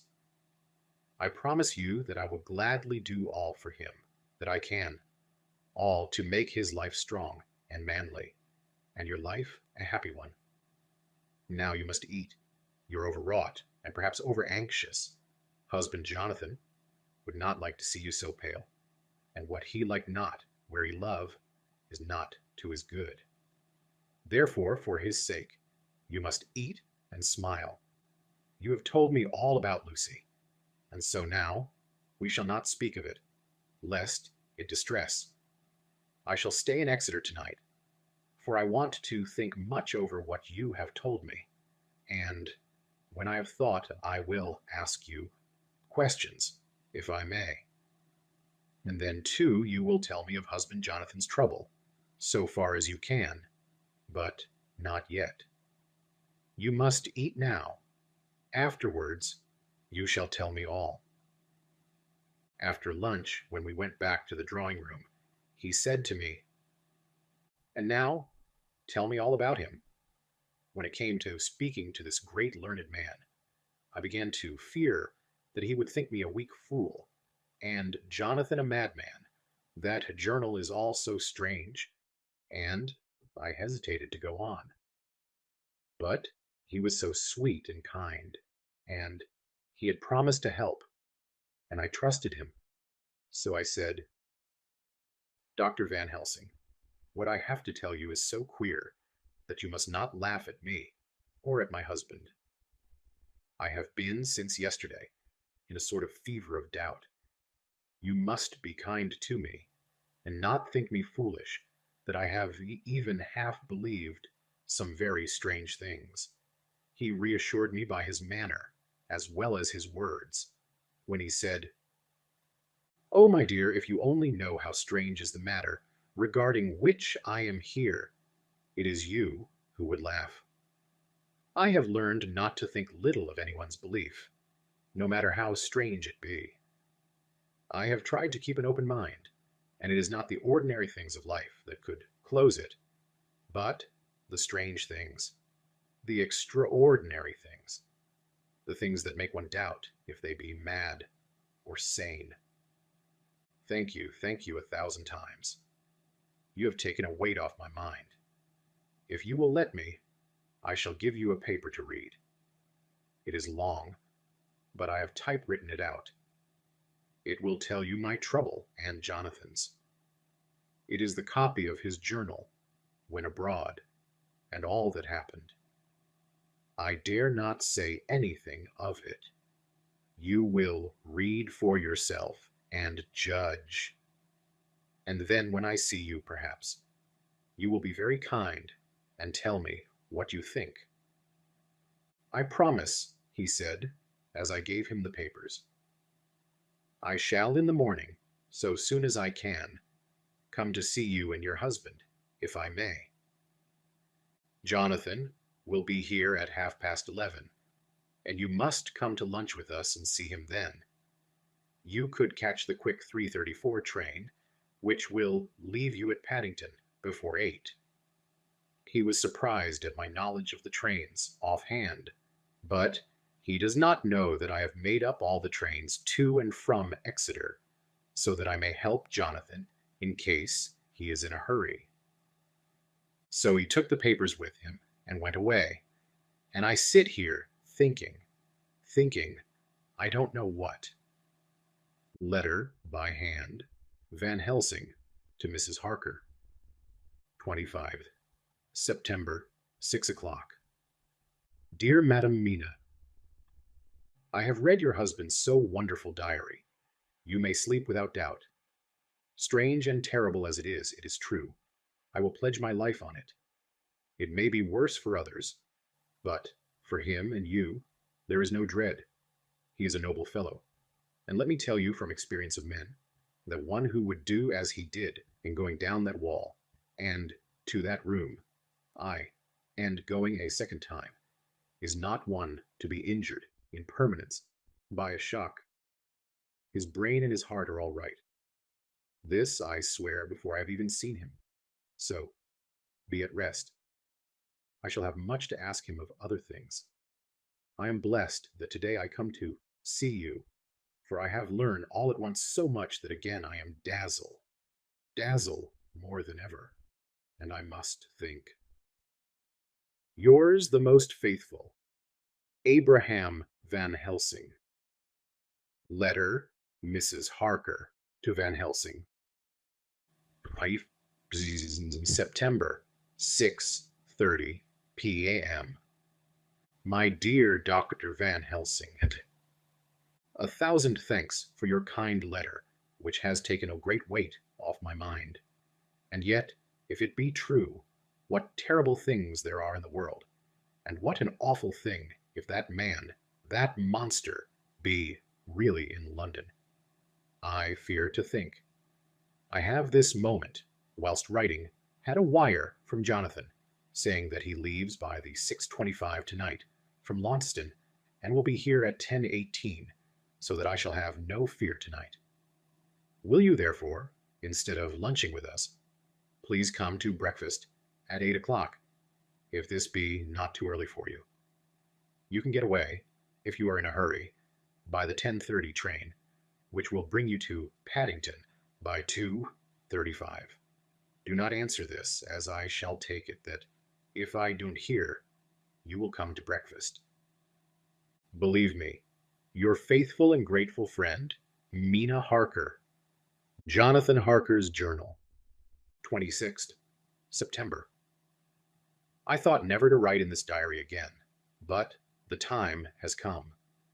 When I got home last night, Mina had supper ready, and when we had supped, she told me of Van Helsing's visit, and of her having given him the 2 diaries copied out, and of how anxious she has been about me.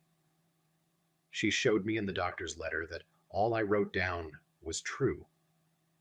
It seems to have made a new man of me.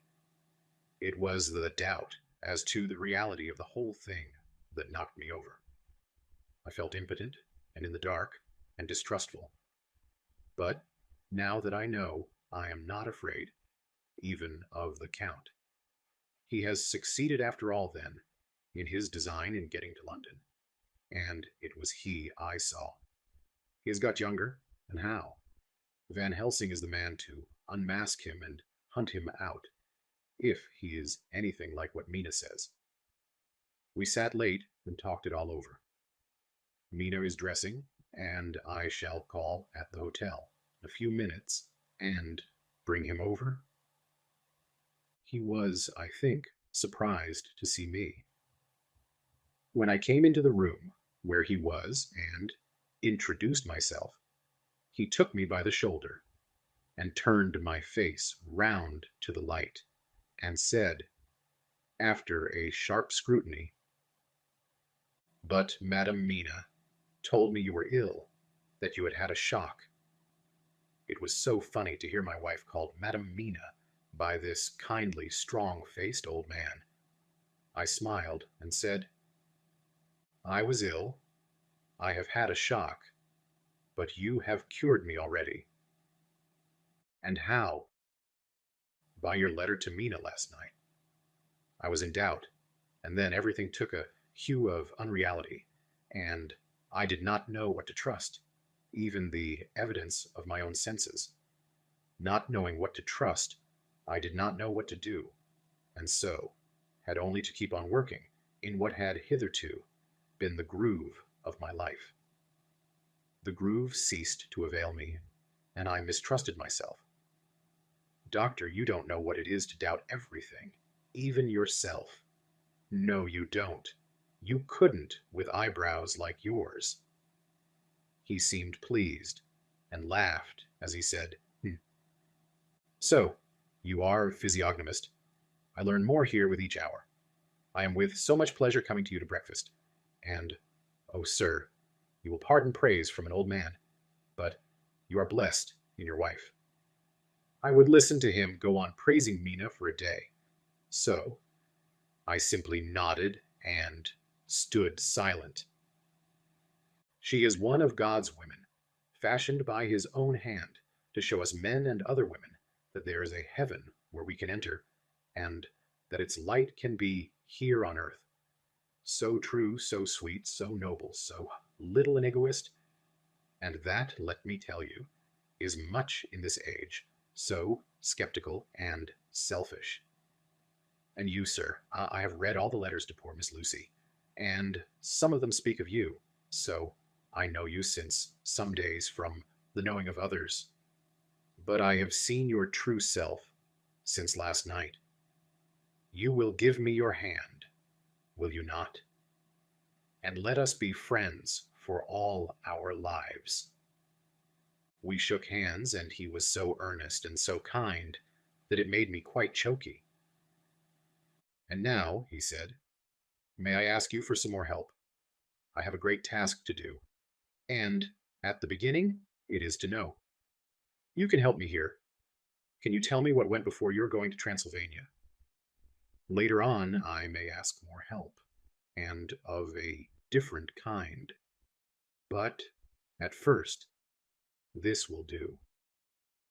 Look here, sir, I said. Does what you have to do concern the Count? It does, he said solemnly. Then I am with you, heart and soul. As you go by the 10:30 train, you will not have time to read them, but I shall get the bundle of papers. You can take them with you and read them in the train. After breakfast, I saw him to the station. When we were parting, he said, perhaps you will come to town, if I send to you, and take Madam Mina too. We shall both come when you will, I said. I had got him the morning papers and the London papers of the previous night, and while we were talking at the carriage window, waiting for the train to start, he was turning them over. His eyes suddenly seemed to catch or something in one of them. The Westminster Gazette? I knew it by the color, and he grew quite white. He read something intently, groaning to himself. Mein Gott, mein Gott, so soon, so soon. I don't think he remembered me at the moment. Just then the whistle blew, and the train moved off. This recalled him to himself, and he leaned out of the window and waved his hand, calling out, Love to Madam Mina. I shall write so soon as ever I can. Dr. SEWARD'S Diary, 26th September. Truly there is no such thing as finality. Not a week since I said finis, and yet here I am starting fresh again, or rather going on with the same record. Until this afternoon I had no cause to think of what is done. Renfield had become to all intents as sane as he ever was. He was already well ahead with his fly business, and he had just started in the spider line also. So he had not been of any trouble to me. I had a letter from Arthur, written on Sunday, and from it I gather that he is bearing up wonderfully well. Quincey Morris is with him, and that is much of a help, for he himself is a bubbling well of good spirits. Quincey wrote me a line too, and from him I hear that Arthur is beginning to recover something of his old buoyancy. So as to them all, my mind is at rest. As for myself, I was settling down to my work with the enthusiasm which I used to have for it, so that I might fairly have said that the wound which poor Lucy left on me was becoming cicatrized. Everything is, however, now reopened, and what is to be the end, God only knows. I have an idea that Van Helsing thinks he knows too, but he will only let out enough at a time to whet curiosity. He went to Exeter yesterday and stayed there all night. Today he came back and almost bounded into the room at about 5:30 and thrust last night's Westminster Gazette into my hand. What do you think of that? He asked, as he stood back and folded his arms. I looked over the paper, for I really did not know what he meant, but he took it from me and pointed out a paragraph about children being decoyed away at Hampstead. It did not convey much to me until I reached a passage where it described small punctured wounds on their throats. An idea struck me, and I looked up. "Well," he said, "it is like poor Lucy's." "And what do you make of it?" "Simply that there is some cause in common. Whatever it was that next injured her has injured him." I did not quite understand his answer. "That is true indirectly, but not directly." "How do you mean, Professor?" I asked. I was a little inclined to take his seriousness lightly, for, after all, 4 days of rest and freedom from burning, harrowing anxiety does help to restore one's spirits. But when I saw his face, it sobered me. Never, even in the midst of our despair about poor Lucy, had he looked more stern. "Tell me," I said. "I can hazard no opinion. I don't know what to think, and I have no data on which to found a conjecture." "Do you mean to tell me, friend John, that you have no suspicion as to what poor Lucy died of? Not after all the hints given, not only by events, but by me? Of nervous prostration following on great loss or waste of blood?" "And how the blood lost or waste?" I shook my head. He stepped over and sat down beside me and went on. "You are a clever man, friend John. You reason well, and your wit is bold. But you are too prejudiced. You do not let your eyes see, nor your ears hear, and that which is outside your daily life is not of account to you. Do you not think that there are things which you can't understand, and yet which are, that some people see things that others cannot? But there are things old and new which must not be contemplated by men's eyes, because they know, or think they know, some things which other men have told them.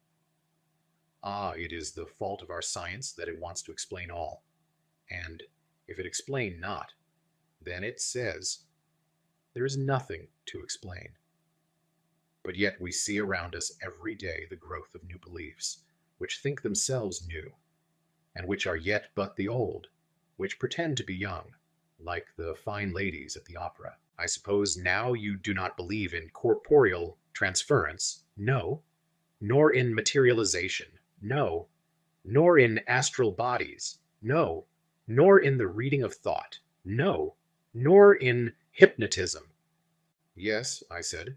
Charcot has proved that pretty well. He smiled as he went on. Then you are satisfied as to it. Yes. And of course then you understand how it acts, and can follow the mind of the great Charcot, alas that he is no more, into the very soul of the patient that he influenced. No. Then, friend John, am I to take it that you simply accept fact, and are satisfied to let from premise to conclusion be a blank? No. Then tell me, for I am student of the brain, how you accept the hypnotism and reject the thought reading. Let me tell you, my friend, that there are things done today in electrical science which would have been deemed unholy by the very men who discovered electricity, who would themselves not so long before have been burned as wizards. There are always mysteries in life. Why was it that Methuselah lived 900 years, and old Parr 169, and yet that poor Lucy, with 4 men's blood in her poor veins, could not live even 1 day? For had she lived 1 more day, we could have saved her. Do you know all the mystery of life and death?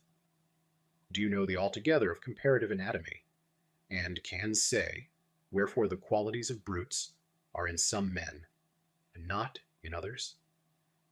Can you tell me why, when other spiders die small and soon, that one great spider lived for centuries in the tower of the old Spanish church, and grew, till, on descending, he could drink the oil of all the church lamps?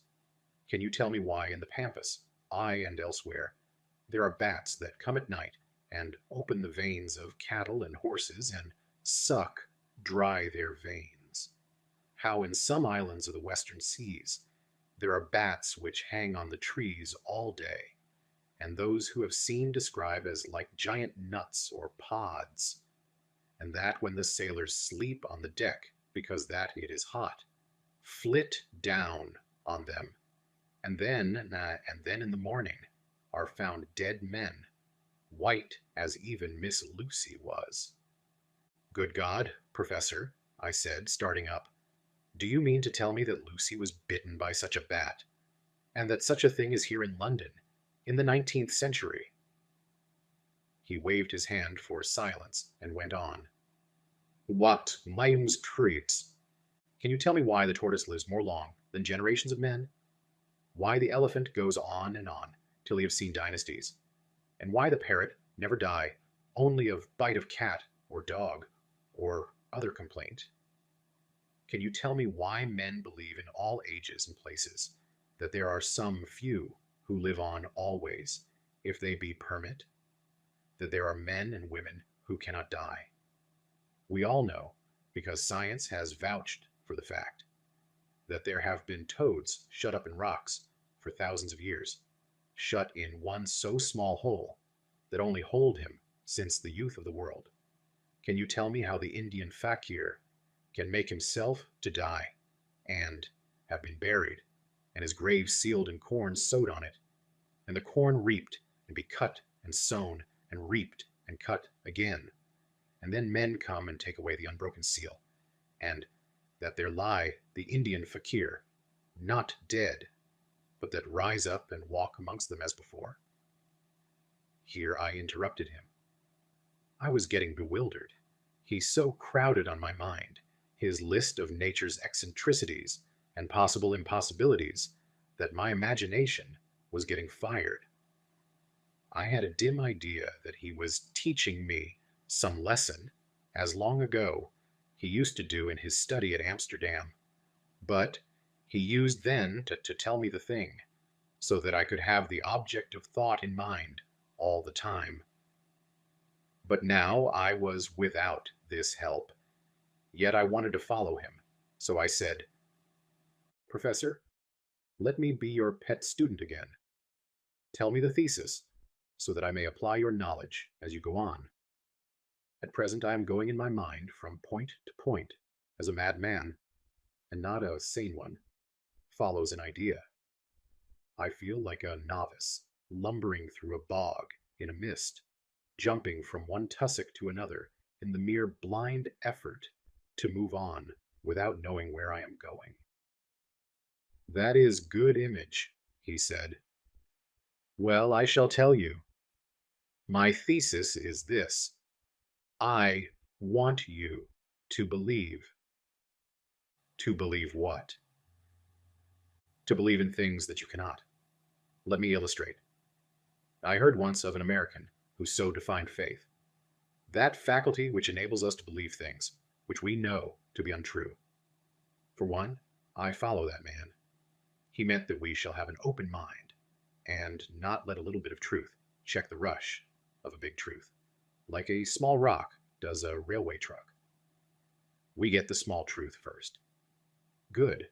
We keep him, and we value him. But all the same, we must not let him think himself all the truth in the universe. Then you want me not to let some previous conviction injure the receptivity of my mind with regard to some strange matter. Do I read your lesson aright? You are my favorite pupil still. It is worth to teach you. Now that you are willing to understand, you have taken the first step to understand. You think then that those so small holes in the children's throats were made by the same that made the hole in Miss Lucy? I suppose so. He stood up and said solemnly, Then you're wrong. Oh, would it were so! But alas, no, it is worse, far, far worse. In God's name, Professor Van Helsing. What do you mean? I cried. He threw himself with a despairing gesture into a chair and placed his elbows on the table, covering his face with his hands as he spoke. They were made by Miss Lucy.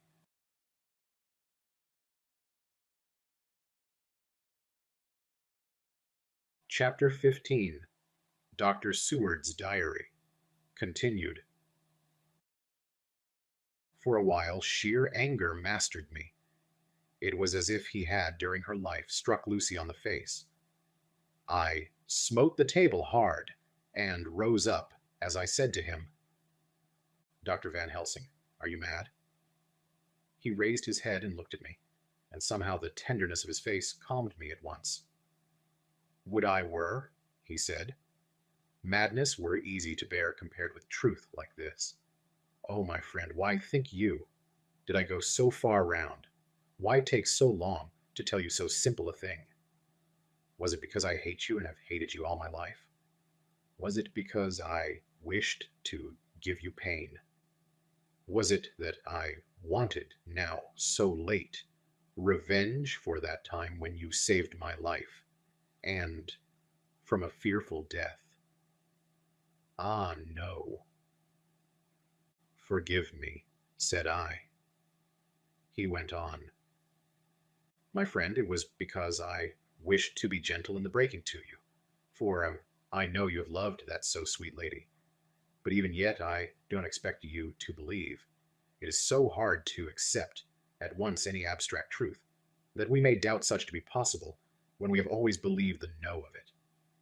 It is more hard still to accept so sad a concrete truth, and of such a one as Miss Lucy. Tonight I go to prove it. Dare you come with me? This staggered me. A man does not like to prove such a truth. Byron accepted from the category jealousy, and prove the very truth he most abhorred. He saw my hesitation and spoke. The logic is simple, no madman's logic this time, jumping from tussock to tussock in a misty bog. If it be not true, then proof will be relief. At worst, it will not harm, if it be true. Ah, there is the dread. Yet very dread should help my cause, for in it is some need of belief. Come, I tell you what I propose. First, that we go off now and see that child in the hospital. Dr. Vincent of the North Hospital, where the papers say the child is friend of mine, and I think of yours since you were in class at Amsterdam. He will let 2 scientists see his case, if he will not let 2 friends. We shall tell him nothing, but only that we wish to learn. And then, he took a key from his pocket and held it up. And then we spend the night, you and I, in the churchyard where Lucy lies. This is the key that locked the tomb. I had it from the coffin man to give to Arthur. My heart sank within me, for I felt that there was some fearful ordeal before us. I could do nothing, however, so I plucked up what heart I could, and said that we had better hasten, as the afternoon was passing. We found the child awake. It had had a sleep and taken some food, and, altogether, was going on well. Dr. Vincent took the bandage from its throat, and showed us the punctures. There was no mistaking the similarity to those which had been on Lucy's throat. They were smaller, and the edges looked fresher. That was all. We asked Vincent to what he attributed them, and he replied that it must have been a bite of some animal, perhaps a rat. But for his own part, he was inclined to think that it was one of the bats, which are so numerous on the northern heights of London. Out of so many harmless ones, he said, there may be some wild specimen from the south of a more malignant species. Some sailor may have brought one home, and it managed to escape. or even from the zoological gardens, a young one may have got loose, or one be bred there from a vampire. These things do occur, you know. Only 10 days ago, a wolf got out and was, I believe, traced up in this direction. For a week after, the children were playing nothing but Red Riding Hood on the heath and in every alley in the place until this bluffer lady scare came along, since when it has been quite a gala time with them. Even this poor little mite, when he woke up today, asked the nurse if he might go away. When she asked him why he wanted to go, he said he wanted to play with the bluffer lady. I hope, said Van Helsing, that when you are sending the child home, you will caution its parents to keep strict watch over it. These fancies to stray are most dangerous, and if the child were to remain out another night, it would probably be fatal. But, in any case, I suppose you will not let it away for some days. Certainly not. Not for a week at least. Longer, if the wound is not healed. Our visit to the hospital took more time than we had reckoned on, and the sun had dipped before we came out. When Van Helsing saw how dark it was, he said, "There is no hurry. It is more late than I thought. Come, let us seek somewhere that we may eat, and then we shall go on our way." We dined at Jack Straw's castle, along with a little crowd of bicyclists and others who were genially noisy. About 10 o'clock we started from the inn. It was then very dark, and the scattered lamps made the darkness greater when we were once outside their individual radius. The professor had evidently noted the road we were to go, for he went on unhesitatingly. But as for me, I was in quite a mix-up as to locality. As we went further, we met fewer and fewer people, till at last we were somewhat surprised when we met even the patrol of horse police going their usual suburban round. At last we reached the wall of the churchyard, which we climbed over. With some little difficulty, for it was very dark and the whole place seemed so strange to us, we found the WESTENRA'S tomb. The professor took the key, opened the creaky door, and, standing back, politely but quite unconsciously, motioned me to precede him. There was a delicious irony in the offer, in the courtliness of giving preference on such a ghastly occasion. My companion followed me quickly, and cautiously drew the door to, after carefully ascertaining that the lock was a falling, and not a spring, one. In the latter case, we should have been in a bad plight. Then he fumbled in his bag, and, taking out a matchbox and a piece of candle, proceeded to make a light. The tomb in the daytime, and when wreathed with fresh flowers, had looked grim and gruesome enough. But now, some days afterwards, when the flowers hung lank and dead, their whites turning to rust, and their greens to browns, when the spider and the beetle had resumed their accustomed dominance, when time-discolored stone, and dust-encrusted mortar, and rusty dank iron, and tarnished brass, and clouded silver plating gave back the feeble glimmer of a candle, the effect was more miserable and sordid than could have been imagined. It conveyed irresistibly the idea that life, animal life, was not the only thing which could pass away. Van Helsing went about his work systematically, holding his candle so that he could read the coffin plates, and so holding it that the sperm dropped in white patches which congealed as they touched the metal. He made assurance of Lucy's coffin.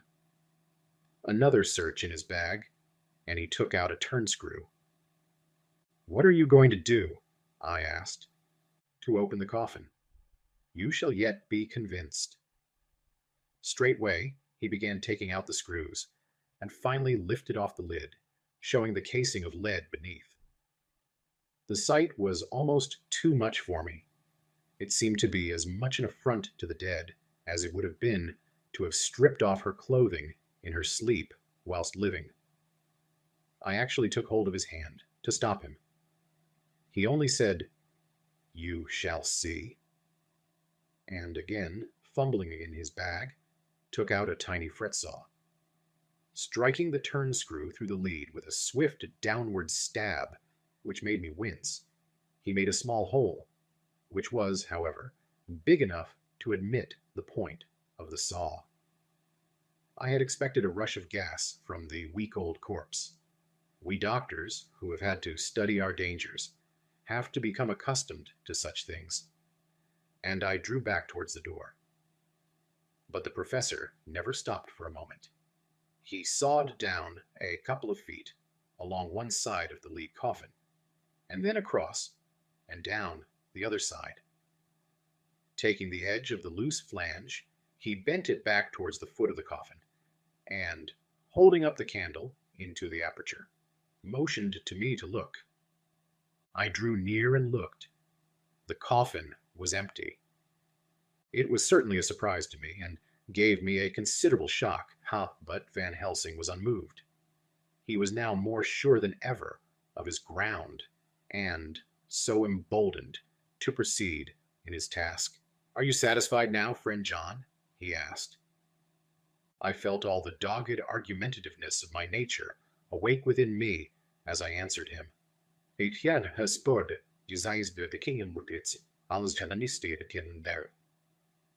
I am satisfied that Lucy's body is not in that coffin, but that only proves one thing."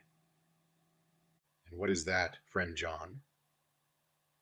"That it is not there." "That is good logic," he said, "so far as it goes. But how can you account for it not being there?"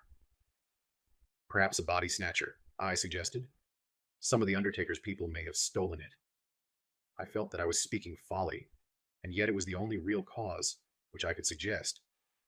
The professor sighed. Well," he said, "we must have more proof. Come with me." He put on the coffin lid again, gathered up all his things, and placed them in the bag, blew out the light, and placed the candle also in the bag. We opened the door and went out. Behind us, he closed the door and locked it. He handed me the key, saying, "Will you keep it? You had better be assured." I laughed. It was not a very cheerful laugh, I am bound to say, as I motioned him to keep it. "A key is nothing," I said. "There may be duplicates, and anyhow, it is not difficult to pick a lock of that kind." He said nothing, but put the key in his pocket. Then he told me to watch at one side of the churchyard, whilst he would watch at the other. I took up my place behind a yew tree, and I saw his dark figure move until the intervening headstones and trees hid it from my sight. It was a lonely vigil. Just after I had taken my place, I heard a distant clock strike 12, and, in time, came 1 and 2. I was chilled and unnerved, and angry with the professor for taking me on such an errand, and with myself for coming. I was too cold and too sleepy to be keenly observant, and not sleepy enough to betray my trust, so, altogether, I had a dreary, miserable time. Suddenly, as I turned round, I thought I saw something like a white streak moving between 2 dark yew trees at the side of the churchyard farthest from the tomb. At the same time, a dark mass moved from the professor's side of the ground, and hurriedly went towards it. Then I too moved, but I had to go round headstones and railed off tombs, and I stumbled over graves. The sky was overcast, and somewhere far off, an early cock crew. A little way off, beyond a line of scattered juniper trees, which marked the pathway to the church, a white, dim figure flitted in the direction of the tomb. The tomb itself was hidden by trees, and I could not see where the figure disappeared. I heard the rustle of actual movement, where I had first seen the white figure, and, coming over, found the professor holding in his arms a tiny child. When he saw me, he held it out to me and said, "Are you satisfied now?" "No," I said, in a way that I felt was aggressive. "Do you not see the child?" "Yes, it is a child. But who brought it here? And is it wounded?" I asked. "We shall see," said the professor. And with one impulse, we took our way out of the churchyard, he carrying the sleeping child. When we had got some little distance away, we went into a clump of trees and struck a match and looked at the child's throat. It was without a scratch or scar of any kind. Was I right? I asked triumphantly. "We were just in time," said the professor thankfully. We had now to decide what we were to do with the child, and so consulted about it. If we were to take it to a police station, we should have to give some account of our movements during the night. At least we should have had to make some statement as to how we had come to find the child. So finally, we decided that we would take it to the heath, and when we heard a policeman coming, would leave it where he couldn't fail to find it. We would then seek our way home as quickly as we could. All fell out well. At the edge of Hampstead Heath, we heard a policeman's heavy tramp, and laying the child on the pathway, we waited and watched until he saw it as he flashed his lantern to and fro. We heard his exclamation of astonishment, and then we went away silently. By good chance, we got a cab near the Spaniards and drove to town. I cannot sleep, so I make this entry. But I must try to get a few hours' sleep, as Van Helsing is to call for me at noon. He insists that I shall go with him on another expedition. 20th September. It was 2 o'clock before we found a suitable opportunity for our attempt. The funeral held at noon was all completed, and the last stragglers of the mourners had taken themselves lazily away, when, looking carefully from behind a clump of alder trees, we saw the sexton lock the gate after him. We knew then that we were safe till morning, did we desire it. But the professor told me that we should not want more than an hour at most. Again I felt that horrid sense of the reality of things, in which any effort of imagination seemed out of place.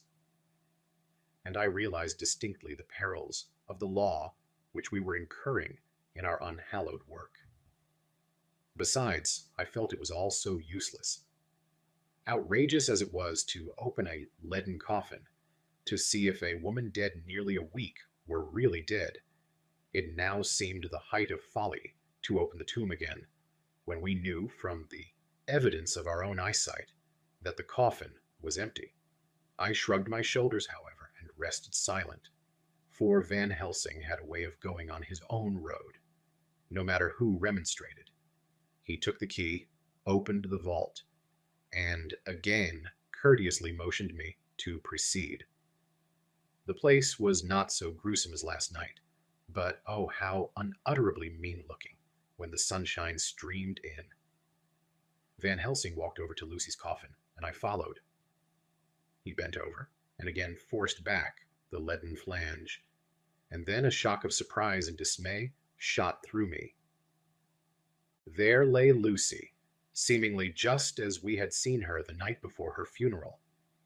She was, if possible, more radiantly beautiful than ever, and I could not believe that she was dead. The lips were red, nay, redder than before. and on the cheeks was a delicate bloom. "Is this a juggle?" I said to him. "Are you convinced now?" said the professor in response, and as he spoke, he put over his hand, and, in a way that made me shudder, pulled back the dead lips and showed the white teeth. "See," he went on, "see, they are even sharper than before, with this and this," and he touched one of the canine teeth and that below it. "The little children can be bitten. Are you of belief now, friend John?" Once more argumentative hostility woke within me. I could not accept such an overwhelming idea as he suggested. So, with an attempt to argue of which I was even at the moment ashamed, I said, "She may have been placed here since last night." "Indeed? That is so, and by whom?" "I do not know.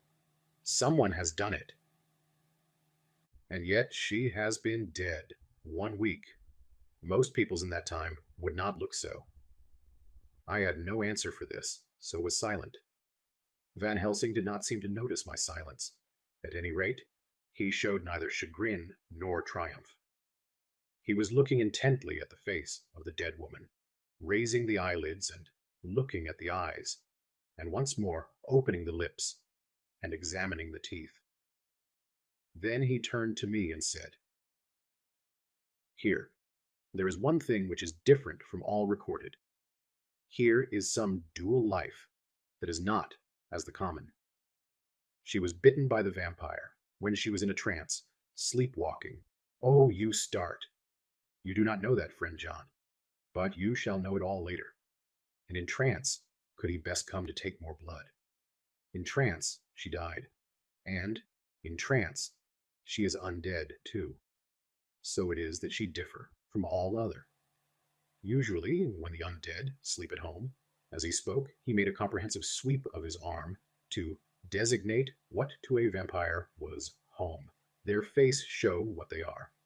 But this so sweet, that was when she not undead. She go back to the nothings of the common dead. There is no malign there, see, and so it make hard that I must kill her in her sleep." This turned my blood cold, and it began to dawn upon me that I was accepting Van Helsing's theories. But if she were really dead, what was there of terror in the idea of killing her? He looked up at me and evidently saw the change in my face, for he said almost joyously, "Ah, you believe now?" I answered, "Do not press me too hard all at once. I am willing to accept. How will you do this bloody work?" "I shall cut off her head and fill her mouth with garlic, and I shall drive a stake through her body." It made me shudder to think of so mutilating the body of the woman whom I had loved. And yet the feeling was not so strong as I had expected. I was, in fact, beginning to shudder at the presence of this being, this undead, as Van Helsing called it, and to loathe it. Is it possible that love is all subjective, or all objective? I waited a considerable time for Van Helsing to begin, but he stood as if wrapped in thought. Presently he closed the catch of his bag with a snap and said, "I have been thinking, and have made up my mind as to what is best. If I did simply follow my inclining, I would do now at this moment what is to be done. But there are other things to follow, and things that are 1,000 times more difficult, in that them we do not know. This is simple. She have yet no life taken, though that is of time, and to act now would be to take danger from her forever. But then we may have to want Arthur, and how shall we tell him of this? If you, who saw the wounds on Lucy's throat, and saw the wounds so similar on the child's at the hospital, if you who saw the coffin empty last night and full today, with a woman who have not changed, only to be more rose and more beautiful in a whole week after she die. If you know of this and know of the white figure last night that brought the child to the churchyard, and yet, of your own senses, you did not believe, how, then, can I expect Arthur, who know none of those things, to believe? He doubted me when I took him from her kiss when she was dying. I know he has forgiven me, because in some mistaken idea, I have done things that prevent him say goodbye, as he ought, and he may think that in some more mistaken idea, this woman was buried alive, and that in most mistake of all, we have killed her. He will then argue back that it is we, mistaken ones, that have killed her by our ideas. And so, he will be much unhappy always. Yet, he never can be sure, and that is the worst of all. And he will sometimes think that she he loved was buried alive, and that will paint his dreams with horrors of what she must have suffered. And again, he will think that we may be right, and that his so beloved was, after all, an undead. No, I told him once, and since then I learned much. Now, since I know it is all true, 100,000 times more do I know that he must pass through the bitter waters to reach the sweet. He, poor fellow, must have 1 hour that will make the very face of heaven grow black to him. Then we can act for good all round and send him peace. My mind is made up. Let us go. You return home for tonight to your asylum, and see that all be well. As for me, I shall spend the night here in this churchyard in my own way. Tomorrow night you will come to me to the Berkeley Hotel at 10 of the clock. I shall send for Arthur to come too, and also that so fine young man of America that gave his blood. Later we shall all have work to do. I come with you so far as Piccadilly and their dine, for I must be back here before the sun set. So we locked the tomb and came away, and got over the wall of the churchyard, which was not much of a task, and drove back to Piccadilly. Note left by Van Helsing in his portmanteau, Berkeley Hotel, directed to John Seward, M.D. Not delivered. 27 September. Friend John, I write this in case anything should happen. I go alone to watch in that churchyard. It pleases me that the undead, Miss Lucy, shall not leave tonight, that so, on the morrow night, she may be more eager. Therefore I shall fix some things she like not, garlic and a crucifix, and so seal up the door of the tomb. She is young as undead, and will heed. Moreover, these are only to prevent her coming out. They may not prevail on her wanting to get in, for then the undead is desperate, and must find the line of least resistance, whatsoever it may be. I shall be at hand all the night from sunset till after the sunrise, and if there be aught that may be learned, I shall learn it. For Miss Lucy, or from her, I have no fear. But that other to whom is there, that she is undead, he have now the power to seek her tomb, and find shelter. He is cunning, as I know from Mr. Jonathan, and from the way that, all along, he have fooled us when he played with us for Miss Lucy's life, and we lost. And in many ways the undead are strong. He have always the strength in his hand of 20 men. Even we 4 who gave our strength to Miss Lucy, it also is all to him. Besides, he can summon his wolf, and I know not what. So, if it be that he come thither on this night, he shall find me, but none other shall, until it be too late. But it may be that he will not attempt the place. There is no reason why he should. His hunting ground is more full of game than the churchyard, where the undead women sleep, and the one old man watch. Therefore, I write this in case. Take the papers that are with this, the diaries of Harker, and the rest, and read them, and then find this great undead, and cut off his head and burn his heart, or drive a stake through it, so that the world may rest from him. If it be so, farewell. Van Helsing. Dr. Seward's Diary. 28th September. It is wonderful what a good night's sleep will do for one. Yesterday I was almost willing to accept Van Helsing's monstrous ideas, but now they seem to start out lurid before me, as outrages on common sense. I have no doubt that he believes it all. I wonder if his mind can have become in any way unhinged. Surely there must be some rational explanation of all these mysterious things. Is it possible that the professor can have done it himself? He is so abnormally clever that if he went off his head, he would carry out his intent with regard to some fixed idea in a wonderful way. I am loath to think it, and indeed, it would be almost as great a marvel as the other to find that Van Helsing was mad. But, anyhow, I shall watch him carefully. I may get some light on the mystery. 29 September. Morning. Last night, at a little before 10 o'clock, Arthur and Quincy came into Van Helsing's room.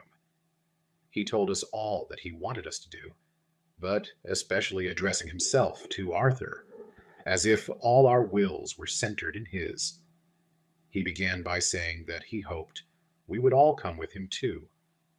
For, he said, there is a grave duty to be done there. You were doubtless surprised at my letter. This query was directly addressed to Lord Godalming. I was. It rather upset me for a bit.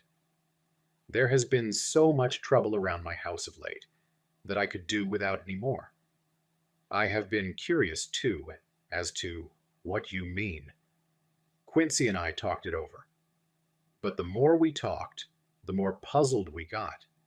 Till now, I can say for myself that I'm about up a tree as to any meaning about anything. Me too, said Quincy Morris laconically.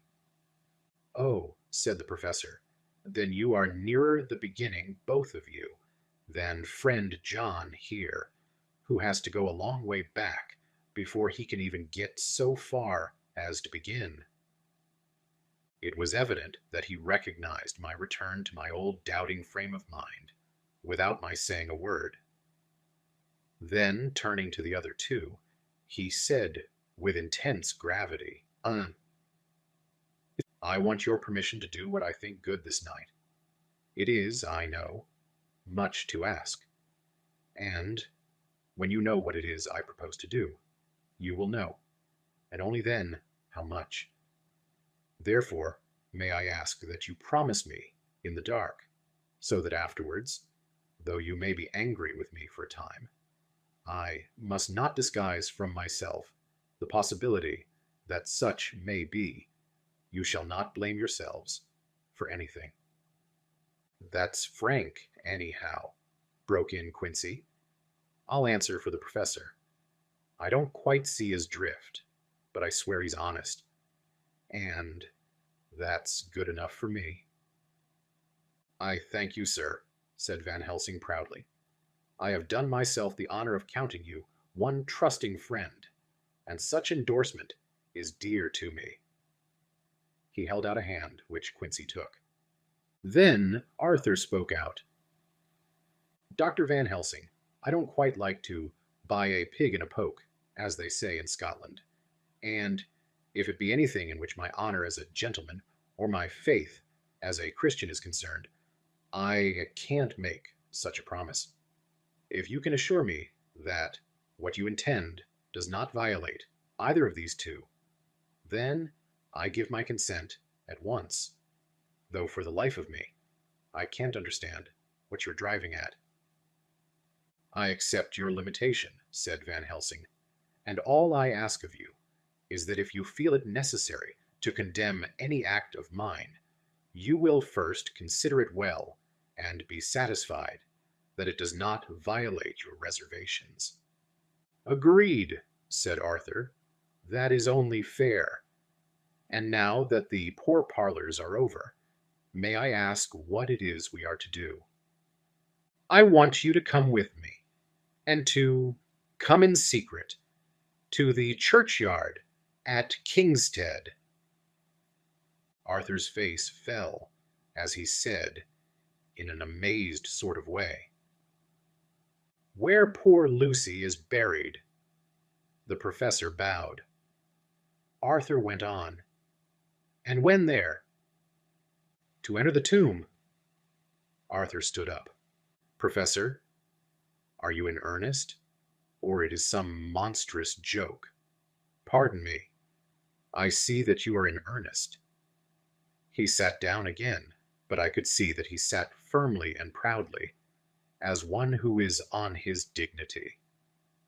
There was silence until he asked again, "And when in the tomb?" "To open the coffin." "This is too much," he said, angrily rising again. "I am willing to be patient in all things that are reasonable, but in this desecration of the grave of one who—" He fairly choked with indignation. The professor looked pityingly at him. "If I could spare you one pang, my poor friend," he said, "God knows I would. But this night our feet must tread in thorny paths, or later and forever, the feet you love must walk in paths of flame." Arthur looked up with set white face and said, "Take care, sir, take care." "Would it not be well to hear what I have to say?" said Van Helsing. "And then you will at least know the limit of my purpose. Shall I go on?" "That's fair enough," broke in Morris. After a pause, Van Helsing went on, evidently with an effort. "Miss Lucy is dead. Is it not so?" "Yes. Then there can be no wrong to her. But if she be not dead—" Arthur jumped to his feet. "Good God!" he cried. "What do you mean? Has there been any mistake? Has she been buried alive?"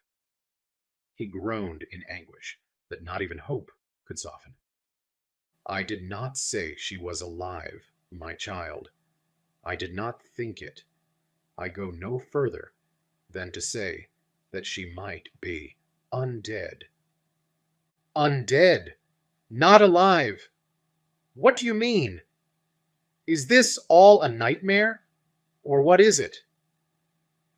"There are mysteries which men can only guess at, which age by age they may solve, only in part. Believe me, we are now on the verge of one. But I have not done. May I cut off the head of dead Miss Lucy?" "Heavens and earth, no!" cried Arthur in a storm of passion. "Not for the wide world will I consent to any mutilation of her dead body. Dr. Van Helsing, you try me too far. What have I done to you that you should torture me so? What did that poor sweet girl do that you should want to cast such dishonor on her grave? Are you mad to speak such things? Or am I mad to listen to them? Don't dare to think more of such a desecration. I shall not give my consent to anything you do. I have a duty to do in protecting her grave from outrage. And by God, I shall do it." Van Helsing rose up from where he had all the time been seated, and said, gravely and sternly, "My Lord Godalming, I too have a duty to do, a duty to others, a duty to you, a duty to the dead. And by God, I shall do it. All I ask you now is that you come with me, that you look and listen, and if when later I make the same request you do not be more eager for its fulfillment even than I am, then I shall do my duty, whatever it may seem to me. And then, to follow of your lordship's wishes, I shall hold it myself at your disposal to render an account to you when and where you will. His voice broke a little, and he went on with a voice full of pity. But, I beseech you, do not go forth in anger with me, in a long life of acts which were often not pleasant to do, and which sometimes did wring my heart. I have never had so heavy a task as now. Believe me that if the time comes for you to change your mind towards me, one look from you will wipe away all this so sad hour, for I would do what a man can to save you from sorrow. Just think, for why should I give myself so much of labor and so much of sorrow? I have come here from my own land to do what I can of good, at the first to please my friend John, and then to help a sweet young lady, whom, too, I came to love. For her, I am ashamed to say so much, but I say it in kindness. I gave what you gave, the blood of my veins. I gave it, I who was not, like you, her lover, but only her physician and her friend. I gave to her my nights and days, before death, after death. And if my death can do her good even now, when she is the dead undead, she shall have it freely. He said this with a very grave, sweet pride, and Arthur was much affected by it. He took the old man's hand and said in a broken voice, "Oh, it is hard to think of it, and I can't understand, but at least I shall go with you and wait."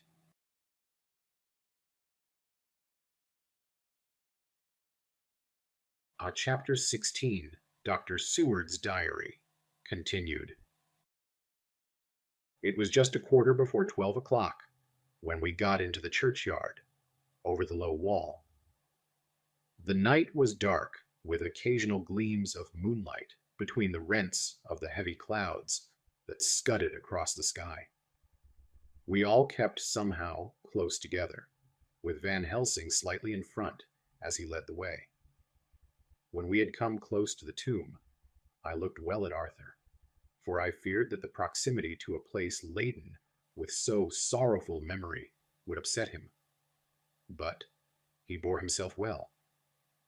I took it that the very mystery of the proceeding was in some way a counteractant to his grief. The professor unlocked the door, and seeing a natural hesitation amongst us for various reasons, solved the difficulty by entering first himself. The rest of us followed, and he closed the door. He then lit a dark lantern and pointed to the coffin. Arthur stepped forward hesitatingly. Van Helsing said to me, "You were with me here yesterday.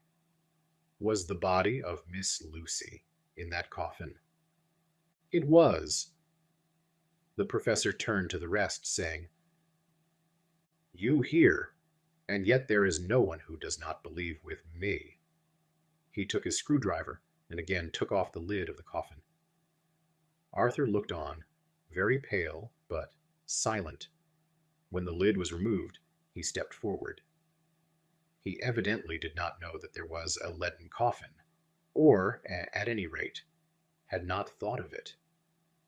When he saw the rent in the lid, the blood rushed to his face for an instant, but as quickly fell away again, so that he remained of a ghastly whiteness. He was still silent. Van Helsing forced back the leaden flange, and we all looked in and recoiled. The coffin was empty. For several minutes no one spoke a word. The silence was broken by Quincey Morris. "Professor, I answered for you. Your word is all I want.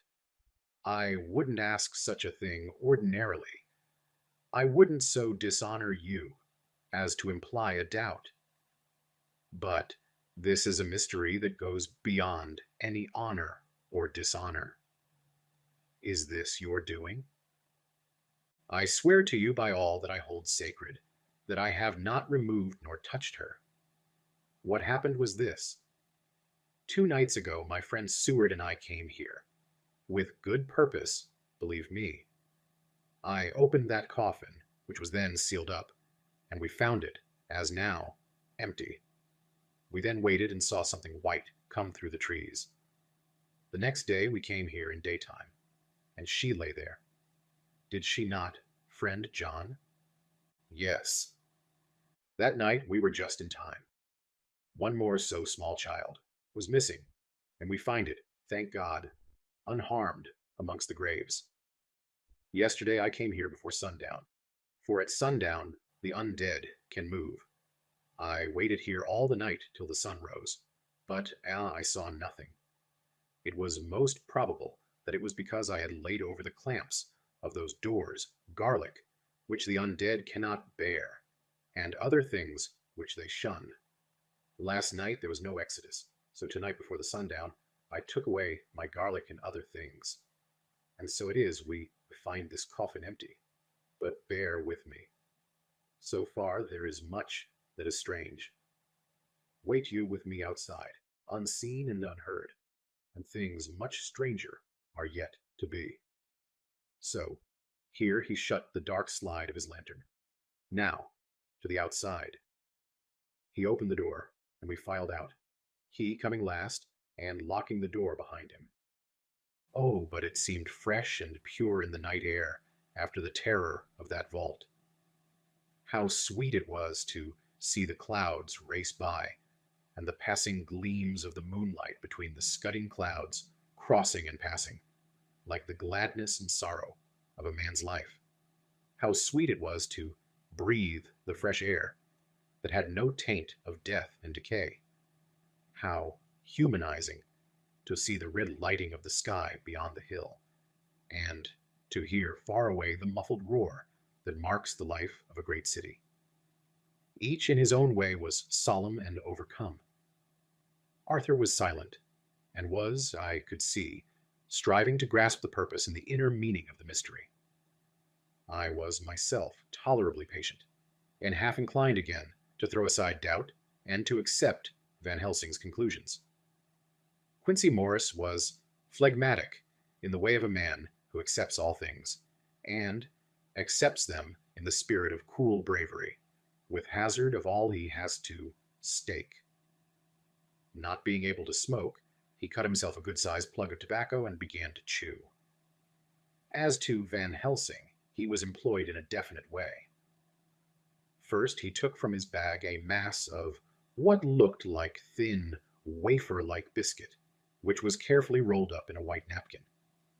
Next, he took out a double handful of some whitish stuff, like dough or putty.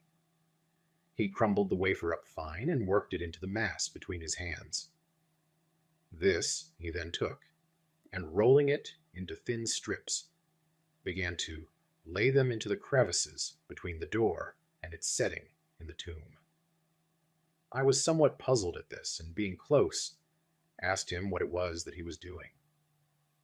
Arthur and Quincey drew near also, as they too were curious. He answered, I am closing the tomb, so that the undead may not enter. And is that stuff you have put there going to do it? Asked Quincey. Great Scott, is this a game? It is. What is that which you are using? This time the question was by Arthur. Van Helsing reverently lifted his hat as he answered, The host. I brought it from Amsterdam. I have an indulgence. It was an answer that appalled the most skeptical of us, and we felt individually that in the presence of such earnest purpose as the professor's, a purpose which could thus use the, to him, most sacred of things, it was impossible to distrust. In respectful silence we took the places assigned to us close round the tomb, but hidden from the sight of anyone approaching. I pitied the others, especially Arthur. I had myself been apprenticed by my former visits to this watching horror, and yet I, who had up to an hour ago repudiated the proofs, felt my heart sink within me. Never did tombs look so ghastly white. Never did cypress or yew or juniper so seem the embodiment of funereal gloom. Never did tree or grass wave or rustle so ominously. Never did bough creak so mysteriously. And never did the faraway howling of dogs send such a woeful presage through the night. There was a long spell of silence, a big, aching void. And then, from the professor, a keen sus. He pointed, and far down the avenue of yews we saw a white figure advance. A dim white figure which held something dark at its breast. The figure stopped, and at the moment a ray of moonlight fell upon the masses of driving clouds, and showed in startling prominence a dark-haired woman, dressed in the cerements of the grave. We could not see the face, for it was bent down over what we saw to be a fair-haired child. There was a pause and a sharp little cry, such as a child gives in sleep, or a dog as it lies before the fire and dreams. We were starting forward, but the professor's warning hand, seen by us as he stood behind a yew tree, kept us back. And then, as we looked, the white figure moved forwards again. It was now near enough for us to see clearly, and the moonlight still held. My own heart grew cold as ice, and I could hear the gasp of Arthur as we recognized the features of Lucy Westenra. Lucy Westenra, but yet how changed. The sweetness was turned to adamantine, heartless cruelty, and the purity to voluptuous wantonness. Van Helsing stepped out, and obedient to his gesture, we all advanced too. The four of us ranged in a line before the door of the tomb. Van Helsing raised his lantern and drew the slide. By the concentrated light that fell on Lucy's face, we could see that the lips were crimson with fresh blood, and that the stream had trickled over her chin and stained the purity of her lawn death robe. We shuddered with horror. I could see by the tremulous light that even Van Helsing's iron nerve had failed. Arthur was next to me, and if I had not seized his arm and held him up, he would have fallen.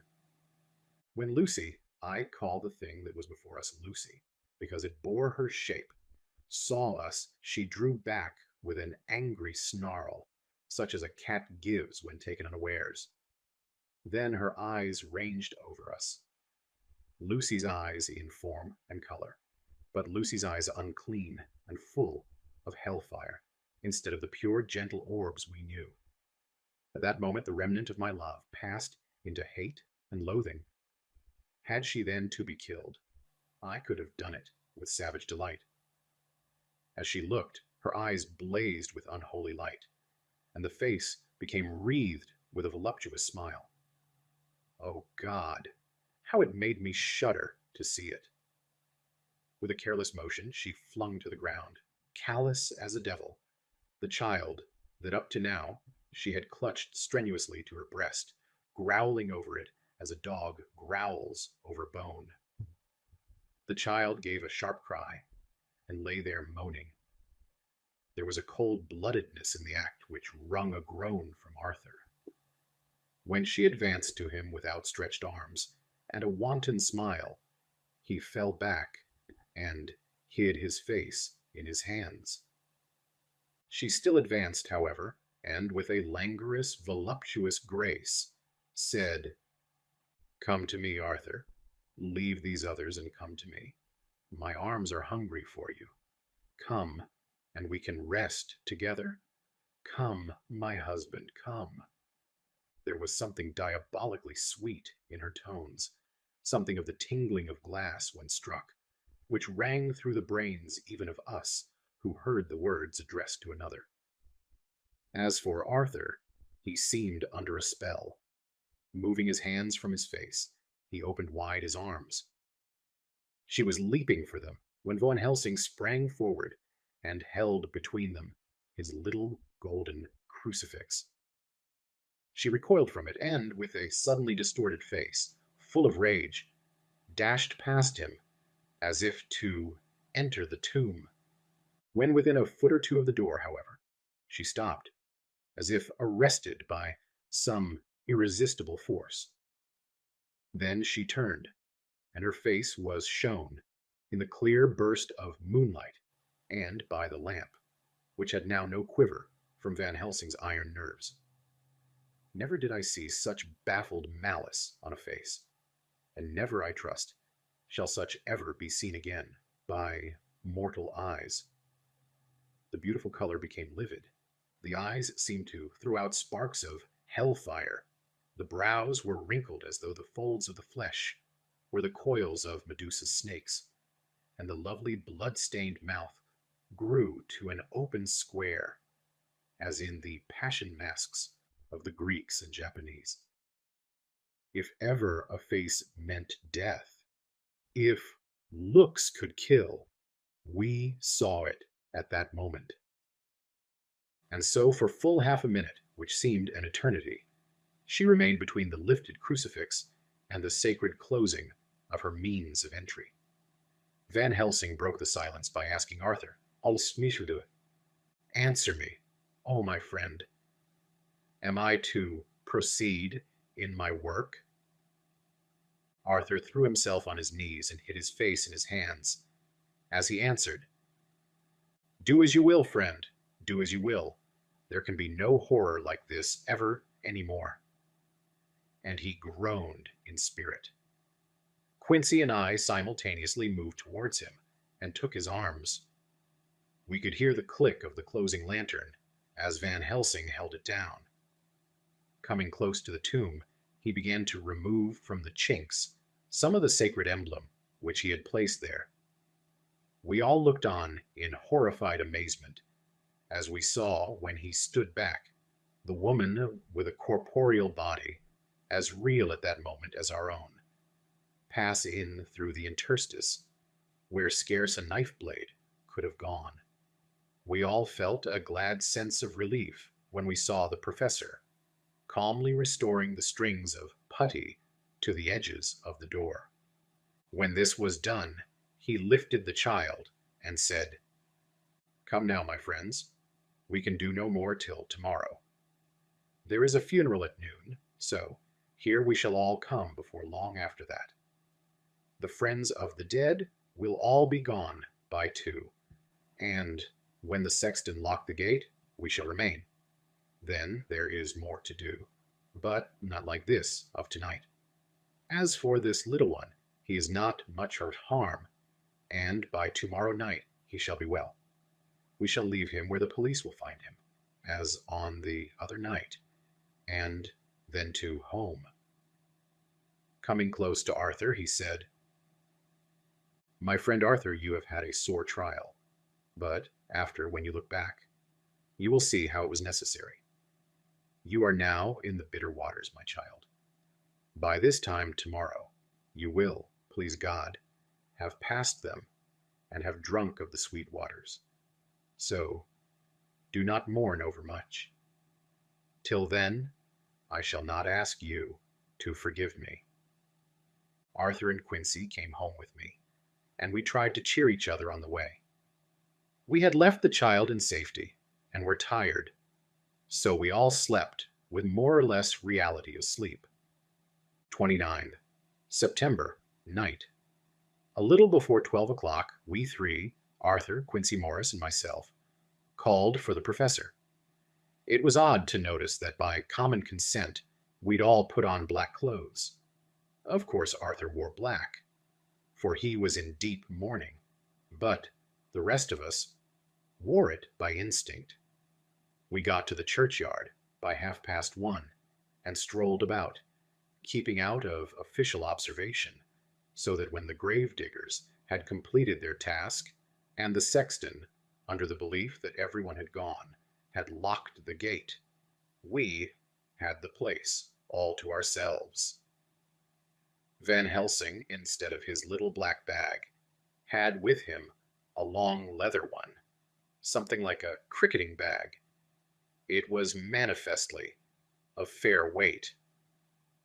When we were alone and had heard the last of the footsteps die out up the road, we silently and as if by ordered intention followed the professor to the tomb. He unlocked the door and we entered, closing it behind us.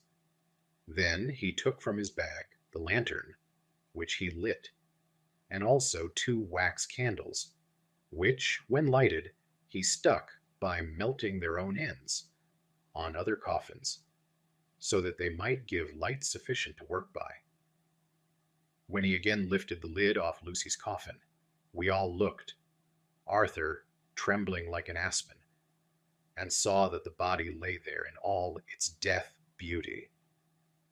But there was no love in my own heart, nothing but loathing for the foul thing which had taken Lucy's shape without her soul.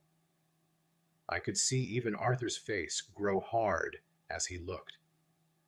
Presently, he said to Van Helsing, "Is this really Lucy's body, or only a demon in her shape? It is her body, and yet not it. But wait a while, and you all see her as she was and is." She seemed like a nightmare of Lucy as she lay there. The pointed teeth, the blood-stained, voluptuous mouth, which it made one shudder to see, the whole carnal and unspiritual appearance, seeming like a devilish mockery of Lucy's sweet purity. Van Helsing, with his usual methodicalness, began taking the various contents from his bag and placing them ready for use. First, he took out a soldering iron and some plumbing solder, and then a small oil lamp, which gave out, when lit in a corner of the tomb, gas which burned at fierce heat with a blue flame. Then his operating knives, which he placed to hand, and last a round wooden stake, some 2½ or 3 inches thick, and about 3 feet long. One end of it was hardened by charring in the fire, and was sharpened to a fine point. With this stake came a heavy hammer, such as in households is used in the coal cellar for breaking the lumps. To me, a doctor's preparations for work of any kind are stimulating and bracing. But the effect of these things on both Arthur and Quincy was to cause them a sort of consternation. They both, however, kept their courage and remained silent and quiet. When all was ready, Van Helsing said, "Before we do anything, let me tell you this. It is out of the lore and experience of the ancients, and of all those who have studied the powers of the undead. When they become such, there comes with the change the curse of immortality. They cannot die, but must go on age after age, adding new victims and multiplying the evils of the world. For all that die from the preying of the undead becomes themselves undead, and prey on their kind. And so the circle goes on ever widening, like as the ripples from a stone thrown in the water. Friend Arthur, if you had met that kiss, which you know of before poor Lucy died, or again last night when you open your arms to her, you would, in time, when you had died, have become Nosferatu, as they call it in Eastern Europe, and would all time make more of those undeads that so have fill us with horror. The career of this so unhappy dear lady is but just begun. Those children whose blood she suck are not as yet so much the worse. But if she live on, undead, more and more they lose their blood, and by her power over them they come to her, and so she draw their blood with that so wicked mouth. But if she die in truth, then all cease. The tiny wounds of the throats disappear, and they go back to their plays, unknowing ever of what has been. But of the most blessed of all, when this now undead be made to rest as true dead, then the soul of the poor lady whom we love shall again be free. Instead of working wickedness by night and growing more debased in the assimilating of it by day, she shall take her place with the other angels, so that, my friend, it will be a blessed hand for her that shall strike the blow that sets her free. To this I am willing, but is there none amongst us who has a better right? Will it be no joy to think of hereafter in the silence of the night, when sleep is not? It was my hand that sent her to the stars. It was the hand of him that loved her best, the hand that of all she would herself have chosen, had it been to her to choose. Tell me if there be such a one amongst us. We all looked at Arthur. He saw, too, what we all did, the infinite kindness which suggested that his should be the hand which would restore Lucy to us as a holy and not an unholy memory. He stepped forward and said bravely, though his hand trembled, and his face was as pale as snow, "My true friend, from the bottom of my broken heart, I thank you. Tell me what I am to do, and I shall not falter." Van Helsing laid a hand on his shoulder and said, "Brave lad, a moment's courage, and it is done. This stake must be driven through her. It will be a fearful ordeal, be not deceived in that. But it will be only a short time, and you will then rejoice more than your pain was great. From this grim tomb you will emerge as though you tread on air, but you must not falter when once you have begun. Only think that we, your true friends, are round you, and that we pray for you all the time." "Go on," said Arthur hoarsely. "Tell me what I am to do." "Take this stake in your left hand, ready to place the point over the heart, and the hammer in your right. Then, when we begin our prayer for the dead, I shall read him. I have here the book, and the others shall follow. Strike in God's name, that so all may be well with the dead that we love, and that the undead pass away." Arthur took the stake and the hammer, and when once his mind was set on action, his hands never trembled, nor even quivered. Van Helsing opened his missal and began to read, and Quincy and I followed as well as we could. Arthur placed the point over the heart, and as I looked, I could see its dint in the white flesh. Then he struck with all his might. The thing in the coffin writhed, and a hideous, blood-curdling screech came from the opened red lips. The body shook and quivered and twisted in wild contortions. The sharp white teeth champed together till the lips were cut, and the mouth was smeared with a crimson foam. But Arthur never faltered. He looked like a figure of Thor, as his untrembling arm rose and fell, driving deeper and deeper the mercy-bearing stake, whilst the blood from the pierced heart welled and spurted up around it. His face was set, and high duty seemed to shine through it. The sight of it gave us courage, so that our voices seemed to ring through the little vault. And then the writhing and quivering of the body became less, and the teeth seemed to champ, and the face to quiver. Finally, it lay still. The terrible task was over. The hammer fell from Arthur's hand. He reeled and would have fallen had we not caught him. The great drops of sweat sprang from his forehead, and his breath came in broken gasps. It had indeed been an awful strain on him, and, had he not been forced to his task by more than human considerations, he could never have gone through with it. For a few minutes we were so taken up with him that we did not look towards the coffin. When we did, however, a murmur of startled surprise ran from one to the other of us.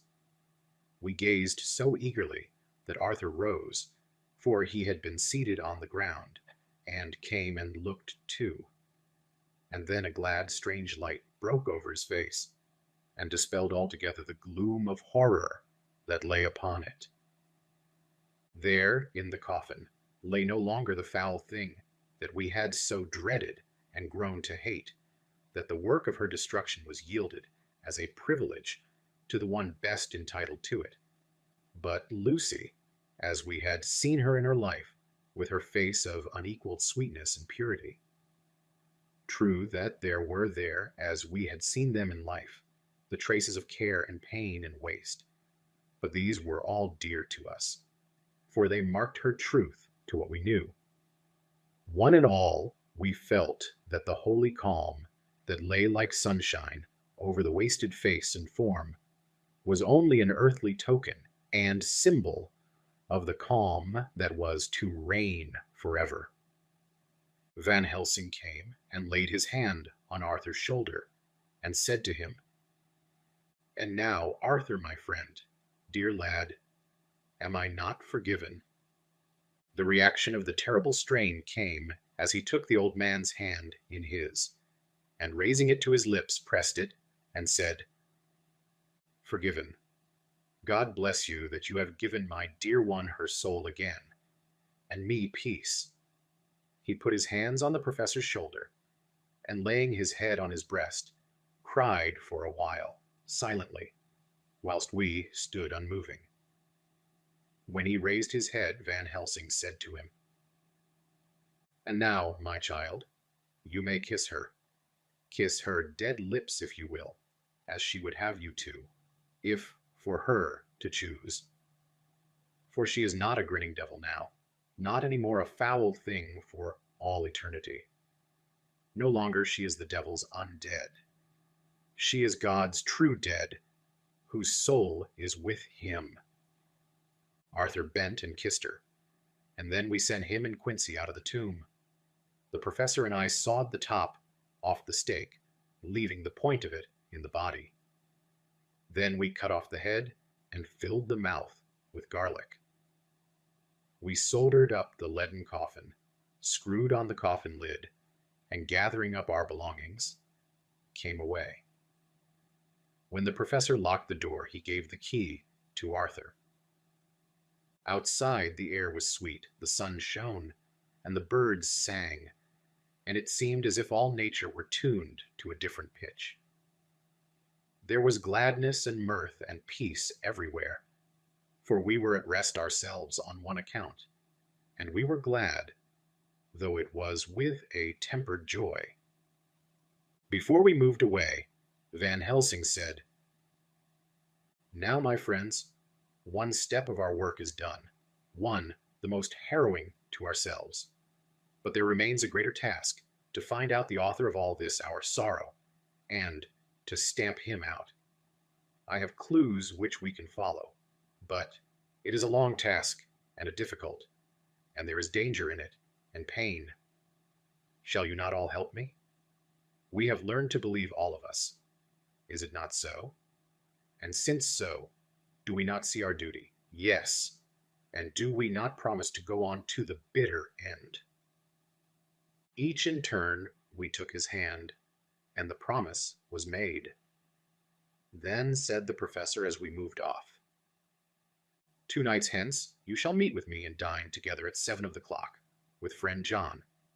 I shall entreat 2 others, 2 that you know not as yet, and I shall be ready to all our work show and our plans unfold.